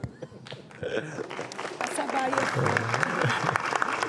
Feito o registro, concedo a palavra ao querido senador Magno Malta. senhor presidente dessa sessão, senador Contarato, coronel Ângelo Coronel. Na verdade, eu nasci na Bahia, somos conterrâneos, Bahia me pariu e o Espírito Santo ajudou a me criar. Eu fui adotado, né? Eu estou na condição de adotivo hoje aqui na tribuna e fui bem adotado por um povo que me amou, que cuidou de mim e me deu todas as oportunidades para que eu chegasse onde eu cheguei. Embora meu primeiro palanque fosse em Itapetinga, na Praça Deri Valley, na campanha do doutor Evandro Andrade para prefeito, e eu só tinha 13 anos de idade, e Deus me deu a graça de virar o processo eleitoral, porque era o Evandro Andrade que deveria ter sido o prefeito de fato daquela ocasião. Eu estou feliz e tenho dito por aí, esse é um momento para mim muito emocional, apesar de ter disposição para a luta, sempre. E as pessoas me olham, acham sempre que estão olhando para uma muralha. Mas as pessoas não sabem quem eu sou por dentro. Esse momento para mim é muito emocional. A luta da vida, a luta da criança, aliás, a nossa luta pelo nascituro, estamos aqui porque nascemos, embora tem gente que não goste disso, de quem tenha nascido, e luta para que outros não nasçam. Eu nasci. Mas depois de conhecer Deus, a maior e mais forte de todas as experiências é adotar. Eu tenho dito que as pessoas que adotaram são aquelas que descobriram que o coração tem útero. E a adoção é a única chance que um homem tem de dar à luz. O país é um país miscigenado. Eu tenho 2 filhos adotivos. Se fosse contar a minha história, tirando pessoas da rua, eu teria centenas e milhares de filhos adotivos, desde adolescentes até adultos alcoólatras, porque essa tem sido a minha vida, a minha luta. Mas eu tenho especialmente a minha filha, Jaisline. Eu havia pedido à minha assessoria que me desse um pouco mais para que os senhores pudessem acompanhar, meu tempo é curto, e eu não tenho a capacidade de síntese, me falta. Esse era o detalhe que eu queria ter na minha vida, mas eu não tenho. Assim, é muito difícil para mim. A pessoa fala 3 minutos para mim e está falando em 0. Você está começando, né? Você está começando. E eu tenho uma história atípica com minha filha. Com meu filho adotivo, com meu filho que tem síndrome de Down e com a minha filha. Eu vou tentar mostrar. Eu adotei essa criança chamada Jaisline.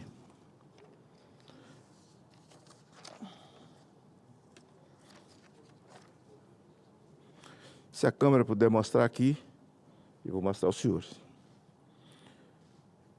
E essa criança, nós recebemos de Deus o presente para receber na casa, no abrigo chamado La Batista, no município da Serra. Só que essa criança tinha mais 3 irmãs.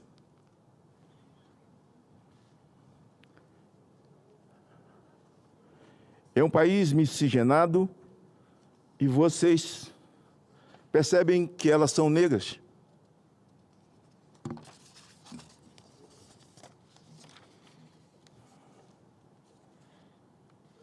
Essa é minha filha. Fez 23 anos, acabou de se formar em psicologia, doutora Jaisline. Essa é Jajá, a irmãzinha dela.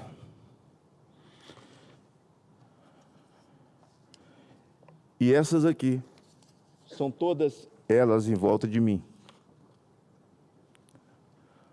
Acontece que essas 4 crianças já tinham sido vendidas por um juiz do meu estado para um casal de pedófilos italianos.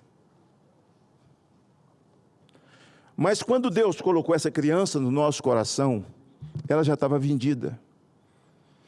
E foi um problema porque o juiz não tinha como entregar as 4. E os italianos já estavam no Espírito Santo, no hotel, para ter um convívio de 30 dias, essa conversa fiada, quando o juiz é desonesto e participa de quadrilhas que vendem as nossas crianças. Mas entrou um entrave, entrou um cisco no olho dele. Ele não queria deixar que a criança fosse à nossa casa, passar um final de semana. Colocou o juiz substituto para poder negar, senadores. Em seguida, ele mesmo negou. Começou o recesso, eu ia a Natal, Rio Grande do Norte, e pedi para que a criança fosse com a gente. A resposta do juiz substituto foi: essa prática é velha. Todo final de ano acontece isso. Não fazem nunca nada e no final quer dar um pouquinho de bala, fazer uma gracejo com uma criança. Essa foi a resposta. E eu fui ao tribunal, senador Contarato, falar com o presidente do tribunal. Ele disse: eu estou saindo hoje. Quem vai assumir é o doutor Adalto. Vai tomar posse no meu lugar. Eu fui a doutor Adalto. Ele disse: eu tomo posse hoje à noite. E será meu primeiro ato despachar isso aí. E vou atrás. E ele foi, despachou, a criança viajou. Imagine 30 dias depois você ter um filho e ter que devolver ele. E ele chora sem querer ser devolvido. E você chora no portão. Porque o juiz diz que não. A lei é ruim, o juiz é pior. Ele estava contrariado. As outras crianças estavam no hotel já. Mas, doutor Adalto, depois de muita luta, assistente social, indo na minha casa, perguntando quantos metros quadrados ia ter o quarto da criança. A criança mora num abrigo, moça. Estou lhe entendendo. Qual vai ser o tamanho do guarda-roupa dela? Não estou lhe entendendo. Ela não tem guarda-roupa no abrigo, pô. Ah, qual espaço para ela correr, ela terá a bicicleta? Eu não estou lhe entendendo.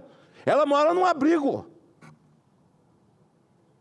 E é assim que acontece. São essas dificuldades que são colocadas.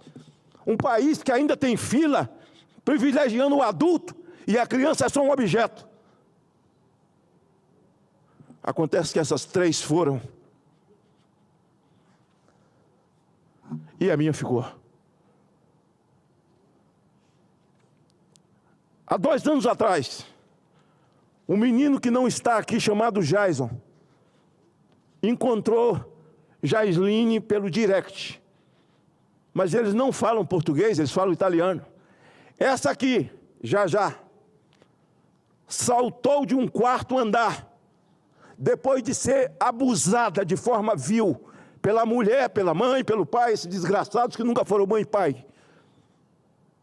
E ela se arrebentou, tem problemas cognitivos, quebrou as pernas, quebrou os braços. A menina vive num abrigo na Itália. Essa aqui, a mais velha, vive no hospital de louco na Itália. Um juiz do Espírito Santo. O menino vive perambulando pelas ruas da Itália, lutando contra o alcoolismo. Eles encontraram minha filha. E eu quero dizer uma coisa, eu tinha outras coisas para falar. O tempo é curto, de verdade, mas é questão de honra para mim.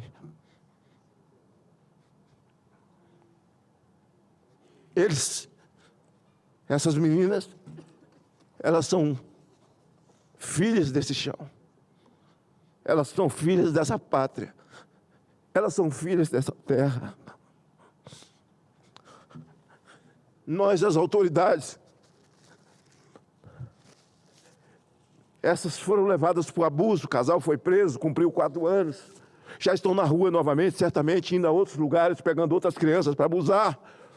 E essas crianças com a vida destruída, psicológico destruído, com a moral destruída, vivendo abrigadas. Saíram do abrigo para ir para o abuso e voltaram para um abrigo de pessoas com comorbidades. Antes do presidente Davi Alcolumbre assumir, eu vim a essa tribuna e pedi que uma comissão fosse criada. E eu quero fazer uma denúncia para o mundo, para o Brasil, porque esse fato vai trazer à luz outros que são piores, de crianças que são vendidas e que ninguém sabe mais porque elas foram desmontadas, porque elas foram vendidas para tirar o rim, tirar as córneas, tirar o fígado. Elas foram desmontadas como o ferro velho. E o abuso e a violência contra a criança. Nós precisamos ter uma atividade onde o poder público fiscalize. Nós temos abrigos onde as crianças não são abrigadas porque os donos dos abrigos querem viver do abrigo. E fazem vida, e troca de carro, e compra apartamento com aquilo que é donativo, que vem para o abrigo. É o meio de vida. E outros que abusam das crianças. E a criança com adoção tardia, ela começa a ter um drama psicológico muito forte, ao ver a outra indo embora. E ela começa a achar, poxa, é porque eu sou feia. Assim, ninguém me adota porque eu estou com os dentinhos podres. Ninguém me adota, eu não sei porquê. Ninguém me adota e vai embora. E aquilo fica. Ele dorme com aquilo. Aí ele chega aos 16 anos, muitos nem chegam, saltam o muro e vão embora ser avião do tráfico. Outros saltam o muro e vão embora usar crack pelo meio da rua e se prostituir. Porque o poder público é falho. Chega aos 16 anos, mas a lei diz, se tu fizer 18 aqui dentro, com 18 anos você vai embora. Senador Ângelo Coronel, vai embora para onde? Se você não tem família, com 18 anos? E aí, já falei isso para todo mundo, olha que coisa clara. Isso tem que ser um programa de governo. Se aos 18 anos a criança tem que ir embora, não tem problema. Ela está dentro do abrigo, está estudando, estuda. Então, a partir dos 16, façamos então o projeto, eu tenho, pronto. A partir dos 16, então, o projeto está pronto. Ela será colocada num curso técnico. Por quê? Ao ser colocada num curso técnico, ela formou em mecânica. Torneiro mecânico o menino se tornou, com 18 anos. 16 a 18, ele é um torneiro mecânico.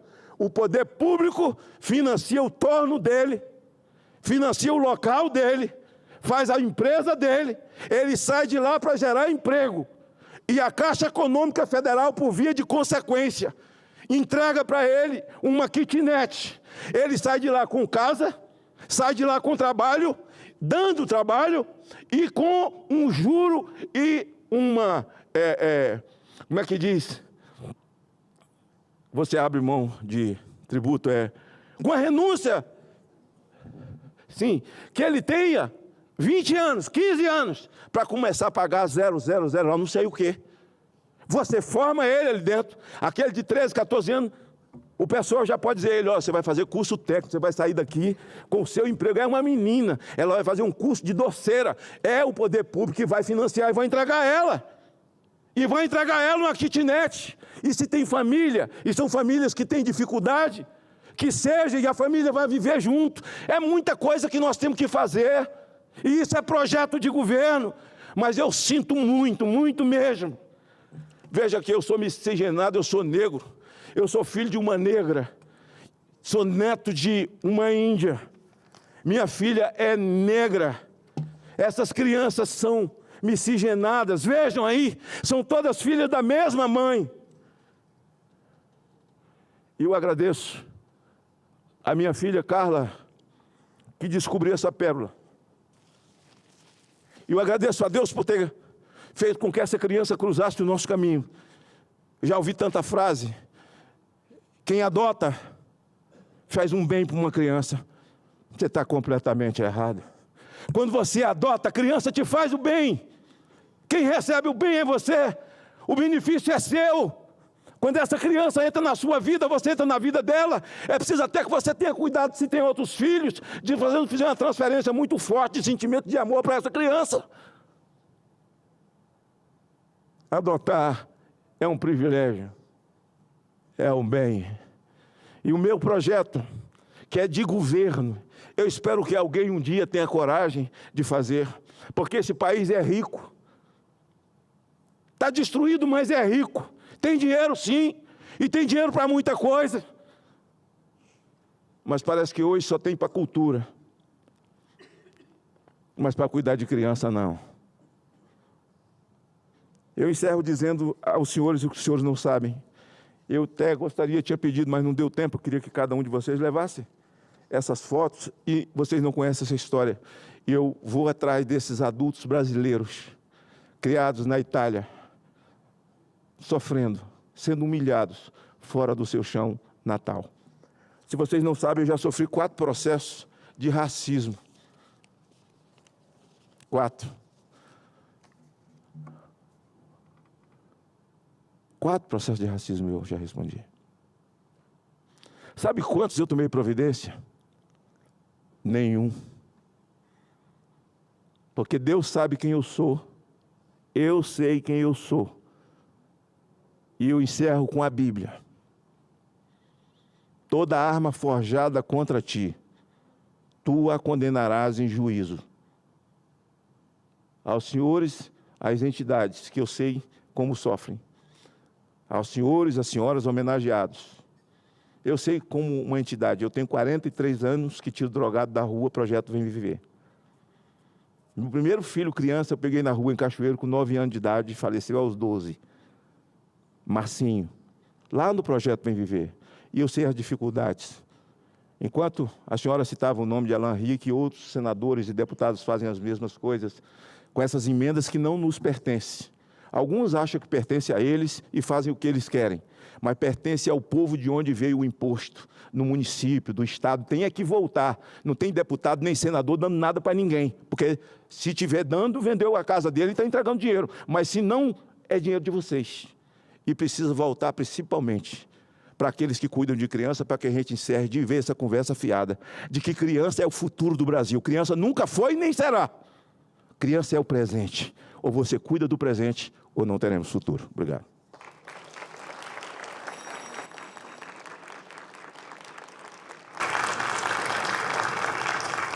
Gostaria de registrar a presença do vereador do município de Patinga, Minas Gerais, Major Ednilson Caldeira, vereador do município de Governador Valadares, em Minas Gerais, Igor Eric. Bem-vindos ao Senado Federal. Com alegria anuncio que será agraciado o senhor Alexandre Caetano Ranque. Alexandre Caetano Ranque sempre sonhou em adotar. Por meio do site Buscativa, conheceu João Carlos, de 4 anos, e João Paulo, de 12 anos. Depois de conhecê-los pessoalmente, descobriu que os dois faziam parte de um grupo de 4 irmãos. Alexandre não teve dúvidas, queria ser o pai de todos, oferecendo amor e dedicação incondicionais. Neste momento, eu convido o desembargador Salomão Rezedá para proceder à entrega do diploma ao senhor Alexandre Caetano Ranque.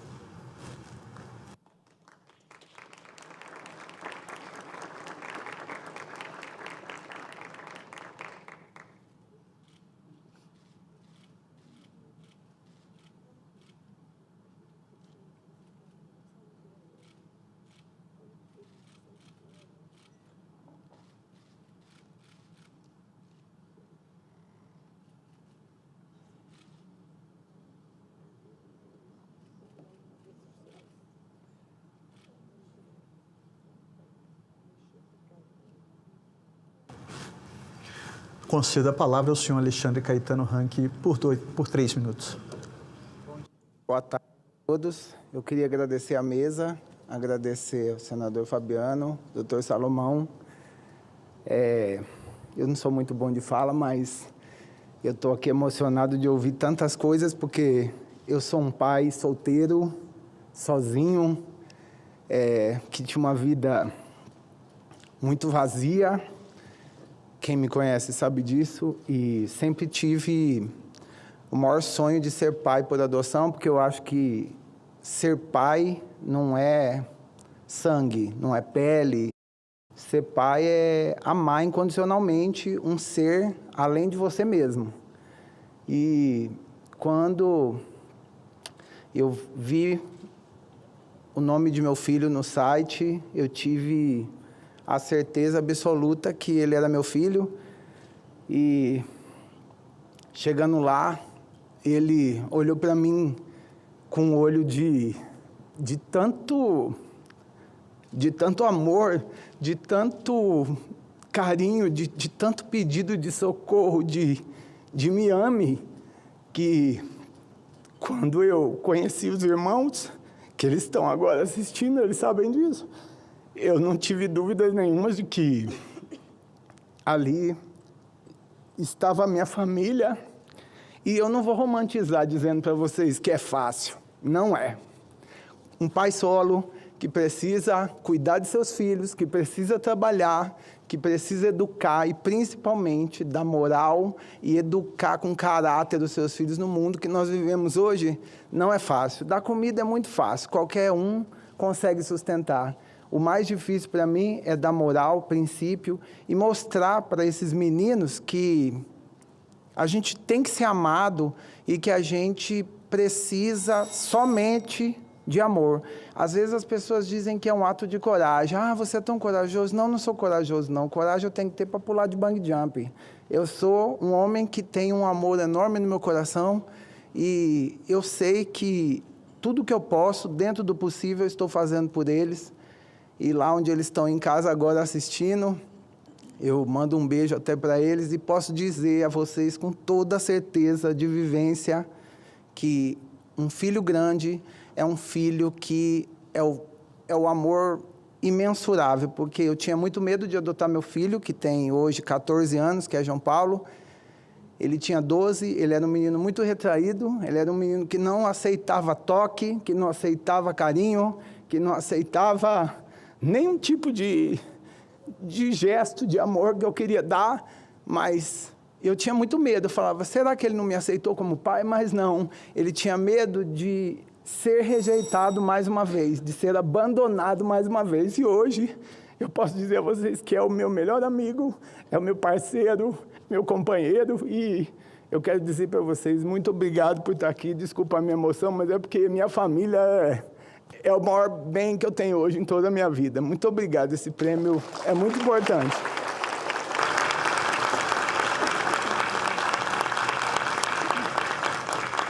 Muito obrigado, Alexandre, e pode ter certeza que sua emoção também nos emociona. Com imensa satisfação, comunico a premiação da senhora Eliane Carlos de Oliveira. Eliane Carlos de Oliveira é presidente do Grupo Acalanto Fortaleza, que contribui desde 2013 com recursos financeiros obtidos por doações e por meio de eventos e de trabalhos voluntários para a construção de uma cultura de adoção responsável de crianças e adolescentes.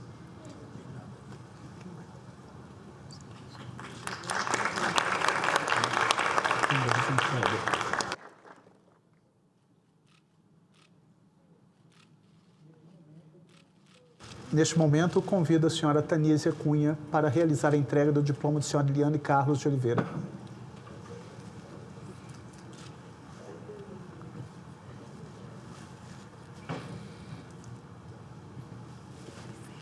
O senador Magno pediu para te entregar.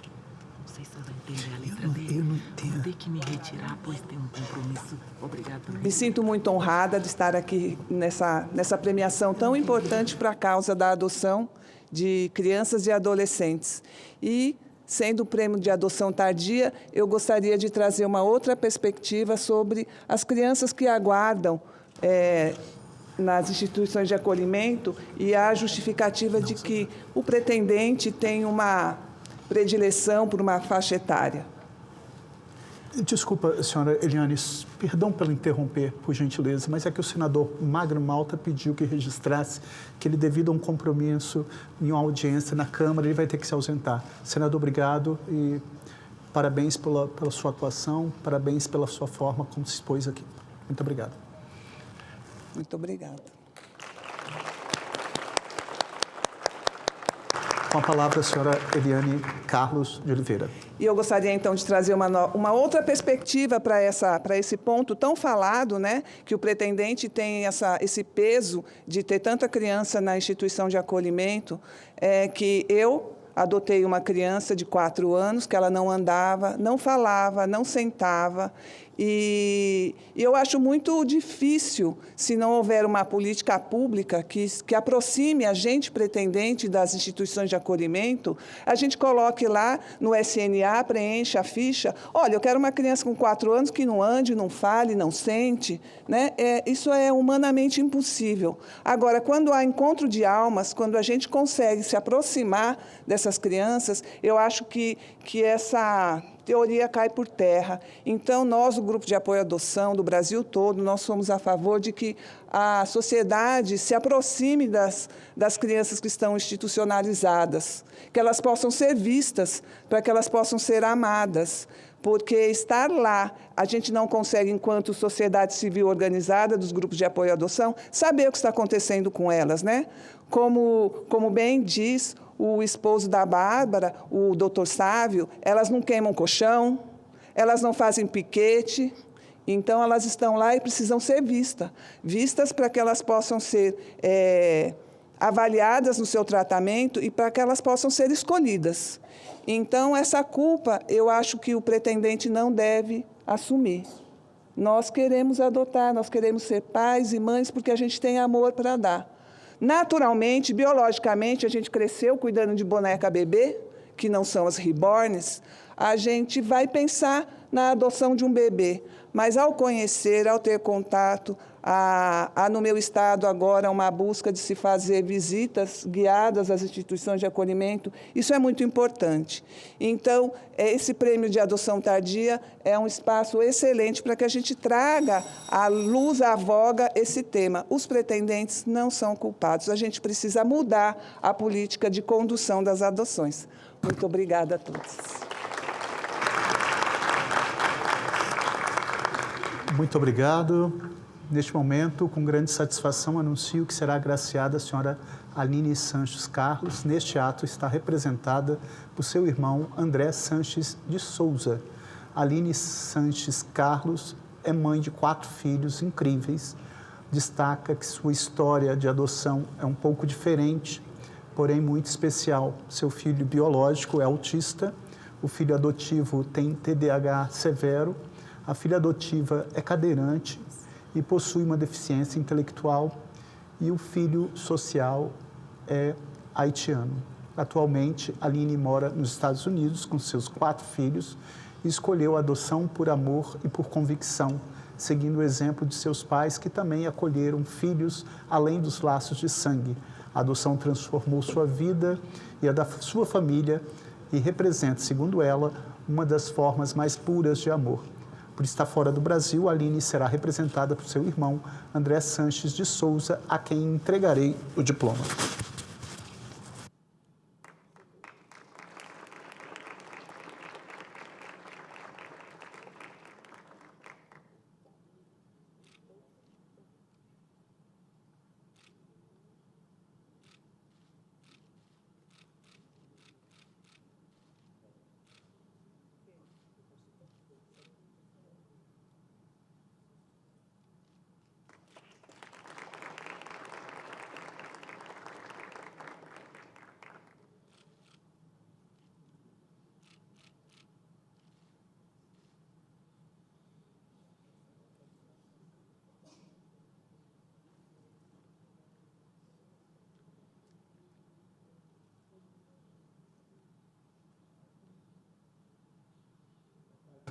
Boa tarde a todos. Concedo a palavra ao senhor André Sanches de Souza.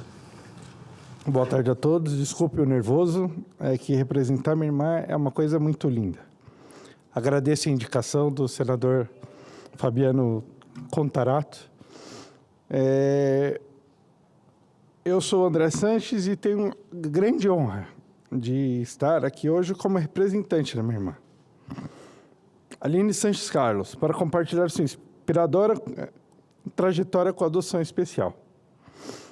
Nossa relação com o tema de adoção remonta à nossa própria história familiar. Meus pais, movidos pelo amor e generosidade, decidiram adotar 2 crianças, eu e minha irmã mais velha. Anos depois, veio a Aline, filha biológica deles, que cresceu em um ambiente onde o amor não conhecia barreiras biológicas.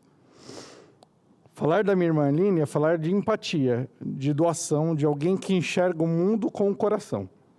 Sua jornada com a adoção teve início em 2010, durante uma missão humanitária no Haiti. Lá ela e seu marido realizavam trabalhos sociais, quando conheceram um jovem haitiano de 15 anos. O vínculo foi imediato e profundo, porém, na época, a adoção internacional no Haiti estava suspensa, o que impediu qualquer tentativa de adoção formal. Mesmo assim, ao retornarem ao Brasil, o casal deu início ao processo de adoção nacional. Embora ainda não tivessem filhos biológicos, durante esse percurso, a minha irmã engravidou. Isso não interrompeu o sonho de adoção. 1 ano e meio após o nascimento de seu filho biológico, Daniel,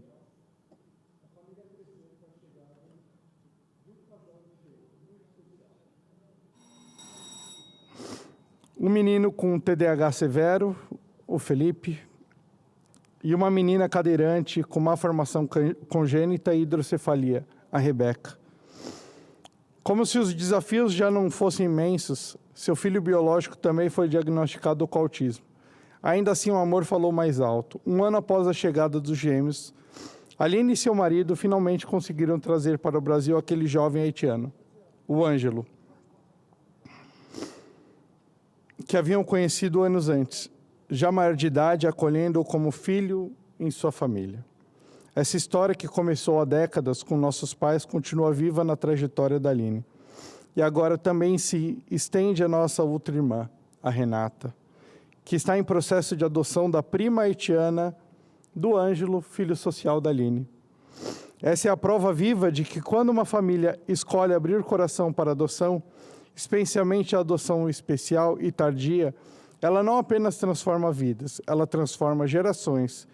A história da minha família é um testemunho de como o amor, quando guiado pela compaixão e coragem, constrói laços mais fortes que o sangue e revela o verdadeiro significado de pertencimento. Muito obrigado a todos.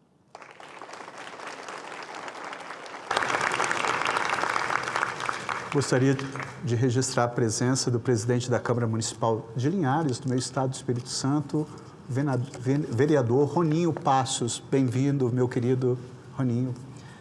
E do vereador do município também de Linhares, do meu estado do Espírito Santo, Caio Ferraz. Bem-vindo. Eu, antes de finalizar essa sessão, eu só queria brevemente falar umas coisas, algumas palavras que eu reputo importante.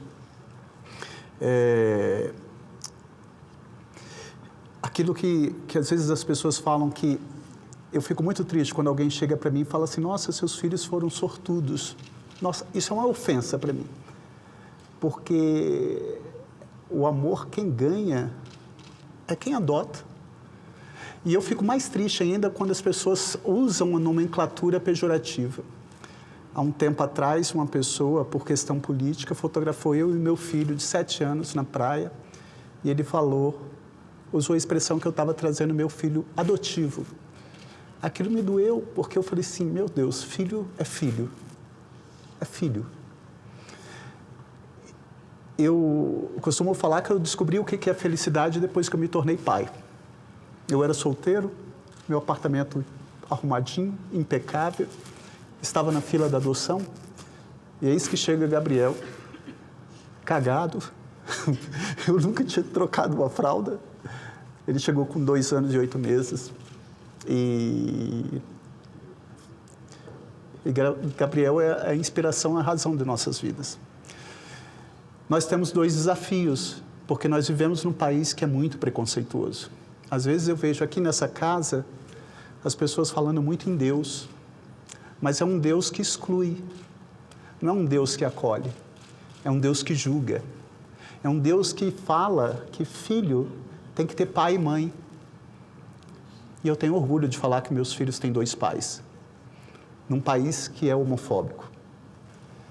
Na pandemia, Deus nos deu Mariana, que é a alegria lá de casa.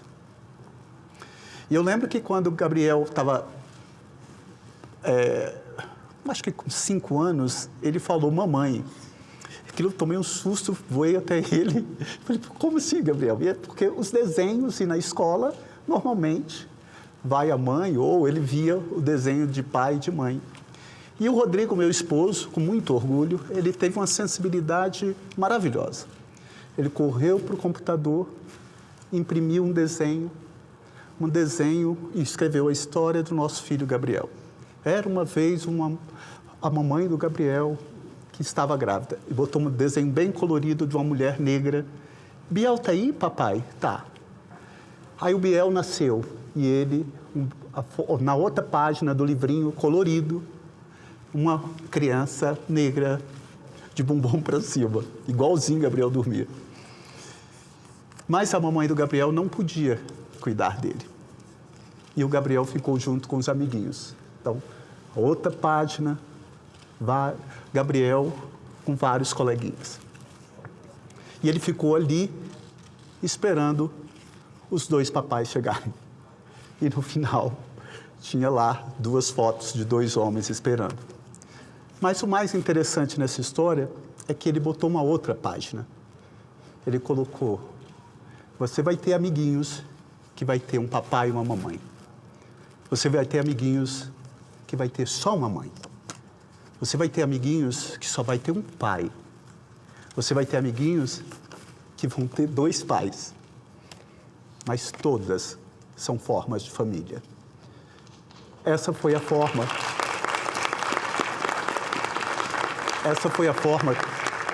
que nós utilizamos de forma lúdica para explicar e para falar que o Deus que eu acredito, eu costumo falar que a minha religião é o amor e o meu Deus é o outro. Então, eu fico assim, só reflexivo, porque aqui muitas vezes, quando se fala em direitos da população LGBTQIA+, ou direitos, é uma casa que é racista, é uma casa que é preconceituosa, e que falar e usar a palavra de Deus para destilar ódio, para excluir, esse não é o Deus que eu professo. Então, eu tenho muito orgulho da minha família. Eu tenho muito orgulho dos meus filhos, que são a razão de nossa vida. E nós tivemos uma violência muito maior, porque eu já tinha sido eleito senador e na dupla paternidade do nosso primeiro filho, o promotor foi contra.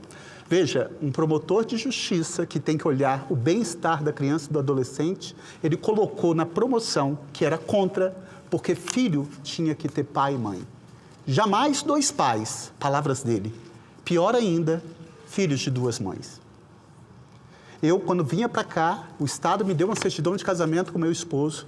Nosso filho Gabriel, com 1 mês, já chamava eu e Rodrigo de papai. Eu tinha que autorizar meu esposo a trazer Gabriel, porque a guarda só estava comigo. A juíza sentenciou falando que o promotor estava ultrapassado, que a decisão já estava pacificada no Supremo e no CNJ. Ele, não satisfeito, ele recorreu. E enquanto não transitava em julgado, eu não tinha direito a certidão de nascimento com a dupla paternidade. Transitou em julgado.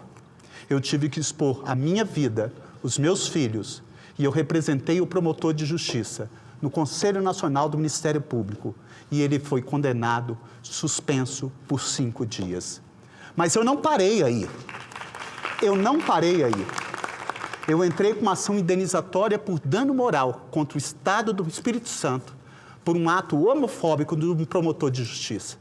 E o Estado do Espírito Santo foi condenado por ato homofóbico a indenizar eu, meu esposo e meus filhos. Eu coloquei tudo isso num livro, a história de vida do nosso filho Gabriel e de Mariana, para que eles, quando crescerem, saibam, efetivamente, tudo o que nós fizemos para dar garantia a essa determinação constitucional, o princípio da dignidade da pessoa humana, e que todos somos iguais perante a lei, independente da raça, cor, etnia, religião, origem, orientação sexual. E eu espero que a população, que nós parlamentares, tenhamos sim a sensibilidade de entender que devemos avançar cada vez mais para dar dignidade a todas as crianças, porque é assim que determina o Estatuto da Criança e do Adolescente. A cada ano, por isso que eu instituí eu idealizei esse prêmio? Porque no abrigo eu percorria, e eu falei isso para as psicólogas e assistentes sociais, a cada ano que uma criança celebra o aniversário dela dentro de um abrigo, o que deveria ser motivo de alegria passa a ser motivo de repulsa, porque diminui a probabilidade dela ser adotada. Por isso que vocês, agraciados, são de fenomenal importância. Não por vaidade, mas que com essa exibição, os atos de vocês possam se transformar numa grande corrente do bem para difundir mais o amor, a solidariedade, a compaixão, a fraternidade e a humildade. Parabéns a todos vocês e muito obrigado por terem vindo aqui. Quero aqui registrar a presença dos jovens que participam do programa de ambientação de estagiários e jovens aprendizes da Biblioteca do Senado. Bem-vindos. E cumprida a finalidade dessa sessão de entrega do Prêmio da Adoção Tardia 2025, eu agradeço as personalidades que nos honraram com sua participação, agradeço a Lília que está aqui nos assessorando, a toda a equipe, Zezinho, enfim, todos os servidores efetivos comissionados, servidores terceirizados. Quero fazer esse registro, Ângelo Coronel, porque o Estado também criminaliza não só a pobreza, mas também, às vezes, o status, porque o tratamento diferenciado com efetivo e com um comissionado e com terceirizado, me perdoe os efetivos e os comissionados, longe de mim está ofendendo, mas eu queria muito que todos um dia tivessem o mesmo tratamento e a mesma valorização. Por isso, o meu fraternal abraço aos funcionários terceirizados, aos efetivos e aos comissionados. Não se sintam de forma alguma ofendidos por essa minha fala. Sempre na certeza de que o que me move estar na política é buscar esse princípio de igualdade que seja estabelecido para todos nós. Me perdoe. Convido os agraciados agora para uma foto conjunta em frente à mesa. Está encerrada a sessão.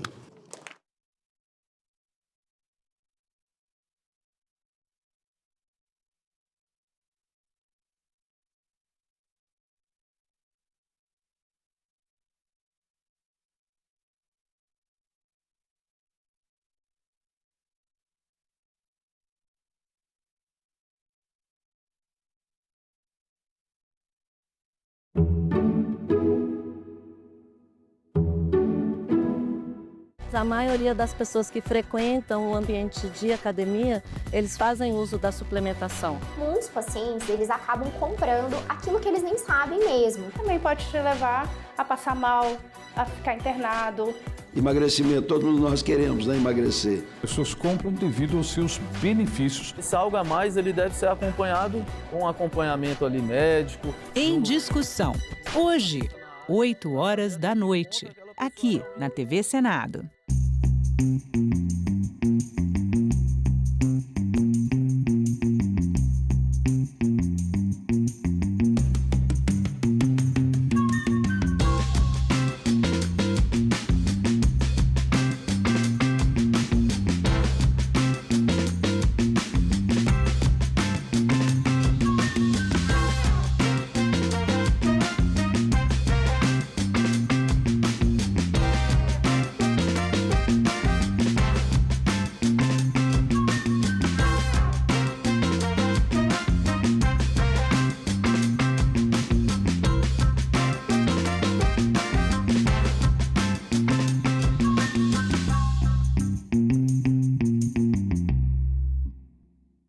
A gente também fala tupi. O nome do estado do Maranhão vem do tupi e é formado por dois termos, mar mais nhan. Mar é uma variação de embará, bará, que vem de Pará e significa mar ou Rio Grande. A outra parte da palavra é nhan, que quer dizer correnteza. Então Maranhão virou Maranhão, que tem na origem o significado de mar grande ou mar que corre. A gente também fala tupi. Um dos novos membros do BRICS é a Etiópia, um país que tem 135 milhões de habitantes e é o segundo mais populoso da África. O seu território também é grande, 1.112.000 quilômetros quadrados. A Etiópia é um dos dois países africanos que nunca foram colonizados por uma potência estrangeira. Além disso, a Etiópia é uma das mais antigas nações cristãs. O parlamento etíope é bicameral. Tem uma Câmara chamada de Conselho de Representantes do Povo, com 547 parlamentares. E também um Senado, com 108 senadores. O presidente da República exerce funções protocolares e quem manda mesmo é o primeiro-ministro.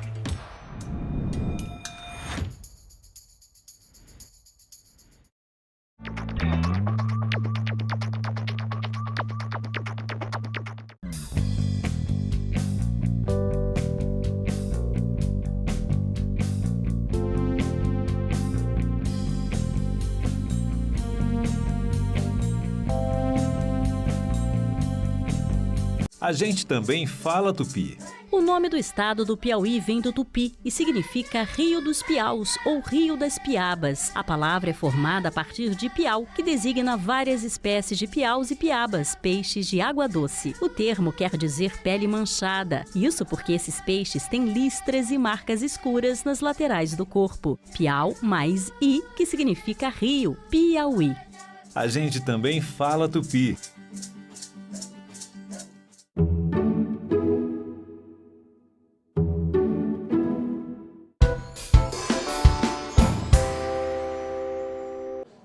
Sob a proteção de Deus, iniciamos nosso trabalho. Declaro aberta a 13ª reunião extraordinária da Comissão de Agricultura e Reforma Agrária, da 3ª Sessão Legislativa Ordinária da 57ª Legislatura do Senado Federal. De início, proponho a dispensa da leitura e a aprovação da ata da reunião anterior. Senhores senadores e senadoras que concordam, permaneçam como se encontram. Aprovada. Comparecimento de Sua Excelência, o senhor Carlos Fávaro, Ministro de Estado de Agricultura e Pecuária, a fim de prestar informações sobre a situação da gripe aviária no Brasil. Convido para tomar assento à mesa Sua Excelência, o senhor Ministro de Estado da Agricultura, Dr. Carlos Fávaro.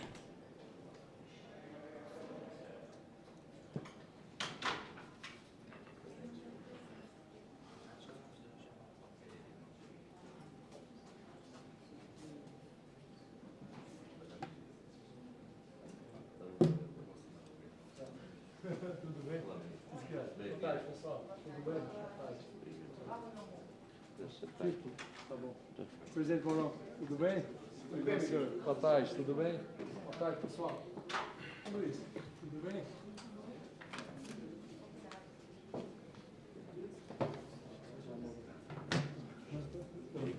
Tá, pode ter. Gostaria, nesse momento também, ministro, de apresentar a comitiva que chega com Vossa Excelência para essa audiência pública. O secretário executivo do Ministério, Irajá Lacerda, o secretário de Defesa Agropecuária, Carlos Goulart, o secretário de Comércio e Relações Internacionais, Luiz Rua. Cadê o Goulart? Está por aí? Secretário de Inovação, Desenvolvimento Sustentável, Irrigação e Cooperativismo, Pedro Neto. Tudo bem, Pedro? Secretário Adjunto de Política Agrícola, Wilson Vaz. Chefe da Assessoria Especial de Assuntos Parlamentares e Federativos, Flávia Rodrigues. Olá, Flávia. E o cerimonial, a Marcilene Nascimento. Ela estava aqui ainda agora. Está por aqui. Bem-vindo a todos. Obrigado pelo atendimento. Só queria mencionar aqui que essa reunião está sendo transmitida, está na pauta daqui da comissão desde cedo, e é transmitida, como o senhor sabe muito bem, porque é membro desta casa, né? E algumas pessoas já entraram aqui pelo E-Cidadania. A Silvana, do Distrito Federal, aqui de Brasília, né, pergunta quais as medidas que estão sendo tomadas para garantir a segurança dos trabalhadores avícolas e prevenir a propagação da doença. O Regilon, do estado do Tocantins, pergunta: como está estruturado o protocolo de regionalização adotado pelo Brasil para evitar embargos generalizados por países importadores? O Regilon é de onde? Tocantins. O João, do estado do Mato Grosso do Sul. O que está sendo feito para proteger a fauna silvestre brasileira do impacto da gripe aviária já grave em países vizinhos? A Amanda, do estado do Espírito Santo, já fez a pergunta dela também. Como essas informações estão sendo levadas à população geral? O que o MAPA vem fazendo para prestar assistência aos pequenos produtores?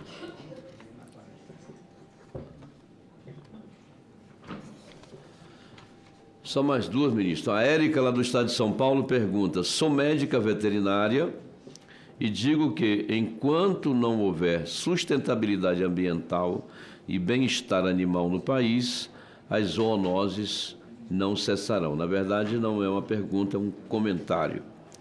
A Andréa, do Rio de Janeiro, também faz um comentário dizendo: deixem as galinhas em paz. Como que é o nome dela? Como que é do Rio de Janeiro? Andréa. Vamos lá. Deixem as galinhas em paz. Parem de criar animais para abate, pois cada vez mais vírus vão surgir nessas criações e podem trazer danos. Muito bem. Ministro, de acordo com os artigos 397 e 398 do Regimento Interno do Senado Federal, a presidência adotará o seguinte procedimento. Sua Excelência, o ministro terá 30 minutos para fazer sua exposição e, em seguida, abriremos a fase de interpelação aos senadores inscritos. A palavra aos senadores será concedida conforme a ordem na lista de inscrição. O senador interpelante disporá de 5 minutos, assegurado igual prazo de resposta para o senhor ministro. Portanto, registrando aqui a presença do senador Mourão, o Bagatoli, que teve que sair ainda há pouco, e os outros que vão chegar, queremos agradecer a Vossa Excelência mais uma vez por vir aqui colaborar, esclarecer, nos informar, e conceda a palavra a Vossa Excelência por 30 minutos seguidos, dando o tempo que Vossa Excelência quiser, né, para trazer a sua palestra. Muito bem. Muito obrigado, querido amigo Zequinha Marinho, nosso presidente Mourão, colega senador também, todos os nossos colaboradores aqui do Senado, muito bom revê-los, o nosso corpo técnico também do Ministério da Agricultura. Marinho, primeiro dizer que fico sempre muito feliz em retornar a essa casa, de a gente fazer um bate-papo sobre a nossa agropecuária brasileira, pedir para que viesse, então, toda a assessoria, o primeiro escalão da assessoria do Ministério da Agricultura, para que a gente possa aqui, neste momento, aproveitar o convite para falar do tema sobre a gripe aviária, tão eminente hoje no país, mas também qualquer outro tipo de dúvida, uma oportunidade, né, que estamos aqui juntos e talvez prestar algum tipo de informação ou acolher alguma sugestão, alguma reclamação, alguma orientação, sempre aberto para esse trato sem nenhuma barreira, sem nenhum empecilho, para que a gente possa melhorar e juntos prestarmos o melhor serviço à agropecuária brasileira. E especialmente o tema que nos traz aqui, a gripe aviária, aqui. Não se trata aqui, nas colocações que farei agora, de comemorar a crise. Lógico que não. Óbvio que a gente nunca quer vivenciar uma crise. Mas especificamente, senador Mourão, é o momento da gente comprovar no exato momento que tivermos a crise, aquilo que sempre vemos dizendo. Então, a gente vem sempre dizendo que o sistema sanitário brasileiro é, sem sombra de dúvida, o melhor do mundo. E alguns dados nos traziam até aqui para fazer essa afirmação. Como, por exemplo, o vírus da gripe aviária circula no mundo, há relatos há pelo menos 30 anos. Há 19 anos em granjas comerciais. E o Brasil, neste período, se tornou o único grande produtor mundial de carne de frango e ovos não tendo o vírus dentro dos seus plantéis comerciais. Isso não é coincidência. E tem outro dado que mostra que não é coincidência, que é a robustez do sistema brasileiro. 2 anos que nós temos o vírus, senador Reis, prazer revê-lo.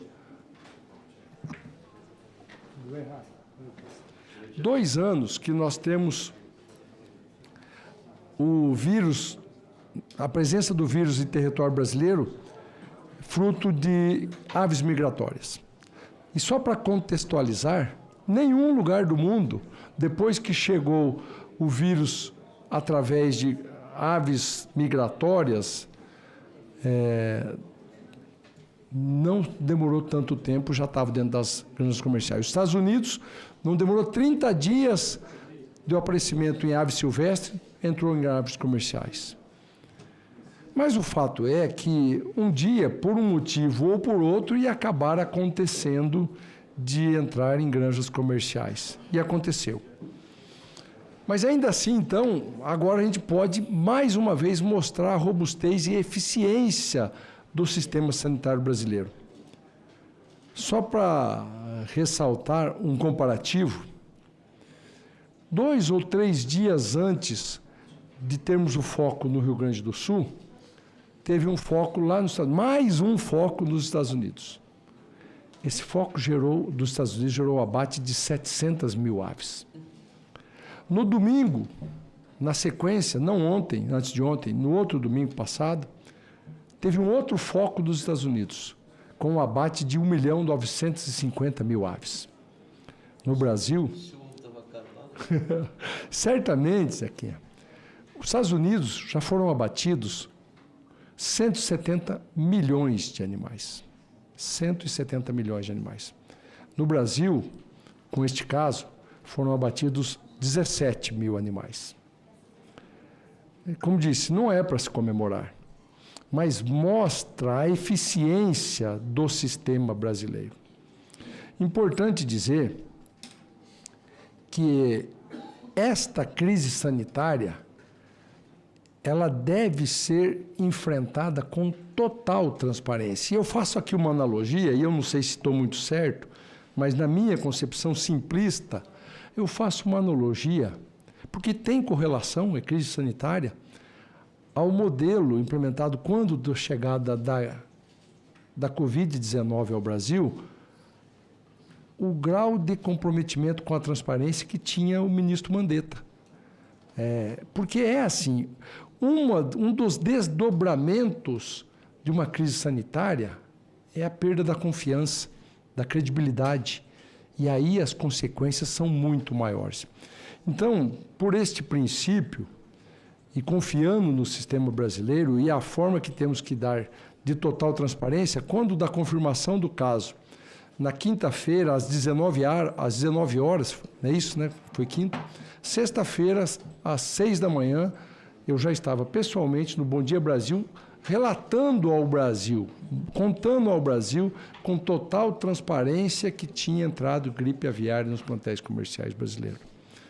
E, a partir daí, o principal ponto que nós temos que ressaltar é que nós temos capacidade do bloqueio desse foco.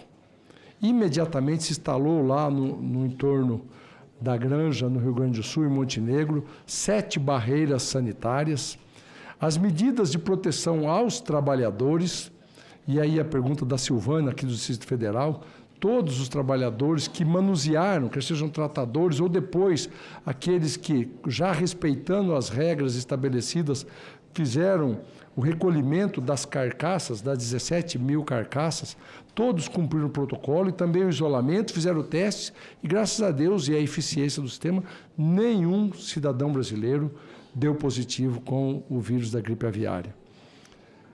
E, paralelo a isso, subimos a régua no sistema de alerta. Chegamos a ter 20, 25 casos em investigação.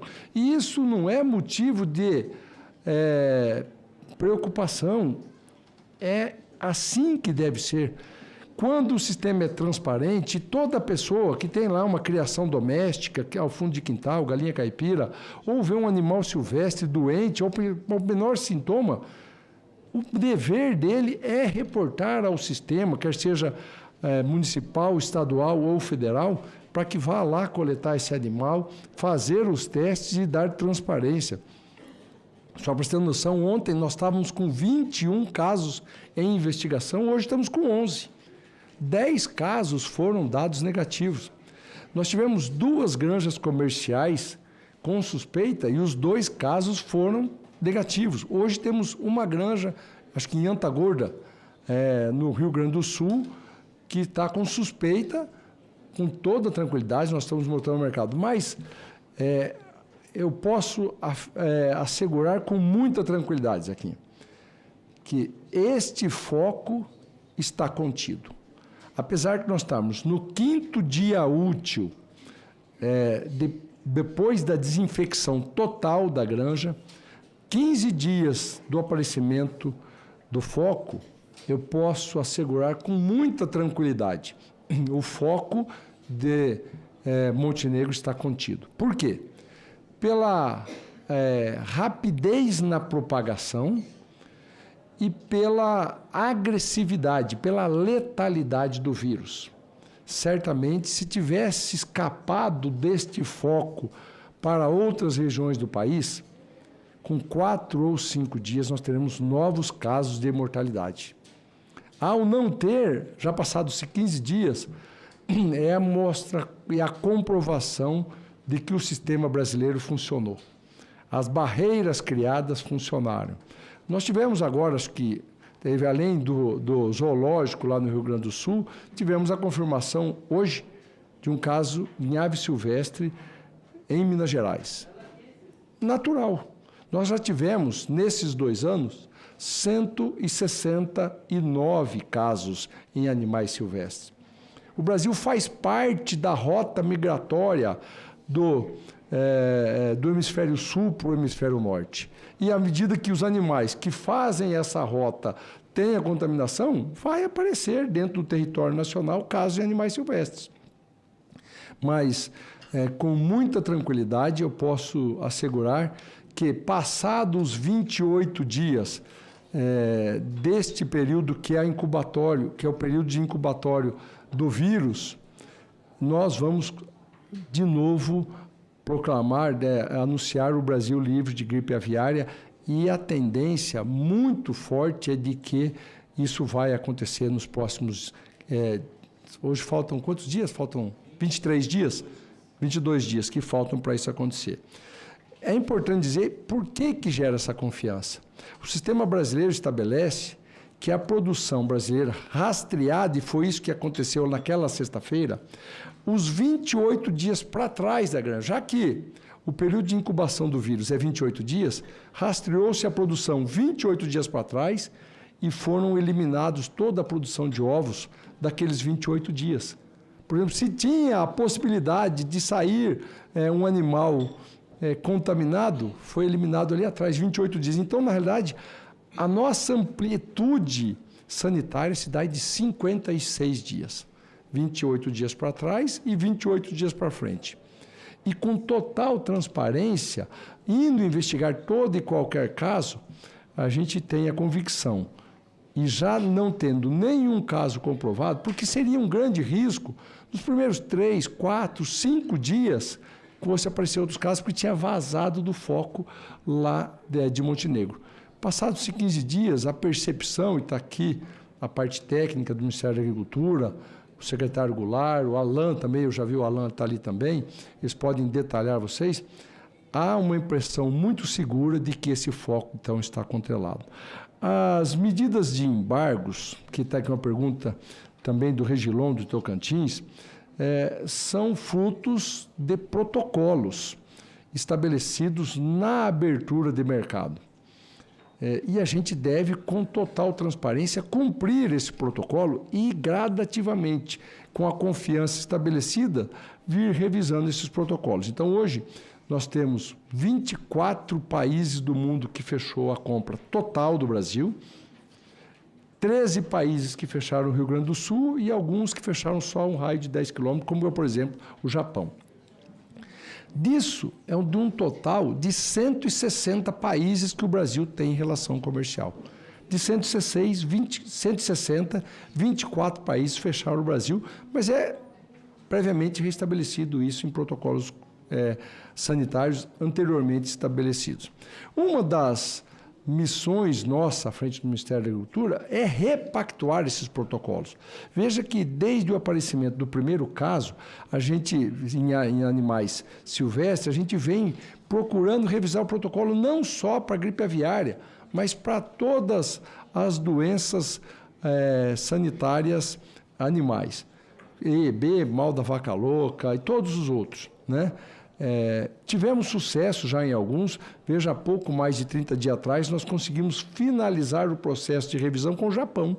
O Japão, que fechava o Brasil todo, hoje está restrito a um raio de 10 quilômetros. Portanto, impacto praticamente zero para a economia. E o Japão, que tem 70% da sua importação de carne de frango oriunda do Brasil, 70%. Então, é um desafio da gente estar com transparência, estar prestando informações a todos os países do mundo. Nós temos hoje mais de 120 mercados completamente abertos, não houve nenhuma restrição. Lembrando também, pelo aspecto do impacto econômico, 70% da produção brasileira é destinada ao mercado interno, 30% para exportação. Dos 30% da exportação, 24 países restringiram o nosso país. Os outros quase 130, 120 e poucos, está completamente normal e 13 restringiram o Rio Grande do Sul.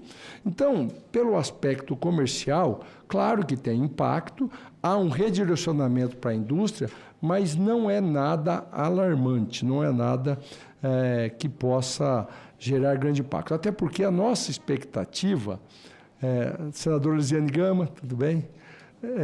A nossa expectativa é que ao fim desses próximos 23 dias, 22 dias, a gente possa, então, de novo, divulgar o Brasil livre de gripe aviária e aí sim avançarmos na repactuação com todos os países que restringiram.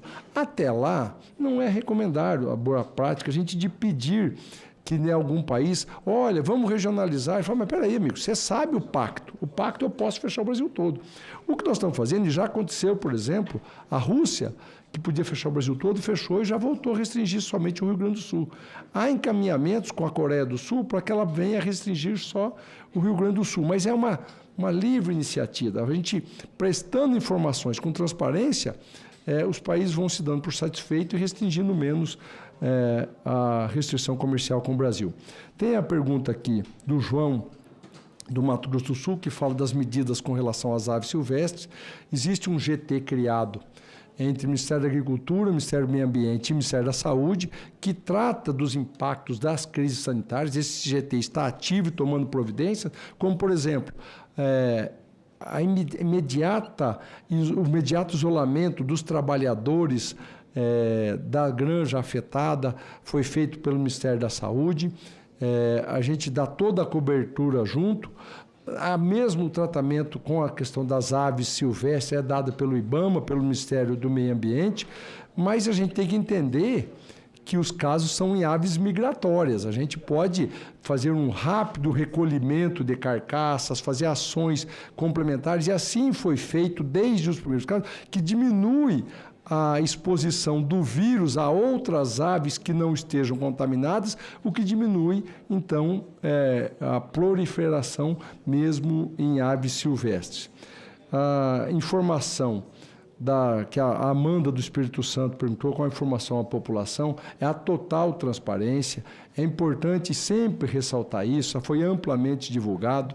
A população pode continuar consumindo carne de frango e ovos com tranquilidade. Ao passar pelo processo de cozimento a 60 graus, o vírus é completamente eliminado. Falou assim, mas eu vou comer ovo cru, eu vou comer carne de frango cru? Não pode, não por essa doença, mas por outro, por exemplo, como salmonela, Então, já não pode consumir carne de frango ou ovos in natura, cru, sem cozinhar. E ao passar por processo de cozimento, o risco é zero de contaminação. Alguns podem dizer, então, assim, mas se o risco é zero de contaminação, por que há restrição para exportação? Está completamente liberado para a população brasileira consumir, e por que há restrição de exportação? Não é pelo consumo, é do risco de proliferação da doença em granjas comerciais. Você exportar a carne ou o ovo com contaminação e isso contaminar as granjas comerciais daquele país. É por isso a restrição comercial, não é para o consumo. Todos os países, quem está hoje nos Estados Unidos pode consumir carne de frango tranquilamente. Lá nos Estados Unidos é o mesmo protocolo aqui e acolá em todos os países do mundo. Com relação a uma fala da Érica, né, o questionamento dela não foi questionamento, que é uma médica veterinária, pelo que eu entendi, que fala do bem-estar animal. Eu me permita, Érica, discordar de você. Nenhum animal produz em excelência se não tiver bons tratos. É o princípio básico da criação comercial, é o bem-estar animal. Senador Jaime Campos, como é que vai, amigo, meu conterrâneo? Tudo bem? Como é que está? Bom vê-lo. Um princípio básico da produção é o bem-estar animal.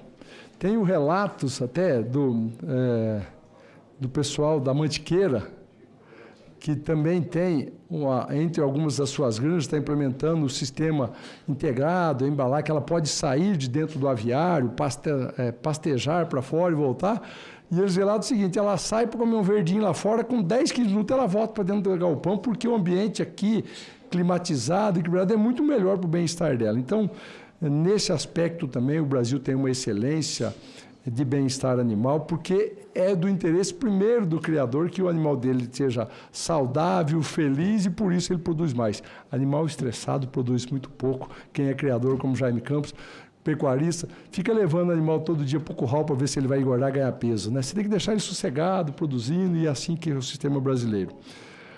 Acho que isso também responde ao questionamento ou à fala da Andréia do Rio de Janeiro, deixa as galinhas em paz, elas estão certamente em paz nos criatórios brasileiros, por isso produz tanto, e o Brasil é o maior exportador mundial de carne de frango. Acho que são esses os relatos de tranquilidade, de parceria. E para finalizar, então, acho que já estou estourando meu tempo, com relação... Tem 10 minutos ainda, né? Com relação a como o Congresso Nacional pode nos ajudar neste e em outros processos do fortalecimento do sistema sanitário brasileiro. Tem 2 projetos de lei que estão já em regime de urgência na Câmara dos Deputados, vai vir para essa casa. Um deles cria o Fundo Sanitário Nacional para a indenização aos produtores que sofrerem... Wanderlan, tudo bem?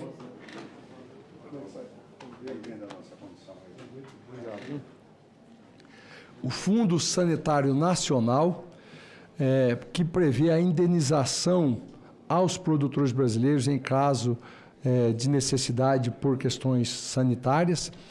Alguns estados têm o seu fundo próprio, outros não têm. Há uma necessidade de que a gente possa fazer um arcabouço nacional. E eu explico por quê. E aí, na prática, dos empreendedores que foram compradores dos ovos, só para ter uma noção da necessidade desse fundo nacional. Lá do Rio Grande do Sul, é uma granja de Minas Gerais. Minas Gerais tem um fundo sanitário próprio do estado de Minas Gerais. Quem comprou esses ovos foram inutilizados.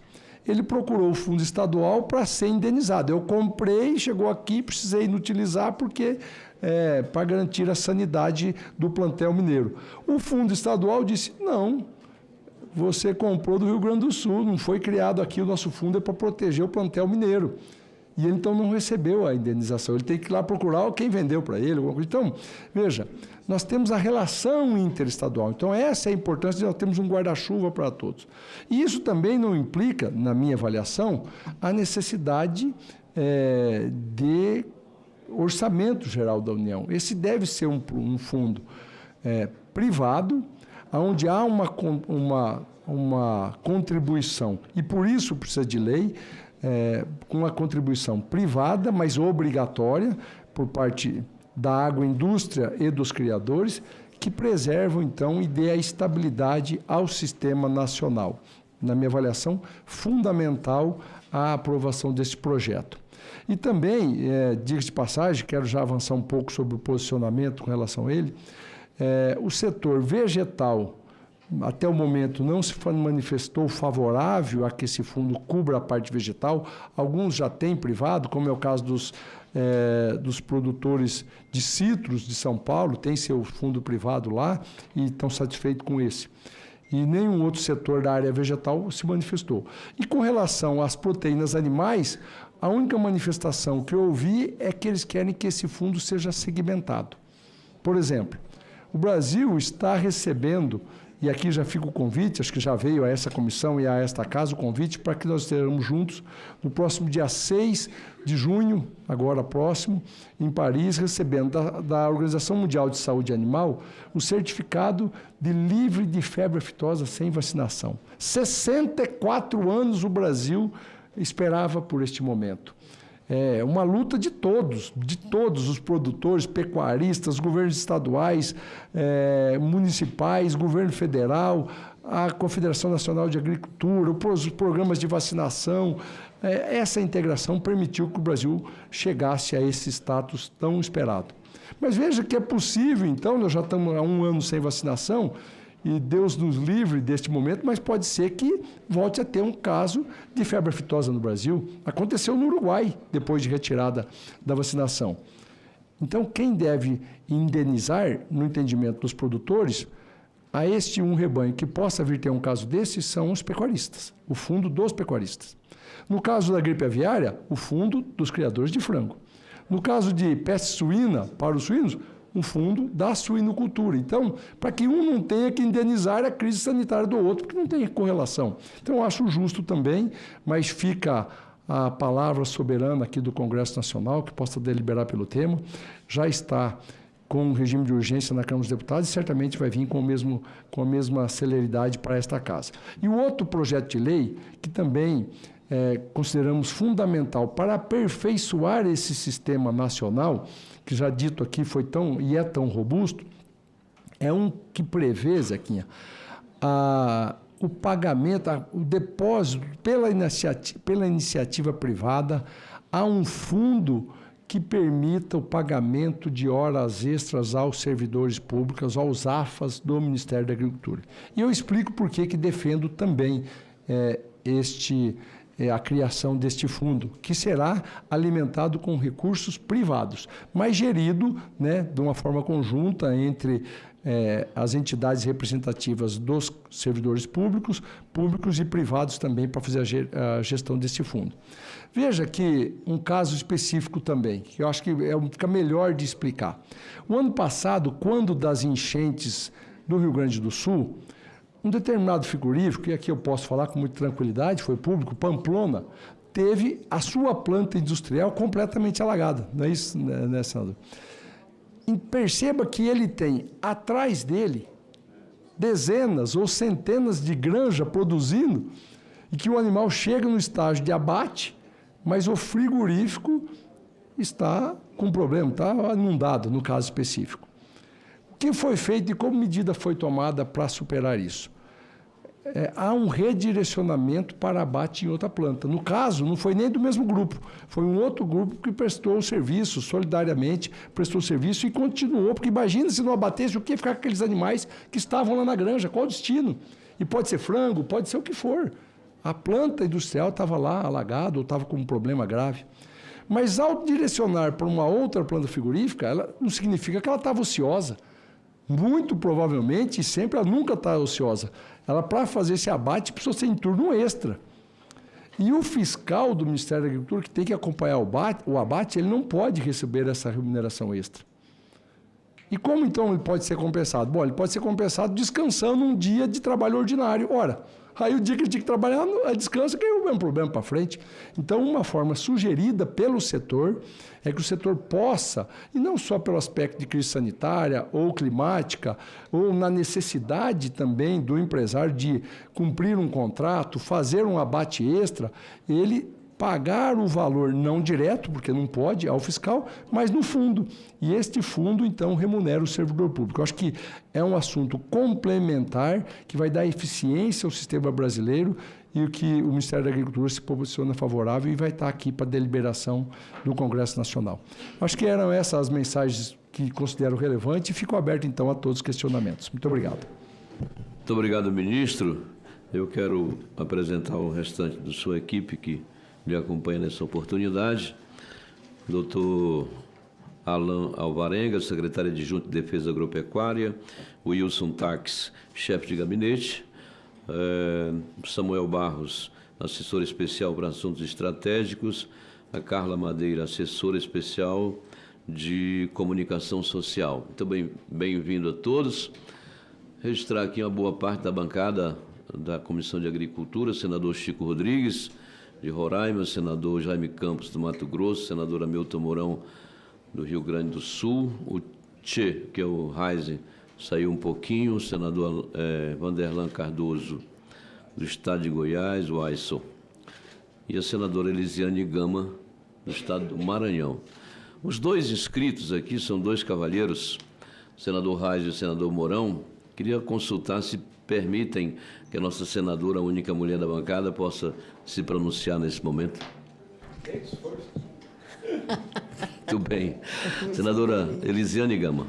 Muito obrigada, presidente. Meus cumprimentos e agradecimentos aos meus colegas, tanto o Reise quanto o Mourão, pela deferência e a permissão para que eu fale. E quero apenas, ministro, nós estamos tendo nesse momento um debate muito amplo na bancada feminina sobre o novo Código Eleitoral, e é um debate muito pertinente, não é? Mas eu fiz questão de vir aqui, quando soube da sua estada neste momento aqui na comissão, para, na verdade, destacar e lhe cumprimentar, ministro, pela sua atuação como ministro da Agricultura. Eu acredito que nós temos ministérios muito importantes no governo, mas do ponto de vista da efetividade, da agilidade, eu vejo que o seu ministério tem se destacado. Eu queria até fazer um relato. Recentemente fui ao seu gabinete, né? E quando cheguei ao gabinete, numa reunião prévia, a sua equipe, de forma preliminar, tendo conhecimento da minha pauta, já trouxe todas as informações, os encaminhamentos necessários, e Vossa Excelência chegou, sentou para fazer o arremate com a sua presteza e com a sua dedicação, e demonstrando a eficiência da sua equipe. Então, eu quero lhe cumprimentar.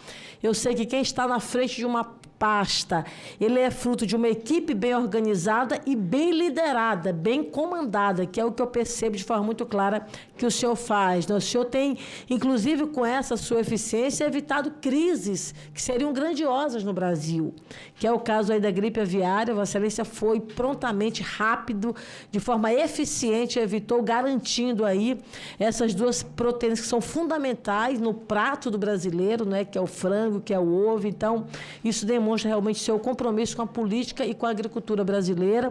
O nosso país é o 5º país na maior exportação de alimentos do mundo. Isso se dá porque nós temos uma política muito comprometida, que envolve, naturalmente, todo o seu trabalho, de forma intersetorial, aí também com a política ambiental que tem ocorrido no Brasil. Eu acho que essa junção de forças, ministro, faz com que o Brasil seja um destaque internacional.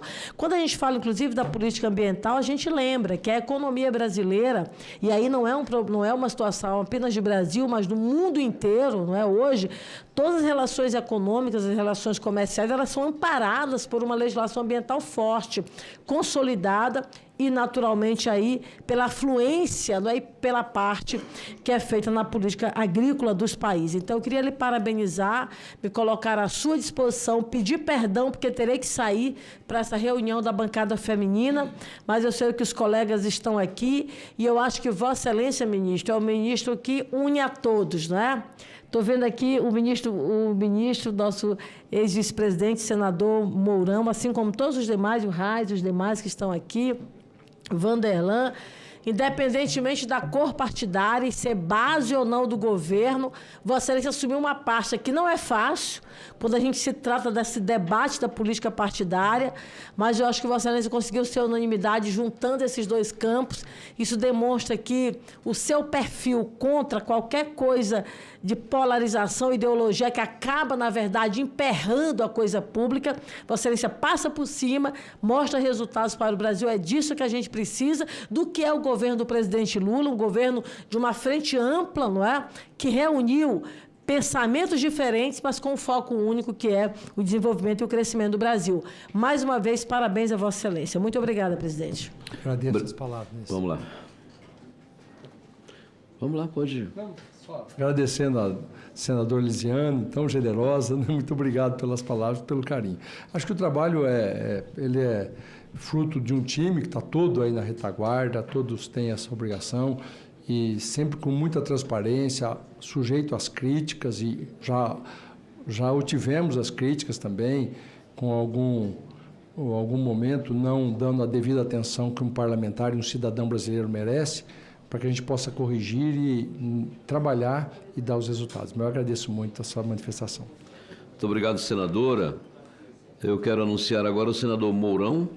Antes, porém, registrar aqui a presença de um grande amigo, um grande irmão lá do Pará, que é empresário e produtor rural, que é o Silvair Dias Ladeira. Está ali participando da nossa audiência pública. Por favor, senador Hamilton Mourão.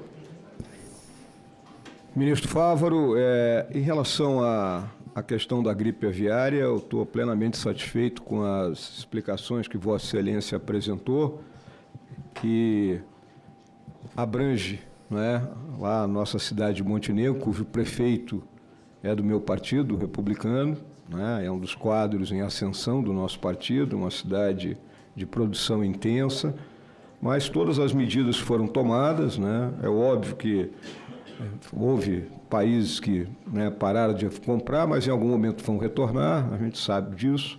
Então, é algo que eu sinto que está sendo bem equacionado. Óbvio que também o senhor mencionou algumas coisas que são responsabilidades que o parlamento pode ajudar, como a questão do fundo sanitário para a indenização dos produtores, que é a questão que mais surge nesse momento. Mas eu vou sair desse assunto, ministro, porque eu não vou dizer que estou preocupado, porque na nossa linguagem militar, preocupar-se não é ação tática, porque a gente não se movimenta quando se preocupa. Mas é a situação da dívida dos nossos agricultores do Rio Grande do Sul, que eu sei que o senhor tem plena ciência, e eu gostaria que o senhor aproveitasse esse espaço para comunicar a nossa turma lá do Rio Grande. O senhor sabe do esforço do senador Reis, nós já conseguimos aprovar aqui nessa nossa Comissão de Agricultura o projeto da securitização, mas ainda há um caminho a percorrer. Eu também sei que o senhor tem limites para a sua atuação, mas se o senhor puder transmitir aos nossos agropecuaristas atolados num cipoal de dívida, se a questão da prorrogação, pelo menos, será equacionada para que a gente possa ter um espaço de manobra para chegar a uma solução realmente estrutural para esse problema. Muito bem. Ministro, vamos ouvir mais um pedaço do Rio Grande. O Reis também vai falar disso. Então, ouve logo o Rio Grande do Sul todo. Vamos lá? Senador Luiz Carlos Reis. Pode ser bom. Pode lá, tia. Ministro, primeiro lhe cumprimentar. O senhor aqui, o Goulart, em nome da equipe da Secretaria de Defesa do Ministério, pelo pronto atendimento com relação à questão da gripe aviária.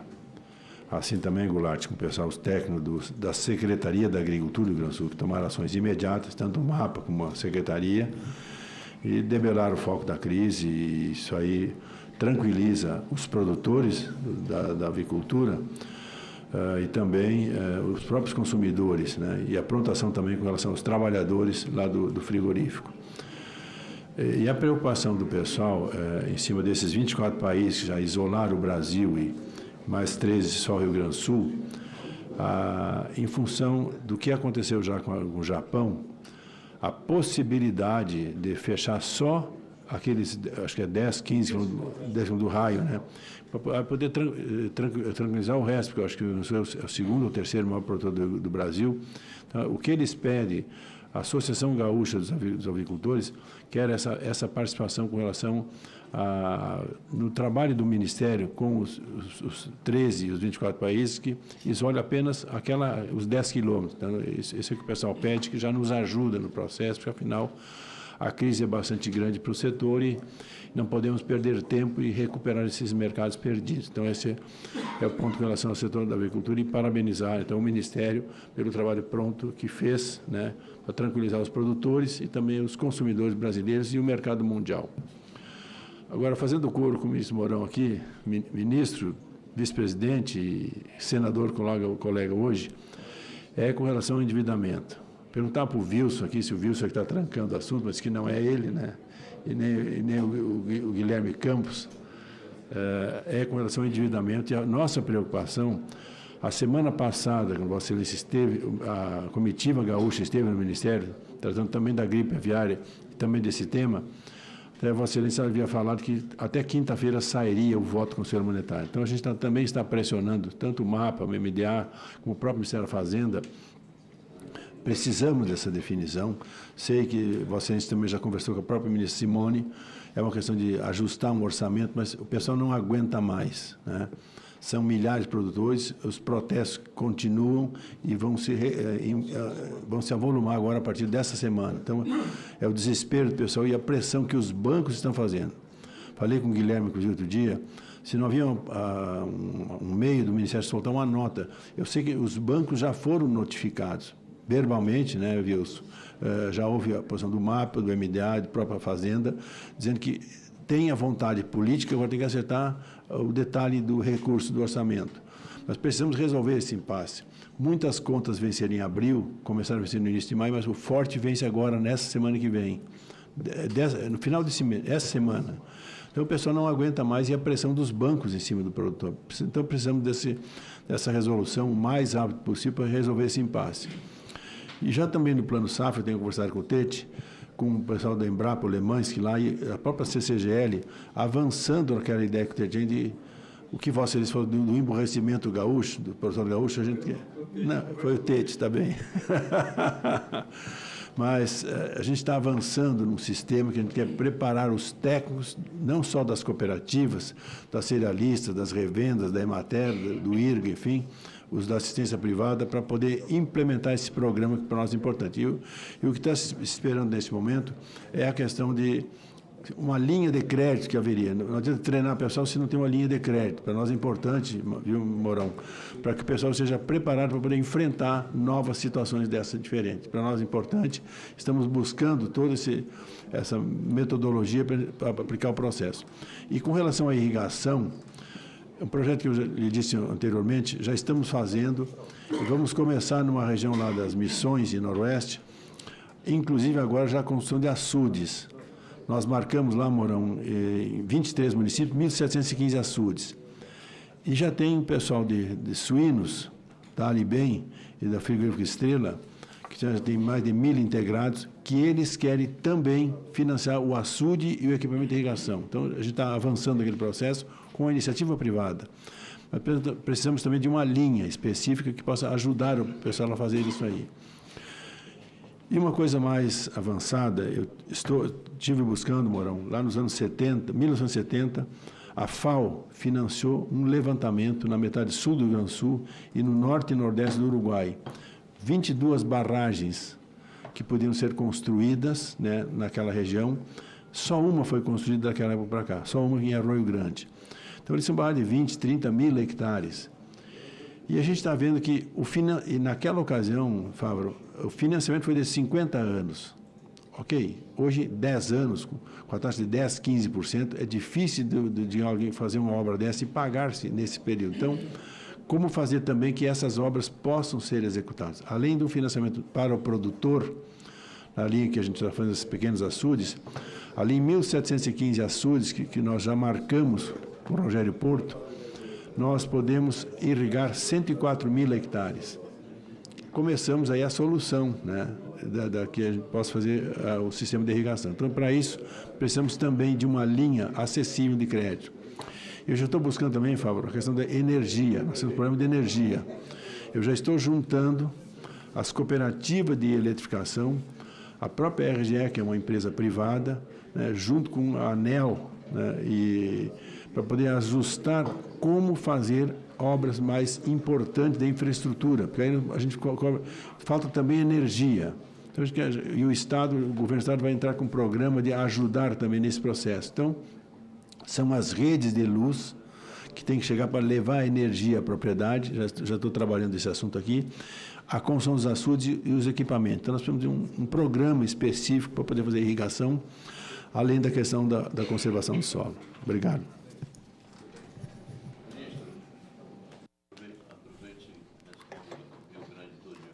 Perfeito. Muito obrigado, então, ao senador Mourão, ao Vanderlan. Que? Presidente, é que eu conversei aqui, viu, ministro Faro, com o senador Jaime, que seria os próximos, e o senador Chico. O Chico, Jaime e depois você. Só dar uma saudação aqui ao ministro e atender o pessoal no gabinete lá, presidente da Federação de Mato Grosso do Sul, tá? Deixei eles lá, ministro, para vir aqui cumprimentar a Vossa Excelência. Questão de ordem, posso já usar a palavra aqui, então? Pode, vamos lá. Bom, primeiro, presidente Zequinha, parabéns por essa audiência aqui, por essa reunião tão proveitosa com o nosso ministro Fávaro. E num momento tão delicado e de ansiedade que passa o país com relação à gripe aviária. E eu fiz questão aqui, Fávaro, de vir aqui para dizer a Vossa Excelência que a rapidez com que foi tomadas as providências, hora nenhuma, Fávaro, escondeu-se nada.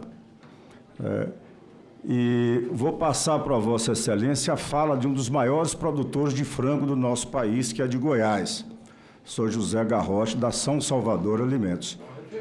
Então, quando logo Vossa Excelência anunciou, liguei para ele no dia seguinte, e ele disse, olha, foi muito rápido o Ministério, pessoa do ministro, se for falar com ele, agradeça pela celeridade, hora nenhuma nós deixamos de ser atendidos, e eles estão ansiosos, porque sabem que o problema está sendo resolvido já, ou já foi resolvido, nos próximos dias aí, com certeza, como diz aqui o Reis, já vai ser liberado esses outros países aí, como a China, como o Japão, se eu não me engano, e a Europa, mas alguns países só estão na região.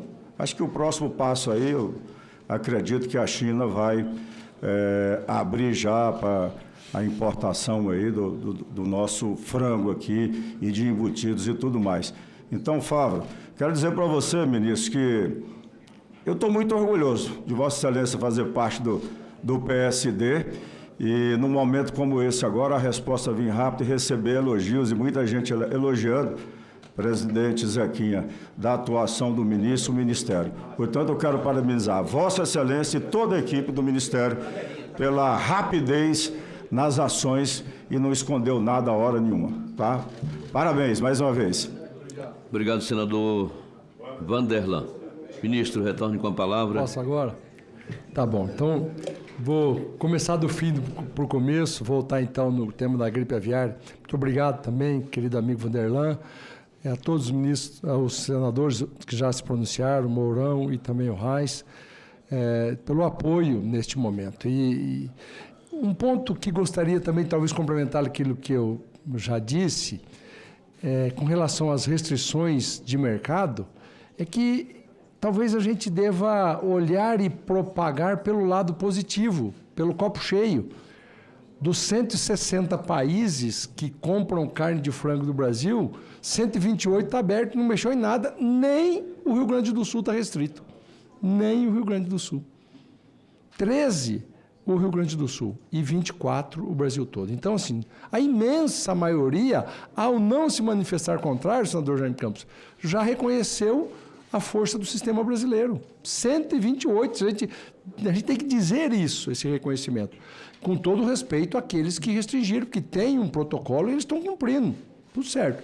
Mas com confiança, com transparência, nós vamos restabelecer a restrição, que é também a proposta do senador Reis, para trazer para dentro do raio isso que eu quero. Eu só gostaria de pedir, Reis e senador Mourão, todos os demais senadores, em especial do Rio Grande do Sul, uma paciência, e talvez é difícil pedir paciência para quem sofre problemas consecutivos, como vem acontecendo no Rio Grande do Sul, mas para que a gente possa, com eficiência e com a bênção de Deus, passar esses 23 dias para que a gente possa pedir a restrição menor. Porque senão eles vão falar, amigo, peraí, você tem um protocolo para cumprir comigo, a gente está dando a transparência, está explicando, está mostrando, mas eu posso efetivamente trabalhar com mais efetividade a partir dos 28 dias. Porque daí não tem mais gripe aviária, se Deus quiser, e daí a gente pode, então, buscar a regionalização e até a abertura definitiva do Rio Grande do Sul. Caso concreto que ia acontecer, infelizmente, viu essa? O tema da Newcastle, que foi o ano passado, foi completamente dirimido às dúvidas por parte da China. A China que ainda mantém a restrição do Newcastle só ao Rio Grande do Sul, todo o restante do Brasil estava aberto, e foi tema, inclusive, da ação presidencial. O presidente Lula pediu ao presidente Xi Jinping, há 15 dias atrás, para considerar...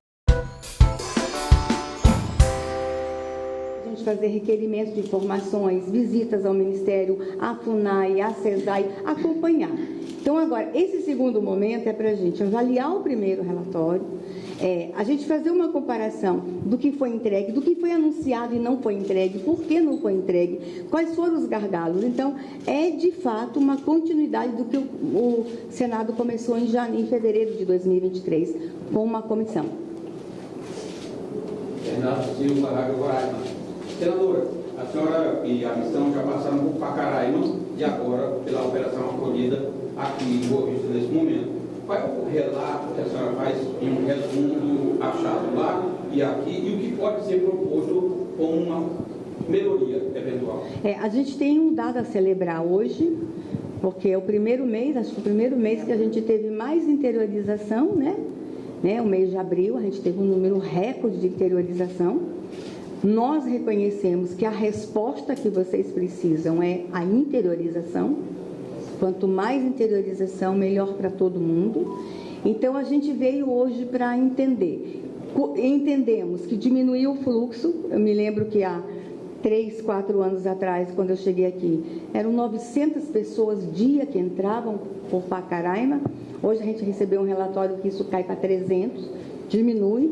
Aquele momento, estava todo mundo naquele grande desafio, a gente percebe que aprendemos muito. A rota foi corrigida, o fluxo foi melhorado, nós nos profissionalizamos enquanto operação acolhida.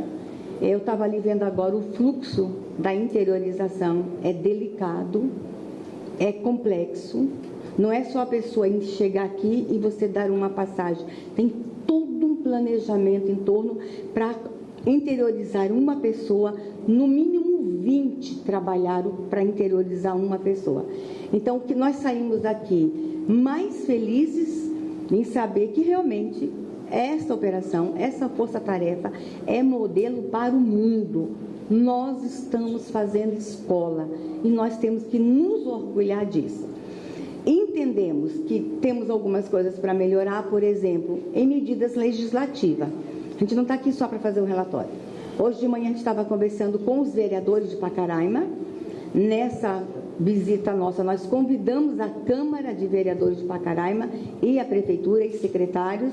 E aí a gente encontra lacunas na lei.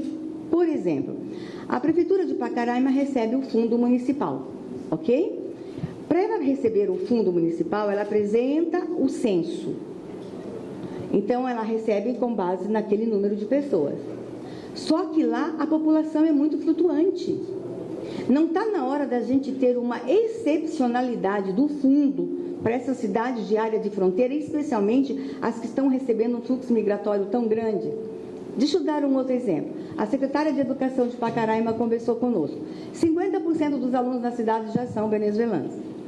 Uma escola em frente ao abrigo, uma única escola tem 80% de alunos venezuelanos. Só que eles chegam em períodos diferentes de aula, porque o calendário escolar na Venezuela é um, o nosso é outro.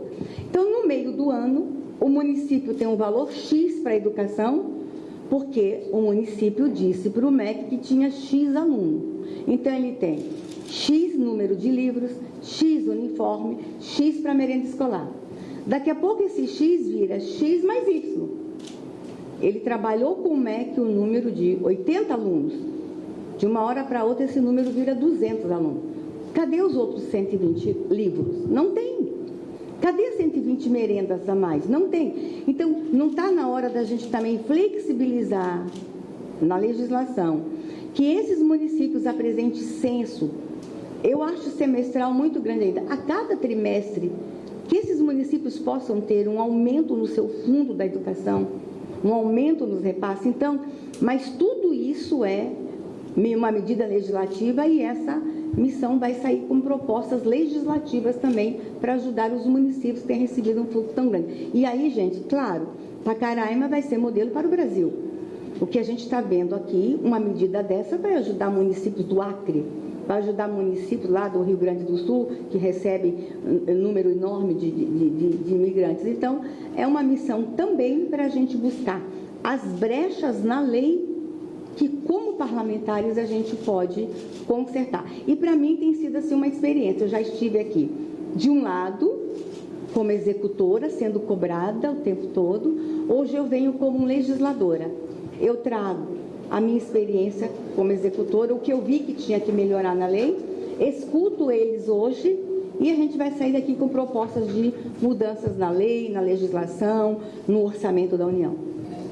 Senadora Rubens Medeiros, portal Roraima 1, como é que a senhora acha que essas sanções do governo norte-americano estão se comportando na nossa fronteira, com a reação pouco positiva do governo brasileiro com relação à recepção? O grande impacto foi nas agências, né? As agências tiveram aí esse impacto com as decisões do novo presidente da República. A parceria com as agências são importantes. Não existe operação acolhida sem a parceria com as agências. Nós devemos muitas agências. Elas chegam no momento que a gente precisava da expertise, do trabalho. Então, o impacto das decisões americanas foi, no primeiro momento, na operação acolhida, por conta que afetou as agências. Mas aprendemos, nós estamos absorvendo muita coisa que as agências vão ter que deixar de fazer. O Brasil já começa a fazer por meio do Ministério, das Forças Armadas. A gente vai conseguir absorver esse impacto que as agências sofreram. Mas o Itamaraty até agora não se posiciona nem a favor, nem contra. O Itamaraty está de olhos fechados para nós. Esse item, inclusive, esse é um item que o nosso relatório vai se debruçar. Esse é um item que o nosso relatório vai se debruçar. As decisões começam a afetar de outra forma aqui, claro que começa. Então, a gente já está conversando com as Forças Armadas. Nós vamos, com nossa visão e a nossa percepção, conversar com o Itamaraty. O atual ministro, ele é um ministro acessível, ele é um ministro que ouve. Nós vamos conversar com o Itamaraty. Então, essas questões que são mais delicadas, que envolvem soberania nacional, relações diplomáticas, eu vou pedir permissão a vocês para a gente não se debruçar sobre esse tema, e a gente vai levar as nossas impressões, inclusive com o diálogo com a Comissão de Relações Exteriores do Senado. Com relação ao território Yanomami, o governo federal disse que investiu ano passado, 2024, 1,2 bilhão de reais somente lá. A senhora viu com seus olhos esse dinheiro aplicado lá? Eu vou lá amanhã para ver. Tá? Eu estarei no território sábado, eu vou para ver. Lembrando que é o Senado, é a Câmara que faz a fiscalização. Claro, essa comissão vem com bons olhos, mas a gente vai somar. A gente vai perguntar, cadê? Por que não fez? Por que demorou? É uma questão logística, uma questão de tempo. Então, nós vamos ao território. Amanhã nós vamos ter uma oitiva de autoridades. Nós temos perguntas para fazer e a gente vai fazer as perguntas e nós vamos dar as respostas que a gente entender que deve ser feita. O relatório vai ser público, nós vamos publicar o relatório, mas a gente vai à área para ver. Eu vou deixar essa questão Yanomami, a deputada responder mais, porque ela está numa comissão há muito tempo acompanhando tudo.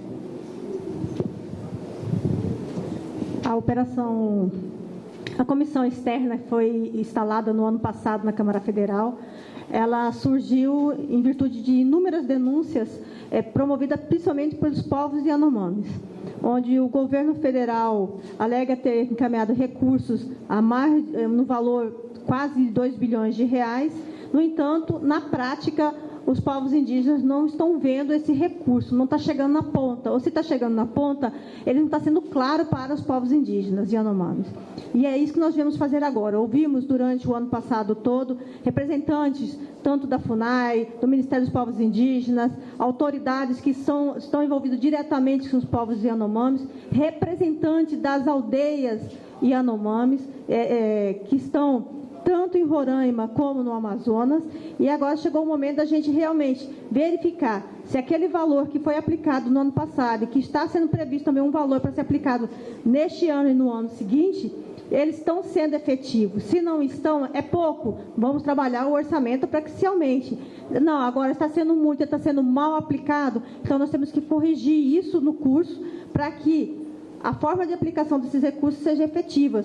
Nós não podemos mais ver nos jornais crianças morrendo de fome ou morrendo de malária por falta de atendimento médico, por falta de um hospital especializado, por falta de alimentação. A reclamação muito era em relação à alimentação, era as cestas básicas que são encaminhadas para lá. Nós precisamos ver de perto isso e cruzar as informações com que nós vamos encontrar com o que nós já tivemos durante as audiências públicas. Amanhã é a última audiência pública dessa comissão e a gente finaliza com a visita em loco. Como é que seria feito esse método de fiscalização? Primeiro, o próprio... você tem uma ideia. O Ministério dos Povos Indígenas nos informou que eles abasteceram os povos Yanomamis com instrumentos de trabalho para que eles pudessem produzir enxada, rastelo e... esqueci o nome de um outro instrumento. Não foi foice, é um outro instrumento.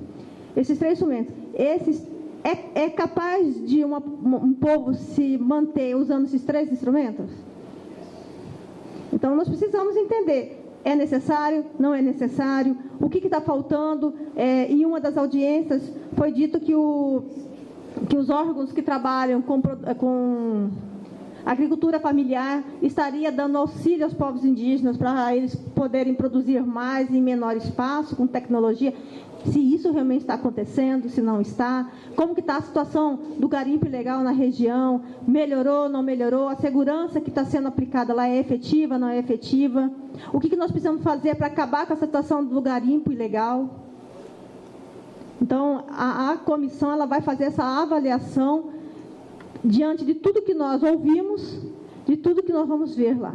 Quais locais que vocês vão visitar lá? Surucucu? Surucucu. E Maimai. Por quê? Porque nós temos que otimizar. Nesse primeiro momento, nós selecionamos esses 2 lugares, até porque, para você entrar nas aldeias Yanomami, não basta eu dizer que eu vou lá. Existe uma regra imposta pelo próprio Ministério dos Povos Indígenas, dizendo até onde nós podemos ir, se nós temos permissão ou não para ir, e nós conseguimos permissão somente nessas 2 aldeias. Então, por isso que nós estamos indo nela. Se me tivesse dado as permissões para ir em todas as aldeias, eu estaria indo em todas as aldeias. Por 2 anos, vocês tentaram, ingresso na área, a comissão do Parlamento. A comissão do Senado conseguiu vir no início, mas a Câmara não. Mas eu preciso dizer isso para vocês. Eu tentei por 3 anos e meio, enquanto fui ministra. Não era a minha pasta, eu era ministra da Mulher e dos Direitos Humanos, mas fazia questão de ver a área. Por 3 anos e meio, eu não consegui, como ministra de Estado, autorização para entrar em área. Então, agora a gente está indo porque é uma continuidade de uma avaliação que o Senado. E coube que eu estou na comissão e vou com muita expectativa e muito feliz de ir conhecer a área, conversar com os povos e acompanhar tudo que está sendo feito. Agora, nós temos um corpo técnico e o nosso corpo técnico é muito preparado. O Senado Federal tem os melhores consultores do Brasil, a Câmara também. Há um caderno de questionamentos que serão feitos amanhã. Tá? Documentos já foram analisados, então nós vamos fazer um trabalho muito técnico. Apesar de sermos políticas, esse trabalho nós decidimos que ele não terá um cunho político, ele é um trabalho técnico, extremamente técnico, e vocês vão acompanhar. Por exemplo, sei que vocês estão loucos para perguntar, e os 15 milhões para tirar o lixo? Nós nos debruçamos antes sobre isso. Nós temos perguntas para fazer. O Ministério dos Povos Indígenas participou disso? Ou foi só o Ministério do Trabalho? Por que o Ministério do Trabalho? As outras empresas que desistiram da retirada desse lixo, quais foram as justificativas de fato? Outra coisa, qual foi o critério usado para medir a quantidade de lixo que tem que ser tirado? Não tinha nenhuma outra empresa que pudesse ganhar essa licitação. Então, nós temos perguntas técnicas para serem feitas, faremos essas perguntas e vamos aguardar as respostas. Mas nós estamos querendo mesmo sair daqui, assim, é uma comitiva que veio para ajudar a resolver o problema na área do humano. Tenente Marília, jornalista da Operação Acolhida. Senadora, quais mecanismos vistos aqui na Operação Acolhida podem servir de exemplos para futuras ações humanitárias no Brasil? Eu acho que a interiorização é o carro-chefe da operação, o acolhimento lá na ponta, a facilidade com a entrega de documentos, os documentos, a forma como as crianças estão sendo recepcionadas também nos chamou a atenção. E a gente viu um aspecto hoje que eu não sei se vocês tiveram essa sensibilidade como jornalista de verem. Tem um corpo técnico aqui e eles conseguem, com um olhar clínico, identificar, por exemplo, se a criança tem autismo, se a criança tem transtorno. E não se pode dar diagnóstico aqui. Um diagnóstico desse requer muitos laudos. Mas esse olhar inicial de orientação à família e de já colocar ali, uma anotação na fichinha dela, essa família vai precisar de um acompanhamento psicossocial, não só acompanhamento social. Então, esses aspectos, eu acho que a Operação Acolhida deixa como legado para o Brasil e para o mundo. Ok? Ninguém vai perguntar nada da CPMI. Esqueceram que as duas autoras estão aqui? Só dizer para vocês, que eu sei que é uma curiosidade, o presidente Davi Alcolumbre fez um anúncio que vai ler o requerimento da CPMI, que vai investigar as fraudes do INSS no próximo dia 17. Lendo, já se instala a comissão, mas há uma expectativa que ela comece o trabalho só depois de julho, porque nós temos um recesso parlamentar. Se ela começar antes do recesso, nós vamos perder esses dias, porque é contado, a comissão tem um período, 180 dias, por exemplo. Aí esses dias de recesso conta, a gente perde esses dias de trabalho. Então, o Congresso está se debruçando sobre o tema, nós vamos investigar, vamos acompanhar o trabalho da Polícia Federal e, de fato, ela e eu somos a autora do pedido da CPMI. Vai ser composta por deputados e senadores e nós vamos investigar. Inclusive, estamos preocupados com denúncias que já surgiram aqui em Roraima, que usaram, inclusive, documentos de venezuelanos, de imigrantes. Nós vamos dar uma atenção especial a isso. Essa não faz parte de nossa missão, mas já estamos conversando com pessoas, com alguns interlocutores aqui, estamos conversando, e nós vamos aprofundar. Não vamos permitir que ninguém nesse Estado tenha usado um documento de um venezuelano, de um imigrante, para fraudar o INSS. Então, com certeza, vocês receberão visitas da CPMI aqui só para discutir isso, ok? Obrigada. Ah, general, está aqui. Vocês vão falar com o general?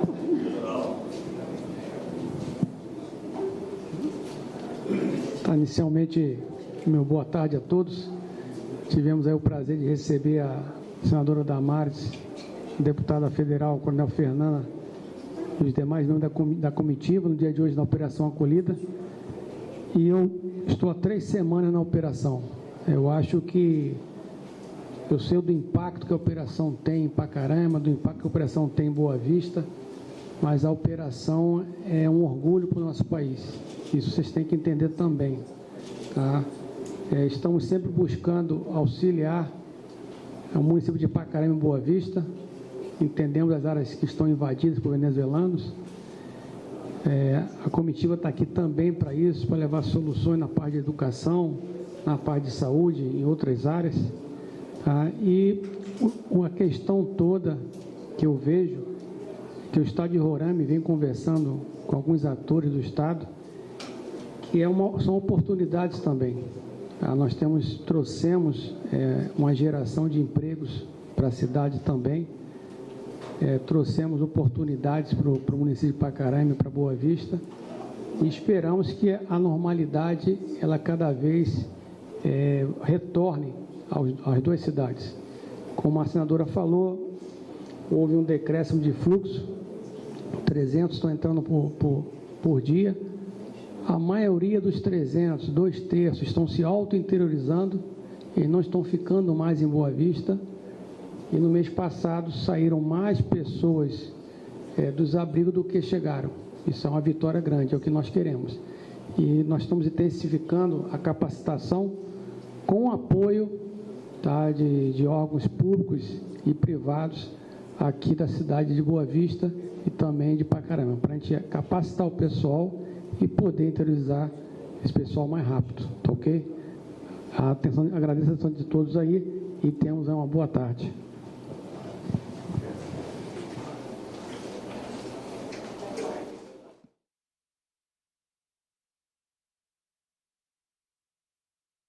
Se não tem mais dúvida, reabre o mercado. E ele fez esse compromisso. Infelizmente, veio agora a gripe aviária. Mas a gente, com a mesma presteza, vamos tentar não demorar na abertura de todos os países. Então, finalizando esse questionamento sobre a gripe aviária, então vamos nos atentar à questão do endividamento do Rio Grande do Sul. É fato que já há uma sensibilidade total, né, da necessidade, por parte do governo, necessidade de, primeiro, fazer a prorrogação. Eu tinha a manifestação do ministro Haddad, da equipe técnica do Ministério da Fazenda, que a expectativa era no CMN de quinta-feira passada, que já votasse. O voto está pronto, o voto já está... Teve o debate em torno do voto, mas já há um consenso sobre o texto deste voto, que prorroga, inclusive com a ampliação além dos 8% que é estabelecido pelo Manual do Crédito Rural, que é 8% do limite total dos bancos operadores do Plano Safra. O Banrisul precisa mais do que 8%. Parece, né, que os outros agentes financeiros são 23, não sei se todos os 23 operam no Rio Grande do Sul, mas todos os outros se enquadram dentro dos 8%, portanto, o simples voto do CMN já os atenderia, mas vai precisar excepcionalidade para o Banrisul, que é focado no Rio Grande do Sul. Também já há esse consenso no voto, já está estabelecido isso. A questão técnica está lá no planejamento, eu venho falando com a ministra Simone Tebet. No domingo falei com o ministro Fernando Haddad, confesso que hoje ainda não falei com ele, porque assim, por favor, dedicação total, a gente está ajustando tecnicamente para que possa ter cobertura orçamentária a esta prorrogação. Mas o mais importante é que nós já estabelecemos, no primeiro momento, um pequeno grupo, são 4 pessoas, 4 membros, né? Um membro da Farsul, acho que é o Antônio da Luz, um membro do Parlamento, um técnico do Parlamento e nós do Ministério da Agricultura, para que a gente possa juntos, Mourão, começarmos a estruturar a partir da prorrogação, para dar a tranquilidade que a prorrogação vai dar, de não colocar ninguém em inadimplência, porque com a inadimplência perde-se tudo, porque aí vem o juro de mora, a inadimplência, a restrição do crédito, e não faz sentido nenhum. Está previsto, então a gente tem que ser o mais rápido possível, e a minha solidariedade e minha cobrança diária para que isso, até no máximo dia 30, onde se avolumará os vencimentos, e que também é óbvio, seja retroativo àqueles que já venceram, que tragam tranquilidade àqueles que já venceram, mas que a gente possa, então, trabalhar as medidas estruturantes. Há necessidade de um alugamento e, de acordo com a necessidade também da capacidade de pagamento de cada produtores, uns precisam de X anos, outros precisam de mais, isso tem que ser atendido, tem que ser estruturado. Fontes de recurso, há proposta já de fundo social, eu levei a sugestão que entendo que é pertinente do Fundo Clima, porque tem total correlação com o clima. A crise do Rio Grande do Sul ela é basicamente gerada por mudança climática, então por que não o recurso do Fundo Clima para que possa fazer a recuperação das áreas com calcário, com fosfato, com matéria orgânica, com irrigação, porque se a falta de chuva se combate com irrigação, tem pertinência com o clima, na minha modesta avaliação, senador Jaime Campos. Então, mas que possam aparecer outras fontes. O deputado Alceu Moreira faz uma sugestão também de outros tipos de fundos privados que possam absorver essas dívidas. Então, nós vamos já começar. Amanhã, o primeiro dia de trabalho? Amanhã, né? Amanhã, então, começamos com 4 técnicos participando por parte dos produtores, do Congresso, do Ministério da Agricultura, esboçar algumas variáveis, algumas oportunidades para financiar a irrigação, para financiar a recuperação de solo, para financiar, e mais do que isso, a forma de acesso a esse crédito. Porque com o endividamento recorrente, a prorrogação, como que ele vai acessar? A hora que chega e encosta um bico no balcão lá no banco, eu falo assim, cadê a garantia? Então, a gente tem que achar a forma de acesso para que dê viabilidade, inclusive, para que ele repactue o passivo e tenha capacidade de investimento e o faça e volte a produzir com normalidade. Então, nós vamos dedicar primeiro com 4, 5 pessoas para não virar um grande debate, e aí a gente vai trazer, então, aos parlamentares, aos senadores e deputados da Comissão de Agricultura da Câmara e do Senado. O governo do Estado também está enviando um membro também, o governo do Estado e o governo federal, e a gente vai junto, então, montar uma proposta estruturante, levar para o Ministério da Fazenda, levar até o Presidente da República, para que a gente possa atender a necessidade premente e, da minha parte, reconhecida como necessária para o Rio Grande do Sul. Me comprometo, assim, ainda hoje, de novo, falar com a Haddad, falar com o Simone, se já encontraram o caminho técnico para a gestão orçamentária. Fala de alguma coisa em torno de 136 milhões, que é o que precisa ajustar. 116 ou 136?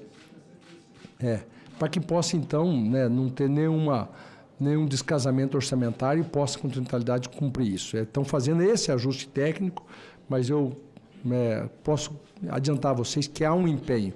Domingo, eu falando com o ministro Haddad, ele falou, Fávaro, amanhã me dedico a isso. Aí eu não liguei até agora para ele, foi segunda-feira, ele pediu o dia de ontem, vou ligar, e aí eu reporto principalmente aos nossos 2 senadores do Rio Grande do Sul, para que a gente possa levar a boa notícia momentânea da prorrogação, mas já a notícia de que o grupo de trabalho pequeno, começa a esboçar propostas estruturantes que serão compartilhadas e aprimoradas com a participação de vocês. Muito bem, ministro. Obrigado. Vamos seguir. Senador Chico Rodrigues. Em seguida, senador Jaime Campos. O senador Jaime Campos, ele tem precedência em função do Estatuto do Idoso. Ele pode, eu cedo a palavra para ele. Não, de manhã foi melhor aqui. Obrigado, senador Chico Rodrigues. Mas seria muito rápido. Eu saudar inicialmente o nosso presidente, Zequinha Marinho, o ilustre ministro Carlos Fávaro, que nos honra com sua presença aqui na nossa Comissão de Agricultura e Reforma Agrária. Eu ia fazer várias perguntas. Diante do que já foi colocado aqui, eu vou reduzir o meu tempo até para favorecer também o Chico aqui. Eu falava com o Chico, olha, o Vanderlei está aplicando um 7-1 no nós, dizia que ele tem um convidado dele lá no gabinete dele, para ele passar na frente de nós. E daqui a pouco eu vou invocar o Estatuto dos Idosos, Chico, também aqui para ele falar na frente. Mas, senhor ministro, prazer muito grande, com voto repetido, estar conosco aqui. Aqui ninguém pode desconhecer o trabalho exitoso que o senhor vem fazendo frente do Ministério, um trabalho que tem surtido muito efeito em favor, naturalmente, da agricultura, da pecuária, em si, dessa atividade que hoje é um dos pilares da nossa economia brasileira. Entretanto, para ser breve, eu quero fazer apenas uma indagação. Quais são as estratégias estruturantes que têm sido adotadas pelo MAPA para mitigar risco de contaminação em granjas comerciais? há previsão de reforço de vigilância em região de alta densidade avícola ou rotas migratórias de ave silvestre? Eu pergunto por que o objetivo dessa pergunta. De acordo com os dados do IBGE, o Mato Grosso possui mais de 26 milhões de cabeças de aves, o que torna particularmente sensível aos impactos sanitários na cadeia da produção agroindustrial. Além disso, o Estado possui áreas úmidas, como o Pantanal, que serve da rota migratória para aves silvestres, fator que aumenta, com certeza, o risco da disseminação da gripe aviária. Pois bem, o que tem sido feito especificamente em estados como Mato Grosso, que combinam a importância estratégica para a avicultura com a alta vulnerabilidade ambiental para garantir a proteção de suas granjas e o fortalecimento da vigilância sanitárias em áreas críticas. Não vou fazer mais pergunta que já foi feito. Sabemos perfeitamente que o Brasil exporta aí algo quase em torno de 9 bilhões, né, nas suas exportações de aves, etc. E Vossa Excelência fez uma bela observação da possibilidade da criação do fundo sanitário. Na é verdade, isso é muito importante. Eu acho que este é um projeto que poderia passar pelo Senado Federal, pelo Congresso Nacional de uma maneira geral, e nós criamos esse fundo, na medida em que nós estamos sujeitos às intempéries, a questão da, eventualmente, dessa gripe aviária e outros. Eu tenho visto e acompanhado, na medida em que uma das maiores preocupações era a questão do seguro rural. Graças a Deus está avançando, você sabe perfeitamente, em que eu tenho a primazia de ser relator dessa matéria aqui no Senado Federal. Eu espero que esses próximos 20 dias no máximo, né, possamos estar votando definitivamente e em caráter terminativo da nossa comissão, que é na CCJ.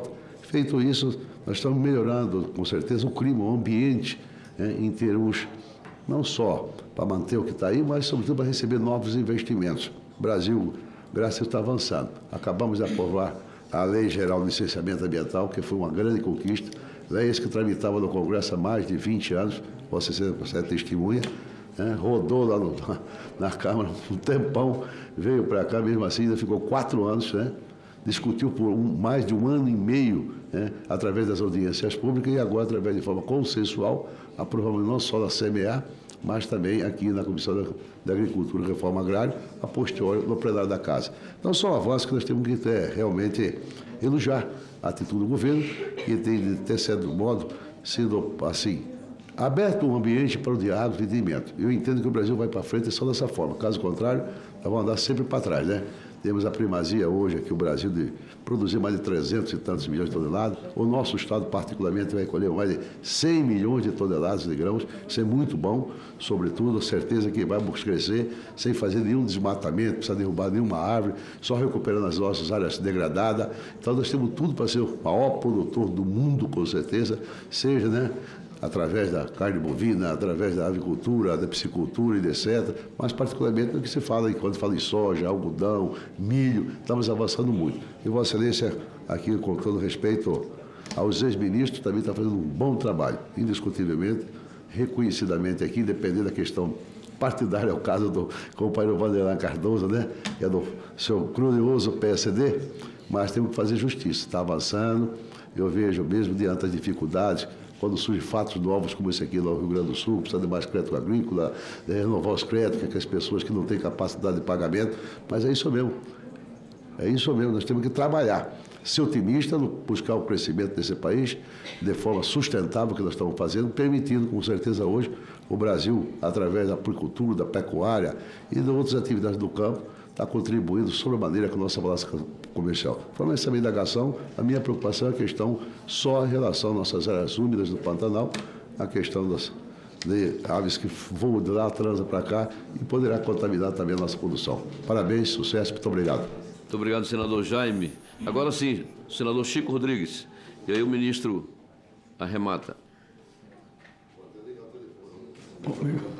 Só contar um aqui de manhã cedo. Alguém se referiu ao Espiridiomem. Disse, não, vamos conceder a palavra porque ele é o decano aqui e tal. Ele falou assim, mas você tem mais cabelo branco do que eu. Ele não tem nenhum.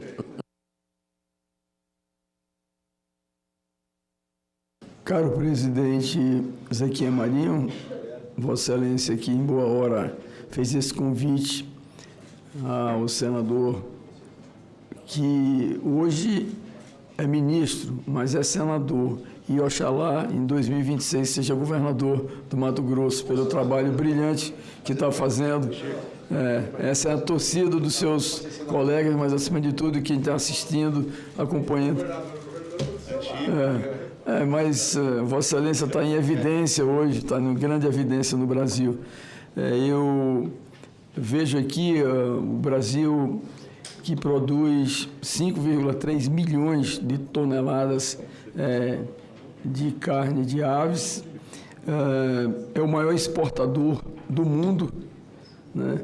A China, só a China importa 562 mil toneladas do Brasil, os Emirados Árabes 455, o Japão 443, enfim. E os 10 países que mais importam do Brasil são quantidades superiores a 150 mil toneladas. Isso aí, por si só, já demonstra a pujança, a força e, acima de tudo, a qualidade da produção da nossa produção através de todos os aviários instalados no Brasil. E, obviamente, esse é um fato recorrente. Aliás, antes eu gostaria de cumprimentar toda a sua equipe, na pessoa do Samuel, que é muito generoso, atencioso com todos os parlamentares, e isso é bom, né, porque aproxima, inclusive, o ministro dos senadores, dos deputados, enfim, deixa isso registro. E é interessante porque isso são fatos que acontecem e fogem ao controle, principalmente a questão sanitária, né, na pecuária bovina, suína, aves, etc., etc. Mas uma coisa que foi dito aqui pelos que antecederam é exatamente a eficiência, a capacidade de pronta resposta que o Ministério, através de Vossa Excelência, deu, inclusive acompanhando os veículos que fazem as notificações. O Ministério imediatamente ele comunicou a ocorrência à Organização Mundial da Saúde Animal, né, mostrando exatamente a transparência do governo e especialmente de Vossa Excelência, para que pudesse imediatamente encontrar fatores para mitigar uma possível ocorrência mais ampla da gripe aviária. É claro que esses 28 dias eles são cruciais, mas pelas informações que têm sido divulgadas também, elas demonstram que há realmente um represamento nessa ocorrência da gripe aviária identificada no Rio Grande do Sul. Os prejuízos são gigantescos. Nós, apenas uma questão que é interessante, porque as pessoas no convívio do cotidiano perguntam, ora, será que se com a diminuição da exportação para os países que fizeram essa limitação, vai diminuir o preço da carne de frango aqui no Brasil? Essa pergunta eu quero deixar para Vossa Excelência, porque eu tenho ouvido no cotidiano das pessoas, que não deixa de ser uma expectativa, quanto menos o preço, maior o consumo.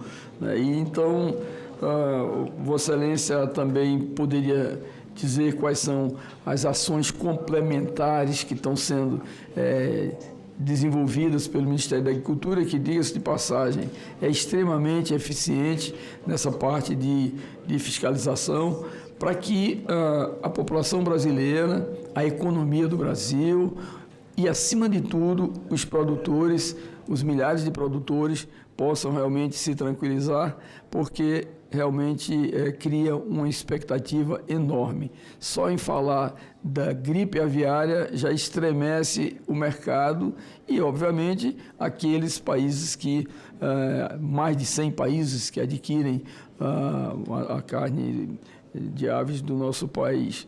Portanto, qual é exatamente são essas ações que Vossa Excelência está desenvolvendo no Ministério para que possa tranquilizar o mercado interno e também, principalmente, o mercado externo. Muito obrigado, senhor presidente. Muito obrigado, senador. A palavra é ao senhor ministro para responder ou analisar o que foi comentado. Tá bom. Muito obrigado mais uma vez, senador Zaquinha. eu acho que é muito relevante e me deu uma oportunidade, o senador Jaime Campos, o senador Chico, de faltar num relato que eu ainda não tinha feito. Quais as medidas estruturantes? É fato. Além das medidas propostas que vêm com o apoio do Ministério da Agricultura pelo Parlamento, que são os 2 projetos de leis, que é importante a gente dar robustez ao sistema, nós até nos antecipamos, tinha previsão para daqui a uns dias, nos antecipamos e já fizemos o chamamento de 440 novos servidores para o Ministério da Agricultura, que reforça o sistema nacional de vigilância, de segurança sanitária.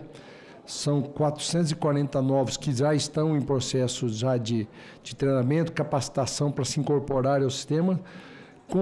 Aqui adianto aos colegas que já está na previsão e na prerrogativa deste ministro de fazer um aditivo de mais 25%. Devo fazer, então, uma adição de mais 25%. E, caso necessário, tem a previsão legal, o compromisso do governo do presidente Lula, que ele possa, então, por decreto, mais 50%. Então, a gente está falando aí de quase 1.000, né?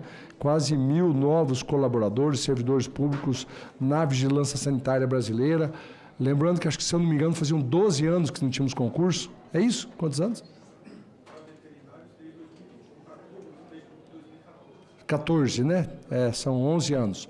Então, há um reforço significativo, sempre há a necessidade de reforço. Também a implementação daquilo que nós todos trabalhamos pelo autocontrole e a efetivação do chamamento de privados para incluir e dar mais eficiência, mais transparência. O setor privado quer colaborar com essa questão sanitária e ninguém mais interessado na qualidade dos produtos que o empresário, o dono da marca que tem o abate, o Jaime Campos, o senador Jaime Campos já teve frigorífico.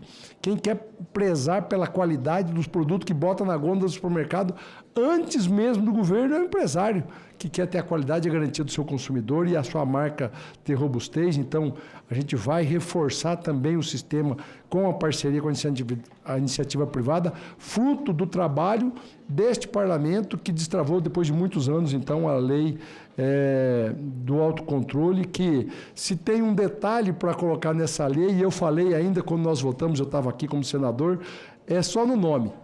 Porque alguns falam assim, mas está banalizando, vai deixar o empresário que se autocontrole. Aí que está o que se controle. Não, o nome talvez correto seria controle compartilhado, porque não sai a presença do Estado. O Estado faz uma parte, cumpre o seu papel como Estado de fiscalizar, mas o empresário ganha protagonismo também, porque é do interesse dele. Então a gente vai colocar isso agora efetivamente na prática, inclusive com o maior de todos os decretos regulamentadores, está pronto, que é com relação às multas, às punições que os empresários sofreram, criando a terceira instância, criando alternativas para quê? Claro, aquele que sair do regramento tem que ser punido, mas tem que ter o amplo direito de defesa e o fortalecimento do sistema, são medidas que estão sendo implementadas. Acho pertinente também, e vou propor ao governo do Estado de Mato Grosso, senador Jaime Campos, e à secretária Maureen, como o senhor bem disse, o Pantanal, que é um berçário de aves migratórias, podem passar sobre o nosso Pantanal e criar um grande desastre. Então, a gente não consegue evitar que a céu aberto a contaminação pode acontecer. Mas, ao menor indício, se a gente tiver efetividade no recolhimento das carcaças que possam ser contaminadas, a gente diminui o foco e diminui a proliferação. E essa é uma medida interessante que veio aqui depois do seu pronunciamento, que nós vamos propor pelo Ministério da Agricultura. Com relação ao seguro rural, aqui eu reforço um apelo. Primeiro, parabenizo pelo trabalho, pela dedicação. Se tem algo que ainda deixa a desejar no Plano Safra brasileiro, é a questão do seguro rural.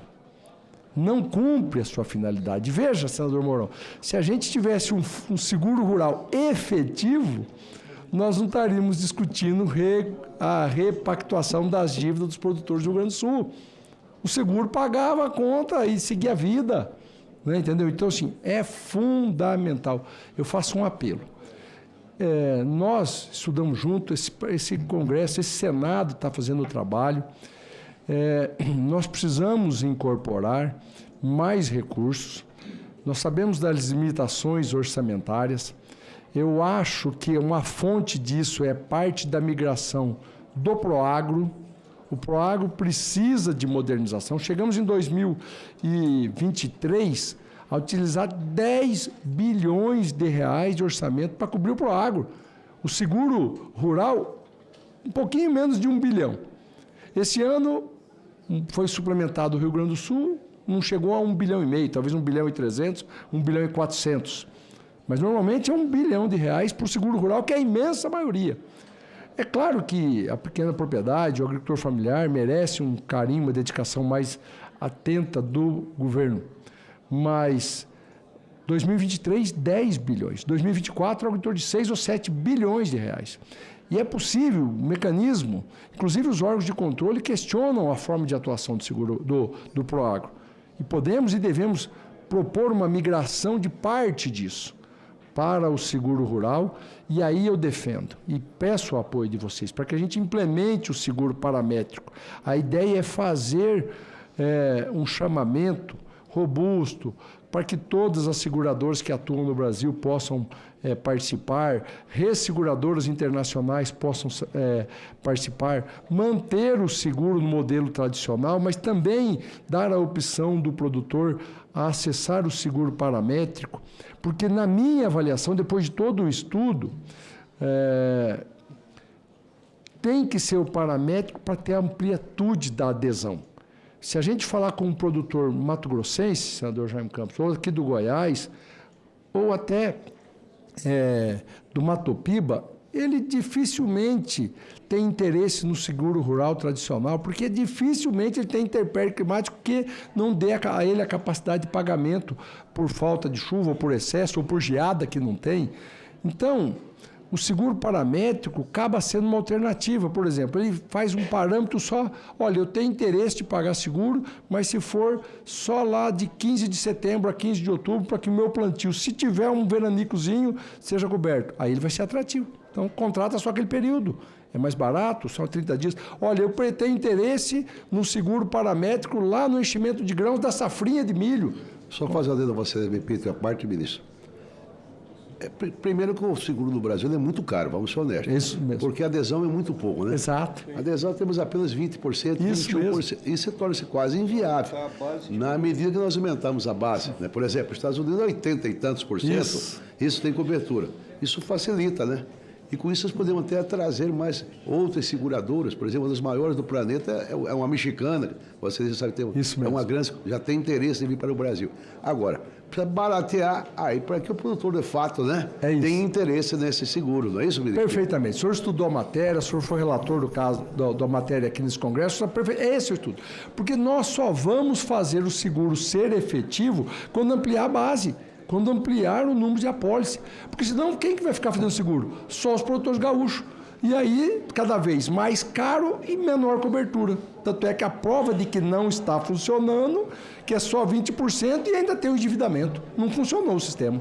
Ele não funcionou. Então, eu defendo que todo aquele produtor que acessar ao crédito subsidiado de custeio, não de investimento, tenha que ter seguro. Aí nós ampliamos a base. Aí nós fazemos todo mundo contribuir com o bolo, aí o bolo vai ficar. E ampliar as resseguradoras.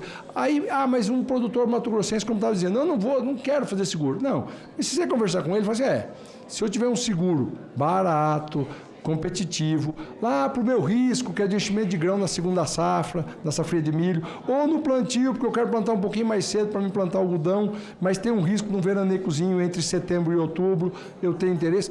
Você vai ser obrigatório a fazer. Escolha o momento que você quer fazer, para onde você tem risco. E as seguradoras topam isso, porque ela vai ter uma dimensão nacional. Passa a ter algo em torno de 110 bilhões de reais de custeio equalizado no Brasil. Então, parte disso. E aí também vem, Jaime, uma defesa de muitos produtores que desejam ter seguro de renda. Não só seguro de custeio. Outros falam assim, eu não quero ter o seguro de renda, mas eu quero ter o seguro de custeio mais investimento. Quer dizer, é paramétrico, você escolhe o que você quer ficar coberto, parametriza isso numa apólice, contrata e com muita tranquilidade. Então, o que eu faço um apelo aqui aos colegas é que nós tenhamos o apoio do Senado Federal para evoluirmos em 2025. Vai ficar o ideal? Provavelmente não, mas vai melhorar do que aí está. E aí, depois quem me suceder, em 2026 e 2027, vai aperfeiçoando.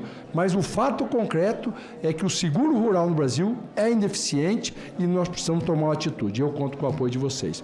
Por último, então, parabenizar. Foi citado aqui, já estava nas minhas anotações. Eu que estive nessa casa aqui, votando tanto temas importantes, como a lei dos pesticidas, a lei do autocontrole, confesso a vocês que gostaria muito de estar aqui na semana passada e falei isso à senadora, a ministra Tereza Cristina, a Jorge Bagato, lá que estavam na frente parlamentar agropecuária. Falei assim, leve ao presidente Davi e consegui meu voto como senador da República pelo projeto de licenciamento. Foi um belo gesto dessa casa em prol do desenvolvimento desse país. Fiquei muito feliz e tenho certeza que a resposta será em eficiência e modernização do licenciamento brasileiro. Também reforçar o convite que já veio a essa comissão para que no dia 6/6 estejamos juntos em Paris, recebendo o certificado de livre de febre aftosa sem vacinação. É um ato glorioso de todos, 64 anos. Chico foi secretário de Agricultura, né, Chico? Lá em Roraima, os gestores dos fundos estaduais, dos governadores, do governo federal, os pecuaristas, ou rede de frigoríficos, todos devem comemorar o Brasil livre da febre aftosa sem vacinação, que lutamos por 64 anos. E, por último, não poderia deixar de falar rapidamente de política. Todos os nossos colegas senadores que destinaram recursos das suas emendas para o Ministério da Agricultura, a nossa equipe que está pronta para atender com rapidez, com eficiência. Sabemos que é o momento que a gente gosta de prestar contas. A gente, quando faz um compromisso com um prefeito, com um vereador, com uma entidade representativa de destinar as nossas emendas, é que ela chegue rápido, que ela cumpra o nosso compromisso, e por isso o Ministério da Agricultura está pronto para que rapidamente, quer seja entrega de máquinas, contratação de recuperação de vicinais, feiras de produtor, para atendê-los rápido e cumprir isso ainda nos próximos dias e todos os compromissos dos senadores sejam cumpridos com as suas bases eleitorais. Era isso, agradeço mais uma vez a oportunidade e continuo sempre à disposição e honrado de ser convidado por esta comissão. Muito obrigado, ministro. Com relação à questão do seguro rural, conte conosco aqui para a gente construir juntos, porque também comungamos do mesmo pensamento, não é? Quero aqui agradecer sua equipe que compareceu com Vossa Excelência aqui, o secretário Irajá Lacerda, o secretário de Defesa Agropecuária Carlos Goulart, está ali. Goulart, dia 11, e aí, ministro, aproveitando aqui para informar o senhor, dia 11 nós teremos aqui uma audiência pública sobre a monilha, uma praga que está vindo aqui da Bolívia, já está no Acre, e o Pará é produtor de cacau, assim como Rondônia e outros mais. Estão muito preocupados com isso. Bora fazer um... Não, vem doença também. Essa é mais perigosa do que a vassoura de bruxa, né, segundo informações. Então, é outra crise sanitária. É outro problema. Só que essa vegetal. Então, urgência, nós estamos com 4 urgências sanitárias. É que está na moda hoje falar da gripe aviária, mas nós estamos com 4 urgências sanitárias. Agradecemos também, além do Goulart, o secretário de Comércio e Relações Internacionais, Luiz Rua, o secretário de Inovação, Desenvolvimento Sustentável, Irrigação e Cooperativismo, Pedro Neto, o secretário adjunto de Política Agrícola, Wilson Vaz. É o Wilson que vem aqui amanhã? Vamos fazer um debate sobre Plano Safra, proposta da CNA e o Ministério da Agricultura. É o senhor? Ele mesmo. Bem-vindo. Ele mesmo. Se fosse mais longe, já ficava aqui, mas pode voltar amanhã cedo. Obrigado, Wilson. Chefe da Assessoria Especial de Assuntos Parlamentares Federativa, Flávia. Obrigado, Flávia. O cerimonial na pessoa da Marcilene Nascimento, muito obrigado também. O Alain Alvarenga, secretário adjunto de Defesa Agropecuária. O Wilson Táxi. O Wilson Táxi é do Mato Grosso? Tinha um táxi lá, né? O senador Pedro. Mas diz ele que não é parente, eu não sei. Não. chefe de gabinete do ministro, Samuel Barros, da Assessoria Especial de Assuntos Estratégicos, Carla Madeira, de Assessoria Especial de Comunicação Social. E Assis Cambuí também está aqui. Também o Assis, muito obrigado. E, ministra, Vossa Excelência, nossa gratidão, porque sempre tem atendido muito rapidamente nossos pedidos aqui, para a gente continuar unidos, discutindo, construindo juntos. O senhor é membro dessa casa, sabe muito bem disso, da nossa preocupação, e a fonte é lá. E a fonte é lá. Muito agradecido pela sua presença. Não havendo mais a tratar, encerro a presente reunião, agradecendo a todos, né, pelo comparecimento, enfim, e por todo o produtivo comentário aqui feito pelo nosso ministro. Boa tarde a todos. Obrigado. Obrigado, irmão. Mais uma vez, uma honra. Valeu, valeu. Tá?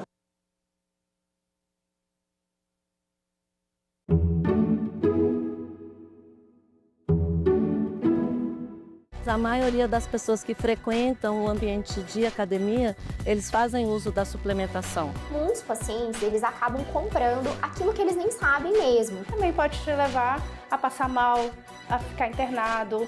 Emagrecimento, todos nós queremos, né, emagrecer. As pessoas compram devido aos seus benefícios. Se algo a mais, ele deve ser acompanhado com um acompanhamento ali médico. Em discussão, hoje, 20h, aqui na TV Senado.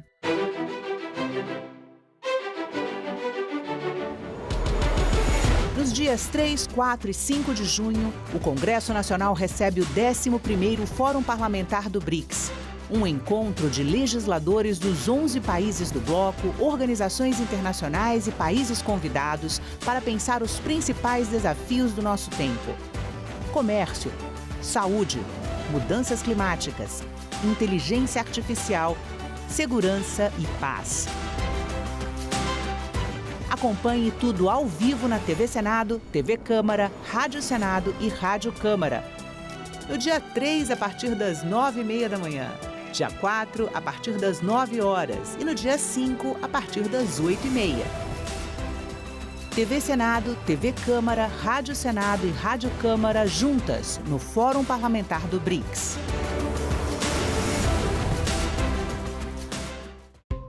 Como a relação do BRICS afeta o seu dia a dia? Qual a importância do grupo frente ao cenário econômico atual? O consultor legislativo do Senado, Tarcísio Dalmaso, e o professor do Departamento de Economia da UNB, Vander Mendes Lucas, respondem a essas e outras perguntas ao vivo. TV Senado Live nesta sexta, 9h.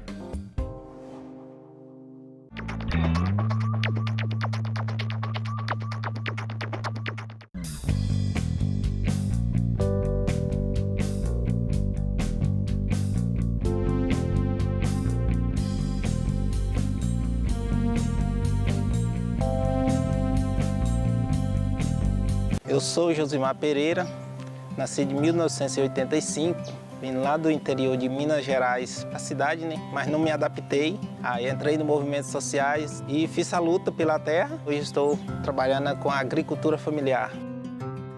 O acesso à terra é um direito de todos. A intenção é que a pessoa consiga seu pedaço de terra, consiga ser contemplado, que hoje é através do chamamento público, que tira o sustento dali, da família. Por isso que a gente se diz agricultor familiar. Eu cheguei aqui sozinho, barraco 4x4, não tinha irrigação, não tinha água, e de lá para cá eu tive que trabalhar e conseguir tudo, né? O mais importante da democracia é a gente ser livre para ir em busca do sonho e lutar e tocar adiante. Sou muito feliz vivendo da terra, a gente plantar, ter o próprio alimento e ainda tirar o sustento, isso é muito gratificante para a gente. Meu nome é Josimar e eu nasci com a democracia.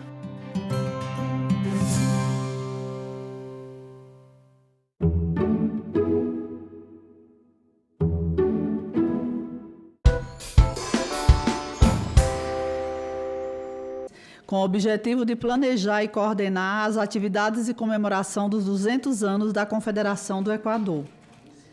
Inicialmente, coloco em votação a ata da quinta reunião solicitando a dispensa desta leitura. Os senhores parlamentares que a aprovam permaneçam como se encontram.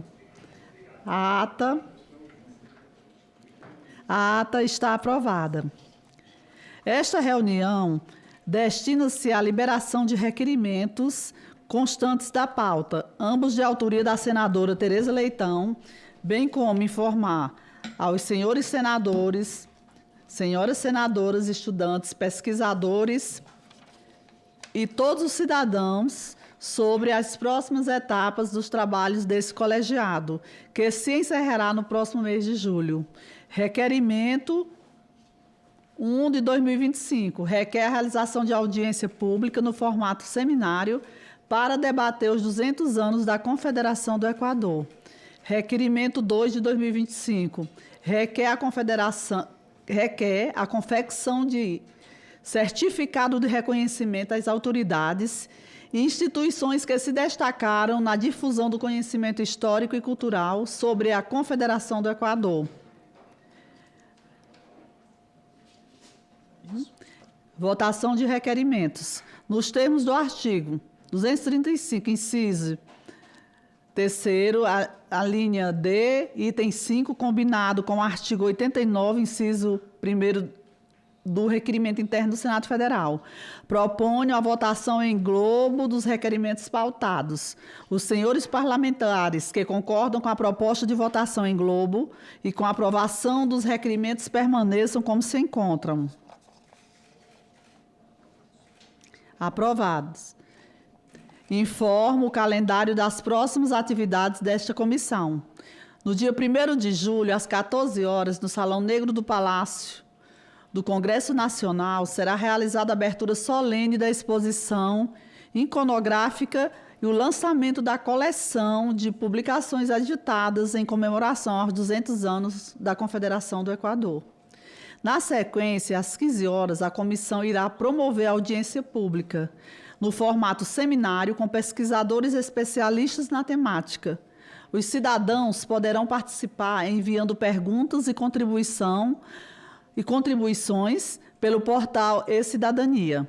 Por fim, será lançada a produção Outras Terras, Outras Gentes, segunda parte da série documental, Uma Outra Independência, produzido pela TV Senado. Convidamos, portanto, toda a comunidade a participar dos eventos presencialmente ou acompanharem por meio do canal da TV Senado ou YouTube. Essa presidência informa ainda, por oportuno, que no dia 7 de julho, a comissão irá promover sessão especial no plenário do Senado Federal, em homenagem aos 200 anos da Confederação do Equador, oportunidade em que teremos a honra de formalizar a entrega de certificados de reconhecimento a instituições e autoridades que se destacam na difusão do conhecimento a respeito desse importante capítulo da história brasileira e contribuíram de forma significativa na condução dos trabalhos dessa comissão. Comunico também que a reunião de apresentação do relatório final e de encerramento dos trabalhos está prevista para o dia 9 de 7 de 2025, às 14 horas. Não havendo mais nada a tratar, agradeço a presença de todos e todas, declarando encerrada a presente reunião. Muito obrigada.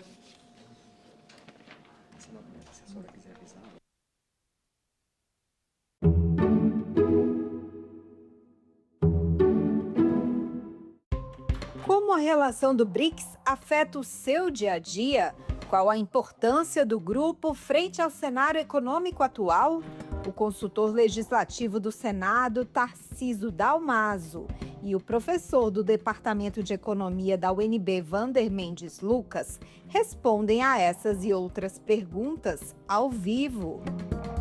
TV Senado Live nesta sexta, 9 horas da manhã. Um dos novos membros do BRICS é a Etiópia, um país que tem 135 milhões de habitantes e é o segundo mais populoso da África. O seu território também é grande, 1.112.000 quilômetros quadrados.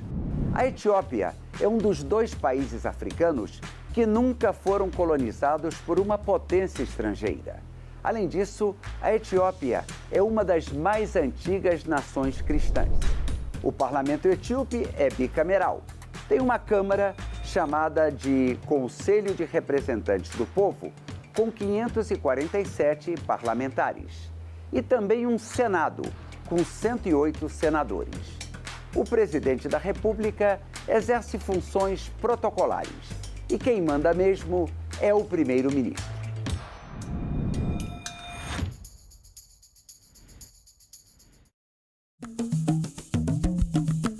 Eu me lembro quando eu era criança, talvez tenha sido ali que eu resolvi pesquisar a abolição.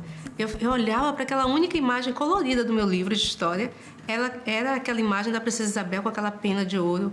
Eu adorava aquele negócio douradinho. Eu ficava pensando, nossa, mas o que tinha sido isso? É uma imagem tão poderosa, constitui de tal maneira a nossa memória, que ela apaga as possibilidades de mobilização, de transformação da sua própria vida para a população negra hoje. Falar da Princesa Isabel é até uma chateação, porque o que a gente está diante de um caso de roubo da nossa história. Eu não consigo enxergá-la como alguém de mais destaque do que toda essa população negra que resistiu e se articulou e que fez o fim da escravidão acontecer. CPI da grilagem em Roraima investiga irregularidades na legalização de terras.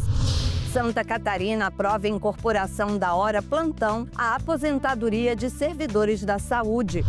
Câmara dos Deputados analisa projeto para que SUS aceite exames de saúde feitos na rede particular. Tudo isso no Parlamento Brasil. Parlamento Brasil. Hoje, 20h, aqui na TV Senado. No último ano, isso tem sido constante. Não é algo raro que acontece uma vez ou outra. É constante. Os relatos são constantes, assim, de maneira que a todo momento a gente se expõe. E aí envolve tudo. Separação, endividamento. Eu lembro de uma proposta de valor, eu não saberia dizer qual delas. Depois eu posso ver, que me procurou, me oferecendo naquela época, que foi bem no início, que acho que eu ainda não tinha 1 milhão de seguidores no Instagram, R$560 mil naquela época, para divulgar. Só que ali eu já não aceitei, pronto. Seria de imenso valor se o senhor pudesse compartilhar, preservando evidentemente o anonimato dos envolvidos, exemplos concretos dessa desestruturação que mencionou. O senhor poderia nos dar uma estimativa da frequência e da gravidade dos pedidos de ajuda que recebe? Todo dia, pessoas que nos procuram, meu marido, meu filho tá com jogo e não sei o quê. Isso é constante, senador. Então, se você quer números, sei lá, de 2 a 3 pessoas nos procuram. Principalmente pessoas que são afetadas, que não são as jogadoras, mas que estão vivendo no mesmo lar, que estão acompanhando o drama. Eu sou bem radical, por mim acabarei com todos os jogos. Isso para mim é um vício que não é abençoado. Está destruindo família, então se a gente conseguisse era acabar com esses jogos. Quem está divulgando peca mais ainda, porque tem a consciência clara daquilo que está fazendo. Nós estamos realmente colocando luz no problema e fazendo o trabalho contrário, desinfluenciando as pessoas a jogar.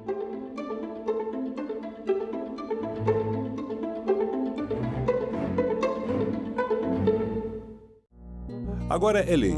O programa Acredita no Primeiro Passo foi criado para auxiliar na renegociação de dívidas e facilitar o acesso ao crédito de pequenas empresas. O objetivo é a qualificação profissional e a inserção socioeconômica por meio do emprego e do empreendedorismo. Podem participar do programa pessoas inscritas no Cadastro Único, o CAD Único. O Senado votou, agora é lei. A maioria das pessoas que frequentam o ambiente de academia, eles fazem uso da suplementação. Muitos pacientes, eles acabam comprando aquilo que eles nem sabem mesmo. Também pode te levar a passar mal, a ficar internado. Emagrecimento, todos nós queremos, né, emagrecer. Pessoas compram devido aos seus benefícios. Esse algo a mais, ele deve ser acompanhado com acompanhamento ali médico. Em discussão, hoje, 20h, aqui na TV Senado. Esse cenário de cartão postal é uma forma bem didática para entender o que é o Senado e o que é o Poder Legislativo. Ele é bicameral, 2 câmaras. A dos deputados é voltada para cima, 513 deputados eleitos proporcionalmente ao tamanho da população de cada unidade da federação. Já a cúpula do Senado, olha, é voltada para baixo. A palavra vem do latim senex, que significa sênior.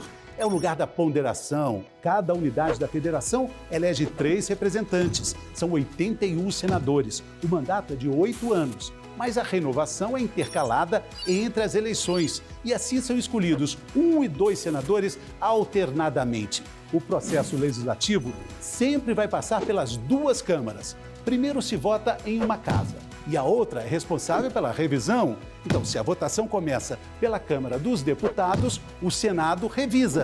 Agora, se ela começa pelo Senado, é a Câmara dos Deputados que exerce o papel revisor. O Senado fiscaliza o Poder Executivo. Então, por exemplo, o afastamento de um presidente da República, o impeachment, é julgado pelo Senado Federal. É daqui também que são autorizadas as nomeações para cargos muito importantes, como os ministros do Supremo Tribunal Federal e o Procurador-Geral da República. Grandes transações financeiras do Executivo também precisam de autorização do Senado. Existem também as comissões de variados assuntos, direitos humanos, meio ambiente, educação e desenvolvimento regional.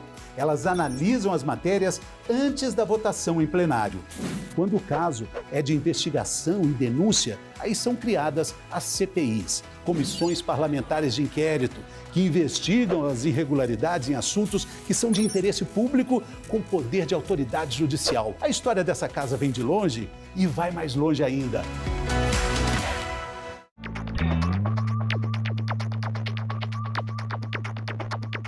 Meu nome é Lara Torres, eu nasci em 1985, sou empreendedora no mercado de vinhos. Eu não vivi a época da ditadura, eu nasci com a redemocratização. Eu acho que tem uma palavra essencial, que é liberdade. Liberdade de escolha. Eu participava muito de jantares, onde eu percebia que as mulheres bebiam um vinho e o homem bebia outro tipo de vinho. Então eu comecei com um curso de vinhos somente para elas. O mercado de vinho ele tem mudado muito nesse sentido porque ele era um mercado muito masculino. Mas a gente tem visto cada vez mais muitas mulheres inseridas. Mulheres sommeliers, mulheres enólogas. A democracia para mim é o alicerce. É muito gratificante saber que de alguma forma eu estou colaborando para que as mulheres se tornem mais independentes. Meu nome é Lara e eu nasci com a democracia.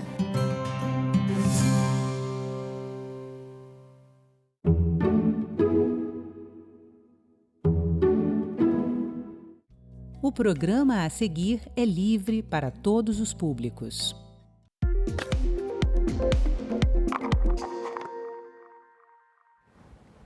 Programa de aceleração da transição energética facilita o acesso a investimentos para projetos de energia de baixo carbono, incentivando o desenvolvimento de novas tecnologias.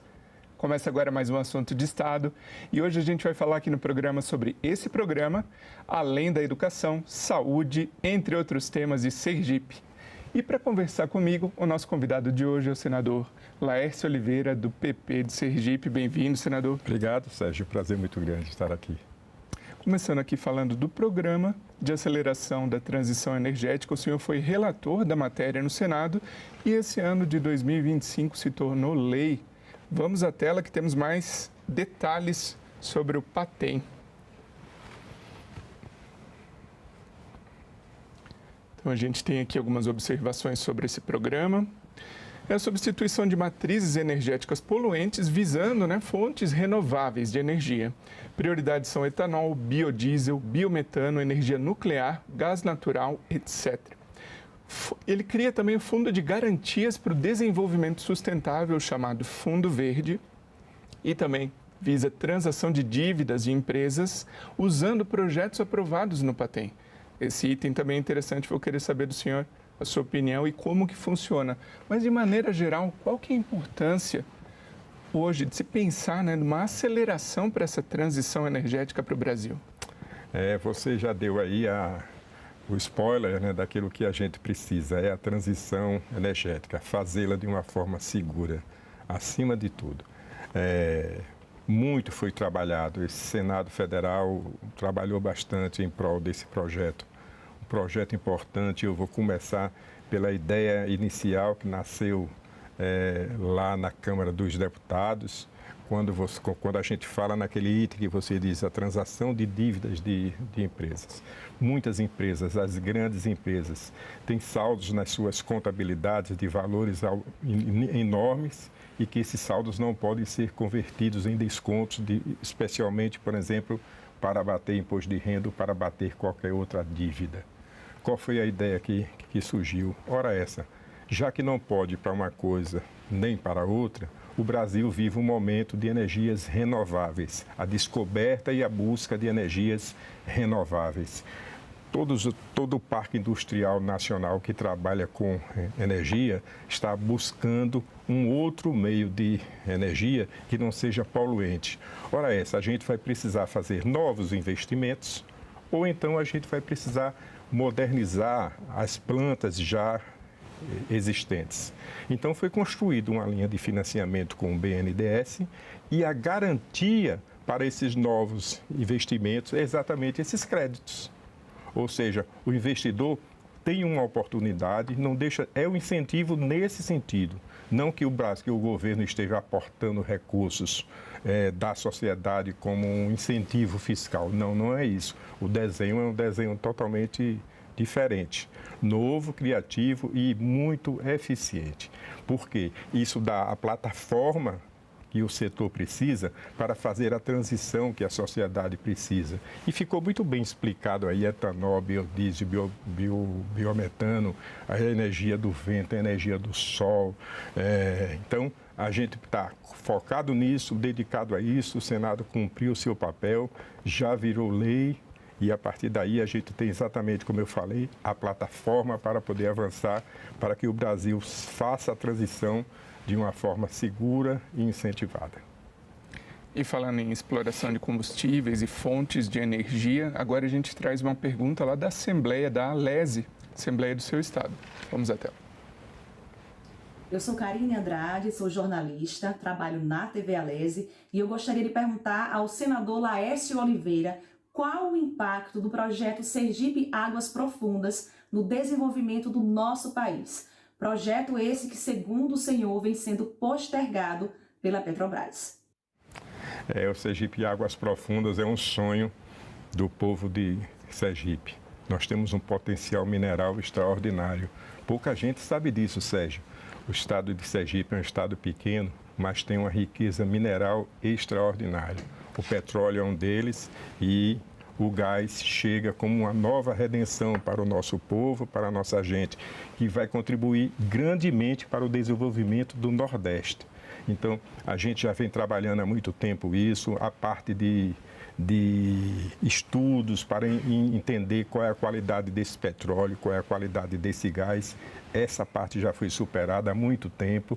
Sergipe já está pronta para começar o processo de exploração. O que é que a gente pretende? Os investidores, são duas empresas, a Petrobras e uma empresa indiana, são os proprietários desse projeto Sergipe Águas Profundas.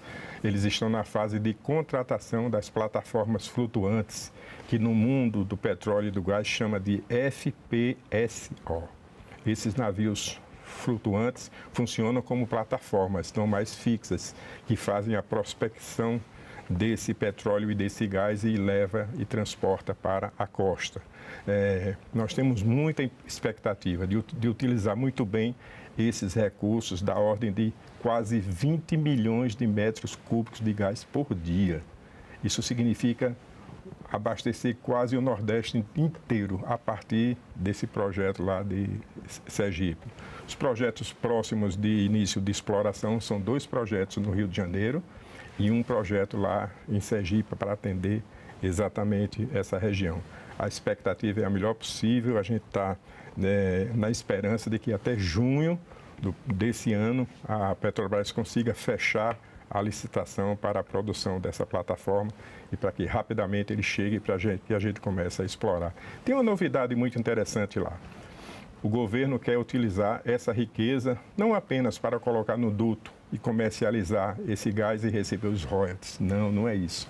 O que o governo do estado deseja é que esse produto, essa riqueza nossa, seja transformada em mais riquezas, através do aporte de indústrias, principalmente aquelas que têm um potencial de consumo de gás, para que isso produza riqueza e renda para o nosso povo e para a nossa gente. Portanto, a expectativa é muito grande e eu tenho certeza absoluta que logo em breve isso vai acontecer. O senhor comentou sobre o potencial e é impressionante, né, que Sergipe detém 20% das reservas de gás natural do Brasil. Isso. Então, eu gostaria de saber como que o senhor aqui no Senado, o senhor já falou da expectativa para o povo sergipano, né? Como que o senhor aqui no Senado tem se mobilizado para acelerar essas obras e que se torne realidade essa mudança para a economia do seu estado? Quando eu fui relator da Lei do Gás, lá atrás, Sérgio, eu precisei estudar muito o assunto. E é claro que esse tema passou a tomar conta da minha rotina, da minha vida, e eu me dediquei muito a ele. E todos os assuntos ligados a esse momento de transição energética, eu tenho me dedicado a ele, porque o gás é o combustível da transição energética.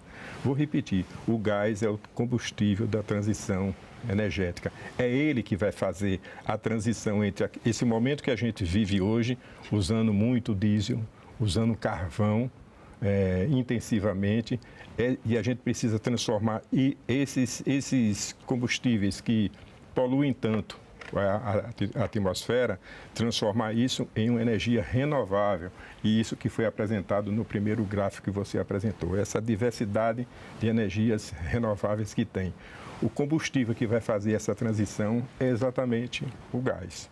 E o gás, com as descobertas que acontecem atualmente, vai levar o Brasil a não depender mais da importação, aproveitando exatamente essas descobertas que surgiram. Então, trabalhar nesse propósito para fortalecer essa transição é como se eu estivesse ajudando o Brasil, mas especialmente ajudando o meu estado, que tem essa riqueza no seu solo e que lá nas profundezas do mar, quase 3.000 metros de profundidade, mas a gente vai extrair essa riqueza e contribuir para que o país faça a transição energética da melhor maneira possível. E aí vem o termo, né? Transição, e o gás, sendo um dos menos poluentes entre os combustíveis fósseis, será o protagonista, como o senhor disse, nessa transição para fontes mais limpas no futuro, né? Agora, senador, o senhor destinou emendas para investimentos no Hospital e Maternidade Santa Isabel. Isso buscando maior conforto, qualidade, segurança para a saúde do sergipano. Como que o senhor avalia hoje a qualidade da saúde no estado? Bom, eu tenho um foco voltado para ajudar os hospitais filantrópicos. Qual é o raciocínio? Rapidamente. Eu e você, que temos um plano de saúde, qualquer problema conosco ou com um familiar nosso é fácil a gente resolver. Pegar a carteirinha, vai lá e resolver o nosso problema. E quem não tem? Os hospitais filantrópicos atendem exatamente as pessoas que não têm nenhuma condição. Mas nos últimos anos, os hospitais filantrópicos enfrentam um problema seríssimo de recursos. E o que existe hoje, se não for cuidado, vai passar por uma situação precária demais, e as pessoas que mais precisam não terão um local para buscar um atendimento que melhore a sua saúde. Então eu faço um investimento, sim, através das minhas emendas para os hospitais filantrópicos de Sergipe. Você citou o Hospital Santa Isabel, que é um hospital importante no meu estado, mas existem vários. O Hospital São José, o Hospital Cirurgia, são grandes hospitais. No interior do estado, são vários hospitais também que fazem esse trabalho de uma forma brilhante, mas eles têm poucos recursos.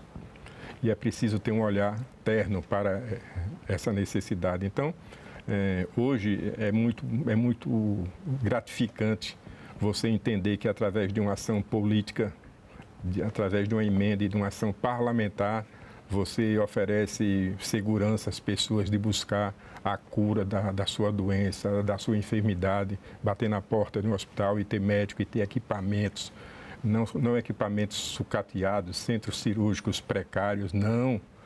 Se você vai no Hospital Cirurgia, por exemplo, você tem lá um centro cirúrgico moderno, você tem equipamentos de ressonância magnética, de tomografia modernos, fruto de uma emenda. Você vê as enfermarias, a UTI totalmente equipada, arrumada da mesma forma no Hospital São José. Esse ano vou ajudar o Hospital Santa Isabel também, ainda mais para que esse serviço médico chegue às pessoas que precisam.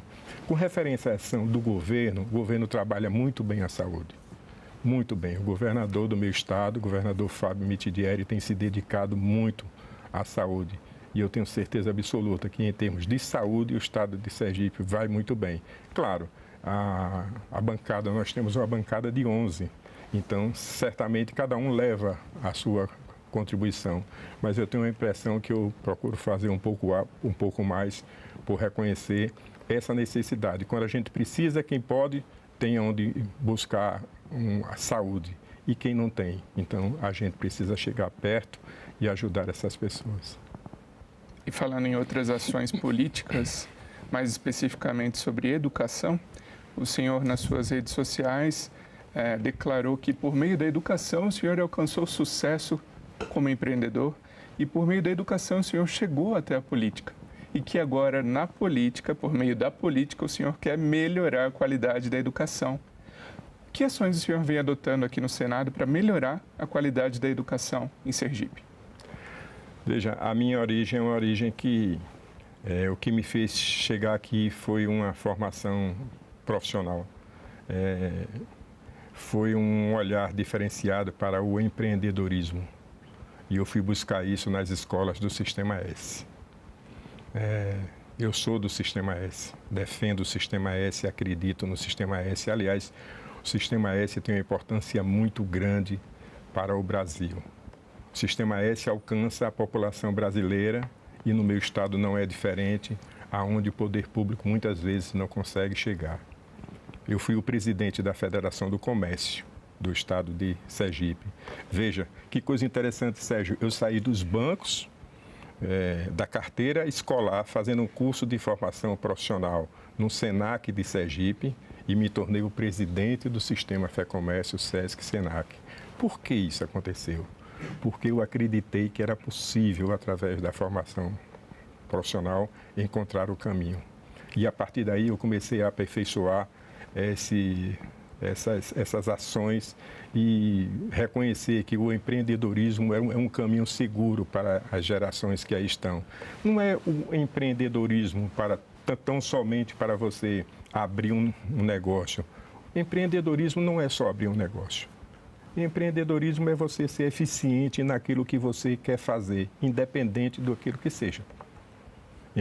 Empreendedorismo é exatamente isso. E eu procuro ajudar fazendo um trabalho da melhor maneira possível, não só aqui no exercício do meu mandato parlamentar, mas quando eu fui presidente da Federação do Comércio, eu fiz 15 projetos, levando a formação profissional para as diversas regiões do meu estado.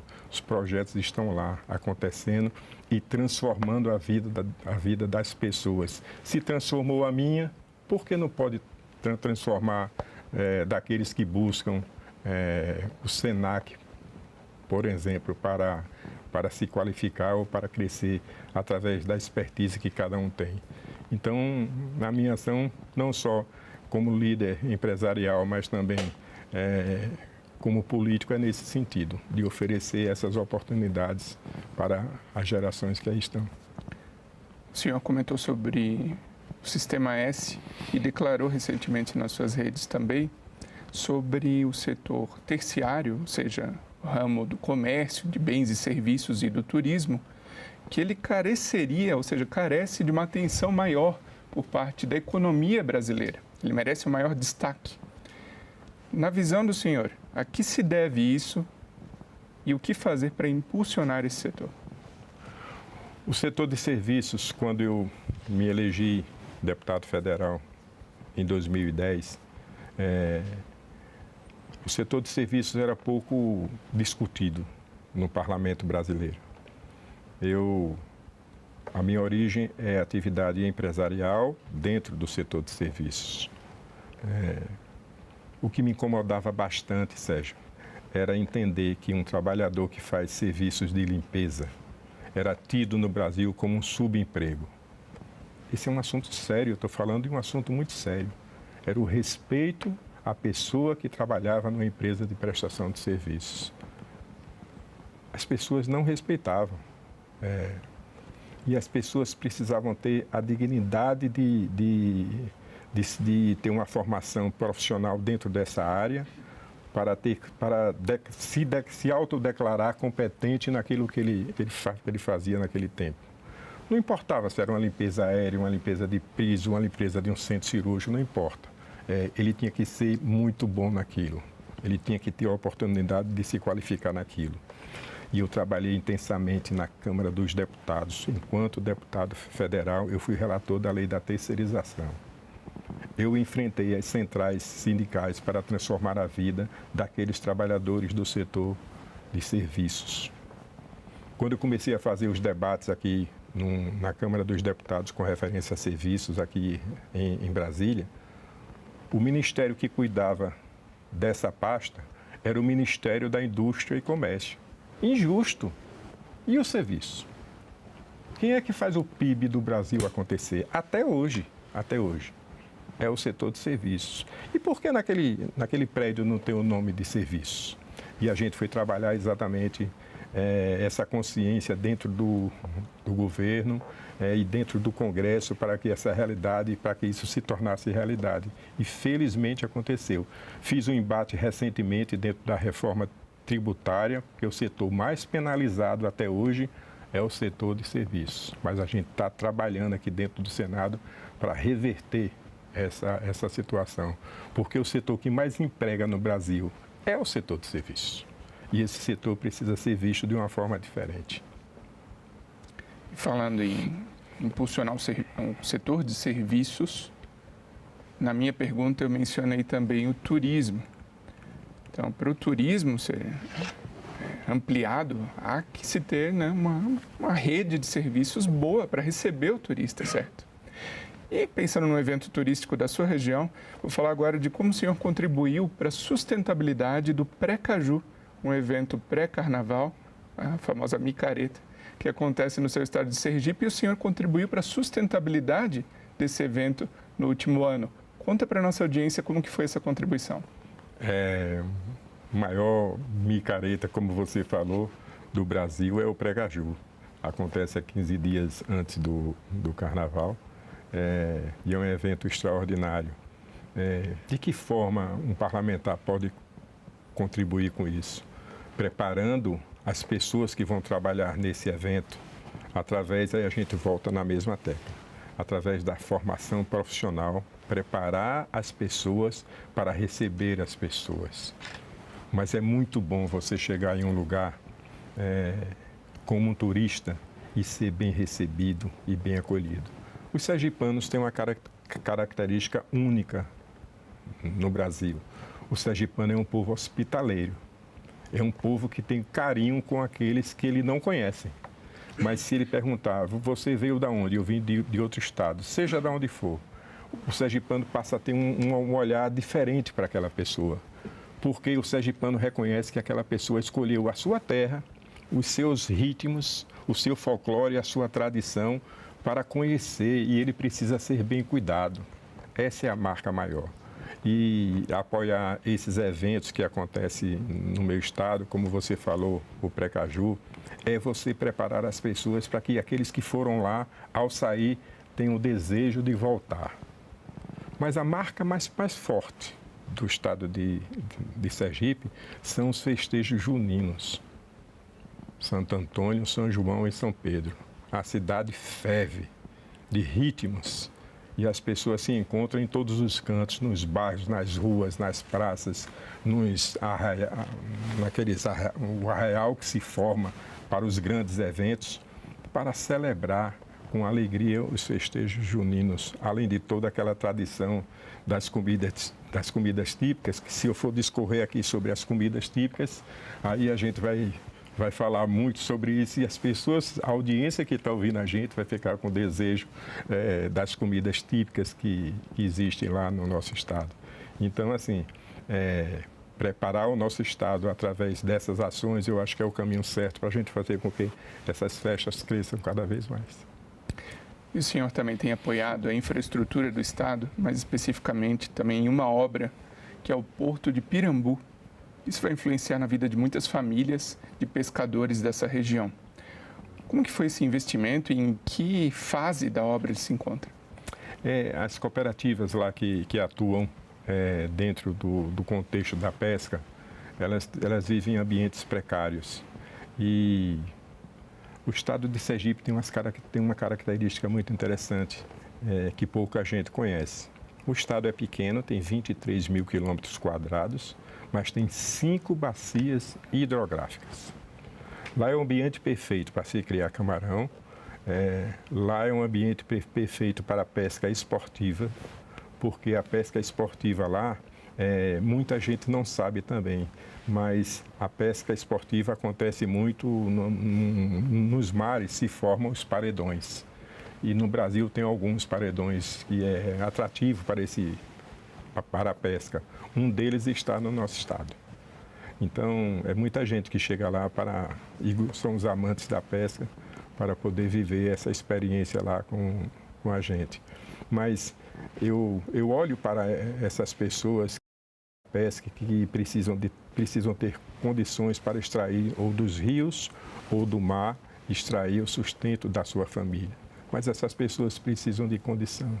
E muitas vezes as pessoas prejudicam a sua própria saúde. Por exemplo, eles chamam de filetar o camarão. É você tirar as cascas do camarão e entregar só o filé para ser comercializado nas feiras ou em qualquer outro local. Mas esse trabalho manual, com o passar do tempo, ele destrói as digitais das pessoas que filetam o camarão. Essas pessoas precisam ser cuidadas, precisam ser assistidas.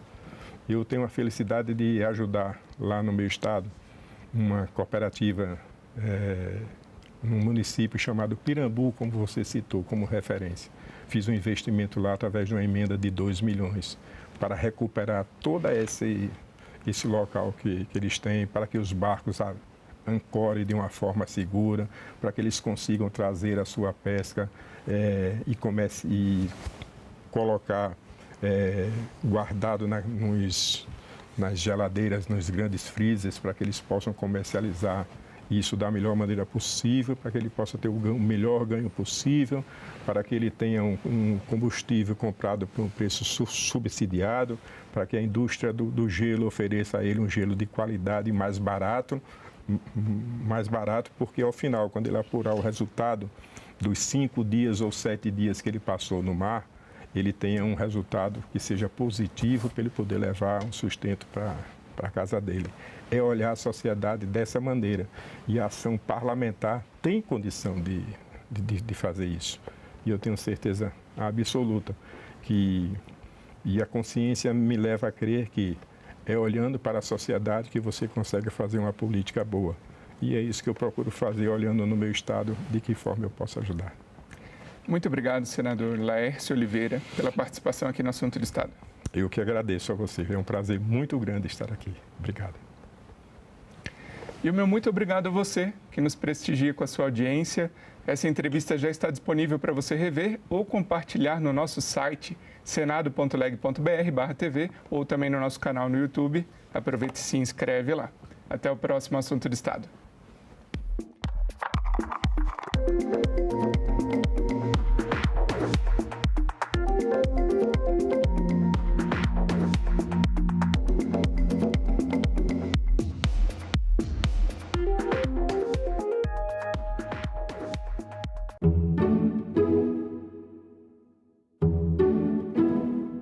A maioria das pessoas que frequentam o ambiente de academia, eles fazem uso da suplementação. Muitos pacientes, eles acabam comprando aquilo que eles nem sabem mesmo. Também pode te levar a passar mal, a ficar internado. Emagrecimento, todos nós queremos, né? Emagrecer. As pessoas compram devido aos seus benefícios. Esse algo a mais, ele deve ser acompanhado com um acompanhamento ali médico. Em discussão, hoje, 8 horas da noite, aqui na TV Senado.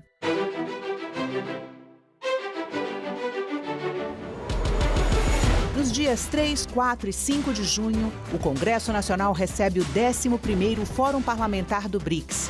Um encontro de legisladores dos 11 países do bloco, organizações internacionais e países convidados para pensar os principais desafios do nosso tempo. Comércio, saúde, mudanças climáticas, inteligência artificial, segurança e paz. Acompanhe tudo ao vivo na TV Senado, TV Câmara, Rádio Senado e Rádio Câmara. No dia 3, a partir das 9h30 da manhã. Dia 4, a partir das 9 horas. E no dia 5, a partir das 8h30. TV Senado, TV Câmara, Rádio Senado e Rádio Câmara juntas no Fórum Parlamentar do BRICS.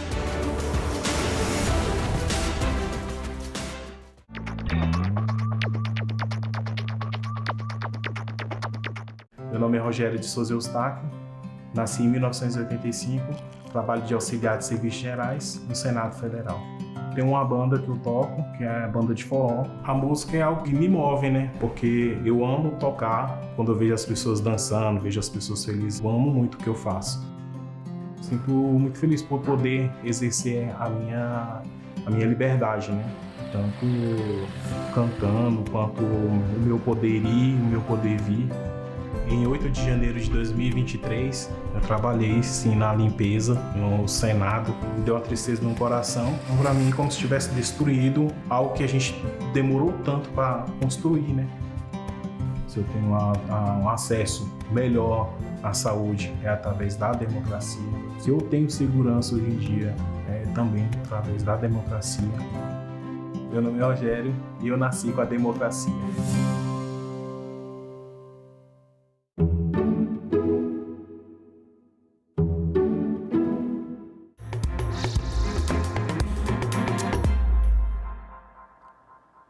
Boa noite. Hoje é quinta-feira, 28 de maio, e o Senado Notícias está no ar.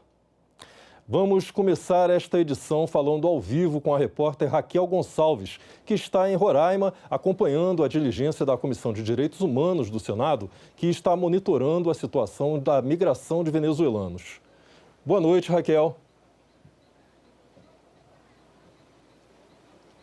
Maturana, boa noite. Nós estamos aqui na frente do maior abrigo para venezuelanos indígenas da América Latina. São mais de 1.300 venezuelanos que vivem atualmente neste local, que é mantido também pela Operação Acolhida. Um dos objetivos da visita da Comissão de Direitos Humanos a Roraima foi justamente entender, ver de perto como é que está o funcionamento dessa Operação Acolhida, que é responsável por receber e interiorizar os imigrantes venezuelanos aqui no Brasil.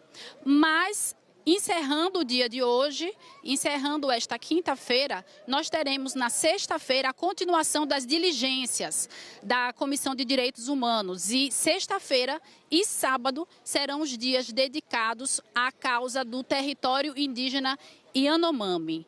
Amanhã serão feitas visitas a casas de saúde que atendem os povos Yanomamis e à tarde terá uma oitiva na Assembleia Legislativa de Roraima, onde lideranças indígenas, onde lideranças locais serão ouvidas sobre uma crise humanitária que está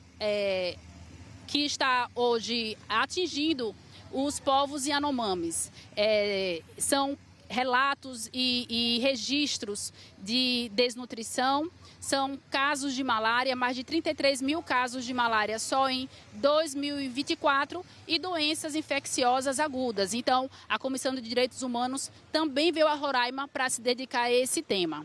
Daqui a pouquinho vocês vão ver tudo o que aconteceu durante o dia, né, durante este dia intenso em que a comissão saiu de Boa Vista, foi até o território de Pacaraima para entender a situação dos venezuelanos, mas amanhã é o dia dedicado, então, à situação dos indígenas Yanomamis.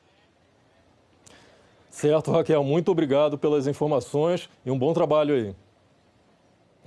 Essa operação acolhida de venezuelanos na região norte não foi afetada pelo corte da ajuda financeira do governo dos Estados Unidos. Foi o que a Comissão de Direitos Humanos do Senado verificou hoje de manhã em Roraima. O primeiro foco da diligência externa da Comissão de Direitos Humanos foi acompanhar a situação da Operação Acolhida, que recebe migrantes venezuelanos na fronteira com o Brasil. Observar como estão os índios Uarau, que são os indígenas da Venezuela que atravessam a fronteira para cá.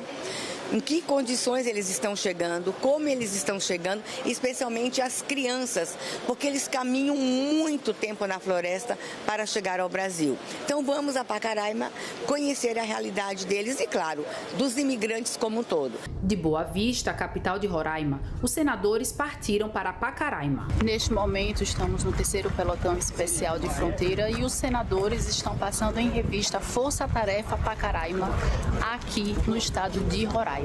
Daqui seguiremos para o ponto que é fronteira entre Brasil e Venezuela, onde de lá seguirá a diligência que está sendo feita pela Comissão de Direitos Humanos do Senado no estado de Roraima. Eu chamo de verdadeiros sentinelas da pátria.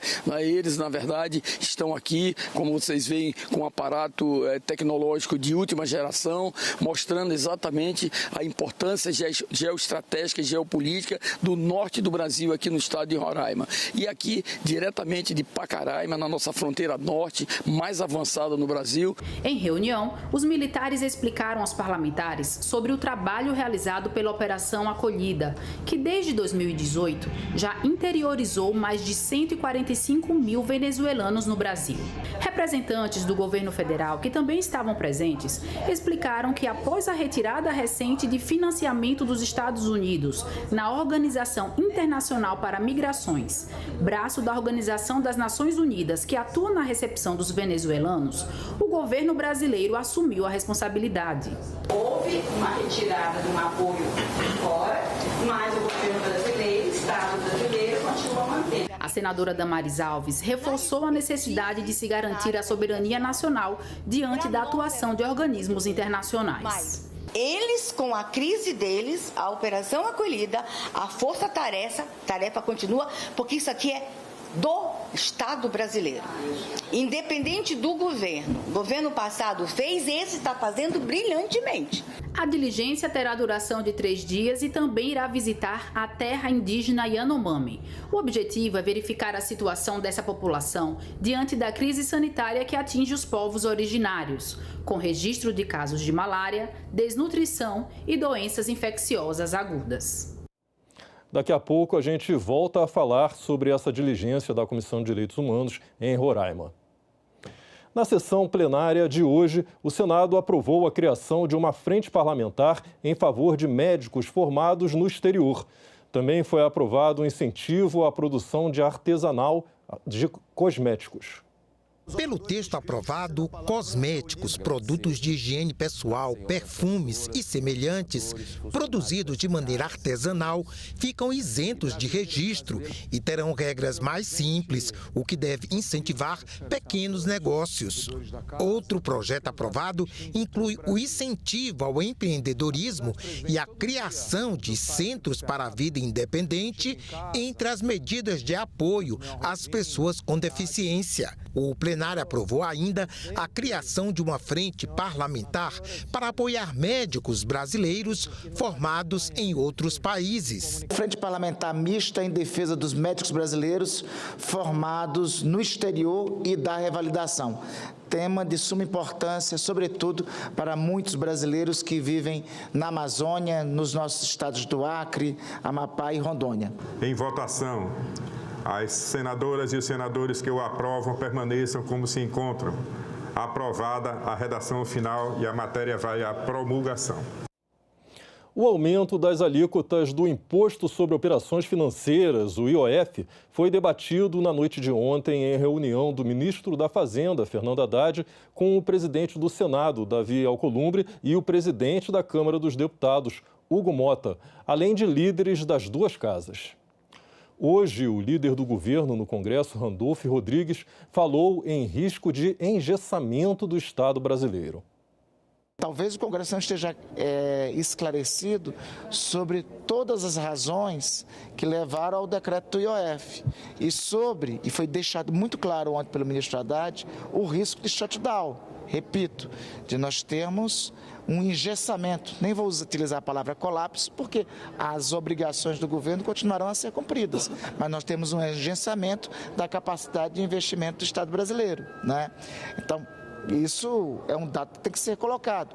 E as consequências em várias áreas que tem isso, né? Até para o próprio Congresso, porque por força de lei, até as emendas parlamentares vão ter que ser bloqueadas ou contingenciadas em quantidade maior do que está previsto. Tem fontes alternativas, nós temos um MP do Fundo Social que trará a questão da antecipação do pagamento de óleo bruto, que eu acho que é fundamental ser tramitado e fundamental ser votado, que pode trazer 20 bi aí. Nós temos propostas interessantes, né, para serem dialogadas, para serem avançadas. Eu acho que foi importante ontem a conversa para que o ministro Haddad apresentasse seu ponto de vista e fosse ouvido pelo presidente Alcolumbre e pelo presidente Hugo Mota e fosse dado também o ponto de vista do parlamento sobre o ambiente que hoje existe para a derrubada, para a aprovação do PDL. Esse aumento do IOF foi citado também pelo presidente do Senado, Davi Alcolumbre, na sessão plenária de ontem. A oposição busca a suspensão da iniciativa. Davi disse que está em conversa com o presidente da Câmara para definir melhor o tratamento do assunto. E esse exemplo do IOF, dado pelo governo federal, seja o último daqueles e daquelas decisões tomadas pelo governo, tentando, de certo modo, usurpar as atribuições legislativas do Poder Legislativo. E como presidente do Senado e do Congresso Nacional, eu vou defender todas as atribuições estabelecidas na Constituição.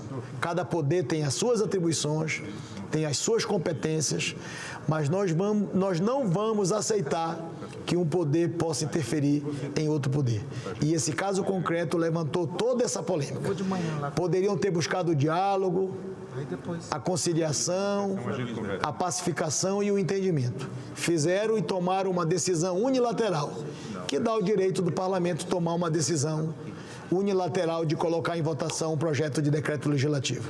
Estou conversando fortemente com o presidente Hugo Mota sobre esse assunto e buscando novamente o entendimento.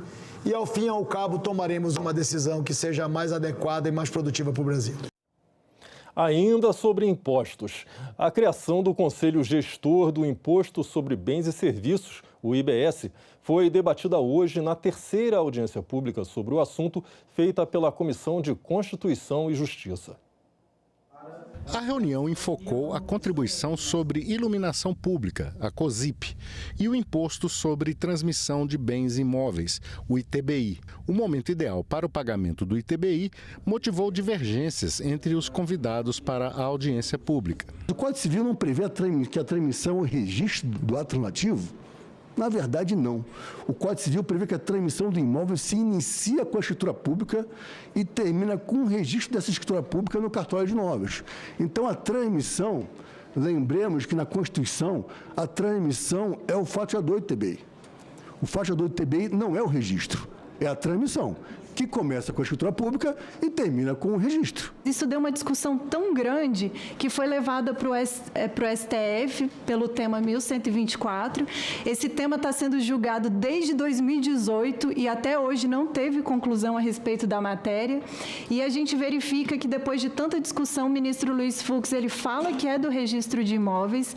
Então, por que a gente traz agora, por que a gente não traz agora essa expressão, no registro de imóveis. Por que a gente volta ao Tratado, Código Civil e volta com essas discussões, sendo que o momento agora é de legislar? O uso da contribuição sobre iluminação pública também motivou preocupações entre os debatedores. O custeio com a elaboração de projetos, por exemplo, até mesmo a aplicação de equipamentos públicos comunitários podem ser custeados agora com a COSIP. Sem dúvida nenhuma, é a garantia de um pouco de política pública a cada cidadão que ali reside naquele município. A preocupação com o inciso 2º, especialmente, que é a definição desse novo uso que a reforma trouxe para a COSIP, é no sentido de que se essa definição ela é suficiente para que os municípios tenham um bom norte para fazer um bom uso ampliado da COSIP.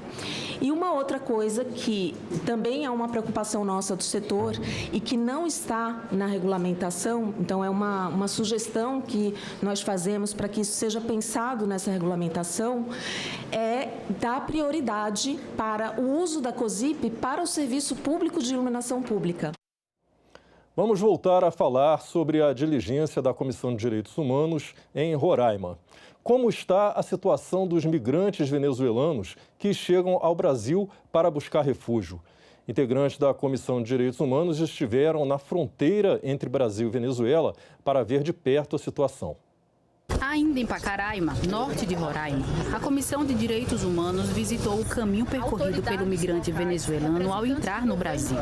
A primeira parada foi no posto de recepção inicial, onde os venezuelanos recebem as primeiras informações das autoridades brasileiras.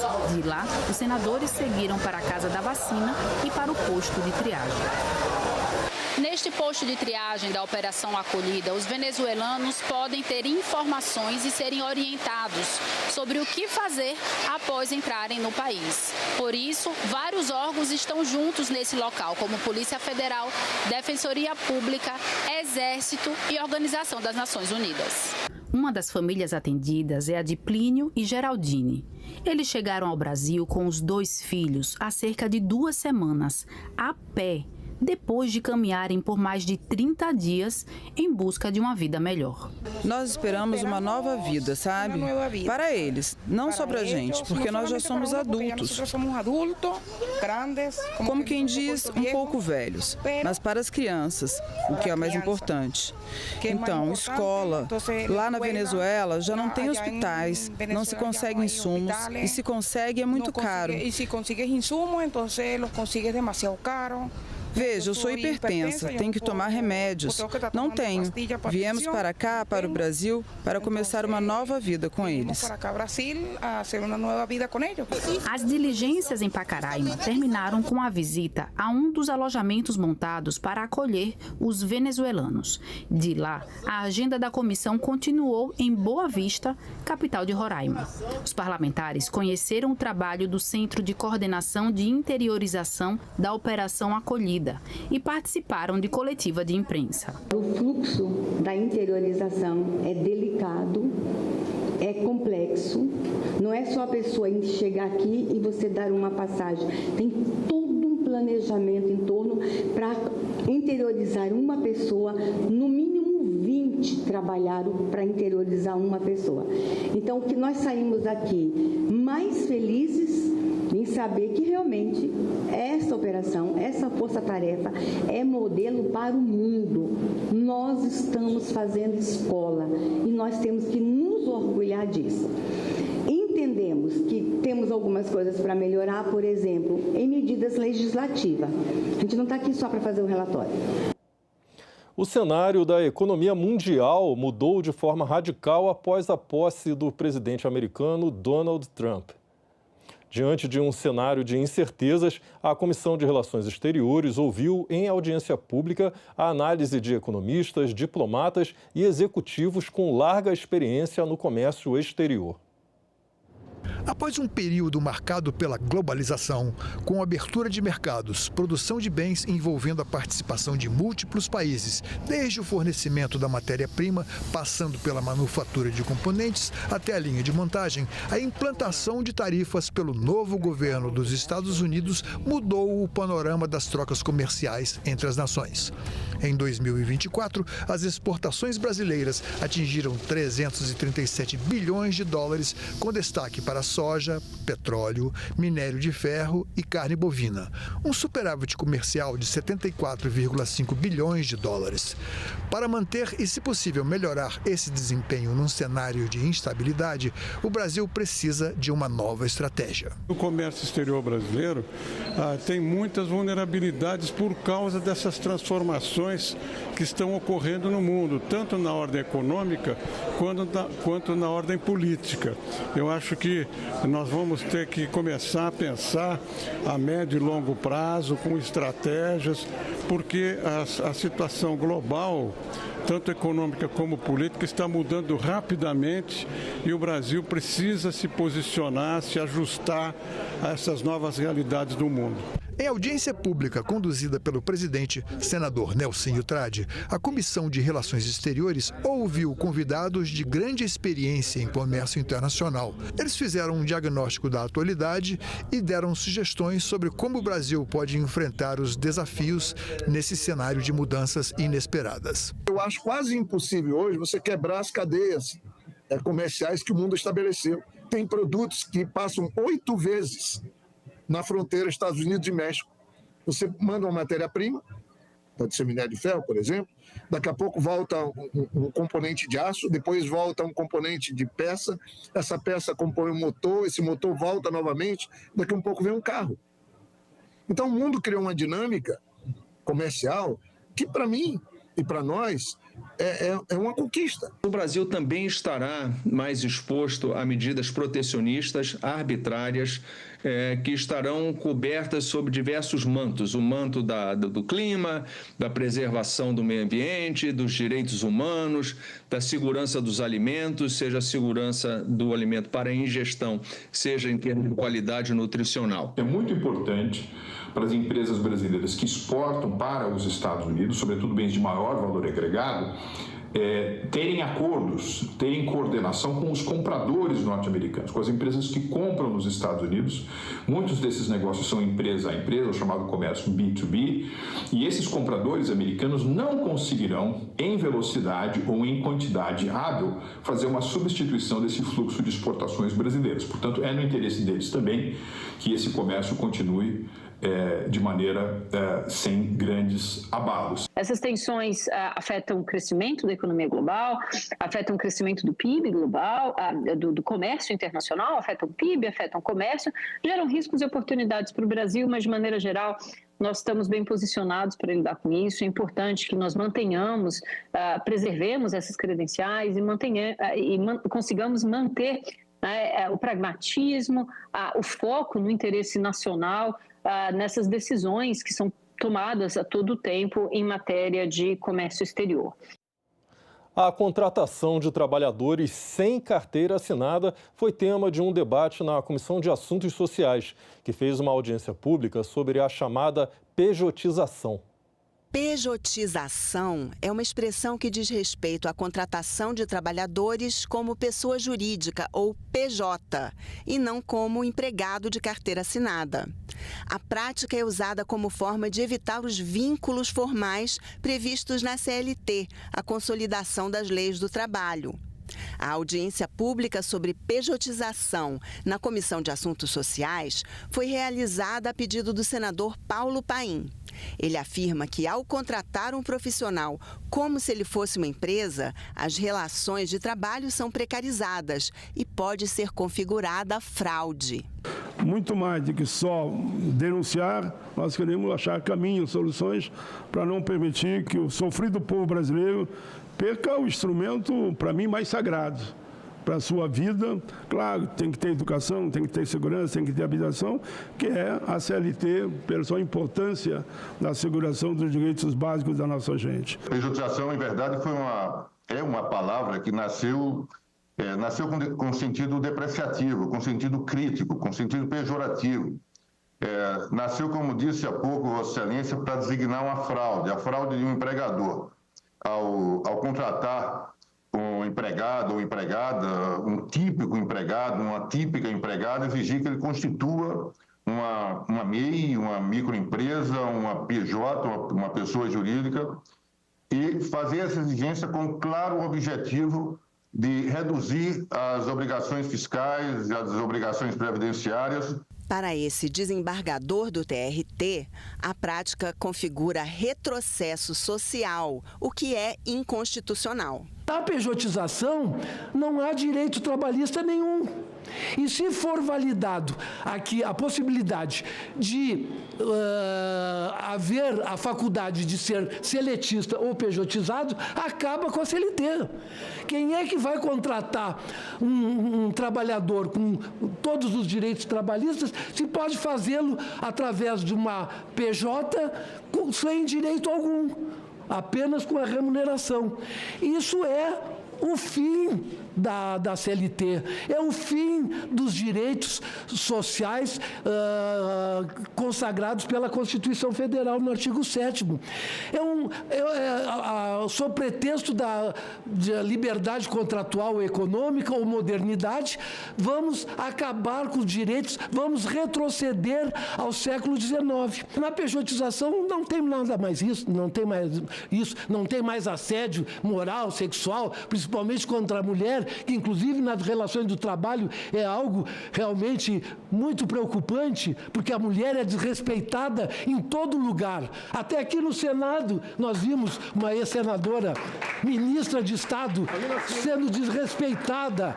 E imagina aquela operária trabalhadora lá, ela é desrespeitada. A coordenadora geral de Fiscalização e Promoção do Trabalho Decente do Ministério do Trabalho e Emprego disse que os trabalhadores PJ são os que mais se acidentam e mais morrem. E que um levantamento realizado pela Inspeção do Trabalho mostrou que as funções mais pejotizadas são vendedor, faxineiro, servente de obra, porteiro, empregada doméstica e garçom. Fizemos um estudo de 2022 a 2024, todos os trabalhadores que que foram demitidos, que saíram dos seus empregos, que foram dispensados. E quais desses empregados se tornaram pessoas jurídicas, seja pessoa jurídica mesmo ou MEI. Dessas pessoas, 56,25% ganhavam até R$2.000. E 93% até R$6.000. É esse empreendedor, essa pessoa que está exercendo a livre iniciativa de que a gente está tratando. Pessoas que ganham até R$2.000. O Senado fez hoje a sessão especial do 4º Prêmio Adoção Tardia.